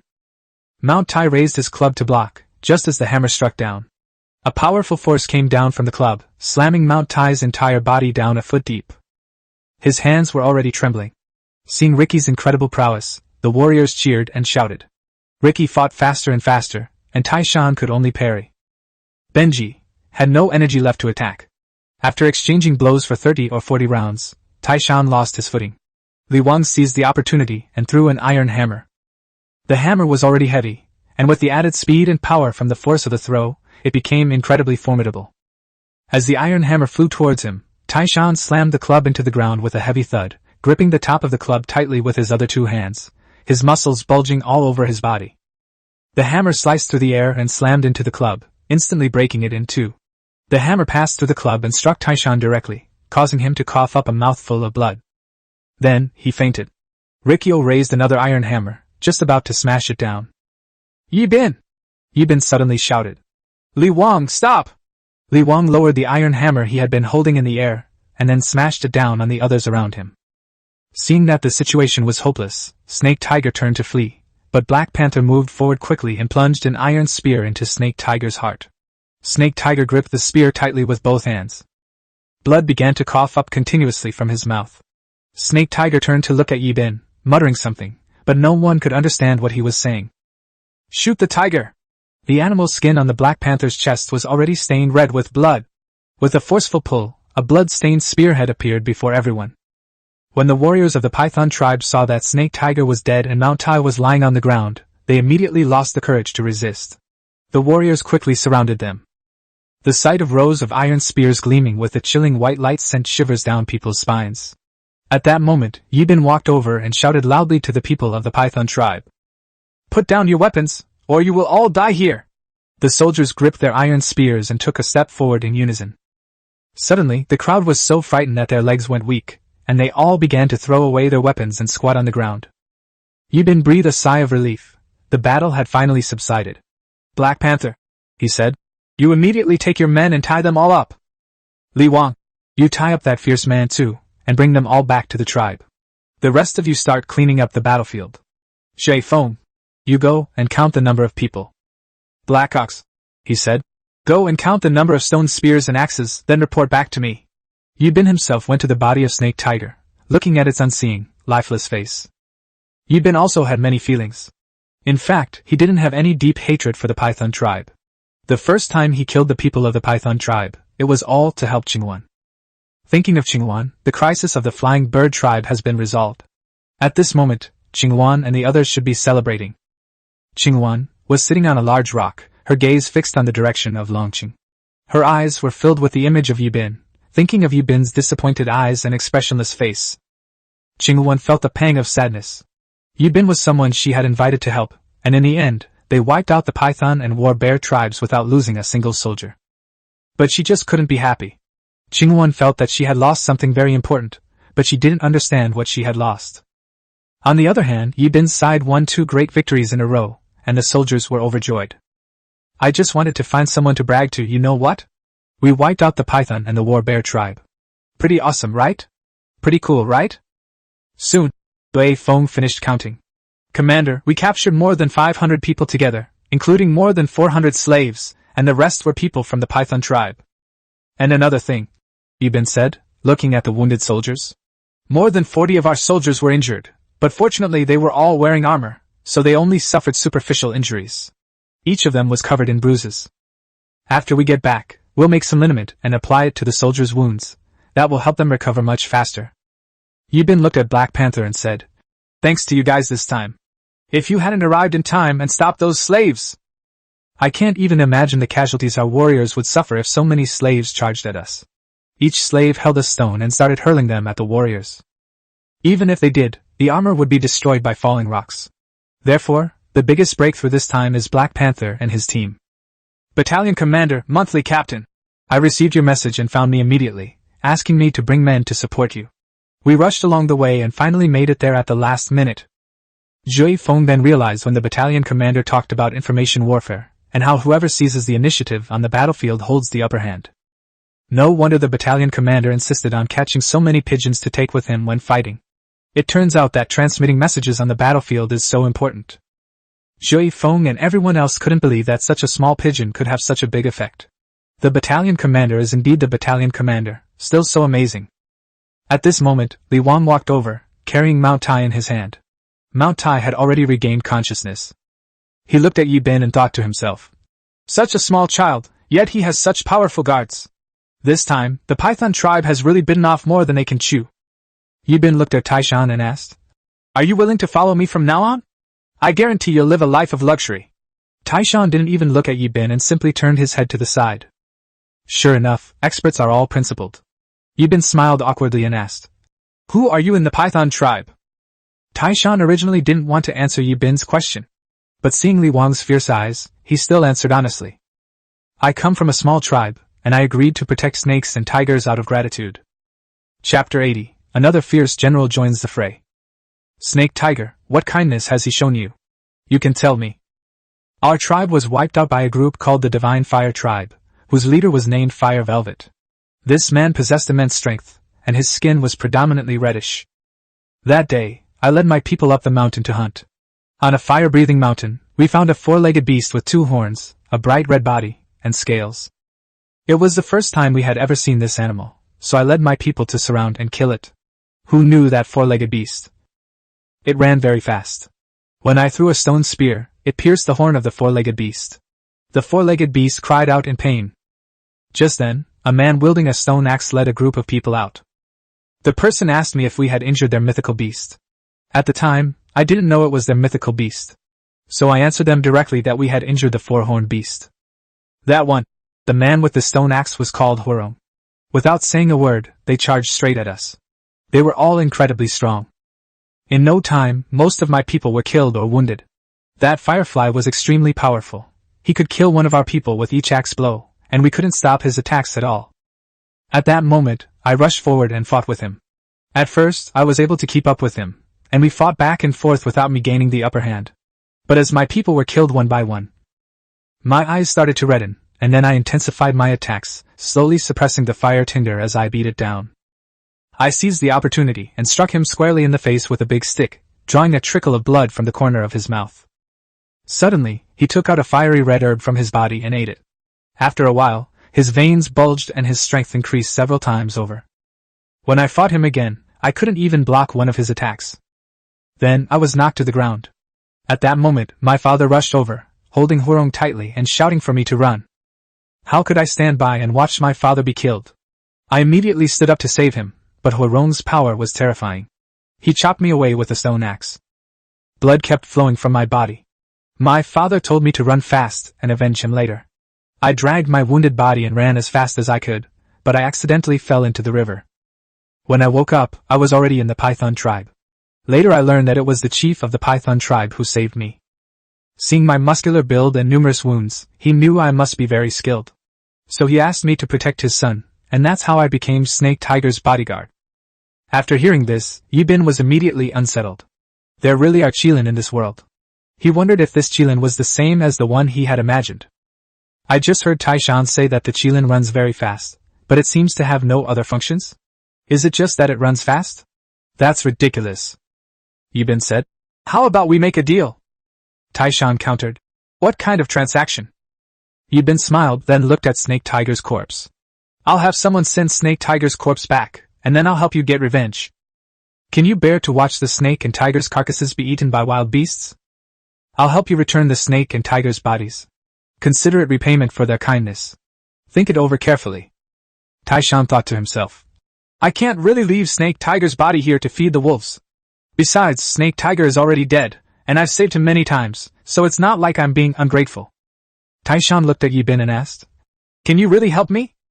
You can also help me return the snake and tiger's corpse? And help me get revenge? Yibin nodded happily. If it weren't for the advantage of Li Wang's weapon, it would be hard to say who would win or lose. Now that they have also taken Mount Tai, Yibin is naturally very happy. From now on, the Huaxia tribe will have another fierce general. It is truly heaven's help. Taishan stood up, walked to the snake and tiger's corpse, cowed out heavily, and then turned and left without looking back. I'll go straight to Yibin's side and follow you from now on. I hope you can keep your word. Yibin said confidently. Don't worry, I will definitely help you get revenge. The place that Mount Tai mentioned is nowhere to be found. Only volcanoes can erupt fire there. Yibin finally learned about the volcano. There is sulfur next to the volcano, and with sulfur, you can make bombs and cannons. When the time comes, Yibin will bombard anyone he doesn't like with cannons. Just thinking about it excites him. As for avenging Taishan, that's just a side thing. When the time comes to mine sulfur, there will inevitably be a conflict with the Vulcan tribe. Sooner or later, war will break out. It's better to take over Mount Tai first. Yibin pointed at the two men from the Python tribe and said, Take Snake Tiger's body back. If anyone asks you how Snake Tiger died, you can say that the snake and tiger were killed by us, the Eagle tribe. If Yibin remembers correctly, the Eagle tribe is also a member of the Gluttonous Alliance. Let them fight like dogs, while you hide and develop slowly. That's the best approach. Then, looking at the other members of the Python tribe, Yibin felt his head was spinning. Who were these people? Yibin looked at the more than 100 people. He originally thought of just killing them. These people all had small black snakes on their bodies. Yibin didn't even want to imagine what would happen if he took them all back to the tribe. Chasing the wind? Seeing Yibin's troubled expression. Commander, let's kill all the snakes on their bodies. That way, there will be no danger. Yibin nodded repeatedly after hearing this.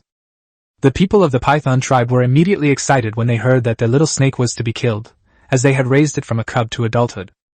Upon seeing the crowd, Yibin became agitated and immediately ordered the archers to draw their bows and aim at them, which calmed everyone down. They are now slaves to others, at a time when everyone is making a choice. Yibin spoke up. I'm allowing you to release the little snakes off your bodies now. This is my final bottom line. Otherwise, you'll all die here. Finally, the people of the Python tribe reluctantly released the little snake back into the wild. Yibin, he said, then looked at the slaves. Which tribe are you from? Why were you captured by the Python tribe? At this moment, several people came out. We were from a mountain tribe. Some time ago, the Python tribe came into the mountains and robbed us of our food and women. Then, we started fighting, but there were too many of them, and we couldn't defeat them. In the end, they captured us all, and they burned down our tribe. Just now, we were forced into it. If we didn't obey them, they would kill us. Please let us go. Of course, Yibin wouldn't let them go. If Black Panther hadn't arrived just now, Yibin and his group would be lying on the ground right now.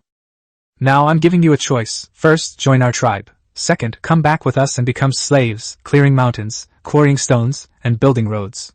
The choice is yours. All who join our tribe must swear an oath by your totem. If you ever betray the tribe, you will be punished by the gods. The slaves' expressions changed drastically. Totems were the most sacred things in their hearts. How could they possibly use them to swear oaths?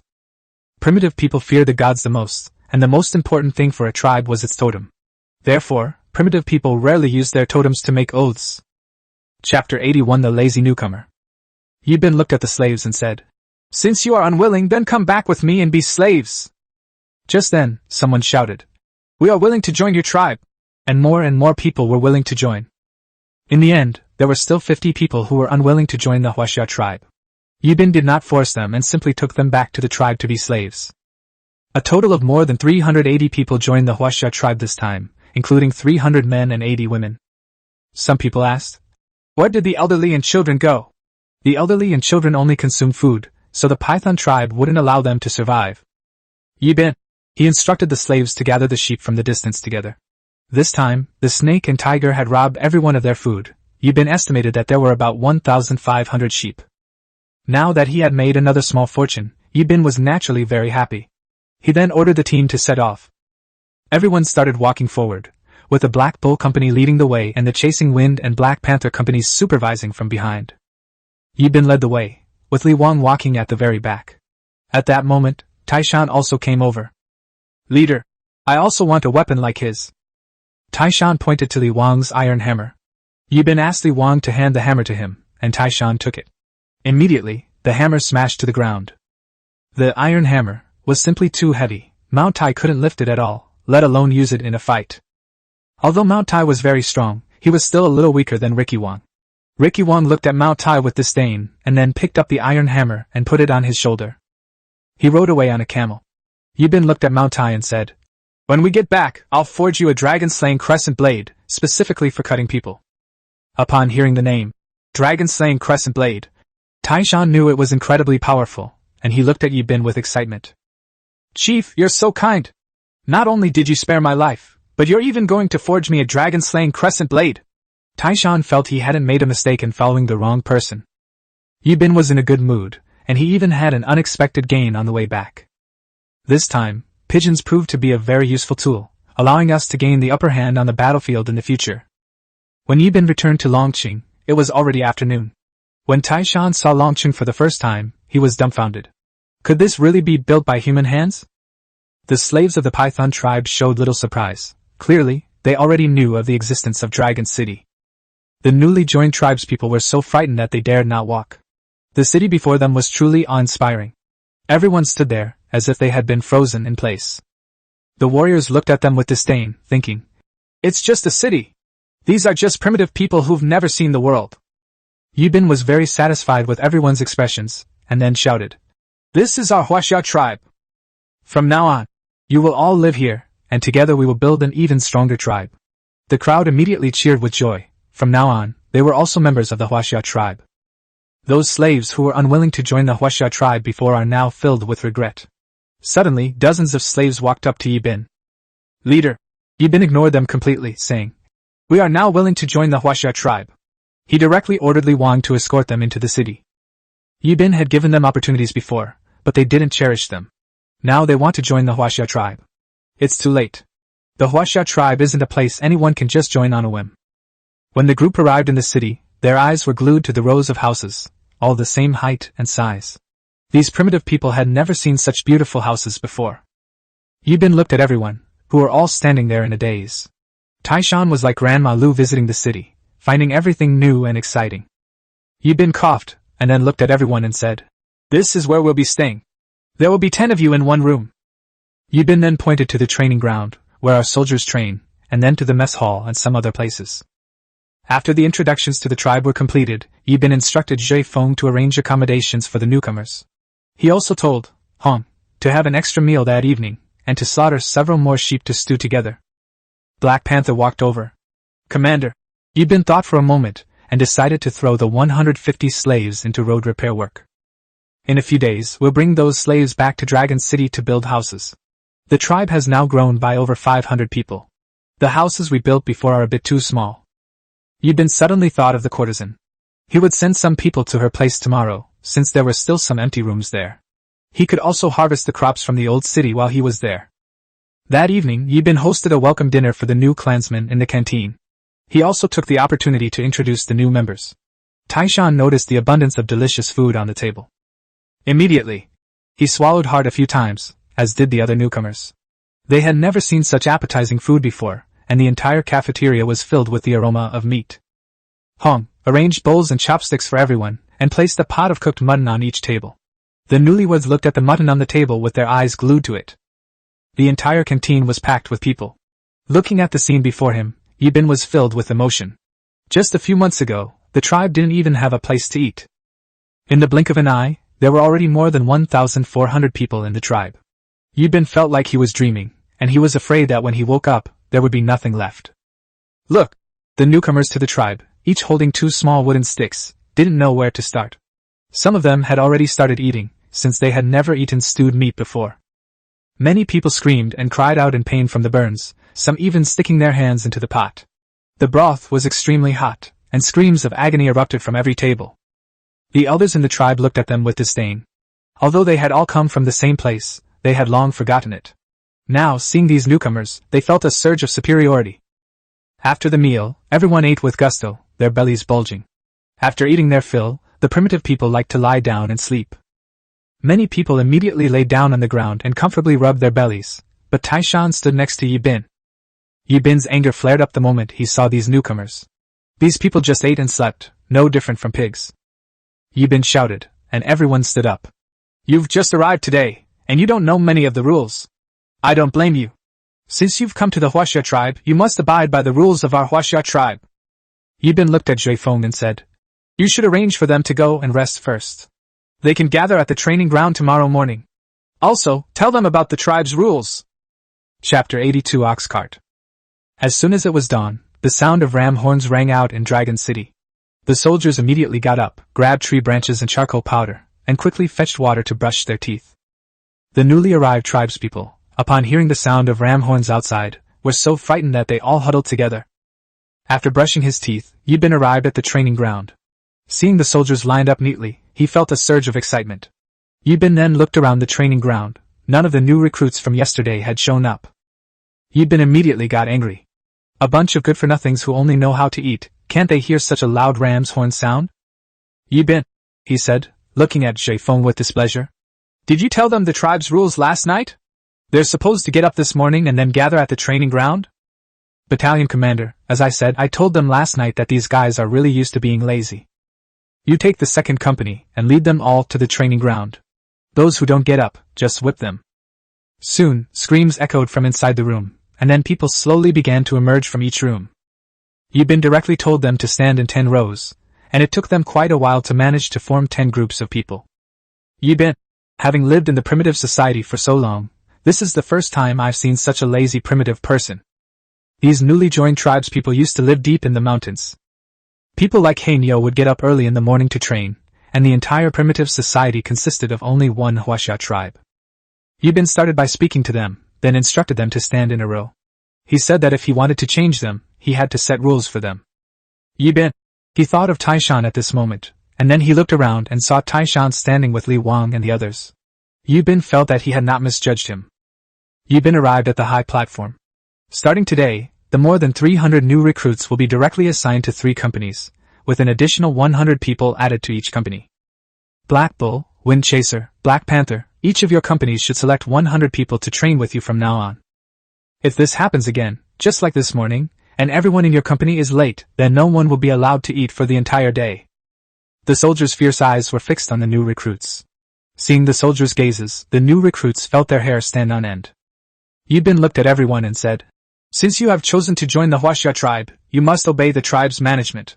You must train hard from now on.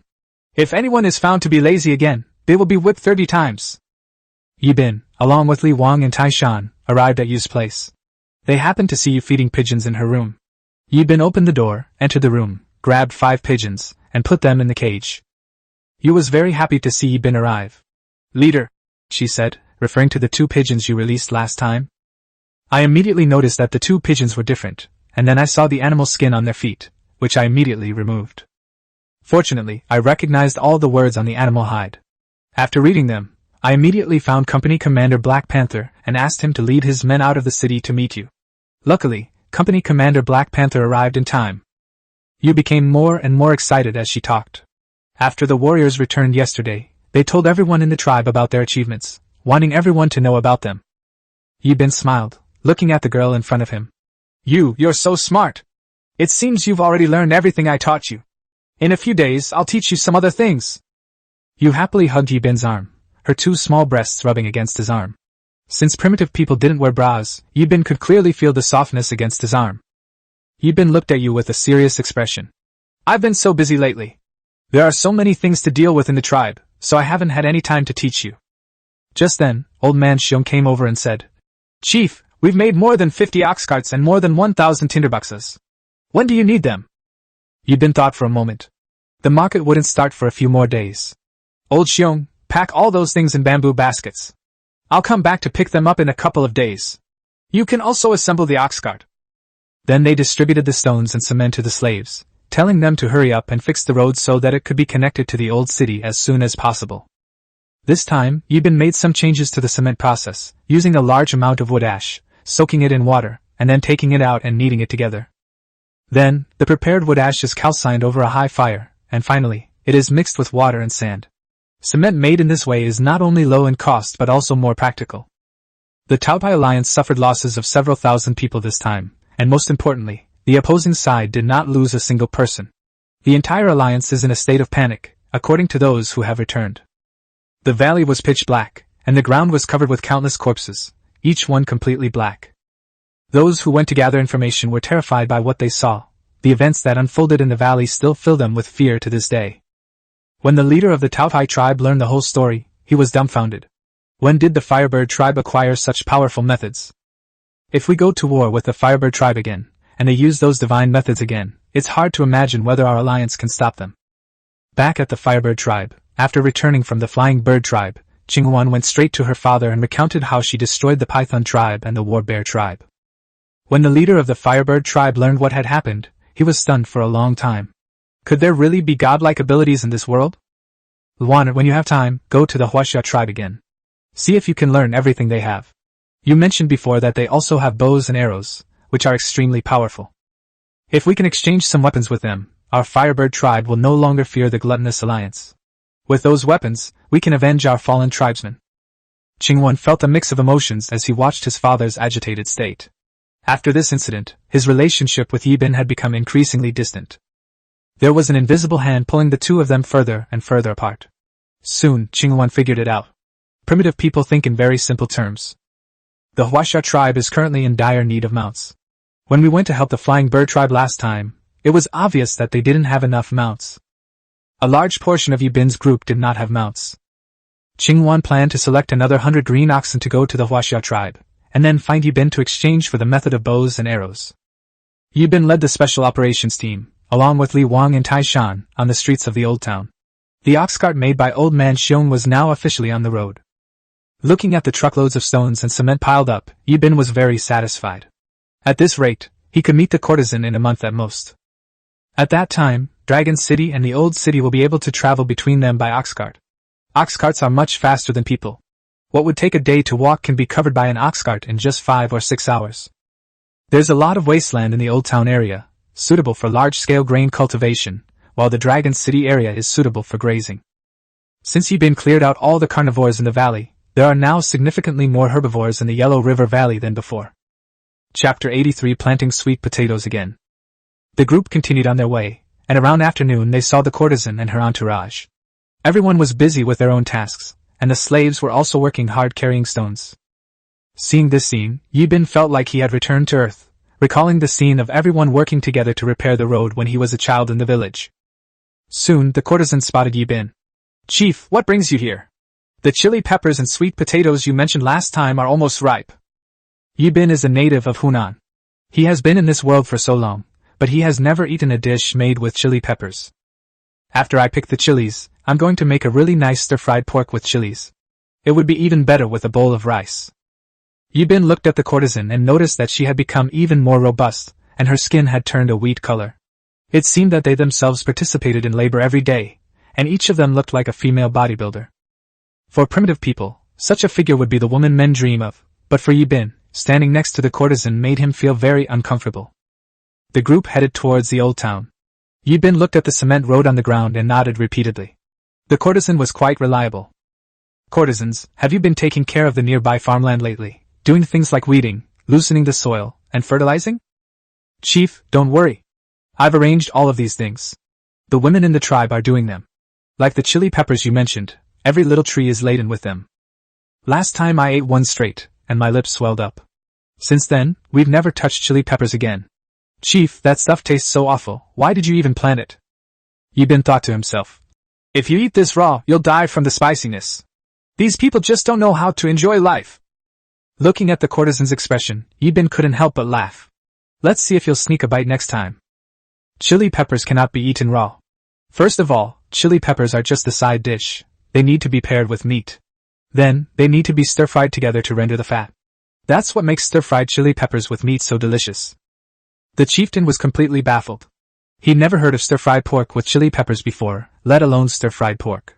In his tribe, they either roasted or boiled the meat. He never heard of stir-frying it. Yibin stared at the courtesan like a curious child. Her eyes were fixed on him, as if she was afraid he would run away at any moment. Later you guys come with me to pick chili peppers, then dig up some ginger, and while we're at it, check if the sweet potatoes are ripe. From now on, our tribe's staple food will be sweet potatoes and rice. The rice is planted in Longqing.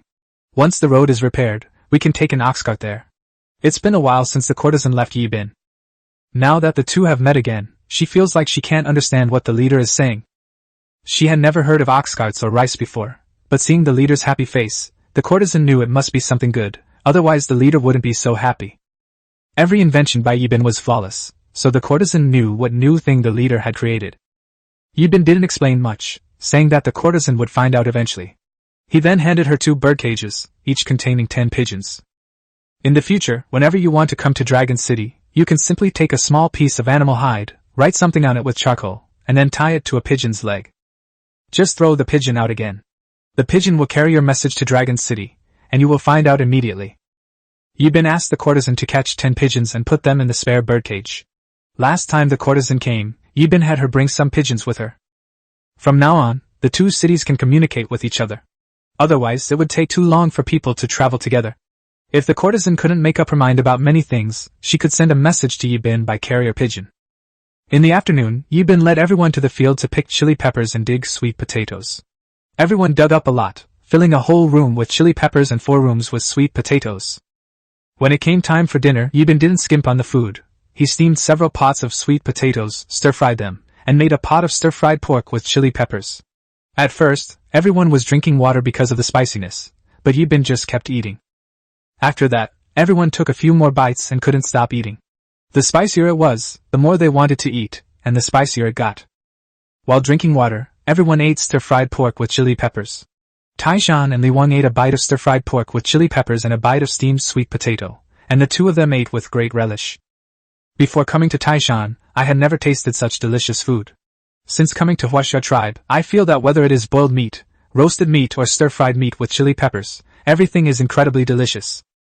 Most importantly, the food made by the Huaxia tribe all contains fine white salt. Whether it's boiled meat or roasted meat, they add white salt, otherwise, how could it taste so good? Outsiders naturally wouldn't know, and besides, primitive people weren't particular about food. As long as they were full, they were content. Many tribes go several days without a single meal, let alone research how to cook. So newcomers to a tribe find everything delicious. After everyone finished lunch, Yibin and Huakui arrived at the warehouse. When the warehouse door opened, the entire room was filled with salted fish. Yibin glanced at it, and saw that it filled at least 5 or 6 warehouses. Now Yibin no longer needs to worry about whether they have enough food. There are more than 150 people in the old town, and their daily food consumption is not very high. In addition, there were traps left nearby, so catching a few prey each day was quite easy. Therefore, Yibin was not worried about food. Yibin plans to take some sweet potatoes back to Longqing, and let Huakui and the others continue to plant the rest. Sweet potatoes can be planted a maximum of twice a year. With each unit of land area, yielding about 4,000 to 6,000 jin, unit of weight. From now on, sweet potatoes will be the staple food of the tribe, along with rice and pumpkins. The pumpkins are still too small this time, so Yibin did not pick them. He will pick them when they are ripe. After arranging everything, Yibin got up to return to Longqing. The market would open in 2 days. In fact, the market was open every day, but there weren't many people inside. Only on the first day of each month do all the tribes, large and small, in this region gather at the market to exchange the supplies they need. This is also the busiest day. Yibin led his special forces team, hurrying along the way. Although their speed wasn't very fast, the camel's endurance was exceptional. The group returned to Dragon City in just a few hours. Yibin told Li Wang and the others to unload the sweet potatoes, and then called Zhu and told them to plant the sweet potatoes in the ground the next day. Yibin then summoned Black Bull, Wind Chaser, and Black Leopard. Starting tomorrow, after Black Bull's company finishes morning training, only a dozen or so people will remain on the city wall to guard it. All other personnel were required to participate in building houses and cultivating farmland. All 200+ slaves in the tribe were sent to cultivate the land, and the women were sent to plant sweet potatoes.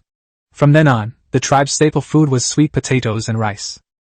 During the annual farming season, everyone in the tribe who is able-bodied must participate in the labor. Chapter 84. Another trip to the market. In his previous life, Yibin had seen a movie where the soldiers grew crops during the day and worked as soldiers at night. Only by stockpiling more food can we feed more soldiers, and only when the soldiers are well fed can they have the strength to protect the tribe.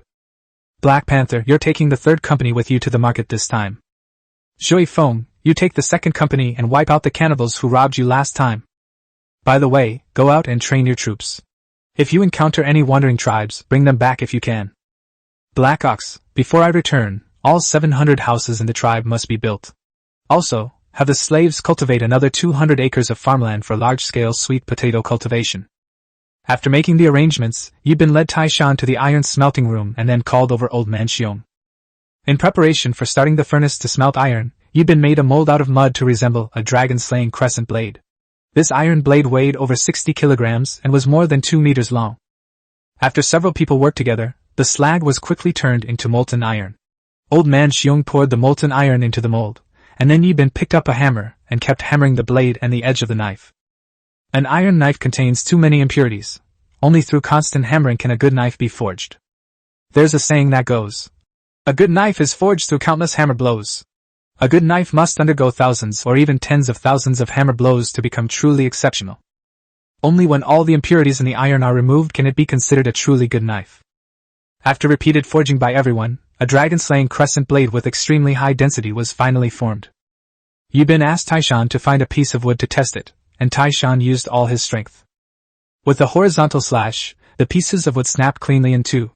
Even Taishan was stunned. The knife was incredibly sharp. Taishan gently stroked the blade. He absolutely loved this dragon-slaying crescent blade. With this weapon in hand, killing people was as easy as slicing melons and vegetables. Taishan looked at Yibin in disbelief. "Chief, you really gave me this knife?" Yibin smiled and nodded. "From now on, this knife is yours. You must take good care of it." Taishan cherished the dragon-slaying crescent blade like a treasure, holding it close to his chest as if afraid someone would snatch it away. From the moment he first saw the blade, Taishan was determined to own it. "I've never seen such a sharp weapon before. If we had this knife back then, killing Hurong and his gang would have been a piece of cake." Taishan made a few more moves, then chopped down a few more logs. The more he looked at them, the more satisfied and pleased he became. Yibin watched as Taishan acted like a child, then shook his head helplessly. Sure enough, even the bravest man will reveal his most childish side when he sees something he likes. Yibin then asked Old Man Xiong to prepare the things for the market in advance, and this time he planned to bring more things. Yibin plans to rent a place in the market long term. First, he can gather information about the surrounding area, and second, he can exchange goods regularly. It can also bring more food and slaves to the tribe.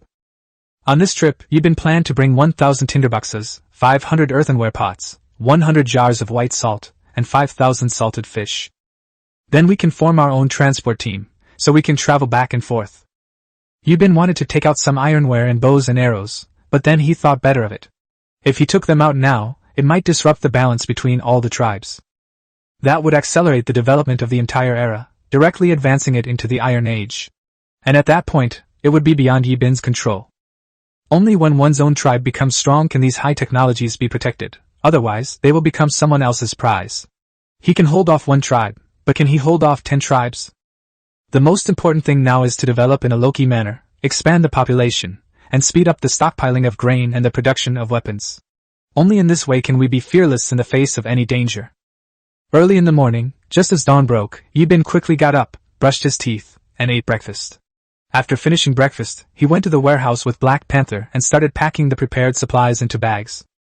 This time, he brought 100 mounts, leaving the remaining 70 to Zhuifeng, who was tasked with leading men to wipe out the cannibals. Otherwise, every trip to the Stone Tribe would pose a potential threat. Yibin is determined to obtain the iron ore from the Stone Tribe and must open up this road. Therefore, this time, he must eliminate these cannibals to ensure the safety of the road. The second company of Zhuifeng set off early in the morning after finishing breakfast, carrying 5 days' worth of rations. This time, Zhuifeng was personally leading the team to exterminate the cannibals. Everyone was armed with iron spears and wearing iron armor. Because they had brought back a lot of iron ore last time, the unused iron ore was piled up next to the iron smelting room. This time, the tribe has grown by more than 300 people. Yibin asked Old Man Xiong and the others to make iron armor as soon as possible. After several days of hard work, they finally made more than 300 sets. There are now more than 500 women in the tribe, and Old Man Bear always asks them for help. Yibin put all the supplies on the backs of his mounts and tied them with straw ropes. Each mount had a clay pot and some white salt on it. Because earthenware pots cannot be squeezed, otherwise they are very easy to break. Although firing earthenware pots is very simple and does not require much capital, as long as you can find clay and red clay, you will be fine. However, the already fired earthenware pots were like 5 moving sheep. It would be a real shame to break them. So Yibin packed the 500 pots separately to prevent them from breaking easily. After everything was packed, Yibin counted the troops again. Each company now had 253 people. Although many were new recruits, they would become qualified soldiers after a period of training. The warriors were clad in iron armor, making them impervious to ordinary attacks. As a result, they fought with increasing ferocity, knowing that only when they were safe could they bravely charge into battle. Over here at the Firebird tribe, the Azure Phoenix has prepared 100 blue oxen and 200 bags of salt stones early this morning. Salt is a universal currency, regardless of location. Many small tribes cannot even afford salt, and salt mines are generally controlled by large tribes. They could exchange salt for large quantities of supplies. Therefore, each salt mine was guarded by a large tribe. Unless you were suicidal and decided to rob their salt mines. Salt is generally divided into sea salt and well salt. The salt in the Qinghuan tribe is well salt. Well salt is generally very rare, especially natural well salt like this, which is even rarer.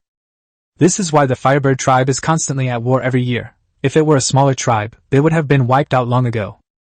The Taobai Alliance wants to seize the salt mine for themselves, mine it, and then profit from it. As the old saying goes, there are no permanent enemies, only permanent interests.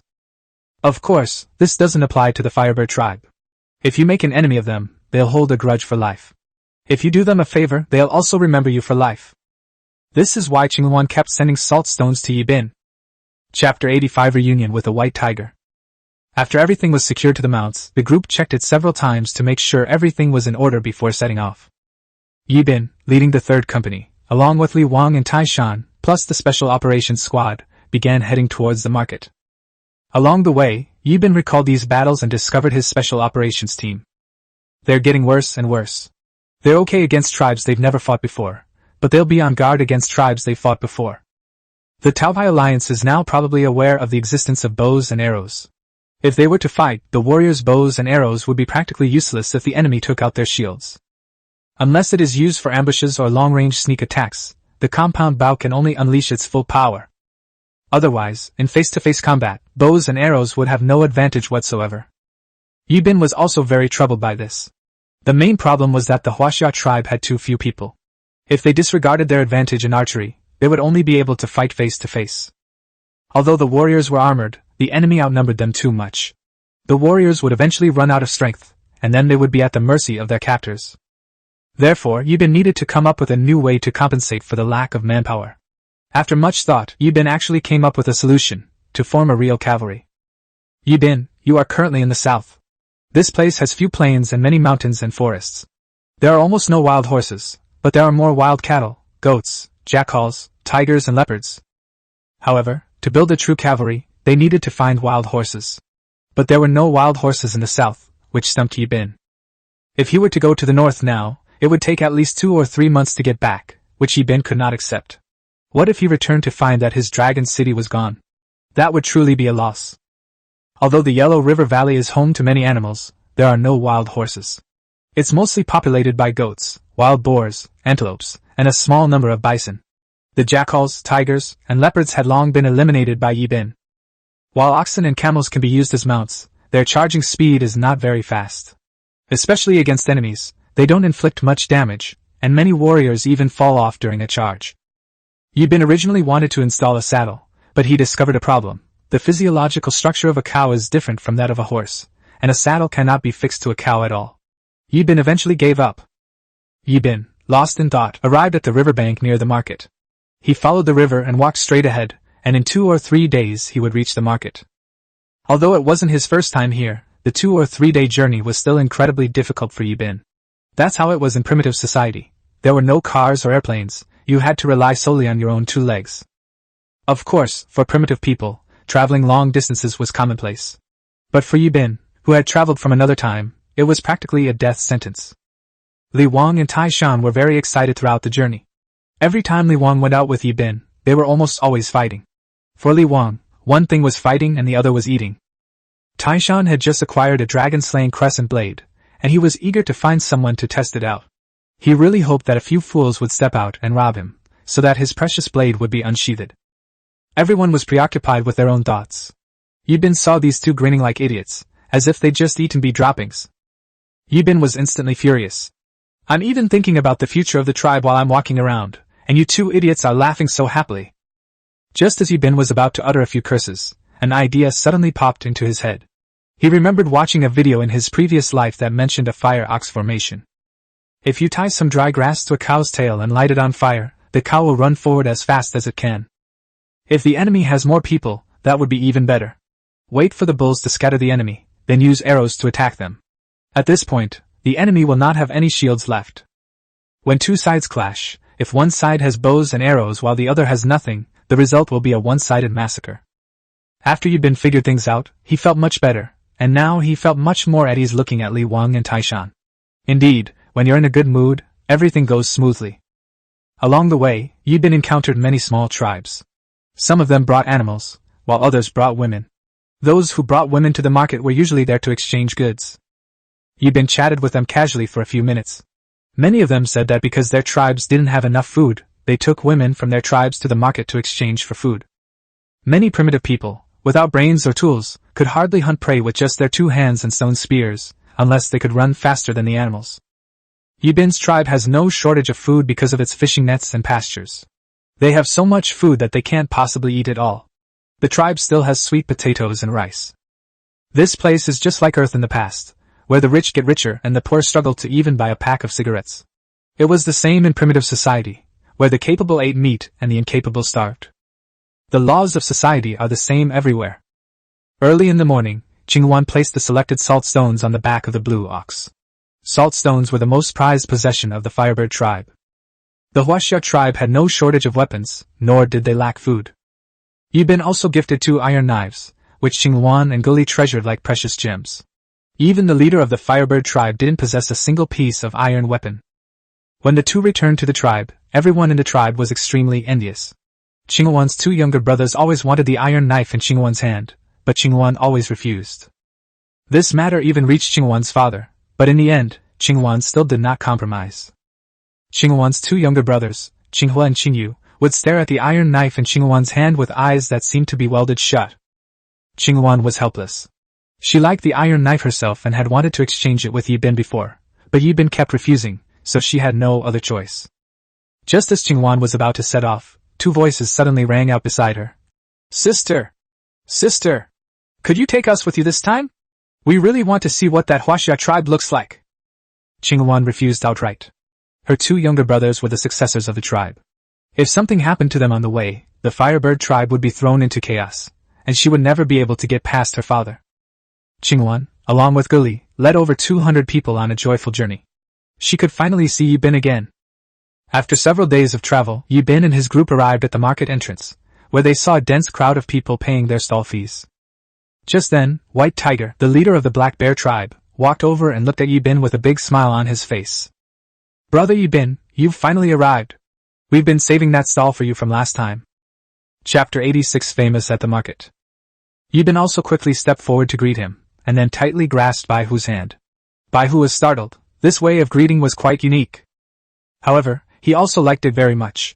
He felt that this was how you should greet people. Bai Hu didn't know why, but he just really liked this way of greeting people. The next time I greet someone, I'll shake their hand gently like that. It feels so prestigious. Yibin knew perfectly well why Bai Hu was so enthusiastic. It was because his goods had helped his market gain fame, and now the market was attracting more and more people. Most people came for Yibin's ceramic pot and white salt. These kinds of things are rare and not available in many markets, or even heard of. Several large tribes also came this time. They all wanted to see what white salt actually looked like. Although the large tribes also had pottery, the quantity of pottery was really small. Many people bought ceramic pots and white salt from Yibin last time. When they got back, they sprinkled some salt on the meat when they grilled it, and the grilled meat immediately tasted better. Yibin smiled and said, Chief White Tiger, you're too kind. Is the stall the same as before? Bai Hu immediately said, Brother Yibin, just set up your stall. What's with all this talk about stalls? Seeing how readily Bai Hu agreed, Yibin felt embarrassed to take advantage of him, so he finally said, Chief Bai Hu, I plan to rent this place long-term this time. Bai Hu was even more delighted upon hearing this. If Yibin could stay here long-term, wouldn't his market become even more famous, attracting even more visitors in the future? Finally, at Yibin's insistence, 10 ceramic pots were given to Bai Hu. Yibin knew one thing well, there is no such thing as a free lunch. Because the market is a large open space, there are guards only at the front entrance, and anyone who wants to set up a stall has to pay a fee. The Black Bear tribe is quite famous in this area. The entire tribe has about 3,000 or 4,000 people, and they constantly recruit slaves to expand their tribe. This is similar to Yibin's approach. However, each tribe has a different way of accepting slaves. Some tribes exchange large numbers of slaves to use in their wars. In every battle, slaves were sent to the front lines, essentially serving as mobile cannon fodder. Only after half of the slaves had been killed or wounded would the attackers launch their own attack. This way, casualties among the tribe can be reduced. In fact, some primitive people are very intelligent, especially those in large and super tribes. How many of those who stand in the ranks of tens of thousands are not smart? The shamans and priests of large tribes are very wise, so don't underestimate them. Every year, many tribes are destroyed by them. Yibin's previous exchange of a large number of slaves at the market had already attracted the attention of many large tribes. Unless there was a major military conflict between these tribes. Otherwise, no one would exchange for a large number of slaves. Even for large tribes, the daily food consumption of slaves would be unbearable for them. Therefore, many tribes have long been aware of Yibin's behavior. Many tribes are unwilling to expend manpower and resources to fight Yibin and his group to the point of mutual destruction. In that case, the opposing tribe will benefit, so far, no one has come to cause trouble for Yibin. After handing over the duties to Bai Hu, Yibin led everyone to the previous stall. For people like them who live there long-term, many tribes build huts behind the stalls. The market area is very large, with only one main road in the middle and stalls on both sides for exchanging goods. Behind these stalls is an open, flat area. Yibin arrived at the stall and instructed the soldiers around him to spread animal hides on the ground and then place pottery, white salt, and salted fish on them. Yibin looked around the market and felt it was still quite early. Many people were busy setting up their stalls. There were only a few scattered people in the middle of the road, but many people were there to exchange things. Yibin instructed Li Wang and the others to drag all the oxen and camels directly to the back of the stall and tie them up, then cut some grass for them. After everything was done, Yibin ordered the third company to go to the nearby mountains and cut down some trees. Yibin planned to use the wood to build several houses, which would then serve as the tribe's commercial outpost. When 200 or 300 people work together, the speed is naturally very fast. Under Yibin's guidance, the soldiers quickly built 3 wooden houses, and the stall was surrounded by passers-by. This seemingly intangible act served as a bonus for their stall, as these primitive people had never seen such an advanced wooden house before. Generally, they live in shacks, or they build a tripod and then lay animal skins inside so that people can sleep directly in it. Wooden houses like Yibin's are products of modern civilization, and these primitive people are very curious about them. They gather around the stall, their eyes fixed on the wooden houses. Even the pottery and white salt that sold the best last time were suddenly ignored, so Yibin directed the soldiers to build a larger sheep pen. When people arrived later, many will come to trade. The goats that are traded can then be led into the sheepfold by the soldiers. Building a sheep pen is not difficult. You just need to nail wooden sticks to the ground to form a square, and you're done. The soldiers built 3 wooden houses and a sheep pen in just a few hours, leaving the onlookers dumbfounded. Yibin and his group built a wooden house right in front of them using just a pile of wood, which completely blew up the minds of these primitive people. Of all the places in the market, Yibin's place was undoubtedly the most eye-catching. His 3 wooden houses were different from Zhou's, and many people began to flock to Yibin's place. Suddenly, a person walked out from the crowd. Yibin recognized this person. It was Hu Jian from the Chihu tribe. He came to Yibin's side. "Brother Yibin, how did you make this? It looks so comfortable. Could you build a few for me? I really love these kinds of shacks."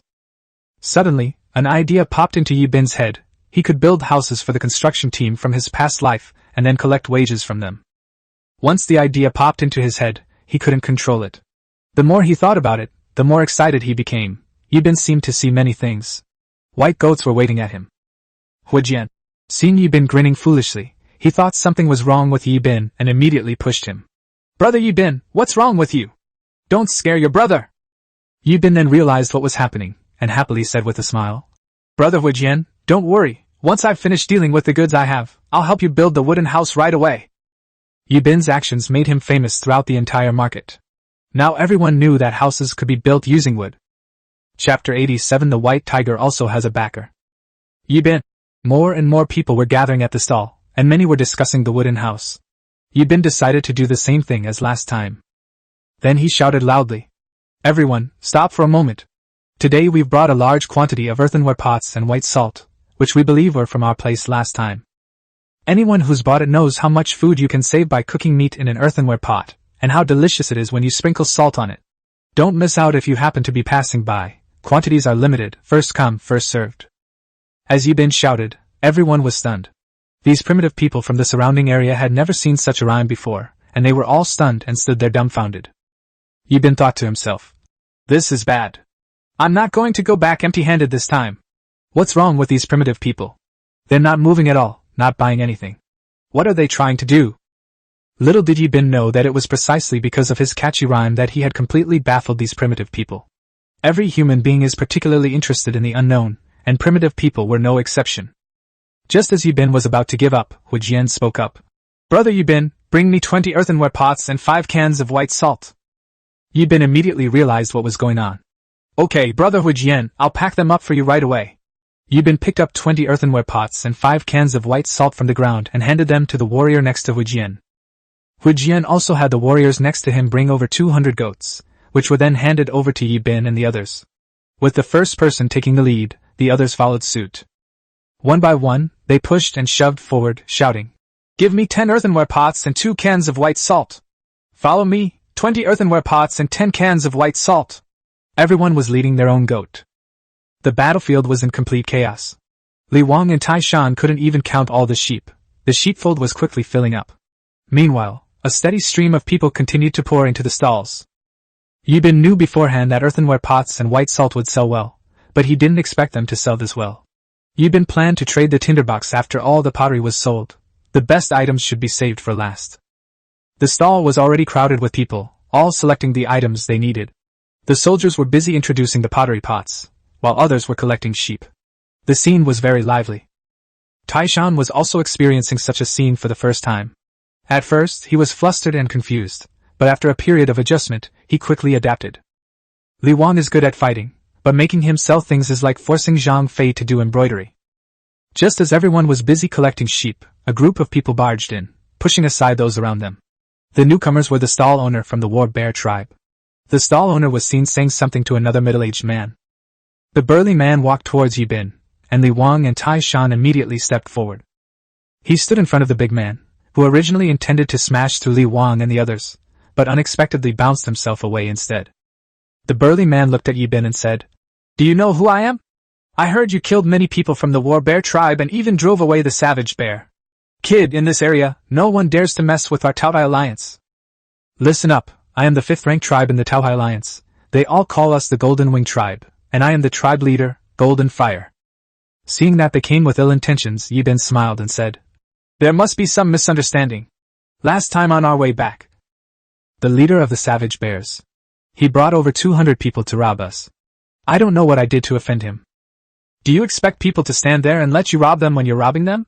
There's no such logic in this world. Yibin bluntly stated his point in front of so many people, leaving Jinhua speechless for a moment. Seeing the pointing and whispering of the crowd, Jinhua became furious. He glared angrily at Yibin, saying, "Even if Man Xiong led a group to rob you, you don't have to kill them all. Don't you think you were too ruthless? You killed so many people without any regard for our gluttonous alliance. So you must make amends today." Jinhua looked at Yibin with disdain. "You only need to compensate us with 200 earthenware pots and 100 cans of salt. I'll pretend nothing happened. Otherwise, you won't leave here alive." Seeing Jinhua's arrogant and domineering demeanor, with his arms crossed in front of his chest, Li Wang was about to step forward and beat him up when Yibin blocked Li Wang's way. Then he said with a smile, "Leader Goldfire, do you really want to do this? If a conflict were to occur between the two sides, it would be a huge loss for both of us. How about this? We'll compensate you with 20 earthenware pots and 10 cans of white salt. What do you think?" Jinhua. How could he possibly agree? He looked at the sheepfold behind Yibin, where the sheep were densely packed together. This made Jinhua extremely happy. If he could take all their sheep, his tribe could eat for a long time. Jinhua said that the requirements have changed, and now they want another 1,000 sheep. Li Wang and Tai Shan could not bear it any longer, and immediately picked up the weapons on the ground, ready to go forward and kill Jinhua. Yibin hurriedly stopped them. This was a market, and it would be a huge disrespect to the Black Bear tribe to fight in the market. Jinhua looked at Yibin's cowardly appearance, and became happier the more he looked. What courage and boldness could such a small child have? In fact, the Taobai alliance wasn't that united. Only when everyone's interests are harmed will the alliance unite against external forces, just like for the salt mine. The Taobai alliance integrated about a dozen large tribes to fight against the Qingyao tribe. All of this was tied to their own interests. Otherwise, who would have so much free time to go out killing and setting fires every day? There wouldn't be so many people in the tribe to die. Constant warfare will only weaken a tribe, until it is eventually swallowed up by others. Yibin also looked at Jinhua. "If I don't give you what you want, what can you do to me?" Yibin also looked at Jinhua with disdain, thinking to himself that Jinhua was really asking for trouble. Upon hearing Yibin's words, Jinhua immediately picked up his stone axe and was about to chop Yibin's head. Just then, Baihu stepped out from the crowd, his eyes fixed intently on Jinhua. "Leader Jinhua, what do you mean by this? I own this market, and you're trying to take action in it without my permission. They really don't respect us, the Black Bear tribe, at all. I think Chief Jinhua also knows that we are backed by the Xuanwu tribe, so before Chief Jinhua makes a move, you should think carefully about the consequences of taking action in our market." Jinhua also calmed down instantly.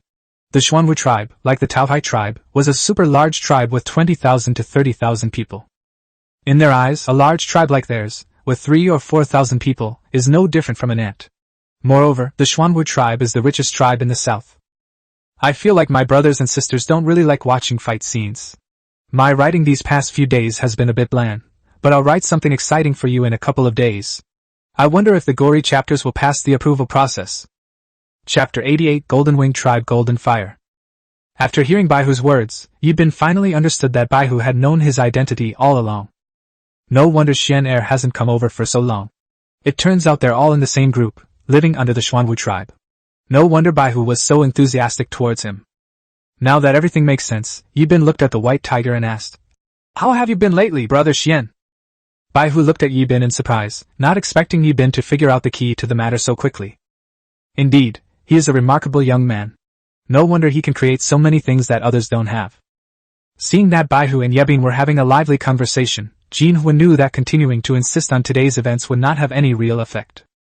Jinhua laughed and said, "Of course we have to give face to the White Tiger leader, but after we leave the market, the White Tiger leader shouldn't care about my grudge with him anymore, right?" Jinhua means that I didn't take action inside the market because I was giving you face. You wouldn't interfere outside the market, would you? If so, our alliance isn't going to be a pushover. Baihu, of course, understood what Jinhua meant. He just smiled and looked at Yibin, saying, "Brother Yibin, don't worry. As long as you're in our market, we'll keep you safe." Baihu thought to himself, with so many sheep, Yibin and his group wouldn't be worried about food anytime soon. As long as Yibin and his group stayed in the market, Jinhua couldn't do anything to them. This time, Jinhua brought over 500 people. Although the Zhanxiong tribe was in the valley, over 1,000 of them died. Last time, the Manxiong tribe robbed Yibin, resulting in the loss of over 200 more people. After all, the Wild Bear tribe was a large tribe. Even if more than 1,000 people died in battle, it would be very easy for the tribe to gather another 300 or 400 people. This is the foundation of a large tribe. With Yibin's current abilities, he is not yet able to contend with such a large tribe. Even if he wins, he will suffer heavy losses. Moreover, they have an alliance. Although Yibin destroyed 2 of them, their alliance still has 8 tribes, while Yibin has no affiliated tribes to help him. The reason why the Firebird tribe was able to contend with the Taopai alliance was because the Firebird tribe had 5 subordinate tribes helping them. This can be seen from the last time when the Python and War Bear tribes jointly attacked the Flying Bird tribe. It took the Taopai alliance and 2 other tribes to fight against the subordinate tribe of the Firebird tribe. Therefore, both sides are very powerful. For a medium-sized tribe like Yibin's to go against the Taopai alliance, wouldn't that be suicide? Some might say. Yibin and his group had alcohol bombs and repeating compound bows. If you've already burned them once with alcohol bombs, why would they stand together and let you burn them? A compound bow with repeated fire is even less effective. Tens of thousands of people can block with shields. How can you possibly shoot through a shield? Some might say that you can shoot arrows into the sky to hit them, but since they have shields and know you have bows and arrows, can't they each make a shield? Therefore, Yibin was aware of the gap between himself and them. Either he had a highly mobile cavalry force, or he had to guard the city. If he wanted to continue developing outside, he would have to expand the tribe's population. In the market, everyone had their own agenda. Jinhua pointed at Yibin and said, "Unless you can stay in this market for the rest of your life, don't let me run into you outside." Yibin didn't take Jinhua's threat seriously at all. Unless the entire Taobai alliance arrived now, Yibin and his group could easily handle Jinhua's few hundred men. Yibin watched Jinhua and the others leave, then smiled and went to Bai Hu's side, saying, "Brother Bai Hu, thank you so much for what you did for me today." Bai Hu also politely said, "Brother Yibin, if you encounter any problems in the market in the future, you must come to me in time, otherwise I'm afraid you'll suffer losses here." Yibin felt a warmth in his heart.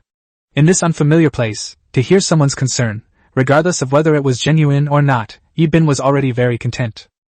After exchanging a few simple pleasantries, Bai Hu led his men away. Yibin resumed his clay pot business, and after this commotion, even more people came to his stall. The soldiers got busy again. "Give me 20 earthenware pots and 10 cans of white salt." At the same time, many voices rang out from the stall. "Give me 20 cans of white salt and 30 earthenware pots." And, "I also want 20 earthenware pots and 10 cans of white salt." For a while, Yibin and his team were so busy they were dizzy. Seeing that the number of ceramic pots on the stall was decreasing, Yibin took out a tinderbox and placed it on the stall. Yibin planned to take out 50 fire starters and exchange each fire starter for 10 goats. Since no one had ever sold these before, Yibin himself didn't know exactly how many goats he could get. At the stall, many people were selecting goods. Suddenly, someone noticed the tinderbox on the stall and asked, "What is this? What is it used for?" Yibin, after explaining the features, we found that it wasn't selling as well as we had imagined. Many tribes with fire would keep their own fire sources. For small tribes, asking them to exchange 10 sheep for a tinderbox, especially since the tinderbox can only be used for 1 day, would certainly be unacceptable to many. It would be a luxury item. It's like asking you to climb a mountain, and then offering you a bottle of water at the top for 200. Would you drink it or not? That's how primitive people are these days. They knew that tinderboxes were a good thing, but they weren't desperate to buy them. Such things were only traded between people from large tribes. One is a symbol of status, and the other is convenience when going out. Large tribes can't just carry fire around aimlessly. Although some tribes can also make fire by friction, they are a minority among the minority. A day passed just like that, and in the blink of an eye it was afternoon. Yibin strolled around the market, and found that many tribes were exchanging slaves there. Also, there are 4 places exchanging green oxen, with Huijian having the most. When Yibin passed by, he took a closer look.